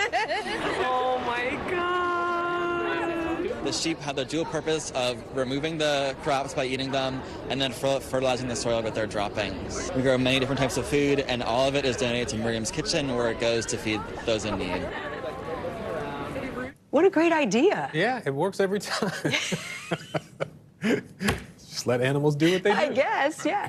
It's George Washington University. Yeah, DC, yeah. So who says disco is dead? Did you say that, Aaron? I did not. Okay, the era's iconic symbol is staying alive. In Louisville, it is staying alive. All thanks to, I keep making jokes today. All And thanks they're to good. one. All you needed was a little, some people call this woman Granny, Disco Granny, right? Here's LX News contributor Greg Bledsoe. A sheet of glass. We put cloth on it, and then we put it through a cutter, sand each strip, and each strip goes on one at a time, and you just work your way up. When the light hits it, it's just beautiful to see. Yolanda Baker, Yo-Yo, Disco Granny. I cover disco balls. I've been doing it for 54 years. I was looking for a job. And then along come the 70s. Right. What happened? Boom, boom. Everybody. Oh, it was crazy. There were boxes and boxes of balls sitting around. Just disco boomed to no end, and we had the right product. No one else. Of course, John Travolta. So you created the balls used on set for Saturday Night Fever? Yes, sir. How's that feel? Pretty good. Lenny Kravitz, Studio 54. Oh, yeah, Kid Rock, can't forget him. Oh, Madonna. Yeah. And it started out, she was sitting on it, and they lowered her down on this mirror ball. And that's the way she got on stage. Did you see that? On TV, yeah. And did you say, I made that ball? Of course. What's the biggest you've ever done? 10 foot. How long did that take you? Days. Oh, I'd say thousands and thousands. Over 54 years, 25 a day, perhaps. Almost do it blindfolded. Just flows. Why do you think that this many years later, people still love these things so much?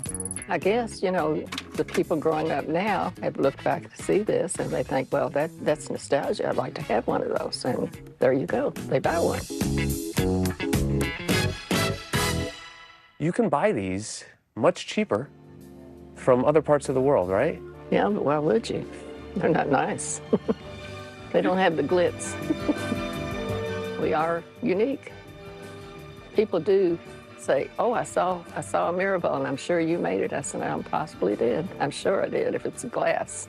Are you still doing this the same way now that you were doing it 50 years ago? Absolutely. A little faster. How long are you going to keep doing it?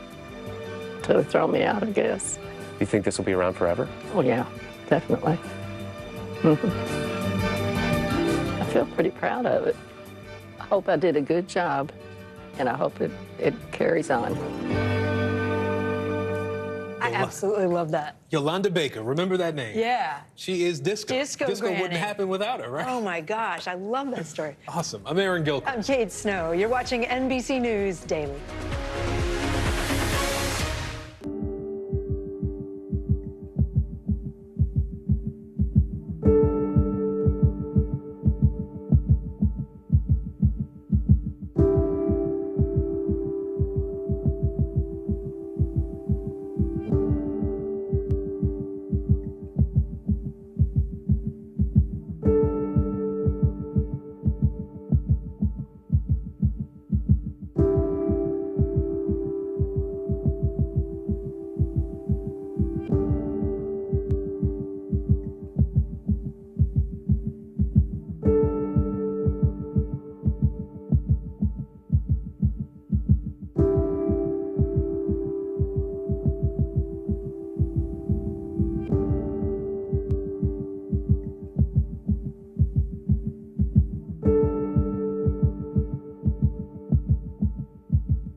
Watch NBC Nightly News with Lester Holt or listen wherever you get your podcasts. What do people need most right now? Did the state and/or law enforcement drop the ball? Migrant families now stranded in Mexico. What's the World Cup experience been like? It's your news playlist. Top story with Tanya Amos. Weeknights at 7 on NBC News Now. We begin tonight with breaking news just coming in. Whenever it happens, wherever you are, NBC News, streaming free now. Hi, everyone. I'm Kate Snow. And I'm Aaron Gilchrist. NBC News Daily starts right now.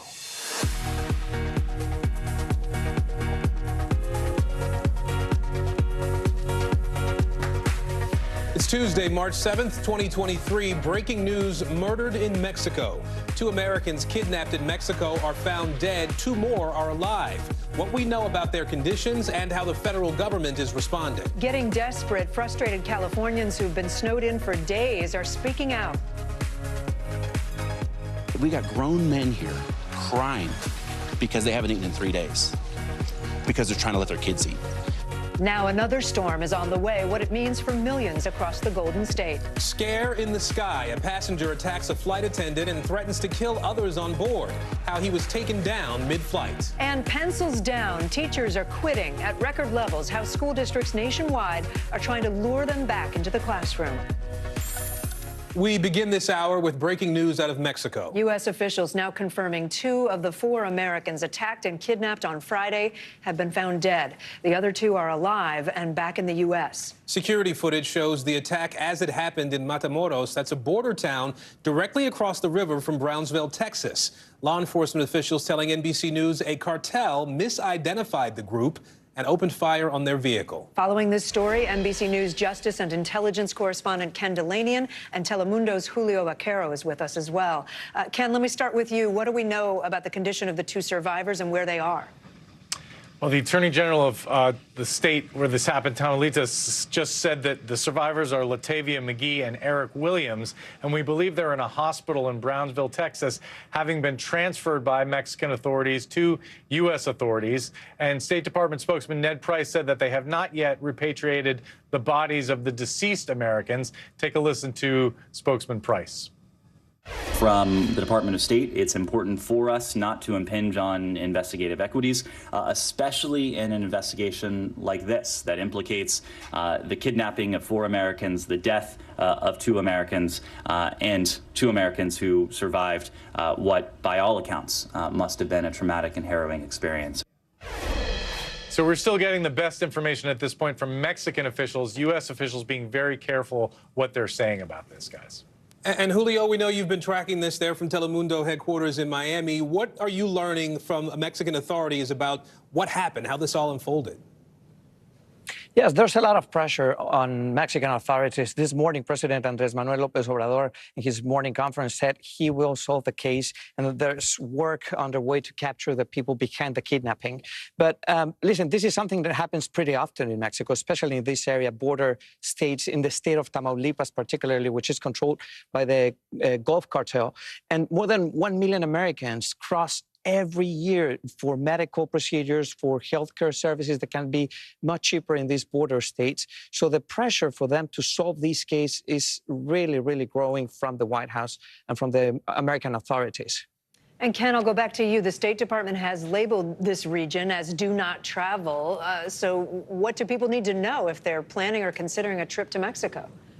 Kate, they should review that very detailed State Department warning, which is, in fairness, it's very complex. There are parts of Mexico where the State Department says don't go. Many of the border areas, they're so dangerous, they say Americans shouldn't go there. There are other parts, like the vacation spots of Cancun and Playa del Carmen, where the State Department says you can go, just exercise normal caution. And then there's some other places where they say, Mexico City, for example, people should exercise even more caution. But what Americans should know is that even in those relatively safe places, there have been cartel murders, Cancun and Playa del Carmen, for example. So you really need to consider carefully whether you want to go to Mexico and as an American at this point. All right, Ken Delaney and Julio Vaquero, thank you so much. In Southern California, crews are kicking into overdrive to dig out from several feet of snow.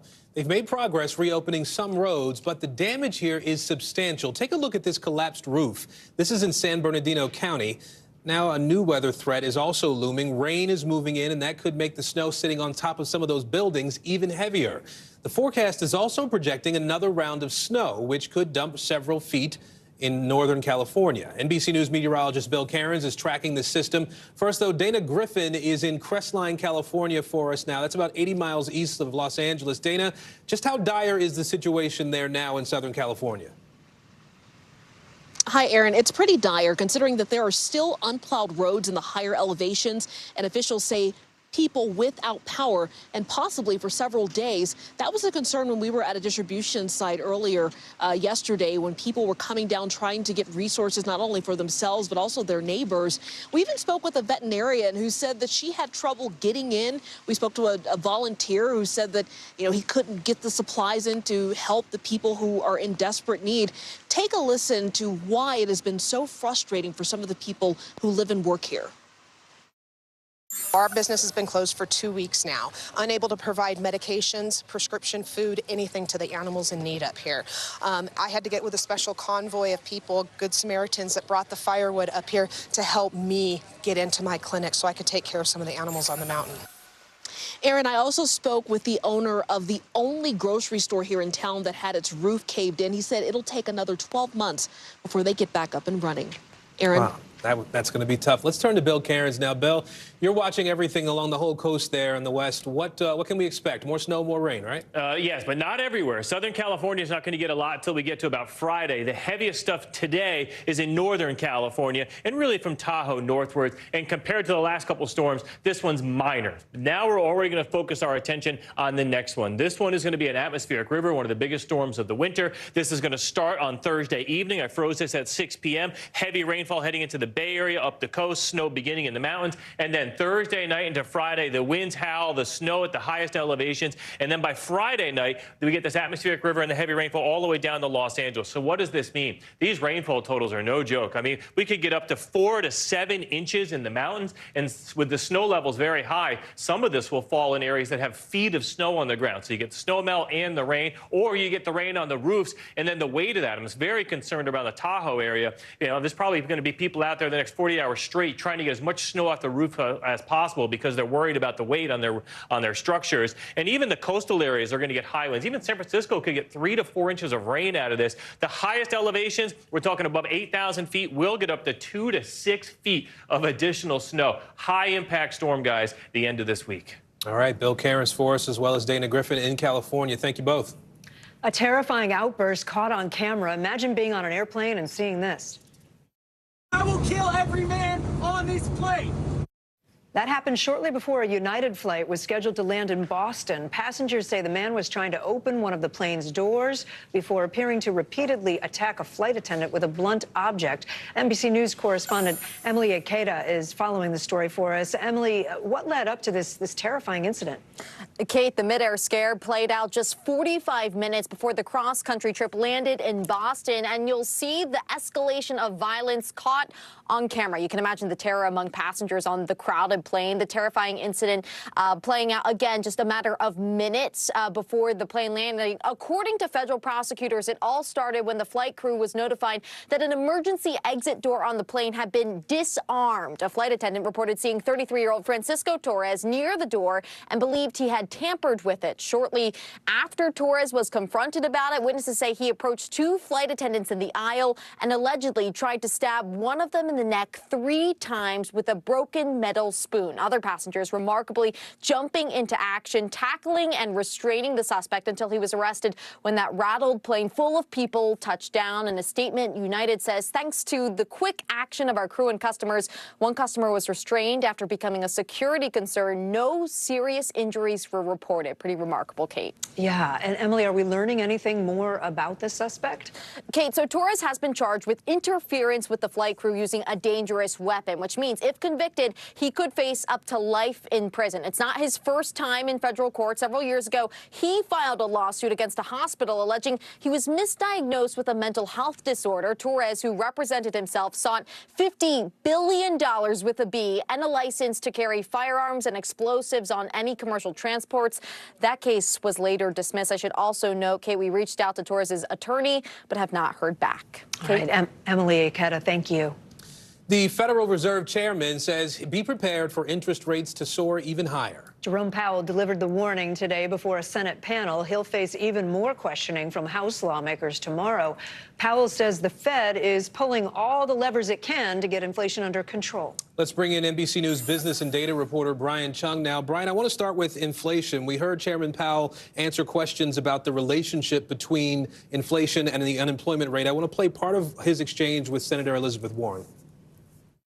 Right now, the unemployment rate is 3.4%, which is the lowest in 54 years. And we actually don't think that we need to see a sharp or enormous increase in unemployment to get inflation under control. I'm looking at your projections. Do you call laying off 2 million people this year not a sharp increase in unemployment? I would say 4.5%. Explain that to the 2 million families who are going to be out of work. We're not targeting any of that. But I would say even 4.5% unemployment is well better than most of the time for the last 75 years. So he's coming at this like a numbers guy, right? Help us understand what's happening here. The idea that the only way to get prices to come down is for more people to lose their jobs. Fact? Yeah, well, and that's what the Federal Reserve is projecting, by the way. So their own projections say that the unemployment rate could go up by 1 percentage point because of what the Federal Reserve is doing here, which is deliberately raising interest rates to make people borrow less, make firms borrow less. So as the economy slows, will people lose their jobs as businesses say, well, we're expecting a slowdown, so I'm going to lay people off? Well, that's what the economists at the Fed are projecting. Now, what Jay Powell is saying is we've seen in historical cases where the Federal Reserve has done this, that the unemployment rate has risen further than 1 percentage point. And for the record, we have to remember that right now we're not seeing massive job layoffs outside of some sectors like tech, for example. The unemployment rate is at a over 50-year low. Let's turn to the interest rate because everybody cares about that. Are we looking at higher rates? What does it do to our wallets? Yeah, Kate, the suggestion from the Federal Reserve is that if the data doesn't look better on inflation soon, then they're going to have to get even more aggressive on interest rate increases. Translation, your mortgage rates are going to remain high, your credit card rates are going to remain high, and it could be like that for a little while. All right. Brian Chung, we appreciate it. Thank you. More layoffs might be coming to Meta, and a multi-billion-dollar sales company is embracing ChatGPT. Morgan Brennan joins us now with our CNBC Money Minutes. Hi, Morgan. Hi, Aaron and Kate. Well, first to Meta, where another round of layoffs that could affect thousands of employees is in the works. According to a Bloomberg report, the job cuts could start this week. CEO Mark Zuckerberg has dubbed 2023 the year of efficiency as the social media company focuses on lowering costs. Salesforce, meantime, is integrating AI tools into its product line with help from ChatGPT creator OpenAI. Now, the enterprise tech company said it would release software incorporating artificial intelligence to help salespeople, customer service agents, and marketers do their jobs. This includes a tool that will allow clients to exchange Slack messages with ChatGPT chatbots, for example. Guys? All right, CNBC's Morgan Brennan, thank you. Coming up, how this uninvited guest was found inside a New Jersey apartment building. You're watching NBC News Daily.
Stay on top of breaking news and the biggest stories of the day with NBC News Daily. Thank you so much for joining us. I'm Morgan Radford. And I'm Vicki Wynn. I'm Aaron Gilchrist. And I'm Kate Snow. Get in-depth reporting from across the country. What's your reaction to the president's comments? And around the world. Are Ukrainians continuing to make advances? And ways you can take care of your health. Who should be getting tested? And frankly, how often? And your wallet. Costs are skyrocketing. How to manage soaring prices. NBC News Daily. Weekdays from 12 to 4 p.m. Eastern on NBC News Now. A panel of judges in Michigan is weighing the case against the parents of the Oxford school shooter. James and Jennifer Crumbley face criminal charges related to the mass shooting that killed 4 students in November of 2021. Today's hearing came days after a judge dismissed all lawsuits against the school district connected to the shooting. NBC News correspondent Shaq Brewster is tracking developments from our Chicago bureau today. Shaq, what exactly is this panel of judges considering now? Well, this panel of judges is now considering whether or not those two parents can be tried for involuntary manslaughter. That's the charges that they're facing, 4 counts for the 4 students who were killed in that school shooting. You have the prosecution in this case saying that parents were in a unique perspective. They knew that their student was dealing with mental illness, that he was having hallucinations. They knew that he had depictions of killing people, and they knew that he had access to a gun that they purchased them. You had the defense, the lawyers, the attorneys for those parents shooting back and saying, no, if you charge these parents for the actions of their children, of their child, that's setting a new precedent, that's setting a new standard, and that is not the right way to go. So very complex arguments that we heard today in the courtroom, but we don't have any timeline on when these judges will rule. And Shaq, I know you also heard from some of the victims' families today as well. What was their message? That's right. They were reacting mainly to the the judge dropping the civil lawsuit, essentially saying that in Michigan you're not allowed to sue any school or school employees. I want you to listen to a little bit of what we heard from the families of some of the victims. The sad reality is no one will ever heal. These 4 families have no explanation on why their children did not come home that day. To fill you in on that, it was on Friday that a Michigan judge said essentially that there was immunity for schools, the districts, and the employees that work in those districts, essentially because they're government employees. Well, the parents, through their attorneys, are now taking that up. They're appealing that ruling, saying that they should be allowed to address some of the wrongdoing of the school, alleged wrongdoing of the school when it goes back to the school shooting. Again, that's the civil proceedings, which was different from the criminal proceedings that took place today. All right, Shaquille Brewster for us in Chicago today. Thank you, Shaq. So what would you do if you found a python hiding under your fridge? That's exactly what happened to one family in New Jersey. The Humane Society says the snake ended up on the 29th floor of an apartment building. Brian Thompson with our NBC station in New York has the story. You're looking at a 4-foot adult python found in, of all places, a Jersey City apartment building. It slithered down the hallway here in the Newport section, and then through a roughly 1.5-inch gap under a tenant's door. Residents here alarmed when we told them this snake was discovered under the tenant's refrigerator. There's a lot of kids here. Yeah. Would not be safe. Not be safe. Can I ask her, would you be scared? Yeah, I would be scared. A snake in the building. The Liberty Humane Society describes this as a hybrid West African ball python. Not dangerous to humans at all. It's a domestic pet snake who unfortunately found themselves in the wrong place and the wrong apartment. By late morning, the python was brought here to the shelter in Jersey City, where it will be cared for until its owner is found, or if not found, yes, put up for adoption. They have been, though, one of those species and exotics pets that have traveled the globe and are now routinely bred for legally in New Jersey, as well as many other states in the U.S. And snakes like these are legal in New Jersey with a permit, though any venomous snake, such as a copperhead or rattlesnake, is not legal. Still, Banana, as it's now named at the shelter, is a little too much for one woman visiting her daughter here. It makes me scared. I just run away. I'm with her. Yeah. There's not a lot I'm scared of. Snakes are. Yeah. I'm with you. It's just, there's something just I don't know. So off-putting, I mean, right? I get that people love them and they keep them as pets. You got to have a special constitution for think that, though. That was Brian Thompson reporting there. Coming up, why the FAA is planning an emergency meeting and what it could mean for travelers getting ready for spring break. You're watching NBC News Daily.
What do people need most right now? Did the state and/or law enforcement drop the ball?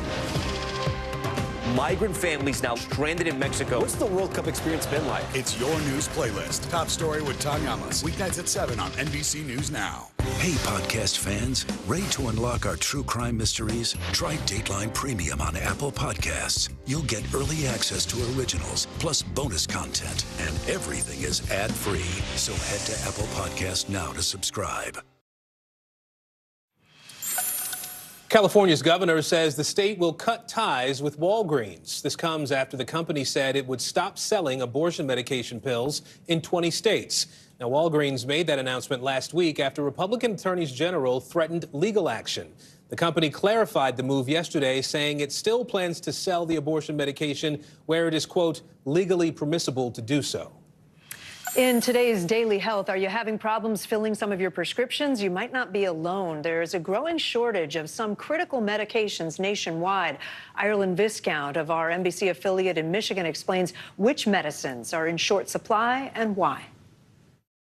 If you have ADHD or diabetes, you may be struggling to find your everyday medication. Area pharmacists tell us that's due to supply issues, labor shortages, and an increase in demand. One of the common things that we're seeing is manufacturers who are stopping to manufacture, thus putting pressure on the other manufacturers of that drug.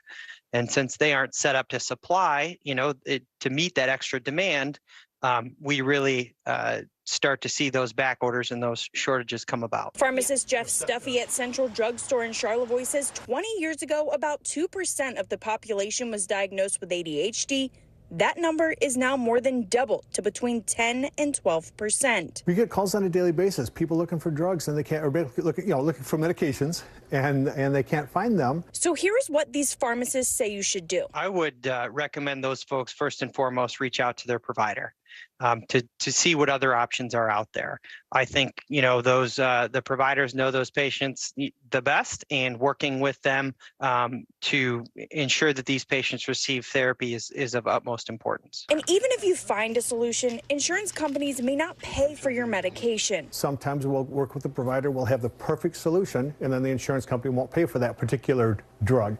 And so the insurance companies are also causing an issue with when it comes down to getting the drug to the patient. Unfortunately, it is unknown when these shortages may end.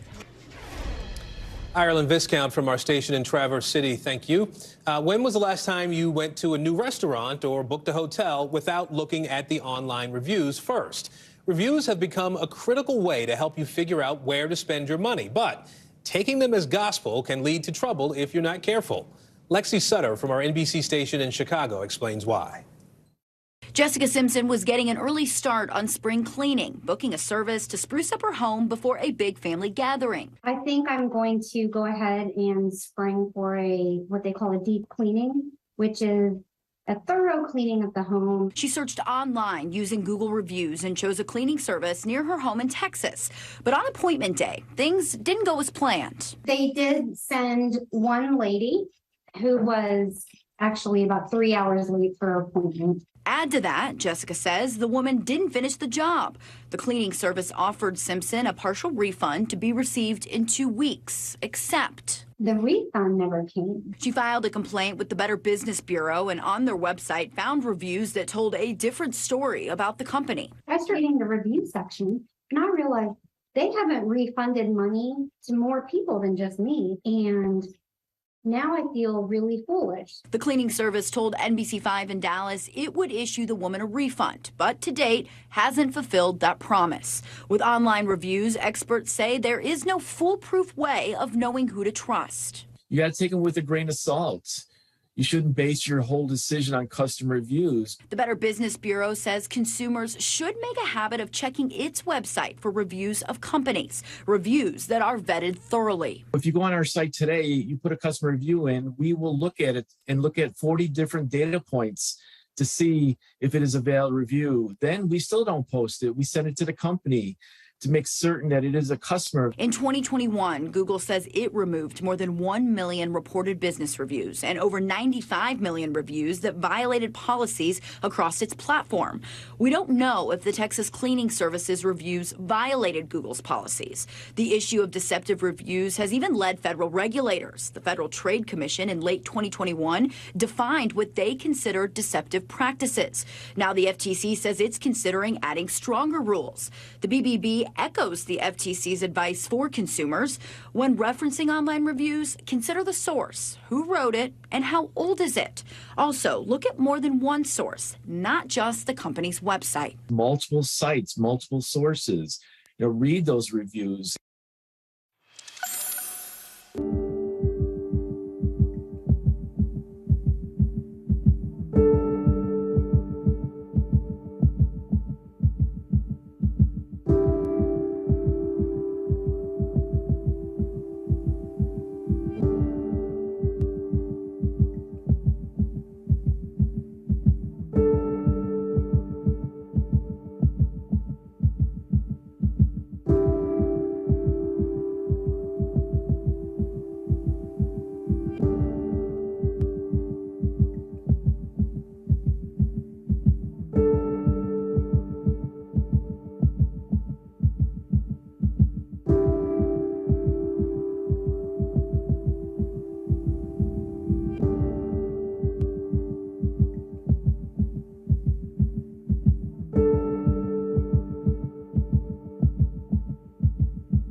What do people need most right now? Did the state and/or law enforcement drop the ball?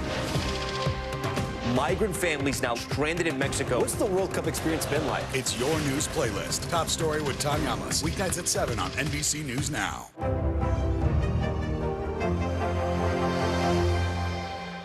We begin tonight with breaking news just coming in. Whenever it happens, wherever you are, NBC News, streaming free now. Bottom of the hour now. Here are some of the stories making headlines on NBC News Daily. 11 people have been killed and dozens more are still missing after torrential rain led to dramatic landslides in a remote Indonesian island. Remarkably, 8 people were pulled out alive and sent to the hospital, 3 with critical injuries. More than 1,200 people have been displaced by landslides. A major blow to Japan's efforts to reach space. The country's newest rocket was forced to self-destruct after launch today. The H-3 rocket was carrying a land observation satellite. However, it had to be abandoned when its second stage engine failed to ignite. This was the first new rocket launched by Japan in 3 decades. A social media influencer has pled guilty to collecting pandemic relief money by using stolen identities. 32-year-old Danielle Miller obtained more than $1 million by stealing photo IDs, largely through the online Massachusetts driver's license portal. Prosecutors say Miller used the money to fund the expensive lifestyle she shared on social media. The spring break travel season is upon us, and that means millions of people will be taking flights to their getaways. But a string of frightening incidents in the skies are renewing concerns right now about safety. NBC News aviation correspondent Tom Costello joins us now. Tom? You know, we've talked about this individual who was involved in the scare just a couple of days ago. He seemed to have a psychotic breakdown in the air, and he threatened to kill people on board the plane. But despite that, we've also had a series of runway incursions, close calls on runways, turbulence that have led to injuries and death. And now the FAA is about to hold an emergency aviation safety summit.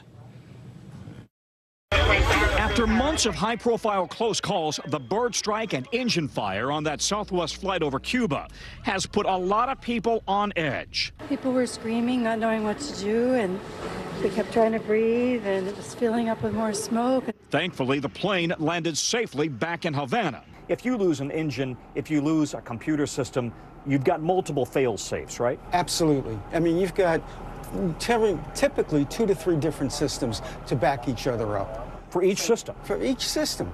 Mark Weiss is a former American Airlines captain. The airplanes are certified to fly on one engine. On one engine? On one engine. So that's not the issue. The emergency landing in Cuba followed 2 cases of severe in-flight turbulence. 7 injured last Thursday, a Lufthansa flight forced to divert to Washington, D.C. While on Friday, 55-year-old Dana Hyde killed in a private jet that hit severe turbulence too. And multiple close calls on the nation's runways this year, including Burbank, California. You off the runway yet? We're going around. Austin, Texas. FedEx is on the go. New York's JFK. Delta 1943, cancel takeoff clearance. And Honolulu. And that United jumbo jet that went into a steep nosedive off Hawaii in December, coming within 800 feet of slamming into the ocean. Now the FAA chief, himself a veteran pilot, is convening a nationwide safety summit next week. Pilots, controllers, airlines, unions, and regulators. I want to hear from the participants about what they are seeing in their own operations. And more important, I want specific ideas about how to enhance our already robust safety net with concrete actions. The pressing question, are these a string of coincidences, or is there an ongoing safety issue that needs to be addressed now? NTSB Chief Jennifer Homendy. We really need to focus on what's going on in the aviation system. Let's take a pause. Let's do a safety stand down, and let's figure out what are we missing here. It's so interesting, Tom. So what will you be watching for during that FAA summit you mentioned next week? I think the prevailing question that everybody's asking is, after 14 years without a fatal, serious commercial airline crash in this country, thank God, have we now hit a point of complacency at times in cockpits and in air traffic control towers? Is that the problem? And if so, we need to drill back down on the basics, ensuring that everybody in the tower, in the plane, is following procedures line by line, precisely as they're dictated. That's the only way you're going to ensure that the system remains as safe as it has been. All right, Tom Costello, thank you so much. You bet. The Justice Department wants to stop JetBlue's proposed takeover of budget carrier Spirit Airlines. Attorney General Merrick Garland announcing that the department is suing JetBlue to block the deal from going through. Spirit agreed to sell to JetBlue last summer for $3.8 billion. CNBC's Phil LeBeau covers the airline industry and joins us now. So, Phil, this seems like a pretty big step for the Justice Department. Why is it against this merger? Well, Aaron, it is a huge step for the Justice Department. Essentially, the Justice Department believes that this is a merger that would hurt competition and ultimately hurt consumers, because you have a low-cost carrier with Spirit that is being acquired by another airline that is not a low-cost carrier, JetBlue, though JetBlue says it will ultimately bring down costs once it combines with Spirit, and that they are the answer to 80% of the flights being dictated by 4 major airlines in this country. So this is a classic. The government thinks that this is going to hurt competition, and you have 2 airlines who believe their combination will help competition, will bring down fares. By the way, Aaron, nobody is surprised that this ultimately is going to wind up in court, and it's scheduled probably in the fall to lead toward a court case. The reason why? The Biden administration has, generally speaking, been very cautious about corporate mergers, and they've already gone to court against JetBlue to block or unwind an alliance between JetBlue and American Airlines in the northeastern part of the United States. So most people expected this, and ultimately what we'll see is, how does this shake out in court? Which side wins their argument? So that's the next move here for this to go to court. I know it's still fresh, but are the airlines saying anything about today's move by the DOJ? Just that they're not surprised. They're undeterred, but not surprised, and they expect this to be a case they win in court, likely this fall. All right, CNBC's Phil LeBeau with us today. Phil, thanks. The Biden administration is considering restarting the controversial immigration and customs enforcement policy that detains immigrants with their children. The family detention policy, as it's known, was originally started under the Obama administration and continued under former President Trump before it was stopped by President Biden shortly after he took office. NBC News White House correspondent Monica Alba joins us now from Washington with more on this. Monica, it's a pretty surprising move given the way President Biden campaigned to end family detention in 2020. So what's behind this? Exactly, Kate. Candidate Joe Biden said he would approach this issue with a lot more compassion than then-President Donald Trump, who was holding families for a longer-term detention period. So that's why when President Biden took office, he did go about changing that policy and vowing to keep families together. But the reason this is becoming a political reality right now and a conversation that the White House needs to have is because Title 42, that Trump-era public health rule, is set to expire in May when the public health emergency surrounding COVID-19 is also set to expire. And so they anticipate there will be an influx of migrants to the border once that takes place. Because remember, we saw a sort of trial run of this back in December when Title 42 was thought to be lifted and then it got tied up in the courts. But I'm told by the Biden administration and specifically from some sources familiar with these conversations between the White House and the Department of Homeland Security that no final decision has been made. This is one of the possibilities to reinstate this program. But I'm told specifically that there won't be any long-term detention, that if families are held together, they will attempt to have them for only a small number of days, something like a week or so. Kate. And Monica, I want to ask you about another immigration issue. NBC News has exclusive reporting that the U.S. is sending more Border Patrol agents to the northern border with Canada, Vermont, upstate New York. What can you tell us? This is something that our colleague Julia Ainsley was able to report exclusively along with Didi Martinez that specifies that, yes, Customs and Border Protection are sending some personnel from the southern border up to the northern border because there are migrants who are flying from Mexico to Canada and then crossing over that way. But there are a lot of complications, of course, you can imagine with the winter weather. And so the numbers are not as high, of course, as what you see on the southern border. But it is another way that the U.S. is feeling this surge, and that is why you see them dedicating more resources to try to deal with it. But this is really just going to be a much larger issue, potentially on both borders when Title 42 is set to expire, and that's why these conversations are ongoing right now. But again, the president, the White House press secretary, reiterating today that they're going to try to keep these border policies, they say, in the most humane way possible. Kate. All right, Monica Alba for us. Thank you, Monica. Coming up, Weight Watchers jumps into the prescription weight loss drug business, what that could mean for millions of dieters. More NBC News Daily right after this.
This is what it looks and feels from the storm zone. The bigger piece to the puzzle comes. New numbers just out this morning.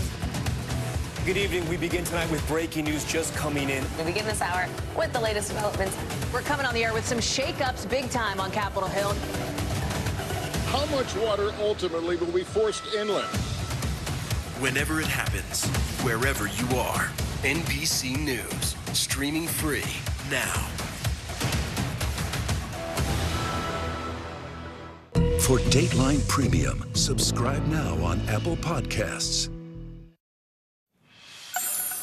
In today's Daily Health, Weight Watchers is stepping into the prescription weight loss drug market. That company announcing plans to buy the subscription-based telehealth company Sequence. Now, it signals a move to cash in on the growing demand for Ozempic. That's a diabetes drug that's known to promote weight loss as well. Let's bring in NBC News senior medical correspondent Dr. John Torres now. Dr. John, what are some of the implications of this move for people who are looking to shed a few pounds? And Aaron, I think the biggest implication is the availability of these drugs to people who want to have that weight loss component to it. And what Weight Watchers is doing is actually adding this to the components they already have, which are the dietary changes and the actual looking at your lifestyle as well. They're adding this weight loss medication, which can be one of the things that can be very beneficial and can certainly help. On the same token, though, we are realizing that there are some people who need this for their control of diabetes, and they're not able to get it because of potential shortages of the popularity behind it, having other people get it and it not being available to them. And so it's one of those double-edged swords of people who get it for weight loss means that people who need it for diabetes might not be able to get it, Aaron, and that's the big concern. You know, we've talked about this sharp increase, as you just mentioned, the number of people who are taking Ozempic for weight loss as opposed to diabetes. How effective is Ozempic and other weight loss drugs when it comes to actually keeping the weight off?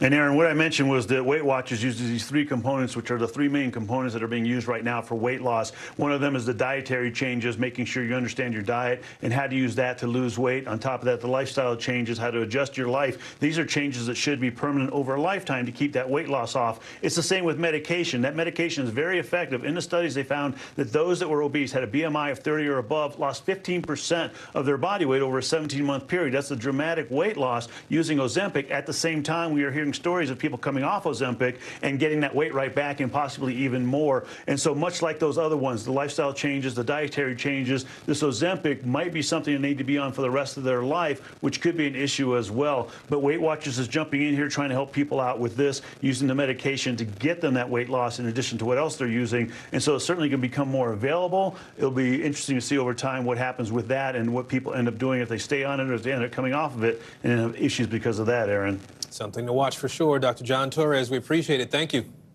A classroom crisis is unfolding in schools across America. Teacher resignations are hitting a new high, with many of them choosing to leave their profession altogether. NBC News correspondent Stephanie Gosk explains why and what it means for students across the country. Across the country, fed-up teachers, many tired of long hours and low pay, are calling it quits. In one Virginia county, they are hoping a $3,000 bonus will keep teachers from leaving the job. Our teachers work hard, our staff works hard, and they need to be fairly compensated. But they are down more than 150 teachers. It's a similar story in school districts across the country. New numbers from 8 states show how tough things are getting. Last school year, Maryland and Louisiana saw the highest number of resignations in a decade. In Washington state, it was the highest number in 3 decades. When everything shut down and COVID kind of took full swing, that was my first year in the classroom. Angela Tilson resigned from her teaching job in Massachusetts last December. COVID is still very much affecting the education system. The gaps are striking, and there's only so much that you can do as one person in the overload of work. It sounds like you reached a real breaking point. Yes, I did. Like many, she shared her story online. There are a mix of reasons. I am not going to miss unreasonable class sizes. I am not going to miss 23-minute lunch breaks. Children are struggling academically. Teacher shortages mean more work. And then there's the pay. Today was my last day as a teacher. I'd like to think it's just a pause, but I honestly don't know right now. In the fall, Sayreville, New Jersey sent out flyers hoping to inspire people to help. 3 retired teachers returned to the job, but the district still has 12 vacancies. We were starting to experience a little bit of the shortage last year, but it seems that we hit the pinnacle this year. Did it get worse? Without a doubt. The key, educators say, is getting young college students to choose the profession. Our message to them is you couldn't ask for a more noble field. If you really want to make an impact on this world, this is where it's to be done. There are lots of states taking steps to offer more money, including helping teachers pay down those student loans. Some of the COVID rescue plan money can also be used to help school districts, but that assistance is temporary, and what's needed, educators say, is a long-term solution. Back to you. Stephanie Gosk reporting there. Spring break season, it's one of the biggest and most popular travel times of the year. And hotspot destinations like Florida are bracing for a crush of visitors. NBC News correspondent Sam Brock is in Cocoa Beach, Florida, with how that area is getting ready. In Miami Beach, the calm before the spring break storm. I wanted to catch it before spring break so I could just have a nice quiet time. Florida is the nation's top spring break destination this year, according to AAA, thanks to the Sunshine State's theme parks, cruise ship ports, and over 800 miles of coastline. This is the place to be. Everyone comes down here to party, to relax, to experience the beach and stuff. But with that popularity comes some challenges. Miami Beach Mayor Dan Gelber wants visitors to enjoy the vacation haven, but avoid a repeat of the past 2 years. What is the curfew right now? We don't have a curfew. But that could change. It could change if circumstances require us to do something to keep people safe. In 2022, local officials forced to declare a state of emergency, including a midnight curfew, after unruly behavior and several shootings plagued the city during spring break. Don't come here and do stupid things or criminal things, because it's going to be bad for you and bad for us. Just a 30-minute train ride away in Fort Lauderdale. We don't know. Spring break, it's going to be crazy. Authorities reminding spring breakers alcohol is banned from public beaches through April 2nd, along with coolers, tents, and loud music. Unfortunately, this time of year, we see a lot of injuries that are alcohol related. At the nation's airports, the TSA is anticipating an upward trend in travel volume this spring break, possibly exceeding pre-pandemic levels. Tampa's airport expecting a record number of travelers. I like to refer to spring break as the Super Bowl for the airport. In the Orlando area, officials expect more than 7 million to fly in and out over that time frame. In Cocoa Beach, it's already lively on an early March Monday. Just in terms of the economic vitality of this particular city, though, how important is spring break? Very important. It's one of the busiest times of the year for Cocoa Beach. Spring breakers dreaming of sunshine, being urged to pack some common sense. Sam Brock, NBC News. It does look really pretty, though. And it is, but It you go, off season is the time to go. For us. Yes. Yeah, we're not spring break people. There's much more news ahead. You're watching NBC News Daily.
begin Top Story with that breaking news. This is just in, a lot of stories to get to. What do people need most right now? Did the state and or law enforcement drop the ball anywhere? Are we headed for a recession or a recovery? Migrant families now stranded in Mexico. What's the World Cup experience been like? The civilian effort is not just about fighting, it's also about helping. Every night, it's your news playlist. Top Story with Tom Llamas. Streaming weeknights at 7 on NBC News Now. A new technique in agriculture is gaining popularity in an unexpected place. It's called seaweed farming, and it could help solve some of the climate-related challenges that a lot of farmers are facing. Here's Alex News contributor Greg Bledsoe. The food that we eat is getting more expensive and harder to grow. And part of the reason is because about 90% of the state of California is in some form of drought right now. But what if I told you that part of the farming solution could happen in big cities and involve no fresh water at all? We got some sea truffle growing in here. It has just a really intense flavor. Right here we have sea lettuce growing. We're growing seaweed for food. You know, it's bathing in seawater all day, which has pretty much all the vitamins and minerals you can imagine, and it takes it in. My name is Tori Polizzi. I'm a seaweed farmer. That's what I do. So we are at Grape Street Pier in downtown San Diego, and we have a seaweed farm going on. A 60 by 20 foot metal frame, which is basically just a large rectangle. And within that frame, we'll have 10 lines. We'll be testing growth measurements. We'll be looking at food safety. They're regenerative. They just keep growing. We're not using any fresh water. We're not using any fertilizers. We're not taking up any land, you know? But we're producing a crop that can grow like 5 times faster than anything else on the planet. And the seaweed farming industry is growing just as fast. 12 U.S. states plus Puerto Rico now commercially grow seaweed. Maine, for example, has more than 30 farms compared to just a handful 5 years ago. Alaska produced 231,000 pounds of seaweed in 2020, and then more than doubled that a year later. Right now, there's more energy, more enthusiasm in seaweed farming than I've ever seen. Seaweed farming is really the next frontier in farming. I mean, there's 8 billion people in the world. We're going to have 10 billion people in the world in just a couple of decades. How are we going to feed them? Seaweed farming can be a really easy solution. You know, they're high in protein, high in carbohydrates, low in fat. And it's a solution catching the attention of ports and local governments around California. Port of San Diego recently invested in seaweed farming, and not just for the food, but also because of seaweed's potential for cleaning the water and capturing carbon. We're supporting startup companies that are focused on technologies that are helping to clean our environment. That's a model for ports around the world. If we do this right, just like the Santa Clara Valley came to be known as the Silicon Valley, the Port of San Diego and the San Diego Bay could become to be known as the Blue Tech Bay. We have so much coastal space and so many opportunities. I think this is a good piece of what agriculture would be in California in the next 20 years. Okay, I learned a lot there. Let's take a look at some of the other stories trending now. A viral social media trend in Japan is really shaking up a multi-million-dollar industry. It's called sushi terrorism. Now, this involves pranksters licking and touching various food items in conveyor belt restaurants. You've seen those. They do all this before the food goes out to the customers. Several chains say they plan to take some legal action against the people who are doing this. Others have installed security cameras above the conveyor belts trying to catch people in the act. It's just nasty. Oh, that is nasty. I love sushi. Please don't lick the sushi. Students at George Washington University are doing some spring cleaning in their community garden with the help of some fluffy landscapers. They called in the sheep who ate the weeds and fertilized the student-run garden in preparation for planting season. All the produce and herbs grown there are going to be donated to a local nonprofit. This is genius. It is genius. You get a little audience too, right? So there was this recent episode of Jeopardy! You saw some college students there who struck out in a category all about sports. Now, the contestants had to guess the name of a sport based on a few associated terms and phrases. Despite being trivia whizzes, all 3 contestants struck out. Chucker, gag bit, mallet, a lot of money. Hannah. What is roulette? No. Caleb. What is horse racing? No. That would be polo. Hannah. In the sport for 800. Penalty killing plus minus the 5-hole, the biscuit. That's what everyone's chasing. That's hockey. Oh. Kate got polo. How about that? Polo. She got polo. I'm from Saratoga, New York. There's no a lot correct of polo. guesses here in that particular category. I'm Aaron Gilchrist. I'm Kate Snow.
Hey, I'm Hallie. It's good to be with you tonight. There's another legal filing today, and I want to cut through some of the weedsy stuff. And let's just get to the point. They have started to vote on the PACT Act. If you're like, Hallie, stop speaking Washingtonese. This bill would basically give health care to veterans who have exposed to these toxic chemicals. So, Scott, I'm trying to make this as not DC as possible. The increased sort of anger that we've seen now in politics. I saw you searching for, I think, your microphone, Dan. You are out. I was trying to do it on the slide. Live TV, man. It's okay.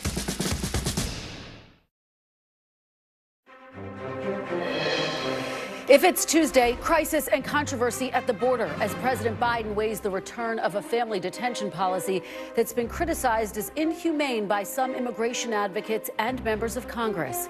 Plus, 2 Americans are dead after a case of mistaken identity leads to a kidnapping by the cartel in a dangerous part of Mexico. And it all happened just across the border from Brownsville, Texas. And the battle over reproductive rights ramps up in Texas as a group of women is filing suit, alleging the state's abortion restrictions put their lives in danger.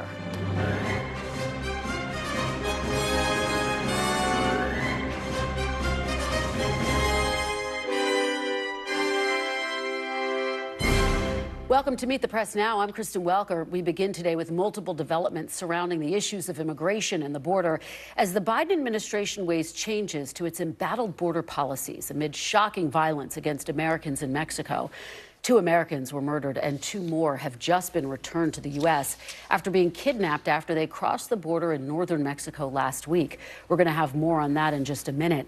But the politics of the border were already front and center today after the New York Times first reported, and NBC News now confirms the Biden administration is considering restarting the controversial policy of detaining families with children after they cross the border illegally. White House Press Secretary Karine Jean-Pierre.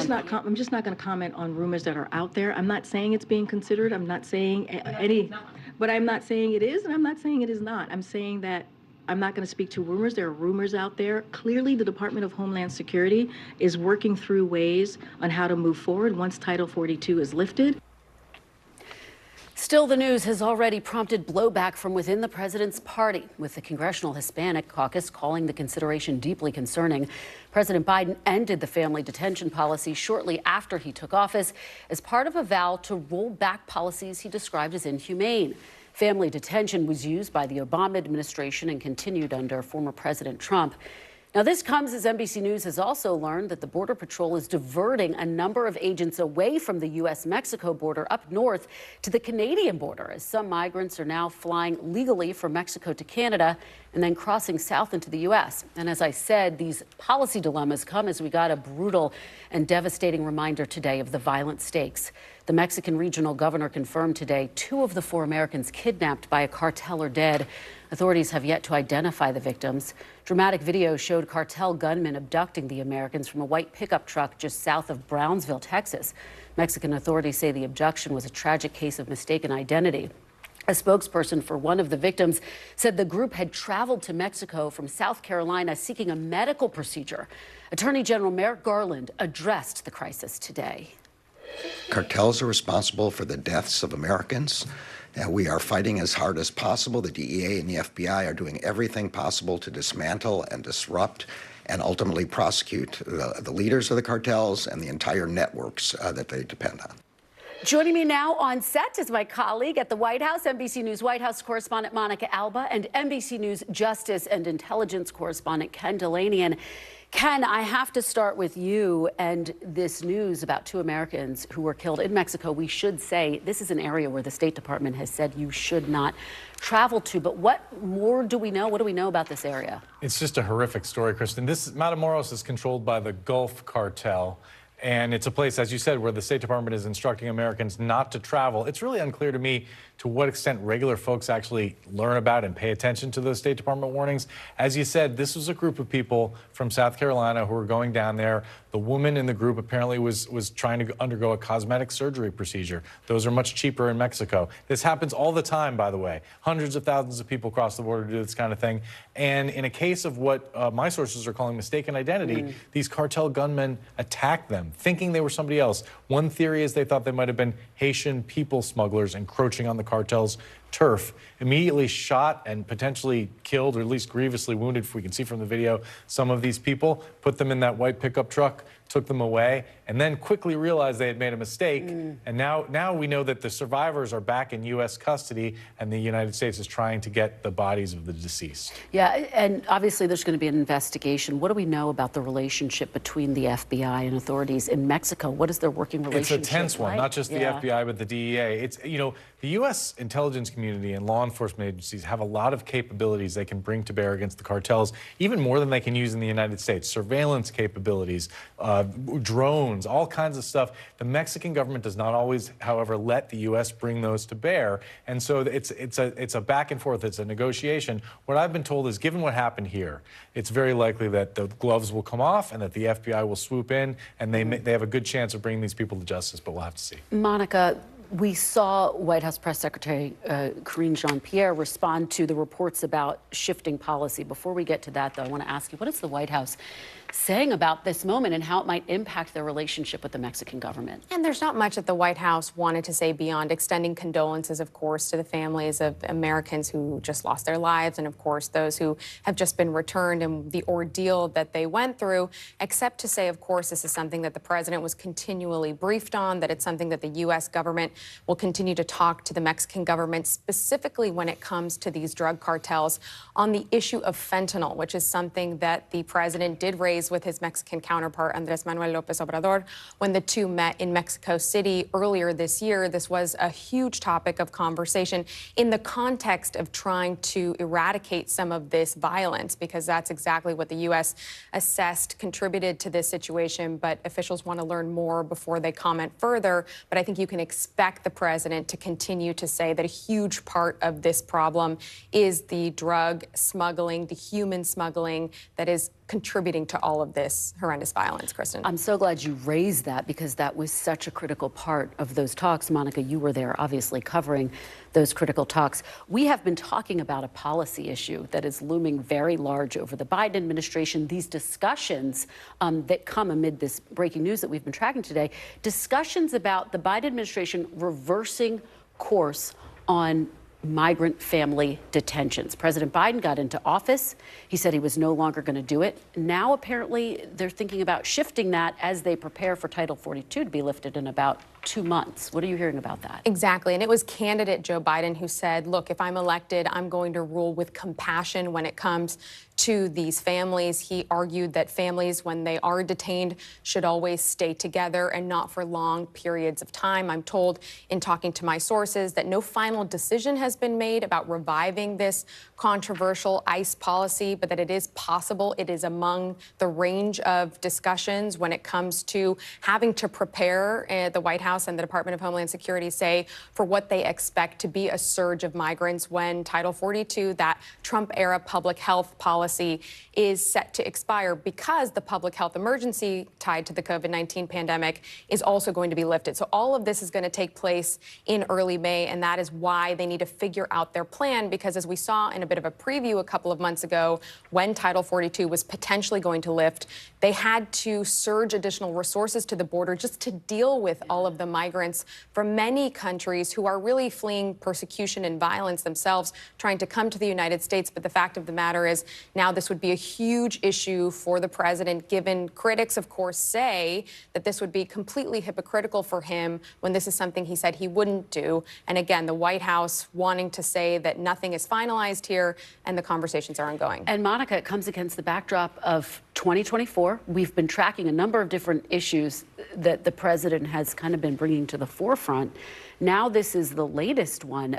This is complicated, though, for an electorate, this issue, because it is such a flashpoint. However, you could argue he's tracking a little bit more to the center, courting some Republican voters potentially and independents. Definitely, and that is exactly why it is so complex, and that's why you even had the president assigning the homework task, essentially, to his vice president of addressing the root causes of migration. Remember all of these conversations in the first year or two of the administration, and always they would come back to the fact that this is a really intractable issue. There isn't some easy solution here. But that's also why you saw the president a couple of months ago unveil those new immigration policies where they are going to be essentially turning around families from Haiti, Nicaragua, Venezuela, Cuba, and saying you're going to be staying in Mexico until we figure out what happens next.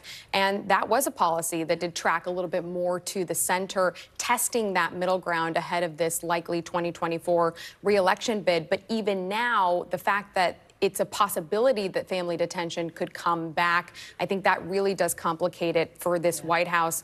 And they're trying to argue there isn't another way to necessarily deal with what could be millions coming to the border, and there is just some middle ground they feel they have to strike. Ken, just very quickly, we reported at the top the fact that the administration is diverting some resources to the northern border. It just kind of underscores how complex this issue is. Yeah, you've got Mexicans flying to the northern border to try to get in that way, thinking that it's easier to get in. It's just a migration crisis that's really a worldwide crisis, and we're feeling the pain here. Well, thank you both for starting us off. There is a lot to unpack today. We appreciate it. Great conversation, great reporting, Monica and Ken. Joining me now is New York Democratic Congressman Adriano Espaillat. He is deputy chair of the Congressional Hispanic Caucus. Congressman, thank you so much for joining me. I really appreciate it. Thank you for having me. Thank you so much. I want to start off just by talking to you about this horrific news that we learned today. The Attorney General connecting the killings of those 2 Americans and the kidnappings at the border to the cartels. What was your reaction to hearing the news, and what does it say about the U.S. policy as it relates to these cartels? Well, I was horrified, obviously, to hear that 2 Americans were killed, 2 others may have been injured. This speaks to the level of violence at that region in Matamoros, one of those borderline states in Mexico. And it just highlights how dangerous it is for women and children to even cross through that territory and expose themselves to that level of violence. Mexicans are now migrating to the United States in large numbers. They're coming from other countries. They're coming from Nicaragua. They're coming from Venezuela. They're coming from Cuba, from Haiti, from other countries. They're fleeing what I feel is a crisis of democracy in the hemisphere that we have not attended for some time. And we must continue on our efforts to really go one by one and determine whether or not these asylum seekers have a legitimate claim to be here in the United States. Let me ask you, because as you heard my colleague Monica Alba reporting on, President Biden, when he was meeting with the president of Mexico, secured new commitments as it relates to not just dealing with cartels, but the broader fentanyl crisis, the root causes of migration, if you will. Is Mexico doing enough in your estimation? They should be doing more. But again, this is a crisis of democracy, of violence, political violence, gang violence, natural disasters and environmental crises, droughts that create food security issues that force women and children and families to walk thousands of miles, in some cases across the El Darién, the Panamanian jungle, and come to our border. Congressman, can you get specific? Just what more do you want to see the Mexican government do to address this crisis? There is no infrastructure in Mexico right now to provide some assistance to families that we're saying you must seek asylum in Mexico before you seek asylum here. There is no infrastructure, no reliable or safe infrastructure to provide to these families. The violence that just occurred in Matamoros highlights that fact. And so we're asking families to expose themselves to a very violent situation in Mexico across the border. So we must continue to provide the kind of a one-by-one effort to rely on our principles that have guided our nations for many, many decades, that we are a nation that provides some level of cover and some level of harbor to those that are seeking asylum for legitimate reasons. And we can do that. We, the United States of America, could determine who's in danger because the government may want to assassinate them, or a gang may want to kill them, or maybe facing a clear and present danger because of a natural disaster. We can do that. Congressman, let me ask you about this latest reporting that NBC News has confirmed that the Biden administration is considering reviving the family detention policy for migrants, which, of course, the president had come into office and ended. What say you? What is your reaction to hearing that? Well, we were encouraged to hear from the White House press secretary today that it just may be a rumor. We're hoping that it's just a rumor. We're going to be speaking to Secretary Mayorkas later on today on whether or not it is, in fact, just a rumor. And we don't want our nation taking a U-turn and going back to the ways of Donald Trump and his administration. So what's your message to the president, as this clearly is a topic of discussion inside his administration? Well, my message is what has been revealed by reliable research and what was reported today by the New York Times, that exposing children to detention harms them dramatically. And in some cases, some experts feel that it harms them permanently. And so that's not the way to go. We should, there's ankle bracelets, it's not my favorite method, and there's phone tracking. 80% of the families and folks have returned and complied with the rules of the game with regards to ankle bracelets and phone tracking. So we should continue in a direction that we take a case-by-case effort and determine whether or not these folks are in danger of losing their lives and they're seeking asylum in the United States of America. Congressman, I just want to be very clear about something you've said, though. You have not spoken to anyone at the White House about this yet. Your first conversation about this will be later with the DHS secretary. Okay, so you have not confirmed it yourself. Do you think the mere fact that reviving family detentions has been floated as a possibility, is that a betrayal to some extent of people who voted for the president? It's concerning to me and many others in the Congressional Hispanic Caucus, but we will have a constructive conversation with this administration. We know that the president has been sensitive to the issue of women and children crossing the border and making sure that we provide the best kind of service and safety net that the nation can offer. And we're hopeful and optimistic that, in fact, this is just a rumor and that we won't go back to family detention. Let me ask you about the vice president. She joined you back in 2018 in opposing appropriations for expanding family detentions for migrants. Do you want to see her forcefully speak out about this? We know that the vice president has been to the region. She has visited those countries. Has she done enough, though? She's the point person on the root causes of migration. I believe that she has, and she's come back with a report that basically says that this is a very complicated issue. And therefore, we want her to also weigh in if possible now, because she has the experience. She has been on the ground and spoken to families and officials from those governments and children. She's seen the children. And I've seen the children down at the border in the previous administration, and I certainly don't want to see them again under the same circumstances. Let me ask you about asylum. There's a new AP poll that has a plurality of people saying that they want a decreased number of asylum seekers. What do you make of that? And how does that fit into this broader debate about how to address the border? Perhaps they're not understanding the dynamics in the hemisphere and the dynamics in Venezuela, for example, in Nicaragua, in Haiti, in Cuba, and some other countries. They're not understanding the dynamic in countries that are facing severe climate crisis. And this is real, and it's showing up in our border. And for far too long, we turned our heads and made believe that it wasn't there. And now it's showing up right in our doorstep. So we must address it. Yeah. We must be a partner with the hemisphere in addressing those critical issues of democracy and environment, and bring some solutions to them. Congressman, very quickly, the Biden administration says they are going to be prepared for when Title 42 is lifted in about 2 months. Do you believe the Biden administration is prepared for what's to come, the expected surge in migrants once Title 42 is lifted? I believe that they're making the changes and the efforts that are they ready?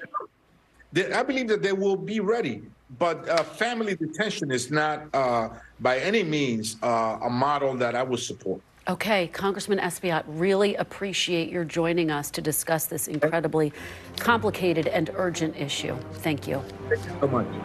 Coming up, deception and insurrection, the escalating blowback against Fox News after it airs unseen surveillance footage from January 6th, and why one Republican senator is calling it literal BS. The latest from Capitol Hill next.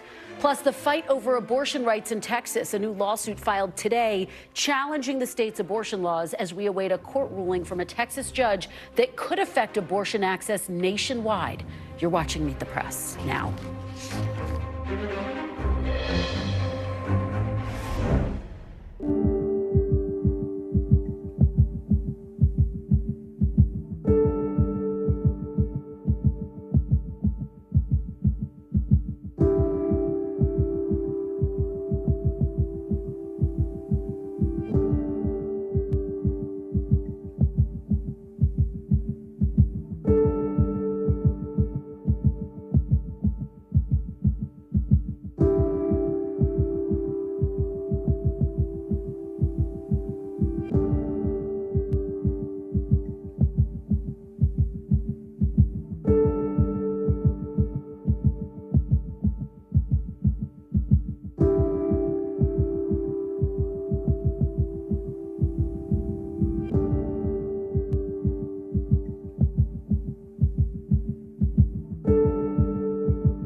top story with that breaking news. This is just in. A lot of stories to get to.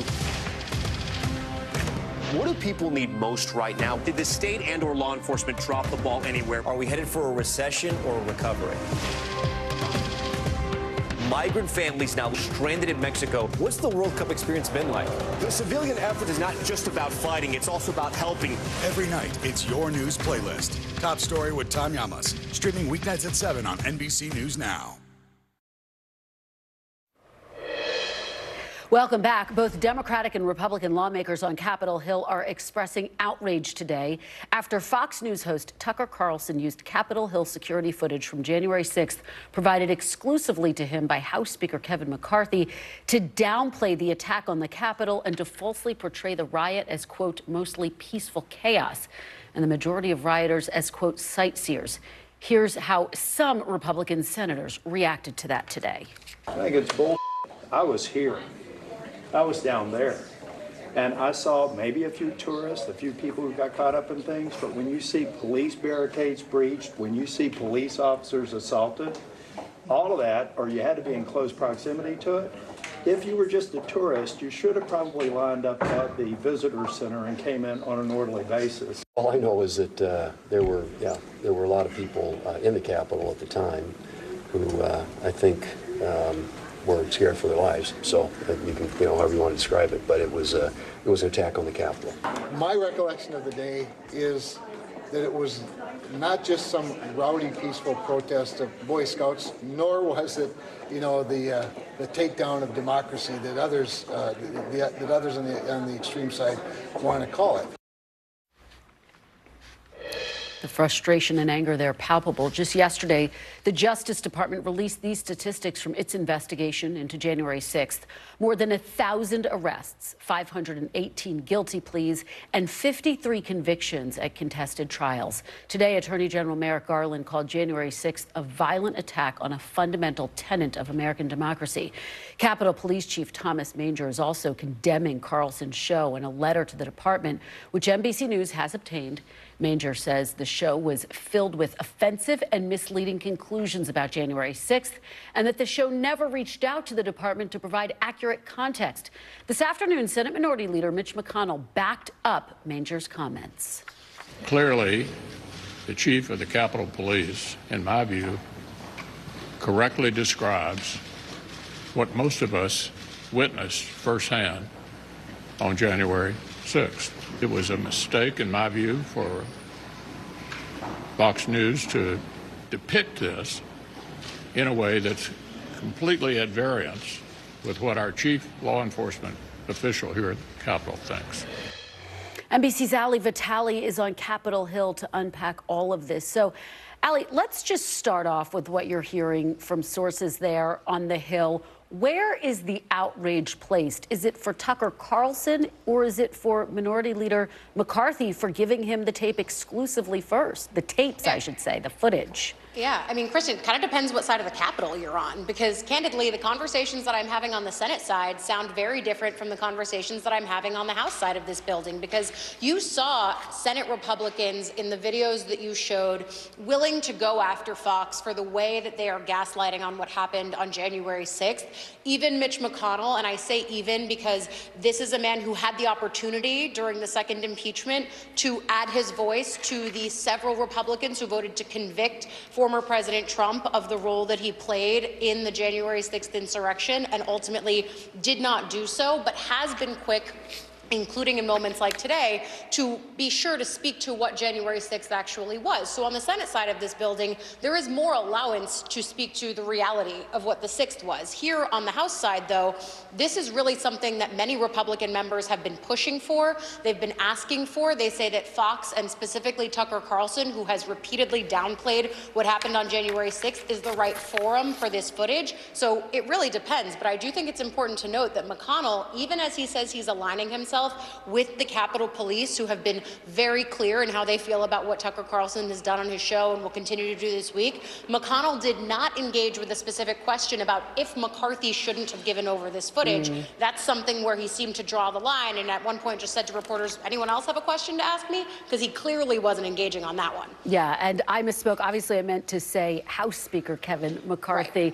There has been some reporting, Allie, that the House Speaker, as a part of securing the votes to get his speakership, this was one of the concessions. Can you give us the reality check? What are you hearing about that? Yeah, that is one of the things that we've heard from our sources, Kristen. It's in the laundry list of things that people on the far right of this party here in Congress have pushed for during the time that McCarthy was trying to become Speaker. We all remember the dozen-plus rounds of balloting. Tucker Carlson would go on his show and talk about how this is one of the things that he himself was pushing for during that very tumultuous time for McCarthy. And it's partly why, again, when I talk to Republican House members on this side of the building, they're happy with seeing this footage aired out in this way. I do think it's important for us to sort of like take this in two parts, though. There's the democracy piece of it, which is Carlson gaslighting on what happened here on January 6th. And then there's the security piece of it, which is the Capitol Police saying that unlike with the January 6th committee, when they showed this footage, the Capitol Police were not given any heads up, no ability to weigh in on, hey, please don't use this. It might have some security implications. That wasn't the case with Tucker Carlson's show. All right. Well, Speaker McCarthy says he's going to release the footage to everyone else. So we will stay tuned for when that happens. Allie Vitale, thank you so much for your great reporting. Coming up next, we'll dive into the political consequences of House Speaker McCarthy's decision to hand over those hours of January 6th footage to Fox News, plus the Biden administration's struggle at the border. The panel is next. You're watching Meet the Press Now.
What do people need most right now? Did the state and/or law enforcement drop the ball? Migrant families now stranded in Mexico. What's the World Cup experience been like? It's your news playlist. Top Story with Tom Llamas. Weeknights at 7 on NBC News Now. Hey, podcast fans. Ready to unlock our true crime mysteries? Try Dateline Premium on Apple Podcasts. You'll get early access to originals, plus bonus content, and everything is ad-free. So head to Apple Podcasts now to subscribe. Last week's violent attack on the Capitol was undemocratic, un-American, and criminal. The president bears responsibility for Wednesday's attack on Congress by mob rioters. He should have immediately denounced the mob when he saw what was unfolding. Welcome back. That was Republican Congressman Kevin McCarthy just days after the January 6th attack, condemning it as the work of a violent criminal mob, a mob inspired by former President Trump. McCarthy's remarks then stand in stark contrast to his actions now by turning over tens of thousands of hours of footage from the attack to Fox News' Tucker Carlson. McCarthy has given far-right provocateurs a means to spread the dangerous lie that January 6th was a peaceful gathering. Joining me now to discuss this is Tolu Olorunnipa, White House bureau chief for the Washington Post, former New York Democratic Congressman Joe Crowley, and Sarah Chamberlain, president and CEO of the Republican Main Street Partnership. Thank you for being here. Thank you. Tolu, I want to start with you. This extraordinary move to give Tucker Carlson thousands of hours of footage, and the way in which he characterized it was just not what happened on that day. And he left out all of the footage that showed the violent attacks. What is the danger here, both in terms of misinformation and politically for Republicans? Well, we knew this was going to happen when Speaker McCarthy decided to hand over all of this footage to Tucker Carlson, because the Fox host had been talking about January 6th in this false way for quite a long time, downplaying the risk, downplaying the threat to the democracy. And so he got all of this footage, and he had the opportunity to cherry pick it and provide more evidence for his evidence-free attacks on Democrats for focusing on January 6th. And so the danger is that this holds, and this takes hold in the American populace, and certain Americans believe that January 6th was just a peaceful protest, just people walking through the Capitol, and people believe this because he has a highly rated cable show. And so now you're seeing even the Republicans say that this is too much, that this is not what we should be doing, we should not be focusing on this, and that's where we are in this debate right now. Well, Sarah, you saw so many Republicans in the midterms make the point, we want to move on from that day. We don't want to be mired in that. We want to look forward to how we're going to address the challenges that lie ahead. I mean, doesn't this just do the opposite? It sure does. And the Republican Main Street Partnership, we live in those swing districts, and people are done. I mean, they really are done. They believe that it was criminal. We have certainly a lot of people have pleaded guilty to their crimes. I agree with the senators that it was unfortunate, but people want to address crime. They want to address inflation. They want fentanyl. I mean, there's so many other issues out there that they want to talk about, and they're done with January 6th, so we need to move on. Joe Crowley, what's your reaction been, and also to what we heard from Senate Minority Leader McConnell, who, as he often does, walked a fine line? He basically said, I agree with the Capitol Police, that he should have consulted with them first, that this is a misrepresentation of what happened on that day, and yet he did not directly criticize his counterpart in the House. No, but in fact, it is an abuse of power. There's no question about that. And I think, you know, this information was not given to Chris Wallace. It was not given to a fair arbiter. It was given to a partisan, someone who had a preordained notion as to what his views were on what took place that day. You know, a tourist day at the Capitol, where Capitol Police were actually escorting and giving people tours of the Capitol. That was not what was happening. And I do think, from a political standpoint, it's a major blunder, because it just reminds the American people again of, you know, the collusion that kind of took place here in terms of, you know, the far-right media and these extremists on Capitol, and elected officials on Capitol Hill as well. They want that to go away. Instead, it keeps coming back on them. Tolu, you have former President Trump, now a declared candidate in 2024, praising the way Tucker Carlson handled this, the release of this footage. How does that impact this moment on the campaign, where it's starting to ramp up? We're not really in the heat of it, obviously, yet. Yeah, we heard from the former president over the weekend saying, I am your retribution. He wants to be living in the past. He wants to be relitigating all of these past things that we've already moved on from as a country. And so it shows that this primary is going to be a lot about relitigating things that happened in the past, trying to soothe the president's bruised ego over January 6th, over the fact that he is associated with the attack on the Capitol that happened 2 years ago. And so the fact that Fox News is buying into this, it shows that this is going to continue to be part of our political debate for the foreseeable future. And I would agree with just about everything you said, except I don't think the country has moved on. I think some would like to move on. I think what took place that day is still an open to debate that people are talking about, unfortunately, because it really was blatant what took place that day. But people being held accountable. The president has never been held accountable for what he did. Others have not yet been held accountable. People are going to jail for sedition, for treason, you know, and for police assault. And yet the people that really organized and put this together have not been held accountable yet. Sarah? Well, you're absolutely right. I mean, people are, they're going to jail, and they're going for long sentences. We have to understand what happened January 6th. And as much as President Trump wants to pretend it didn't happen, it did happen. And everybody knew it at that time. You showed the clip, and we started with Kevin saying that from the floor. I mean, this was a problem. I have a lot of friends friends that were there, they were scared.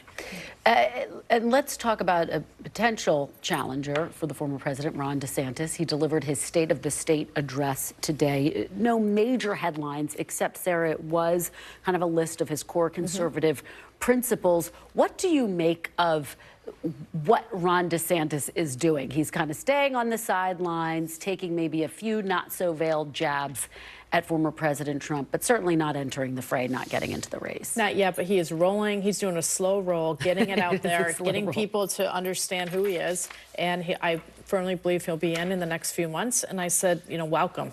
The country needs him.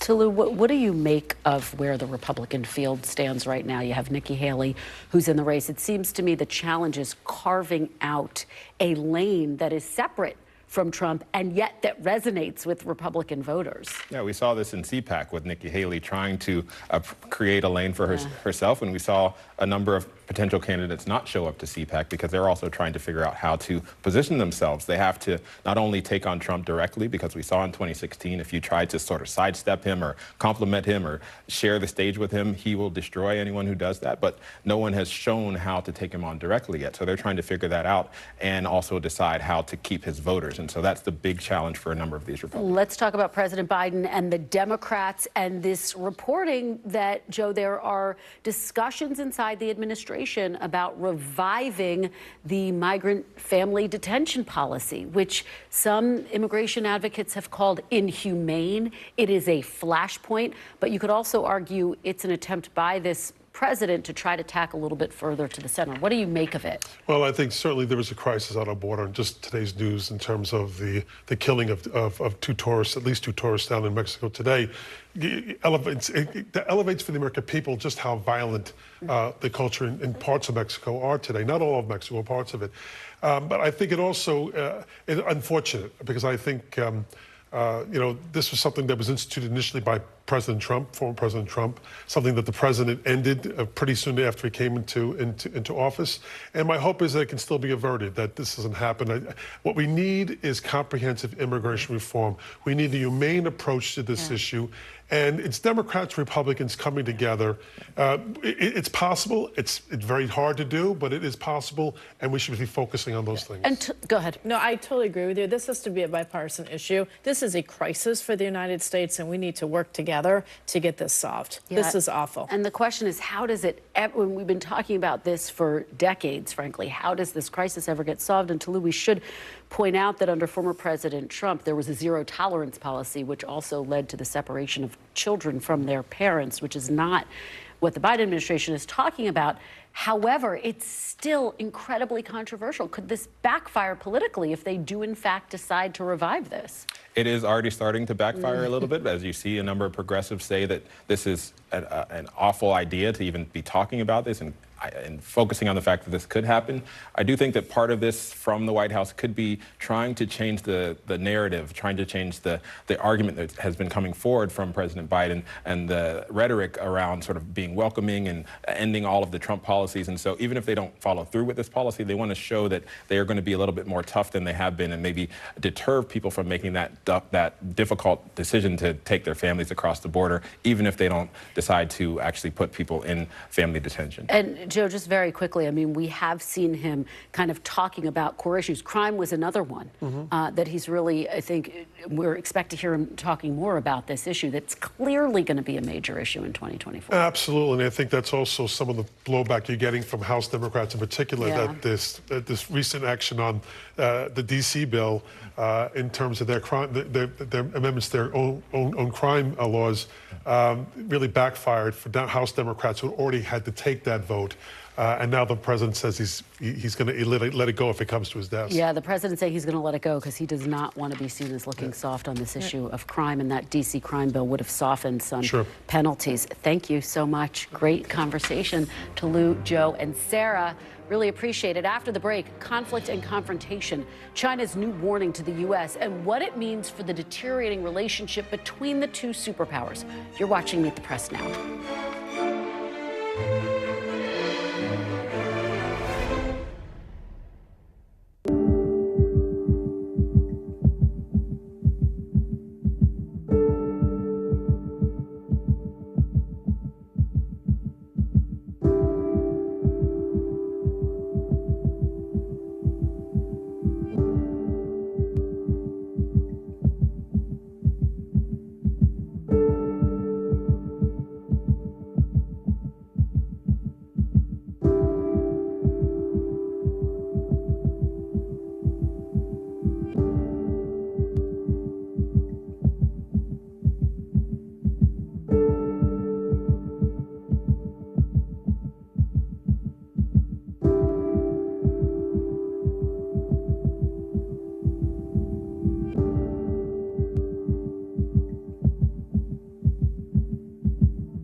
The day's biggest political stories with trusted insight and expert analysis.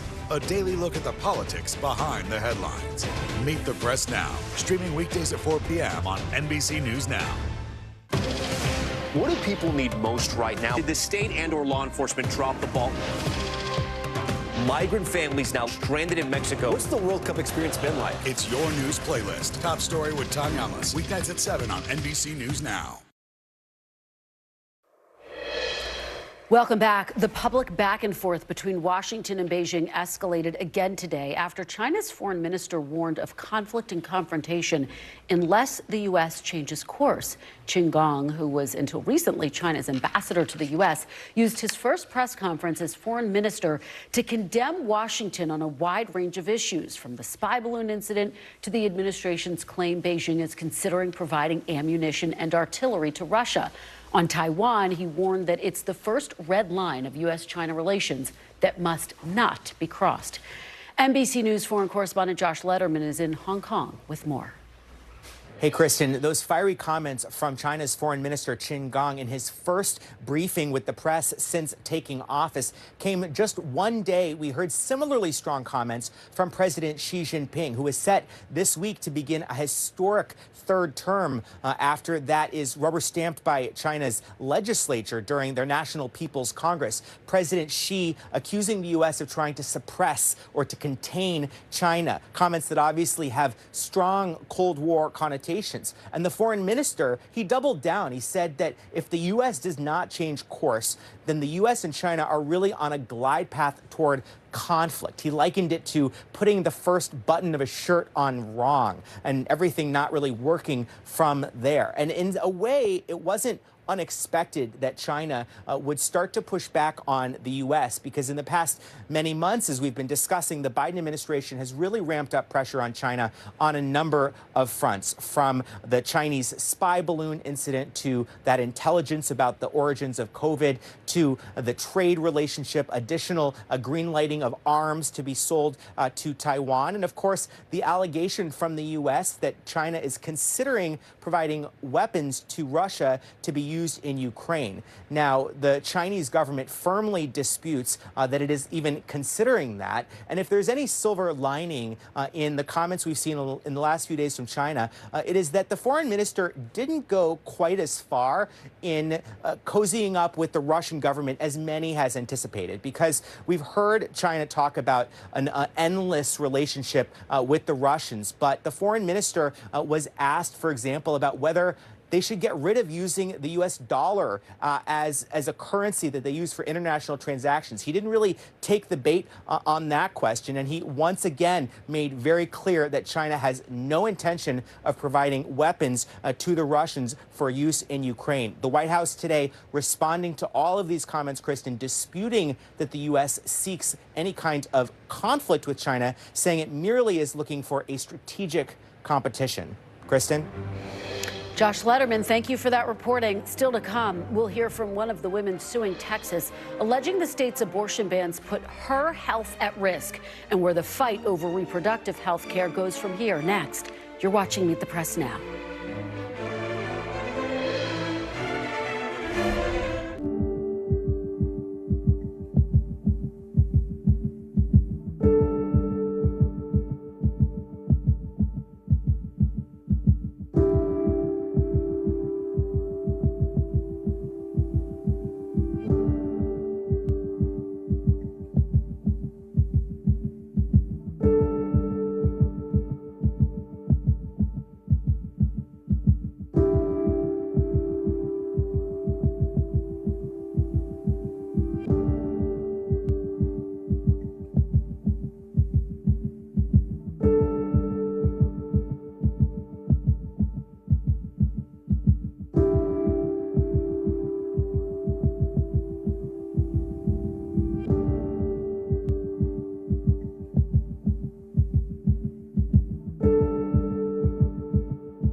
This is what it looks and feels. From the storm zone. The bigger piece to the puzzle comes. New numbers just out this morning.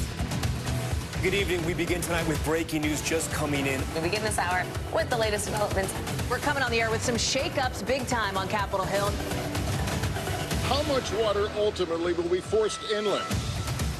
Whenever it happens, wherever you are, NBC News, streaming free now.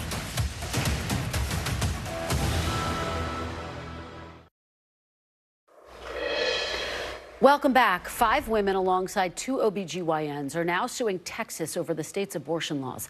The lawsuit filed by the Center for Reproductive Rights argues the women were denied necessary and potentially life-saving care because medical professionals throughout the state fear liability under Texas's abortion bans. The lawsuit seeks to clarify the state's law. NBC's Yamiche Alcindor spoke to one of the plaintiffs who says delayed abortion care threatened her life after she was told her baby would not survive. She said pretty quickly, all in one breath, you're going to lose the baby. She's not going to survive. I thought what they would do is go in and intervene immediately, but she told me that they couldn't because the baby's heart was still beating and I wasn't sick. Laws in Texas ban doctors from performing abortions except when a medical emergency endangers a person's life or major bodily function. Those who violate the law could face up to life in prison. Because of the law, I very nearly died. Nothing about this is pro-life.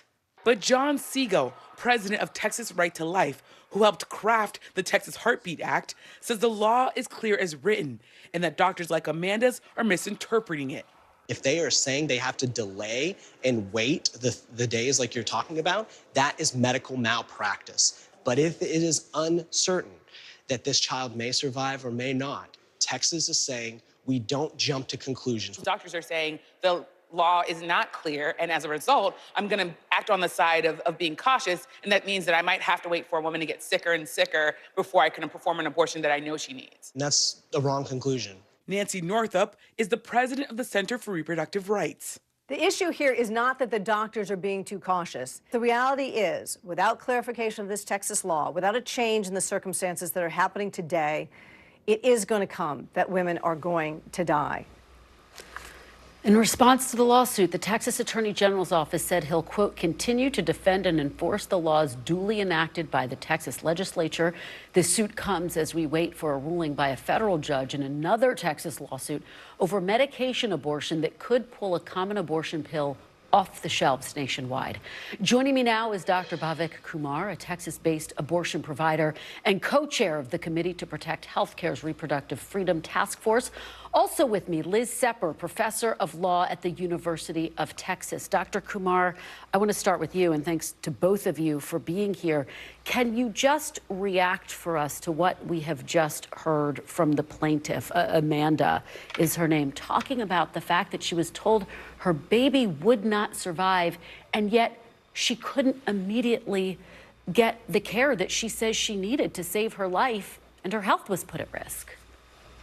Absolutely. It's very difficult to hear that story. And unfortunately, in Texas, it's a very common story that we hear from people.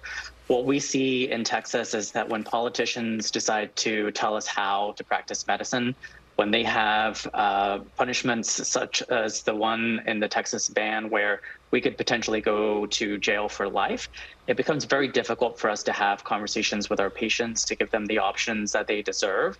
And they are suffering the consequences of that. And that story is something that I've heard from other patients as well, and it's really, really unfortunate, and it's really avoidable.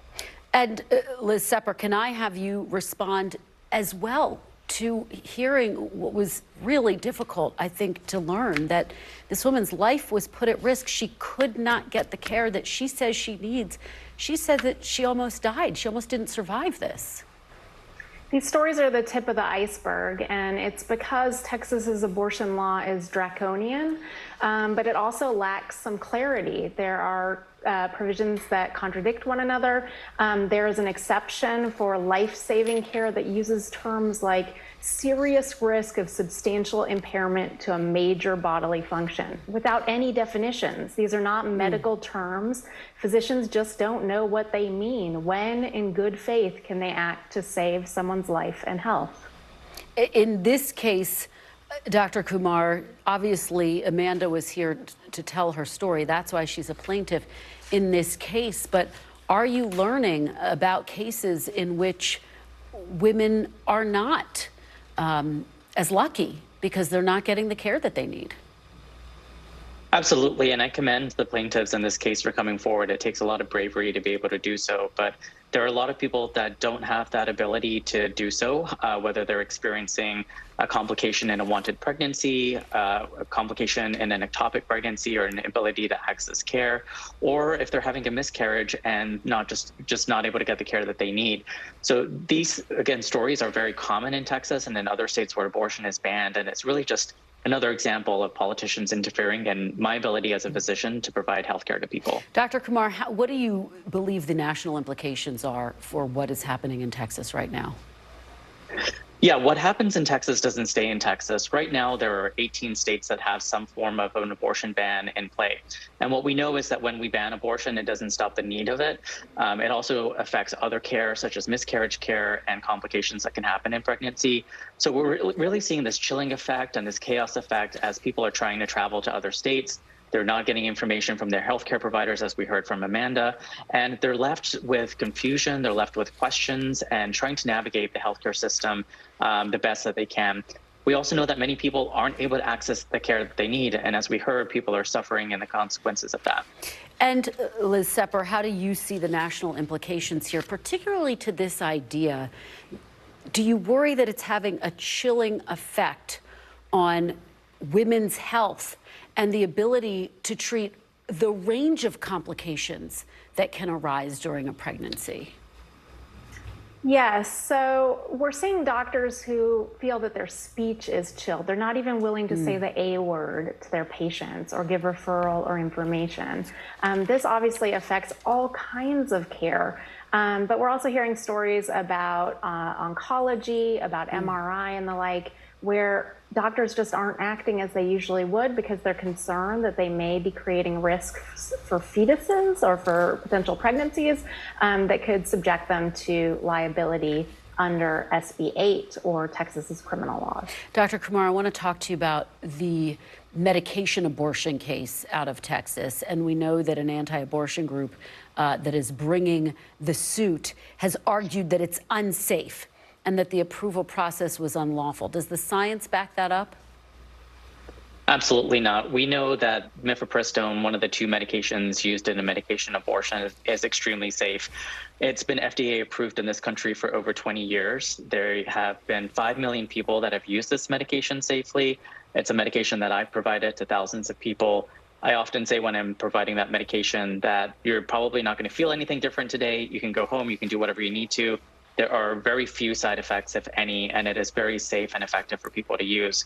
We know that this group that's bringing the lawsuit forward was created right after the Dobbs decision, and it seems as if they've cherry-picked which court and which judge they would bring this case forward in.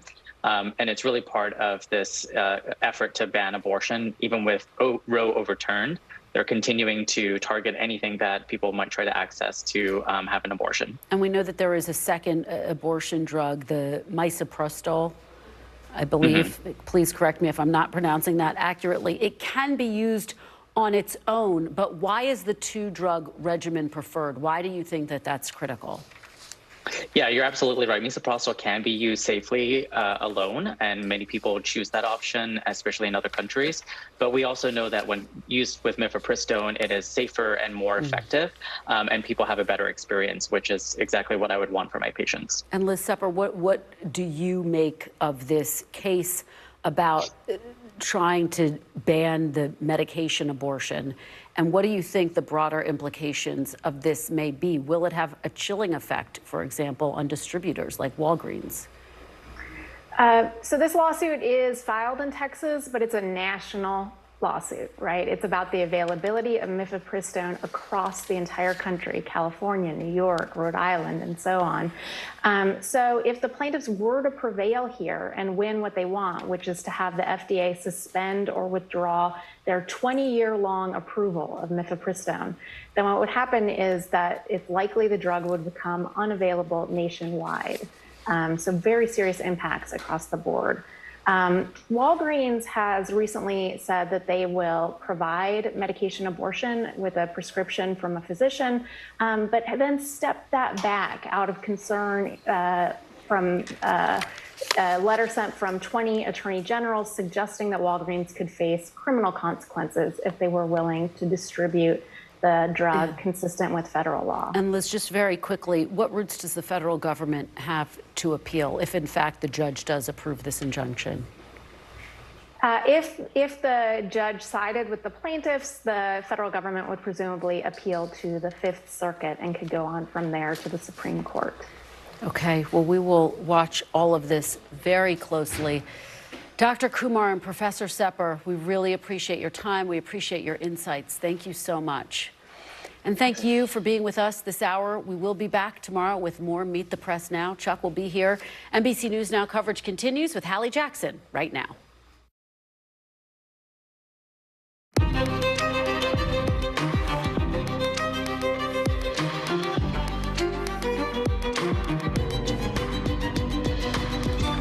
We're coming on the air with new details and new questions about that deadly kidnapping in Mexico. We now know who all 4 victims are, with 2 Americans killed and 2 just now getting back to the U.S. A suspect's in custody. The FBI's involved. Well, we're just now hearing from one of the victims' wives in the last couple of minutes, and what else we're finding out.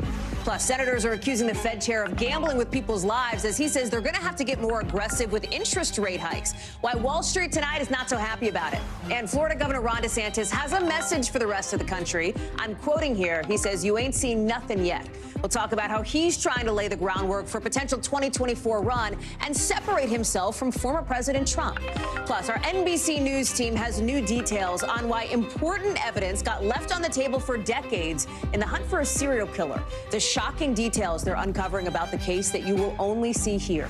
And our team has its hands on some new documents from the Pentagon showing it wants to use more facial recognition technology. How this whole thing's becoming more than just a privacy issue. We'll explain later on in the show. Hey, I'm Hallie, and tonight you've got 2 Americans who were violently kidnapped in Mexico just getting back to the U.S. The 2 other victims have been found dead, with a lot of questions here about how this could have happened. Let's talk through what we do know right now, right? And it's who these Americans are. Latavia Washington McGee, Eric Williams, Shaeed Woodard, all identified by family members. And then there's Zindell Brown, whose sister told the Associated Press he was worried. He was worried about going on the trip. McGee's mother tells NBC News that she is still alive. And Eric Williams' wife is just telling our own Gabe Gutierrez he's also alive and in surgery because he was shot in the leg. She says the last few days have been surreal. We're also just finding out that a suspect who was found guarding the victims has been arrested, according to a Mexican official.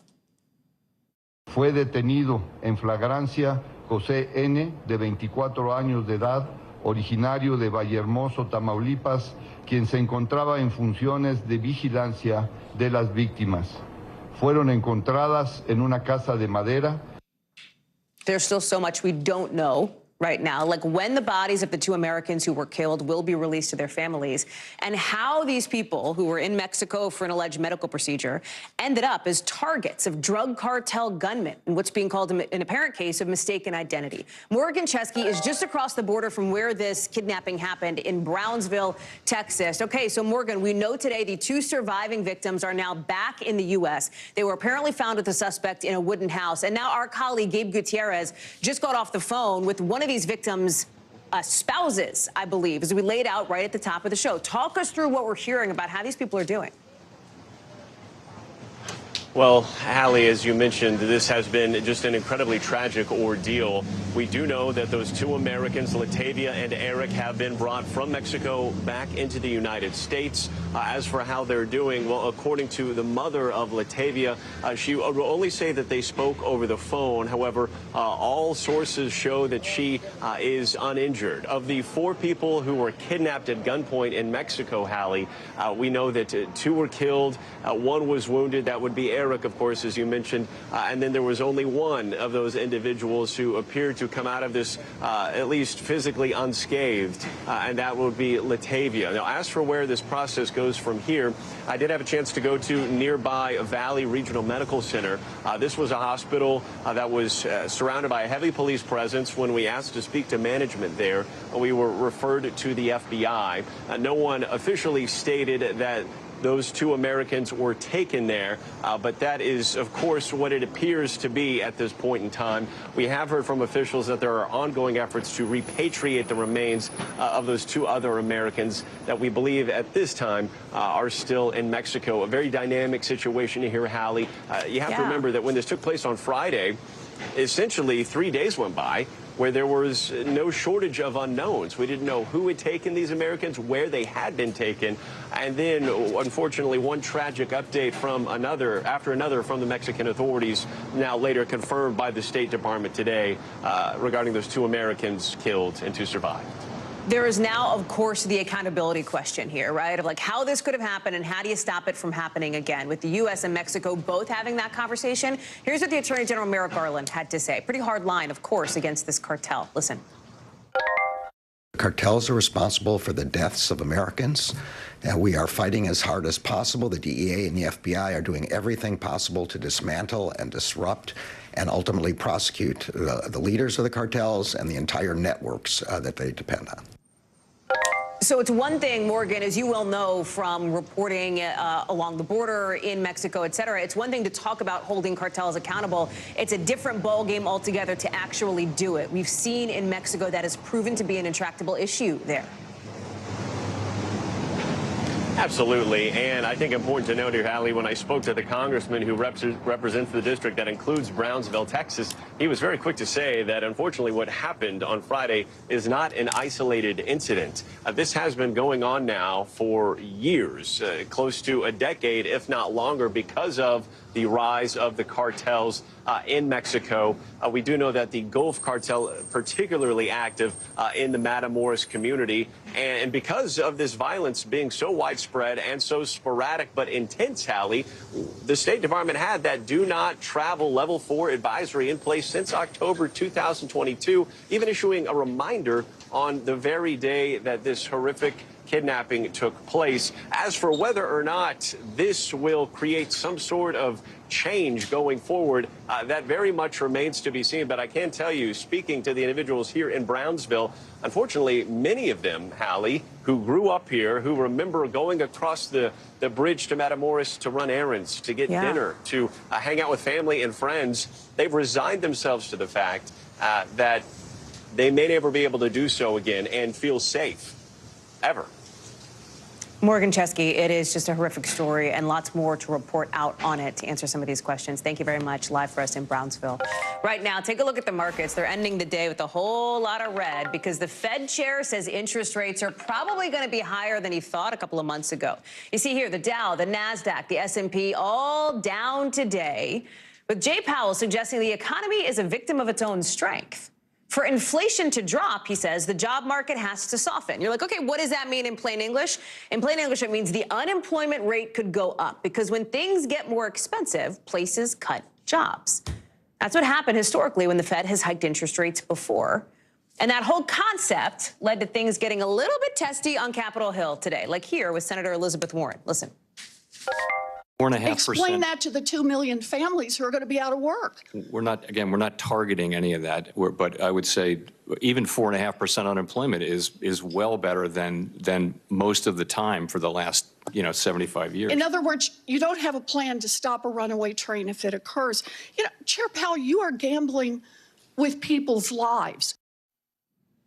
Brian Chung is joining us now. So, Brian, the Fed chair, Jay Powell, is looking at these numbers from January and saying, hey, the economy actually looks too strong right now. There's this word we keep hearing called vibecession, which is we're not technically in a recession, but people don't feel awesome about how things are going and the trajectory, right? Is that a fair way to describe the state of the economy right now? Well, I mean, we need to do a vibe check then, right? So if we look at the unemployment side of things, 3.4%, that was the last read that we got in January. We haven't seen that in over 50 years. So, okay, good. But then inflation is at 6.4%, which is well above where the Federal Reserve wants it to be at 2%. So that's bad. So it's a mixed picture right now. But the Federal Reserve has said, look, the bigger pain here would be for the Fed to do nothing here and just have Americans deal with this high inflation, which is why they want to continue to take steam out of this economy. The message from the Federal Reserve Chairman, they're going to continue to raise interest rates, which, by the way, was the message headed into this testimony. But what was new was the admission that maybe they could re-accelerate the pace of those rate hikes.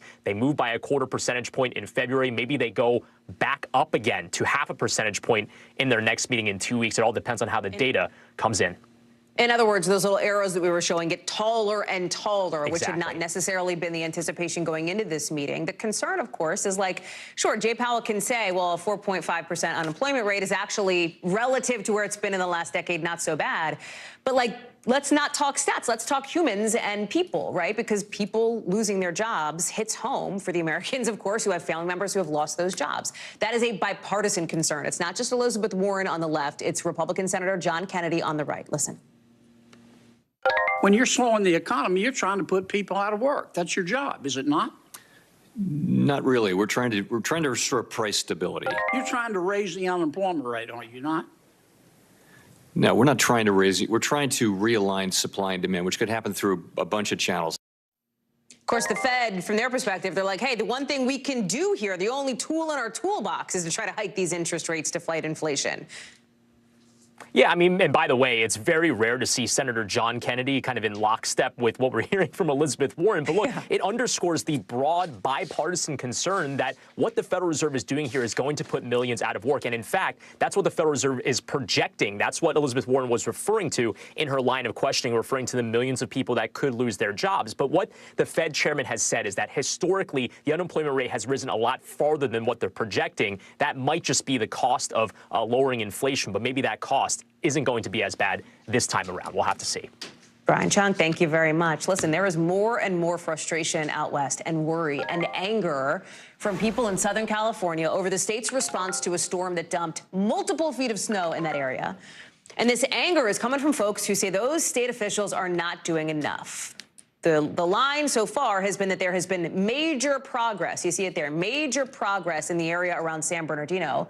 But some folks, like the ones in Crestline, which you see here on the map, they're still struggling. They say people are still trapped in their homes. Some still don't have power. Some roads still have not been plowed. Listen to what one volunteer had to say. Look, we got grown men here crying because they haven't eaten in 3 days, because they're trying to let their kids eat. There's not enough food. There's not enough food. It's unbelievable that there is not all hands on deck. We told you about some big storms on the way to California later this week, set to bring more snow, more rain, maybe a new round of flooding to places trying to recover. And it's not just California dealing with bad weather. Guess what? If you are in the northern part of the United States, frankly, if you're in most of the U.S., you're going to get hit with a cold snap. Below average temperatures, you see them here for all the areas in blue on the map starting tomorrow. Dana Griffin is live for us in Crestline. And Dana, you are hearing this frustration firsthand from the people that you're talking to on the ground. Mm-hmm. Yeah, I actually just spoke with a resident who said for the first time he was able to drive down to try to get groceries because his road has not been plowed. A lot of people are walking. We had one guy yesterday who walked 2 miles to get food, not for just himself, but for his elderly neighbor. And because they don't have cars, they can only carry what will fit in bags. So it's a very dire situation because there are still a lot of roads, like you mentioned, unplowed, people without power. And the big concern, because the volunteer that we spoke with says they went out to kind of check on people, deliver food. He says there was one road that was up to his chest and there were homes down there. So if no one has come through and no plow trucks have gone in, it makes them wonder, you know, who's still there and who's suffering because maybe they don't have power, maybe they don't have heat. It's been very cold here. I want you to listen to some of the other frustrations we've heard here in town.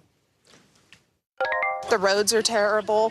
The snowpack is so high. There's so many damaged vehicles. I mean, this is not a joke. Someone needs to come in here and help us and declare this on a federal level, not just a state level. I feel like we're dying up there, like it's 1800s, and, you know, it's We're barely surviving. We lugged 5 gallons of gas up to the house so that we can share a generator with our elderly neighbors because we're both freezing to death in our house. Now, Hallie, officials are touting major progress when it comes to roads, and we kind of have some numbers to show you what they mean by that.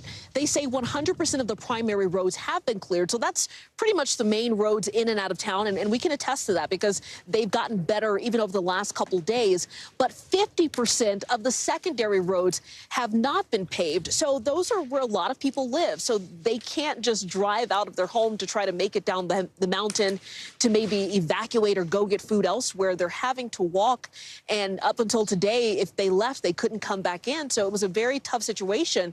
Around the county, San Bernardino, there's about 85% of roads that have been plowed. So officials say, hey, we've got 700 firefighters in this area trying to check on people, clear the road. So they're doing as much as they can, but a lot of residents feel it's just not enough, Hallie. Dana Griffin live for us there in Crestline. Dana, thank you. Let's take you down south to Florida, where the Republican governor there, Ron DeSantis, hasn't said he's running for president just yet. But if he does decide to announce today, we're getting a really good idea of what his plan would look like.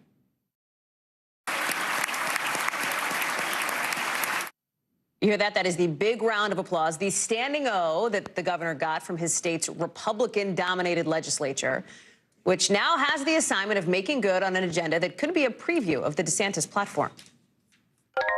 We have produced historic results, but now's not the time to rest on our laurels. We will stand strong. We will hold the line. We won't back down. And I can promise you this, you ain't seen nothing yet.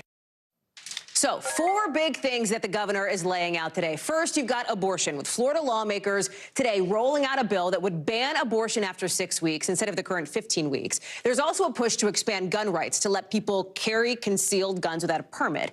There's his so-called woke crackdown with bills that would stop diversity programs in schools and prevent students and teachers from using preferred pronouns. And then there are the attacks on the media with a plan that could make it easier to sue for defamation. Ali Vitale is joining us now. So, Ali, you know, the big picture here, and the reason why this is national news is not because of, like, Florida's state of the state, right? It's because Ron DeSantis is going to Iowa this week. He's out with the book where he writes at one point, Make America Florida. This is giving the rest of the country a sense of what the DeSantis 2024 game plan could look like, and it seems to be try to boost the base. Boost the base, and also it's sort of great for people like us because it's a very clear and tangible policy roadmap to the things that a would-be President DeSantis could support and push if he were elected and if he jumps into this presidential primary. So yes, it's a state of the state in Florida, but it's also a state of the Republican Party because these are the very issues that are going to be debated regardless of what Ron DeSantis does during this Florida legislative session. But it's clear that he and his team are trying to focus so heavily on this Florida ledge session because it's going to provide an incubator of sorts for the kinds of policies that they want to roll out nationally. And candidly, you look at a lot of the issues on culture wars, on COVID, on what's going on in Florida schools. Many of those things are things that Trump and other Republicans have talked about as like theoretical red meat for the Republican base. DeSantis, though, is trying to show that he can focus in on that and actually make it tangible policy. That's why he's viewing this as a blueprint. It's not just theory anymore. He's putting it into practice. Finer point on that, because let's remind people what these so-called culture war issues are, right? The way that the governor has tried to do this in Florida. There's the fight he had with the College Board over AP African-American Studies classes. There's how he retaliated against Disney for opposing his so-called Don't Say Gay law. There's a new bill that would crack down on diversity programs in colleges, and then a bunch of bills that appear to target the trans community. You talk about what the Republican primary field could look like. A lot of the fights that people see on their screen, or just did, are kind of in the Donald Trump lane. Polls show that DeSantis still is trailing Donald Trump in a potential Republican primary. There's got to be a separation factor here, one would think, strategically for DeSantis, no? Yeah, because look, a lot of the other people on that screen are trying to run like Trump adjacent, but more moderate, either in style or in the way that they're talking about foreign policy. There are tiny shades of differences. For DeSantis, he's almost trying to run to the right of Trump, including on something that Trump cannot get away with. And this caught my attention today as I was listening to DeSantis' State of the State speech. It's on COVID. Listen.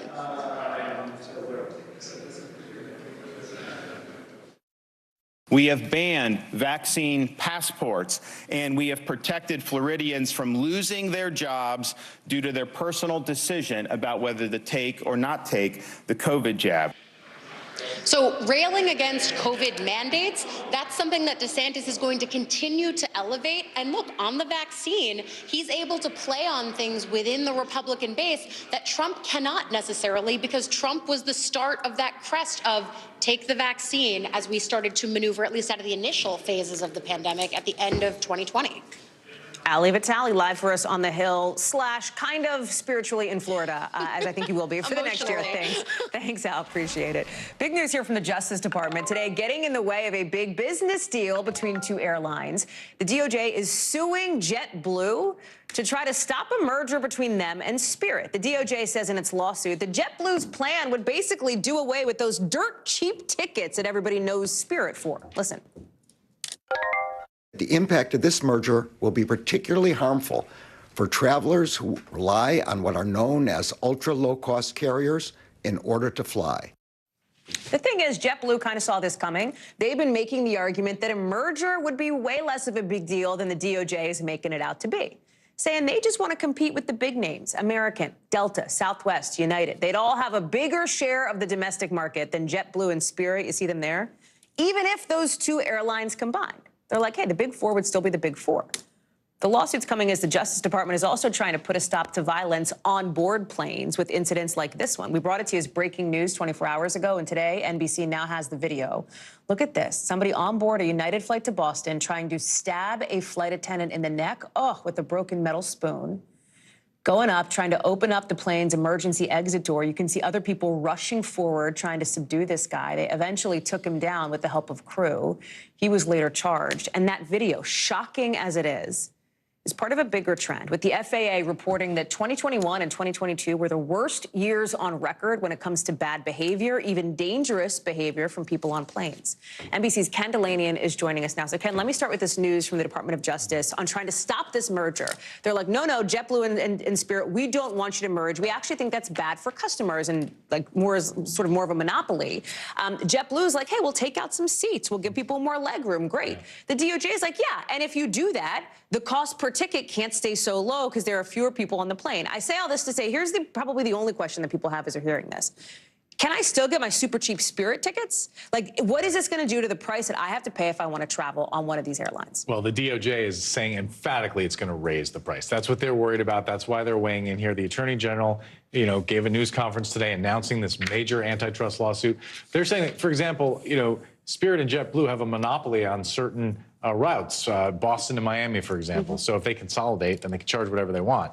But just in general, there's something they call the Spirit effect. Spirit's a disruptor. Wherever Spirit enters the market, other airlines are forced to lower their costs. If Spirit's like, I'm going to fly you for $63 to X location, right? The other airlines are like, man, $300 is kind of a harder sell. Right, exactly. Now, of course, JetBlue is going to make their case. They're going to argue that we need this size to compete with the other big airlines, and that's what this litigation is. This is going to last for years. I was going to say, this timeline on this is way, way down the road, right? Let me ask you about the other piece of this too. We showed that really sort of extraordinary video of that person trying to go after a flight attendant. I mean, that is just so emblematic of some of the issues that we've seen on planes with bad behavior. The Biden administration, the DOJ, made a big point at the end of 2021 saying they will prosecute folks. They will go after people who got disruptive, who got violent on flights. By February of last year, it was reported that the FAA asked the DOJ to prosecute at least 80 different people.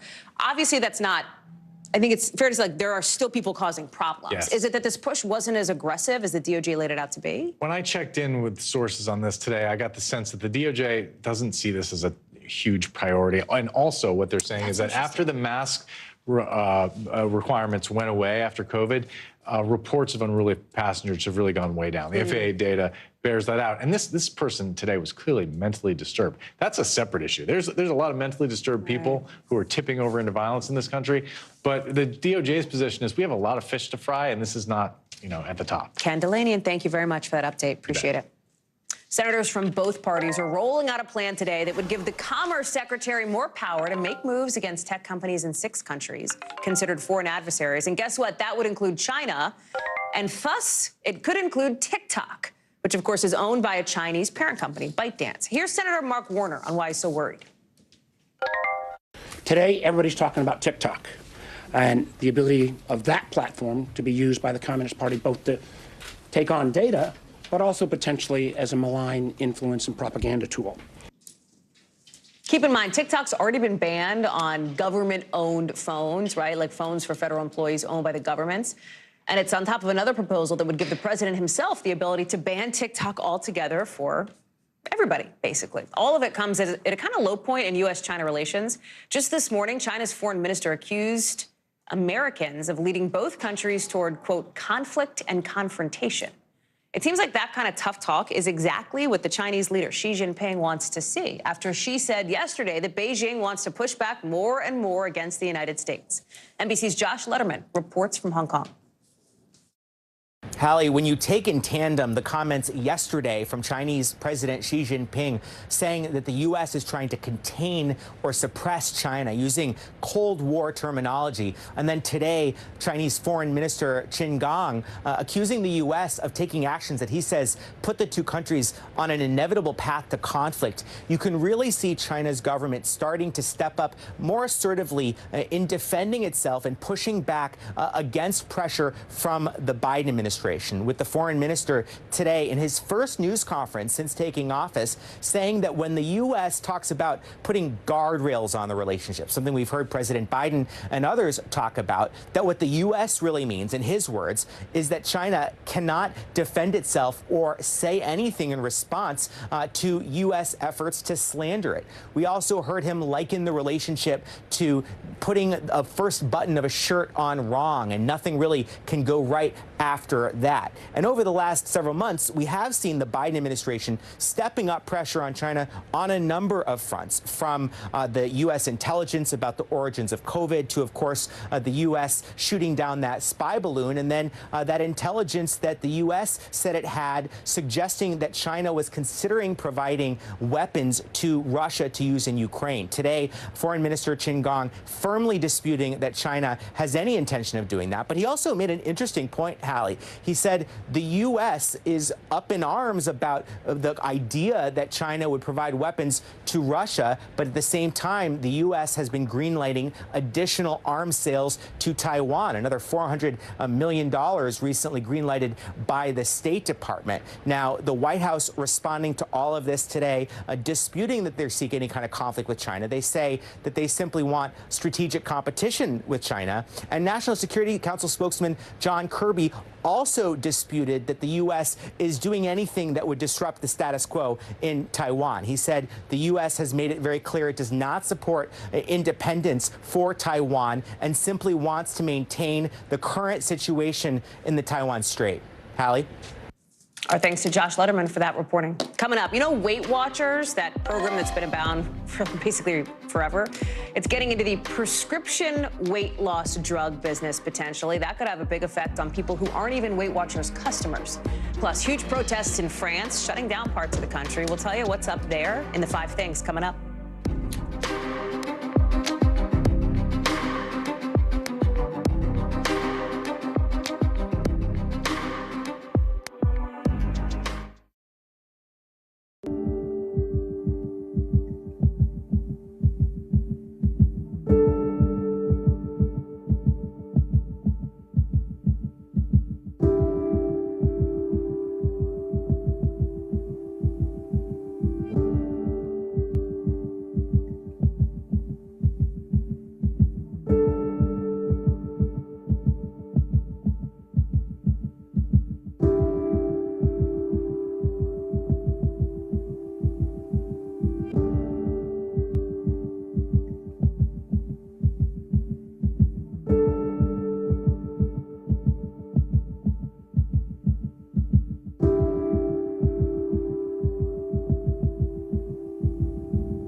day's biggest political stories with trusted insight and expert analysis. A daily look at the politics behind the headlines. Meet the Press Now, streaming weekdays at 4 p.m. on NBC News Now. Hey, podcast fans, ready to unlock our true crime mysteries? Try Dateline Premium on Apple Podcasts. You'll get early access to originals, plus bonus content, and everything is ad-free. So head to Apple Podcasts now to subscribe. Well, Ticketmaster is making some music fans mad again. We'll tell you why in our 5 things. But first, tonight, the Biden administration is keeping things, frankly, kind of vague, as we're learning that they're considering restarting a pretty controversial immigration policy. This policy would detain migrant families who come into the U.S. illegally. The White House press secretary, Karine Jean-Pierre, says she's not saying officials are having those conversations, but she's not saying officials are not having those conversations either. Listen. I'm just not going to get into speculations. I'm going to let them do their work.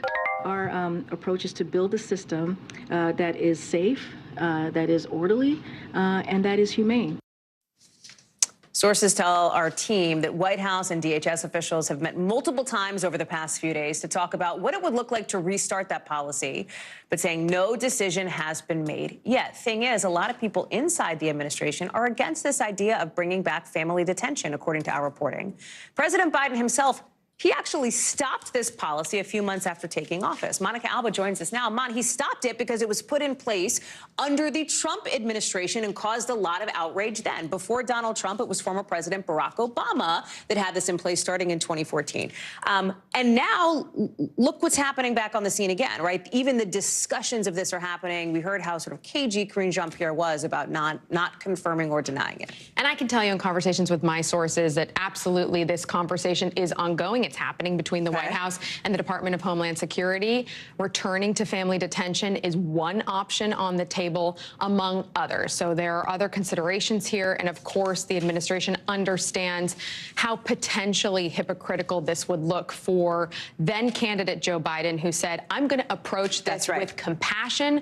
I want a more humane policy, and I want to end family detention. And that is what he did essentially right after taking office. But the reason we're even talking about this right now is because of this whole issue of something that for months we've been discussing, which is Title 42, the fact that this Trump-era policy is going to expire. Before you get into that, Mon, I want to lay out the context for people who might be like, okay, well, what is so bad about family? Why are critics so upset about this idea of family detention? Why is it considered so inhumane? Essentially, right now, we're talking about, when you say the word family, kids, right, and their parents being together, detained, sometimes in horrible conditions and for an unknown amount of time while they are attempting to cross the border. The reason that advocates for different policies are so upset about this is because even they argue a couple of days in this family detention could be incredibly scarring to a young child. Right now, the courts say that you can hold a family in detention technically up till 20 days. So they're saying that's simply unacceptable. What the Biden administration is saying is, again, this is one option that's being considered to deal with this whole Title 42 issue that you were talking about. This surge in migrants that is expected come May. And the reason this is even happening now is because the public health emergency that had been declared to deal with the COVID-19 pandemic, that's going away. That's ending after all of this time. That is what is tied to Title 42, which is this Trump-era public health policy that was allowing the U.S. to turn migrants away at the border, citing the coronavirus pandemic. Because that's all now going to be lifted, the U.S. is expecting millions of migrants to come to the border to seek asylum. And they know that because there was essentially a preview. There was a trial run of this a couple of months ago when Title 42 was just hours away from potentially expiring, and they saw that very thing. So this time around, they want to be more prepared. And the U.S. government is essentially saying, if we have all of these people, we need to know what to do with them. The one thing I can tell you from a source I talked to about this is they said, the only thing we've ruled out is there won't be any long-term detention. But again, when we're talking about days and how traumatic that can be for these families who've already endured so much in this treacherous journey, it's a very complex issue. And while they say no decision yet, right, there is a timeline on that. There cannot be an indefinite kicking of the can down the road because, as you say, in May, this will come to a head. Monica Alba, thank you very much. Great reporting. Appreciate you bringing it to us. Let's get you over to the 5 things our team thinks you should know about today. Number 1, more than 1 million people are demonstrating all across France today because the government is trying to raise the age of retirement by 2 years. The country's biggest union is telling people there to, in its words, bring France to a halt. Trains were canceled today, schools shut down, some other services ended up disrupted also. The unions are also saying there should be more protests this weekend, too. Number 2, Japan's space agency was forced to self-destruct its new rocket during a test flight today. So you see this, the launch starts off well. The rocket's able to get up off the launch pad, but the second stage engine didn't ignite, so Mission Control had to blow it up. It's a pretty big hit for a country that's trying to compete with private companies like SpaceX.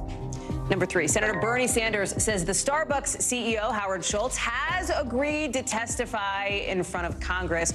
This caps what had been kind of a lengthy back and forth, the possibility that Schultz was going to get a subpoena to come talk to members about these accusations of unfair labor practices at the coffee company. Starbucks denies those claims. They've even filed counter complaints against the unions. Number 4, Senator Dianne Feinstein, she is back home after being hospitalized with a case of shingles last week. She says in a tweet she's continuing treatment at home. She hopes to get back to the Senate soon. She's 89 years old. She announced last month she will retire from her California Senate seat at the end of her term in 2024. Other Democrats looking to take that spot. Number 5, Ticketmaster letting down some potential concert goers yet again, this time for the Eurovision Song Contest, which happens in May. Some fans say they were kicked off the platform after they tried to buy tickets. The Ticketmaster's rep said that even with all those issues, the site did not crash. Who knew that the Eurovision Song Contest would be nearly Taylor Swift-esque in terms of demand? So let's talk about Weight Watchers, that huge weight loss company that's been around for a while. Seems like they're trying to get into the obesity drug market, announcing today they're buying a subscription health startup called Sequence for $132 million. Why? They want to start prescribing obesity drugs to Weight Watchers members. The CEO says in a statement that right now, and I'm quoting here, there is a significant opportunity with these drugs. And the timing here is interesting because when we talk about these drugs, you know them as Ozempic or Wegovy. They are super popular right now, so much so that demand is way up and there's a problem with supply. Analysts say that the global obesity market, because of all this demand, could be worth more than $50 billion by 2030. Dr. John Torres is joining us now. Talk about what this purchase means for Weight Watchers from like a business and practical standpoint. In other words, like I'm telling you, Dr. John, I remember the days of my mom being on Weight Watchers, the points, the different spokespeople, the different methods, etc. What is it going to look like for members moving forward now that Weight Watchers is looking to buy Sequence?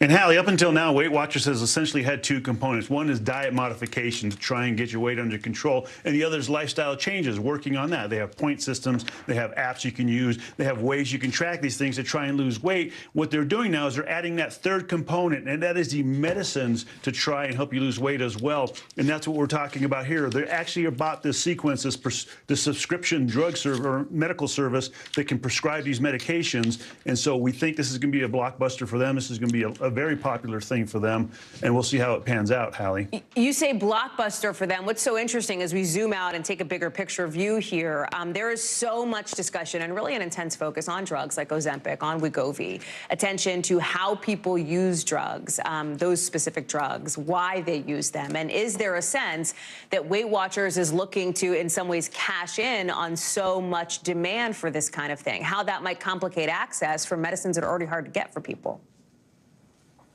And Hallie, that's the big concern with a lot of experts are saying, yes, we do understand that this is a component for weight loss. If you look at the FDA approval for these medications, the approval are for certain specific patients. And those are ones that are usually obese, have trouble losing weight on their own, or have health complications because of their weight problems.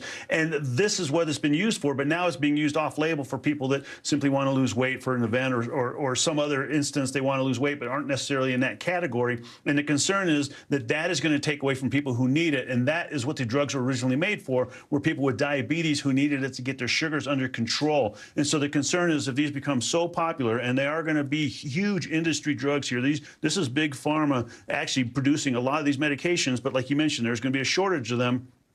And the people that need them, these diabetics that need them to control their sugars, could have a hard time getting them. And that's a concern because as of now, there's no regulation behind this. It's essentially being used off labels in a very popular way, a very robust way. And we'll see what happens over time. And if we can get this under control where people who need it can get it and those who want it can hopefully get it when they can. Yeah.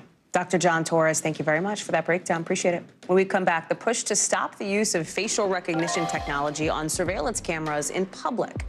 Plus, one state voting on legalizing recreational cannabis, and where it is might surprise you. We'll tell you in the local in a minute.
This is what it looks and feels. With the latest film, the bigger piece to the puzzle. We begin tonight with breaking news. How much water ultimately will be forced inland? Whenever it happens, wherever you are, NBC News, streaming free now.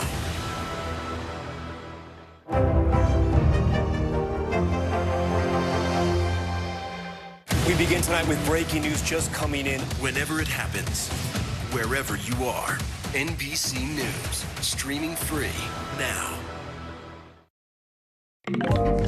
The star of a super popular 90s show is just announcing he'll run for Congress. We'll tell you who it is coming up in the local. But first, lawmakers today are making a new push for a bill that would stop the government from using facial recognition technology. Basically, they're trying to stop surveillance cameras in public from literally identifying who you are. It comes as some new documents show just how involved the FBI and Pentagon are in fighting for more research on this kind of tech. NBC News obtained these documents from the American Civil Liberties Union, which is filing a lawsuit against the FBI over it. Look, it's not like the government says they don't use any facial recognition, but this now shows the interest in using surveillance cameras in public places to identify anybody, creating a potentially big privacy issue. Let's bring in Jake Ward, talk about how the technology works, what the ACLU concerns are here, what the sort of FBI and national security sector's response is to this. Well, Hallie, what we seem to be seeing in these documents is a growing interest over time in using technology that, you know, today is built into pretty much every social media platform that you and I use on an ongoing basis out in the world. And that is, of course, facial recognition. I want to show you a couple of samples from some of the Freedom of Information Act documents that were gotten by the ACLU. That top one there is from a 2017 study in which people were essentially paid to come in as actors and were in a staged hospital, a mock train station, a mock police station.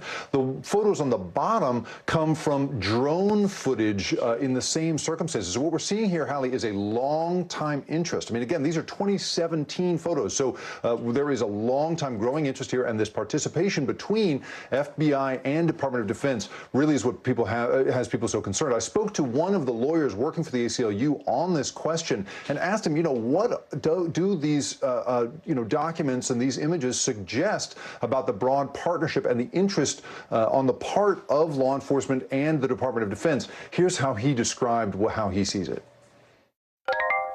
If it was deployed in a wide way in this country, would end our ability to walk around our neighborhoods, to go about our business in a city without the government looking over our shoulder at every step, being able to instantaneously identify us, track where we go, who we meet up with, where we stop on our errands, or at a doctor's, or you name it. Now, what the ACLU here is essentially alleging is that this would circumvent not just a sort of a legal requirement, to respect privacy, although, there isn't really good regulation on that on the books at all, but also just our spirit as a country, that it would of course be easier if police could just kick in our doors whenever they wanted to, but that is not the country that we're in. They say that pushes against it. I should also mention here, we've reached out to the FBI for comment on this and haven't heard back yet, Hallie. Real quick, Jake, it's not just a privacy thing. There's an issue on race built into this, too. Well, that's absolutely right. What we have learned is that people of color, black and brown communities, are misidentified by these systems as often as 100 times more than people that look like you and me. I've, in fact, interviewed people who were misidentified and wrongly detained by police for that very reason. And so it is the ethical issues and some technological issues that have the ACLU so concerned here. Jake Ward, thank you very much for that reporting. It's fascinating. Coming up, an NBC News investigation you will only see here. You've probably heard about the Green River Killer. Maybe he killed nearly 50 women in the West Coast back in the 80s and 90s. Well, now an NBC News investigation shows how a crime lab missed key evidence that maybe could have stopped him sooner. Stay with us.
Stay on top of breaking news and the biggest stories of the day with NBC News Daily. Thank you so much for joining us. I'm Morgan Radford. And I'm Vicki Wynn. I'm Aaron Gilchrist. And I'm Kate Snow. Get in-depth reporting from across the country. What's your reaction to the president's comments? And around the world. Are Ukrainians continuing to make advances? And ways you can take care of your health. Who should be getting tested? And frankly, how often? And your wallet. Costs are skyrocketing. How to manage soaring prices. NBC News Daily. Weekdays from 12 to 4 p.m. Eastern on NBC News Now.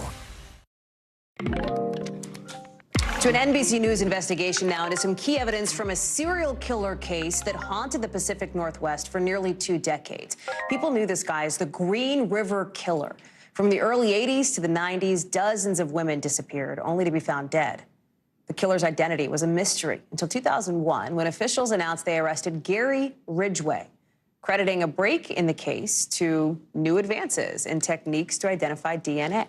NBC News' digital team dug through interviews, thousands of pages of documents, And in a stunning discovery, found evidence left on some of the early victims was never analyzed. Our Tom Winter has the story. Patricia Yellowrobe was the last of 49 women to be killed by one of America's most notorious serial killers.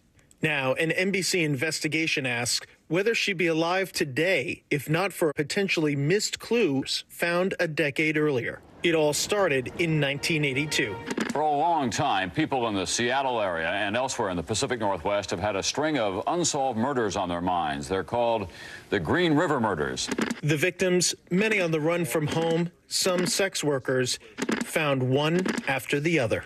37 women have died, 9 missing, all thought to be victims of the same killer. It was the work of Gary Ridgway, arrested in 2001, pleading guilty, connected to some of his victims not just with DNA, but with microscopic paint. Former FBI investigator Steve Kramer studied the case. There's some reporting that we have that suggests that there was some evidence that perhaps at some point was not accurately analyzed or not analyzed at all, that perhaps could have solved that serial killer sooner. How important was that paint analysis just based on your background of the case? The paint in that particular case, the investigator, who was a scientist, was tasked with analyzing the paint. They looked at, really, really small particles, like down to the micron level, like 10 microns. He theorized if he's painting trucks, he worked at a Kenworth facility, painting, the commercial, 18-wheeler trucks, and figuring that this paint was floating in the air, it would be on his clothes, and then it would maybe transfer to the victims. Tom Jensen was one of the case's first investigators. Well, I began with the Green River Task Force investigation in 1984. What did you think when you were contacted by NBC, somebody saying that it was possible that the type of analysis that was done here, this paint analysis, could have been done back in the mid-1980s? I thought it was bullshit. Start with. How do I put this? Jensen says it might have changed the course of the case. We had a very strong circumstantial case against Gary Ridgway in 1987. What we didn't have was any physical evidence to substantiate the circumstances that we had. Now, had this technology been available to us in 1987, I'm quite certain that based on that paint smear evidence and the circumstantial evidence that we had, I'm certain that we would have had an argument for taking this case to a prosecutor for charges. According to court records, Ridgway abruptly stopped his killing spree in 1990, but began again in 1998 with Yellowrobe. When her sister Luana was asked if the new revelations make her angry, she tells NBC News, "It's too bad they didn't do what they should have done, but being angry now won't bring my sister back." Ridgway is serving several life sentences for his crimes. In an email to NBC News, the Washington State Patrol Crime Lab says that given the amount of time that's passed since the investigation began, they don't want to speculate on the strategies and tactics used by their forensic investigators so long ago. Hallie. Our thanks to Tom Winter for that reporting. NBC News covers hundreds of stories every day, and because you couldn't possibly read or watch or listen to them all, our bureau teams have done it for you. This is what they tell us is going down in their regions in a segment we call The Local. From our Midwest Bureau, the NTSB says it's investigating the death of a Norfolk Southern train conductor and opening a special investigation into the safety practices and culture of the company. Norfolk Southern says the man died this morning after being hit by a dump truck in Ohio at a steel facility there. Cleveland police say he was outside the train at the time. The company says it's working with investigators to figure out what happened. Obviously, Norfolk Southern is the same company involved in that big train derailment in East Palestine last month and some other recent incidents. From our Southern Bureau, voters in Oklahoma are deciding whether to legalize recreational cannabis today. If they do, people who are older than 21 can buy up to an ounce and grow up to 12 plants. Oklahoma has more dispensaries per capita than any other state in the country. From our Western Bureau, Boy Meets World may soon become Man Meets Congress. That's because Ben Savage, I know you recognize him, of course, the boy from Boy Meets World, he's running for Congress as a Democrat. He's looking to fill the seat of Congressman Adam Schiff in the LA area. Schiff, of course, is going to try to run for Senate. This is not Savage's first campaign, by the way. Last year, he ran for West Hollywood City Council. He finished 7th. So to come, you probably heard that running, not for Congress, but like running your body, like that person is doing, you probably have heard, is it bad for your bones? Turns out that may not actually be true. We're going to tell you about this study that a lot of runners are talking about today, coming up.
We begin tonight with breaking news just coming in. Whenever it happens, wherever you are, NBC News, streaming free now. Hey, podcast fans, ready to unlock our true crime mysteries?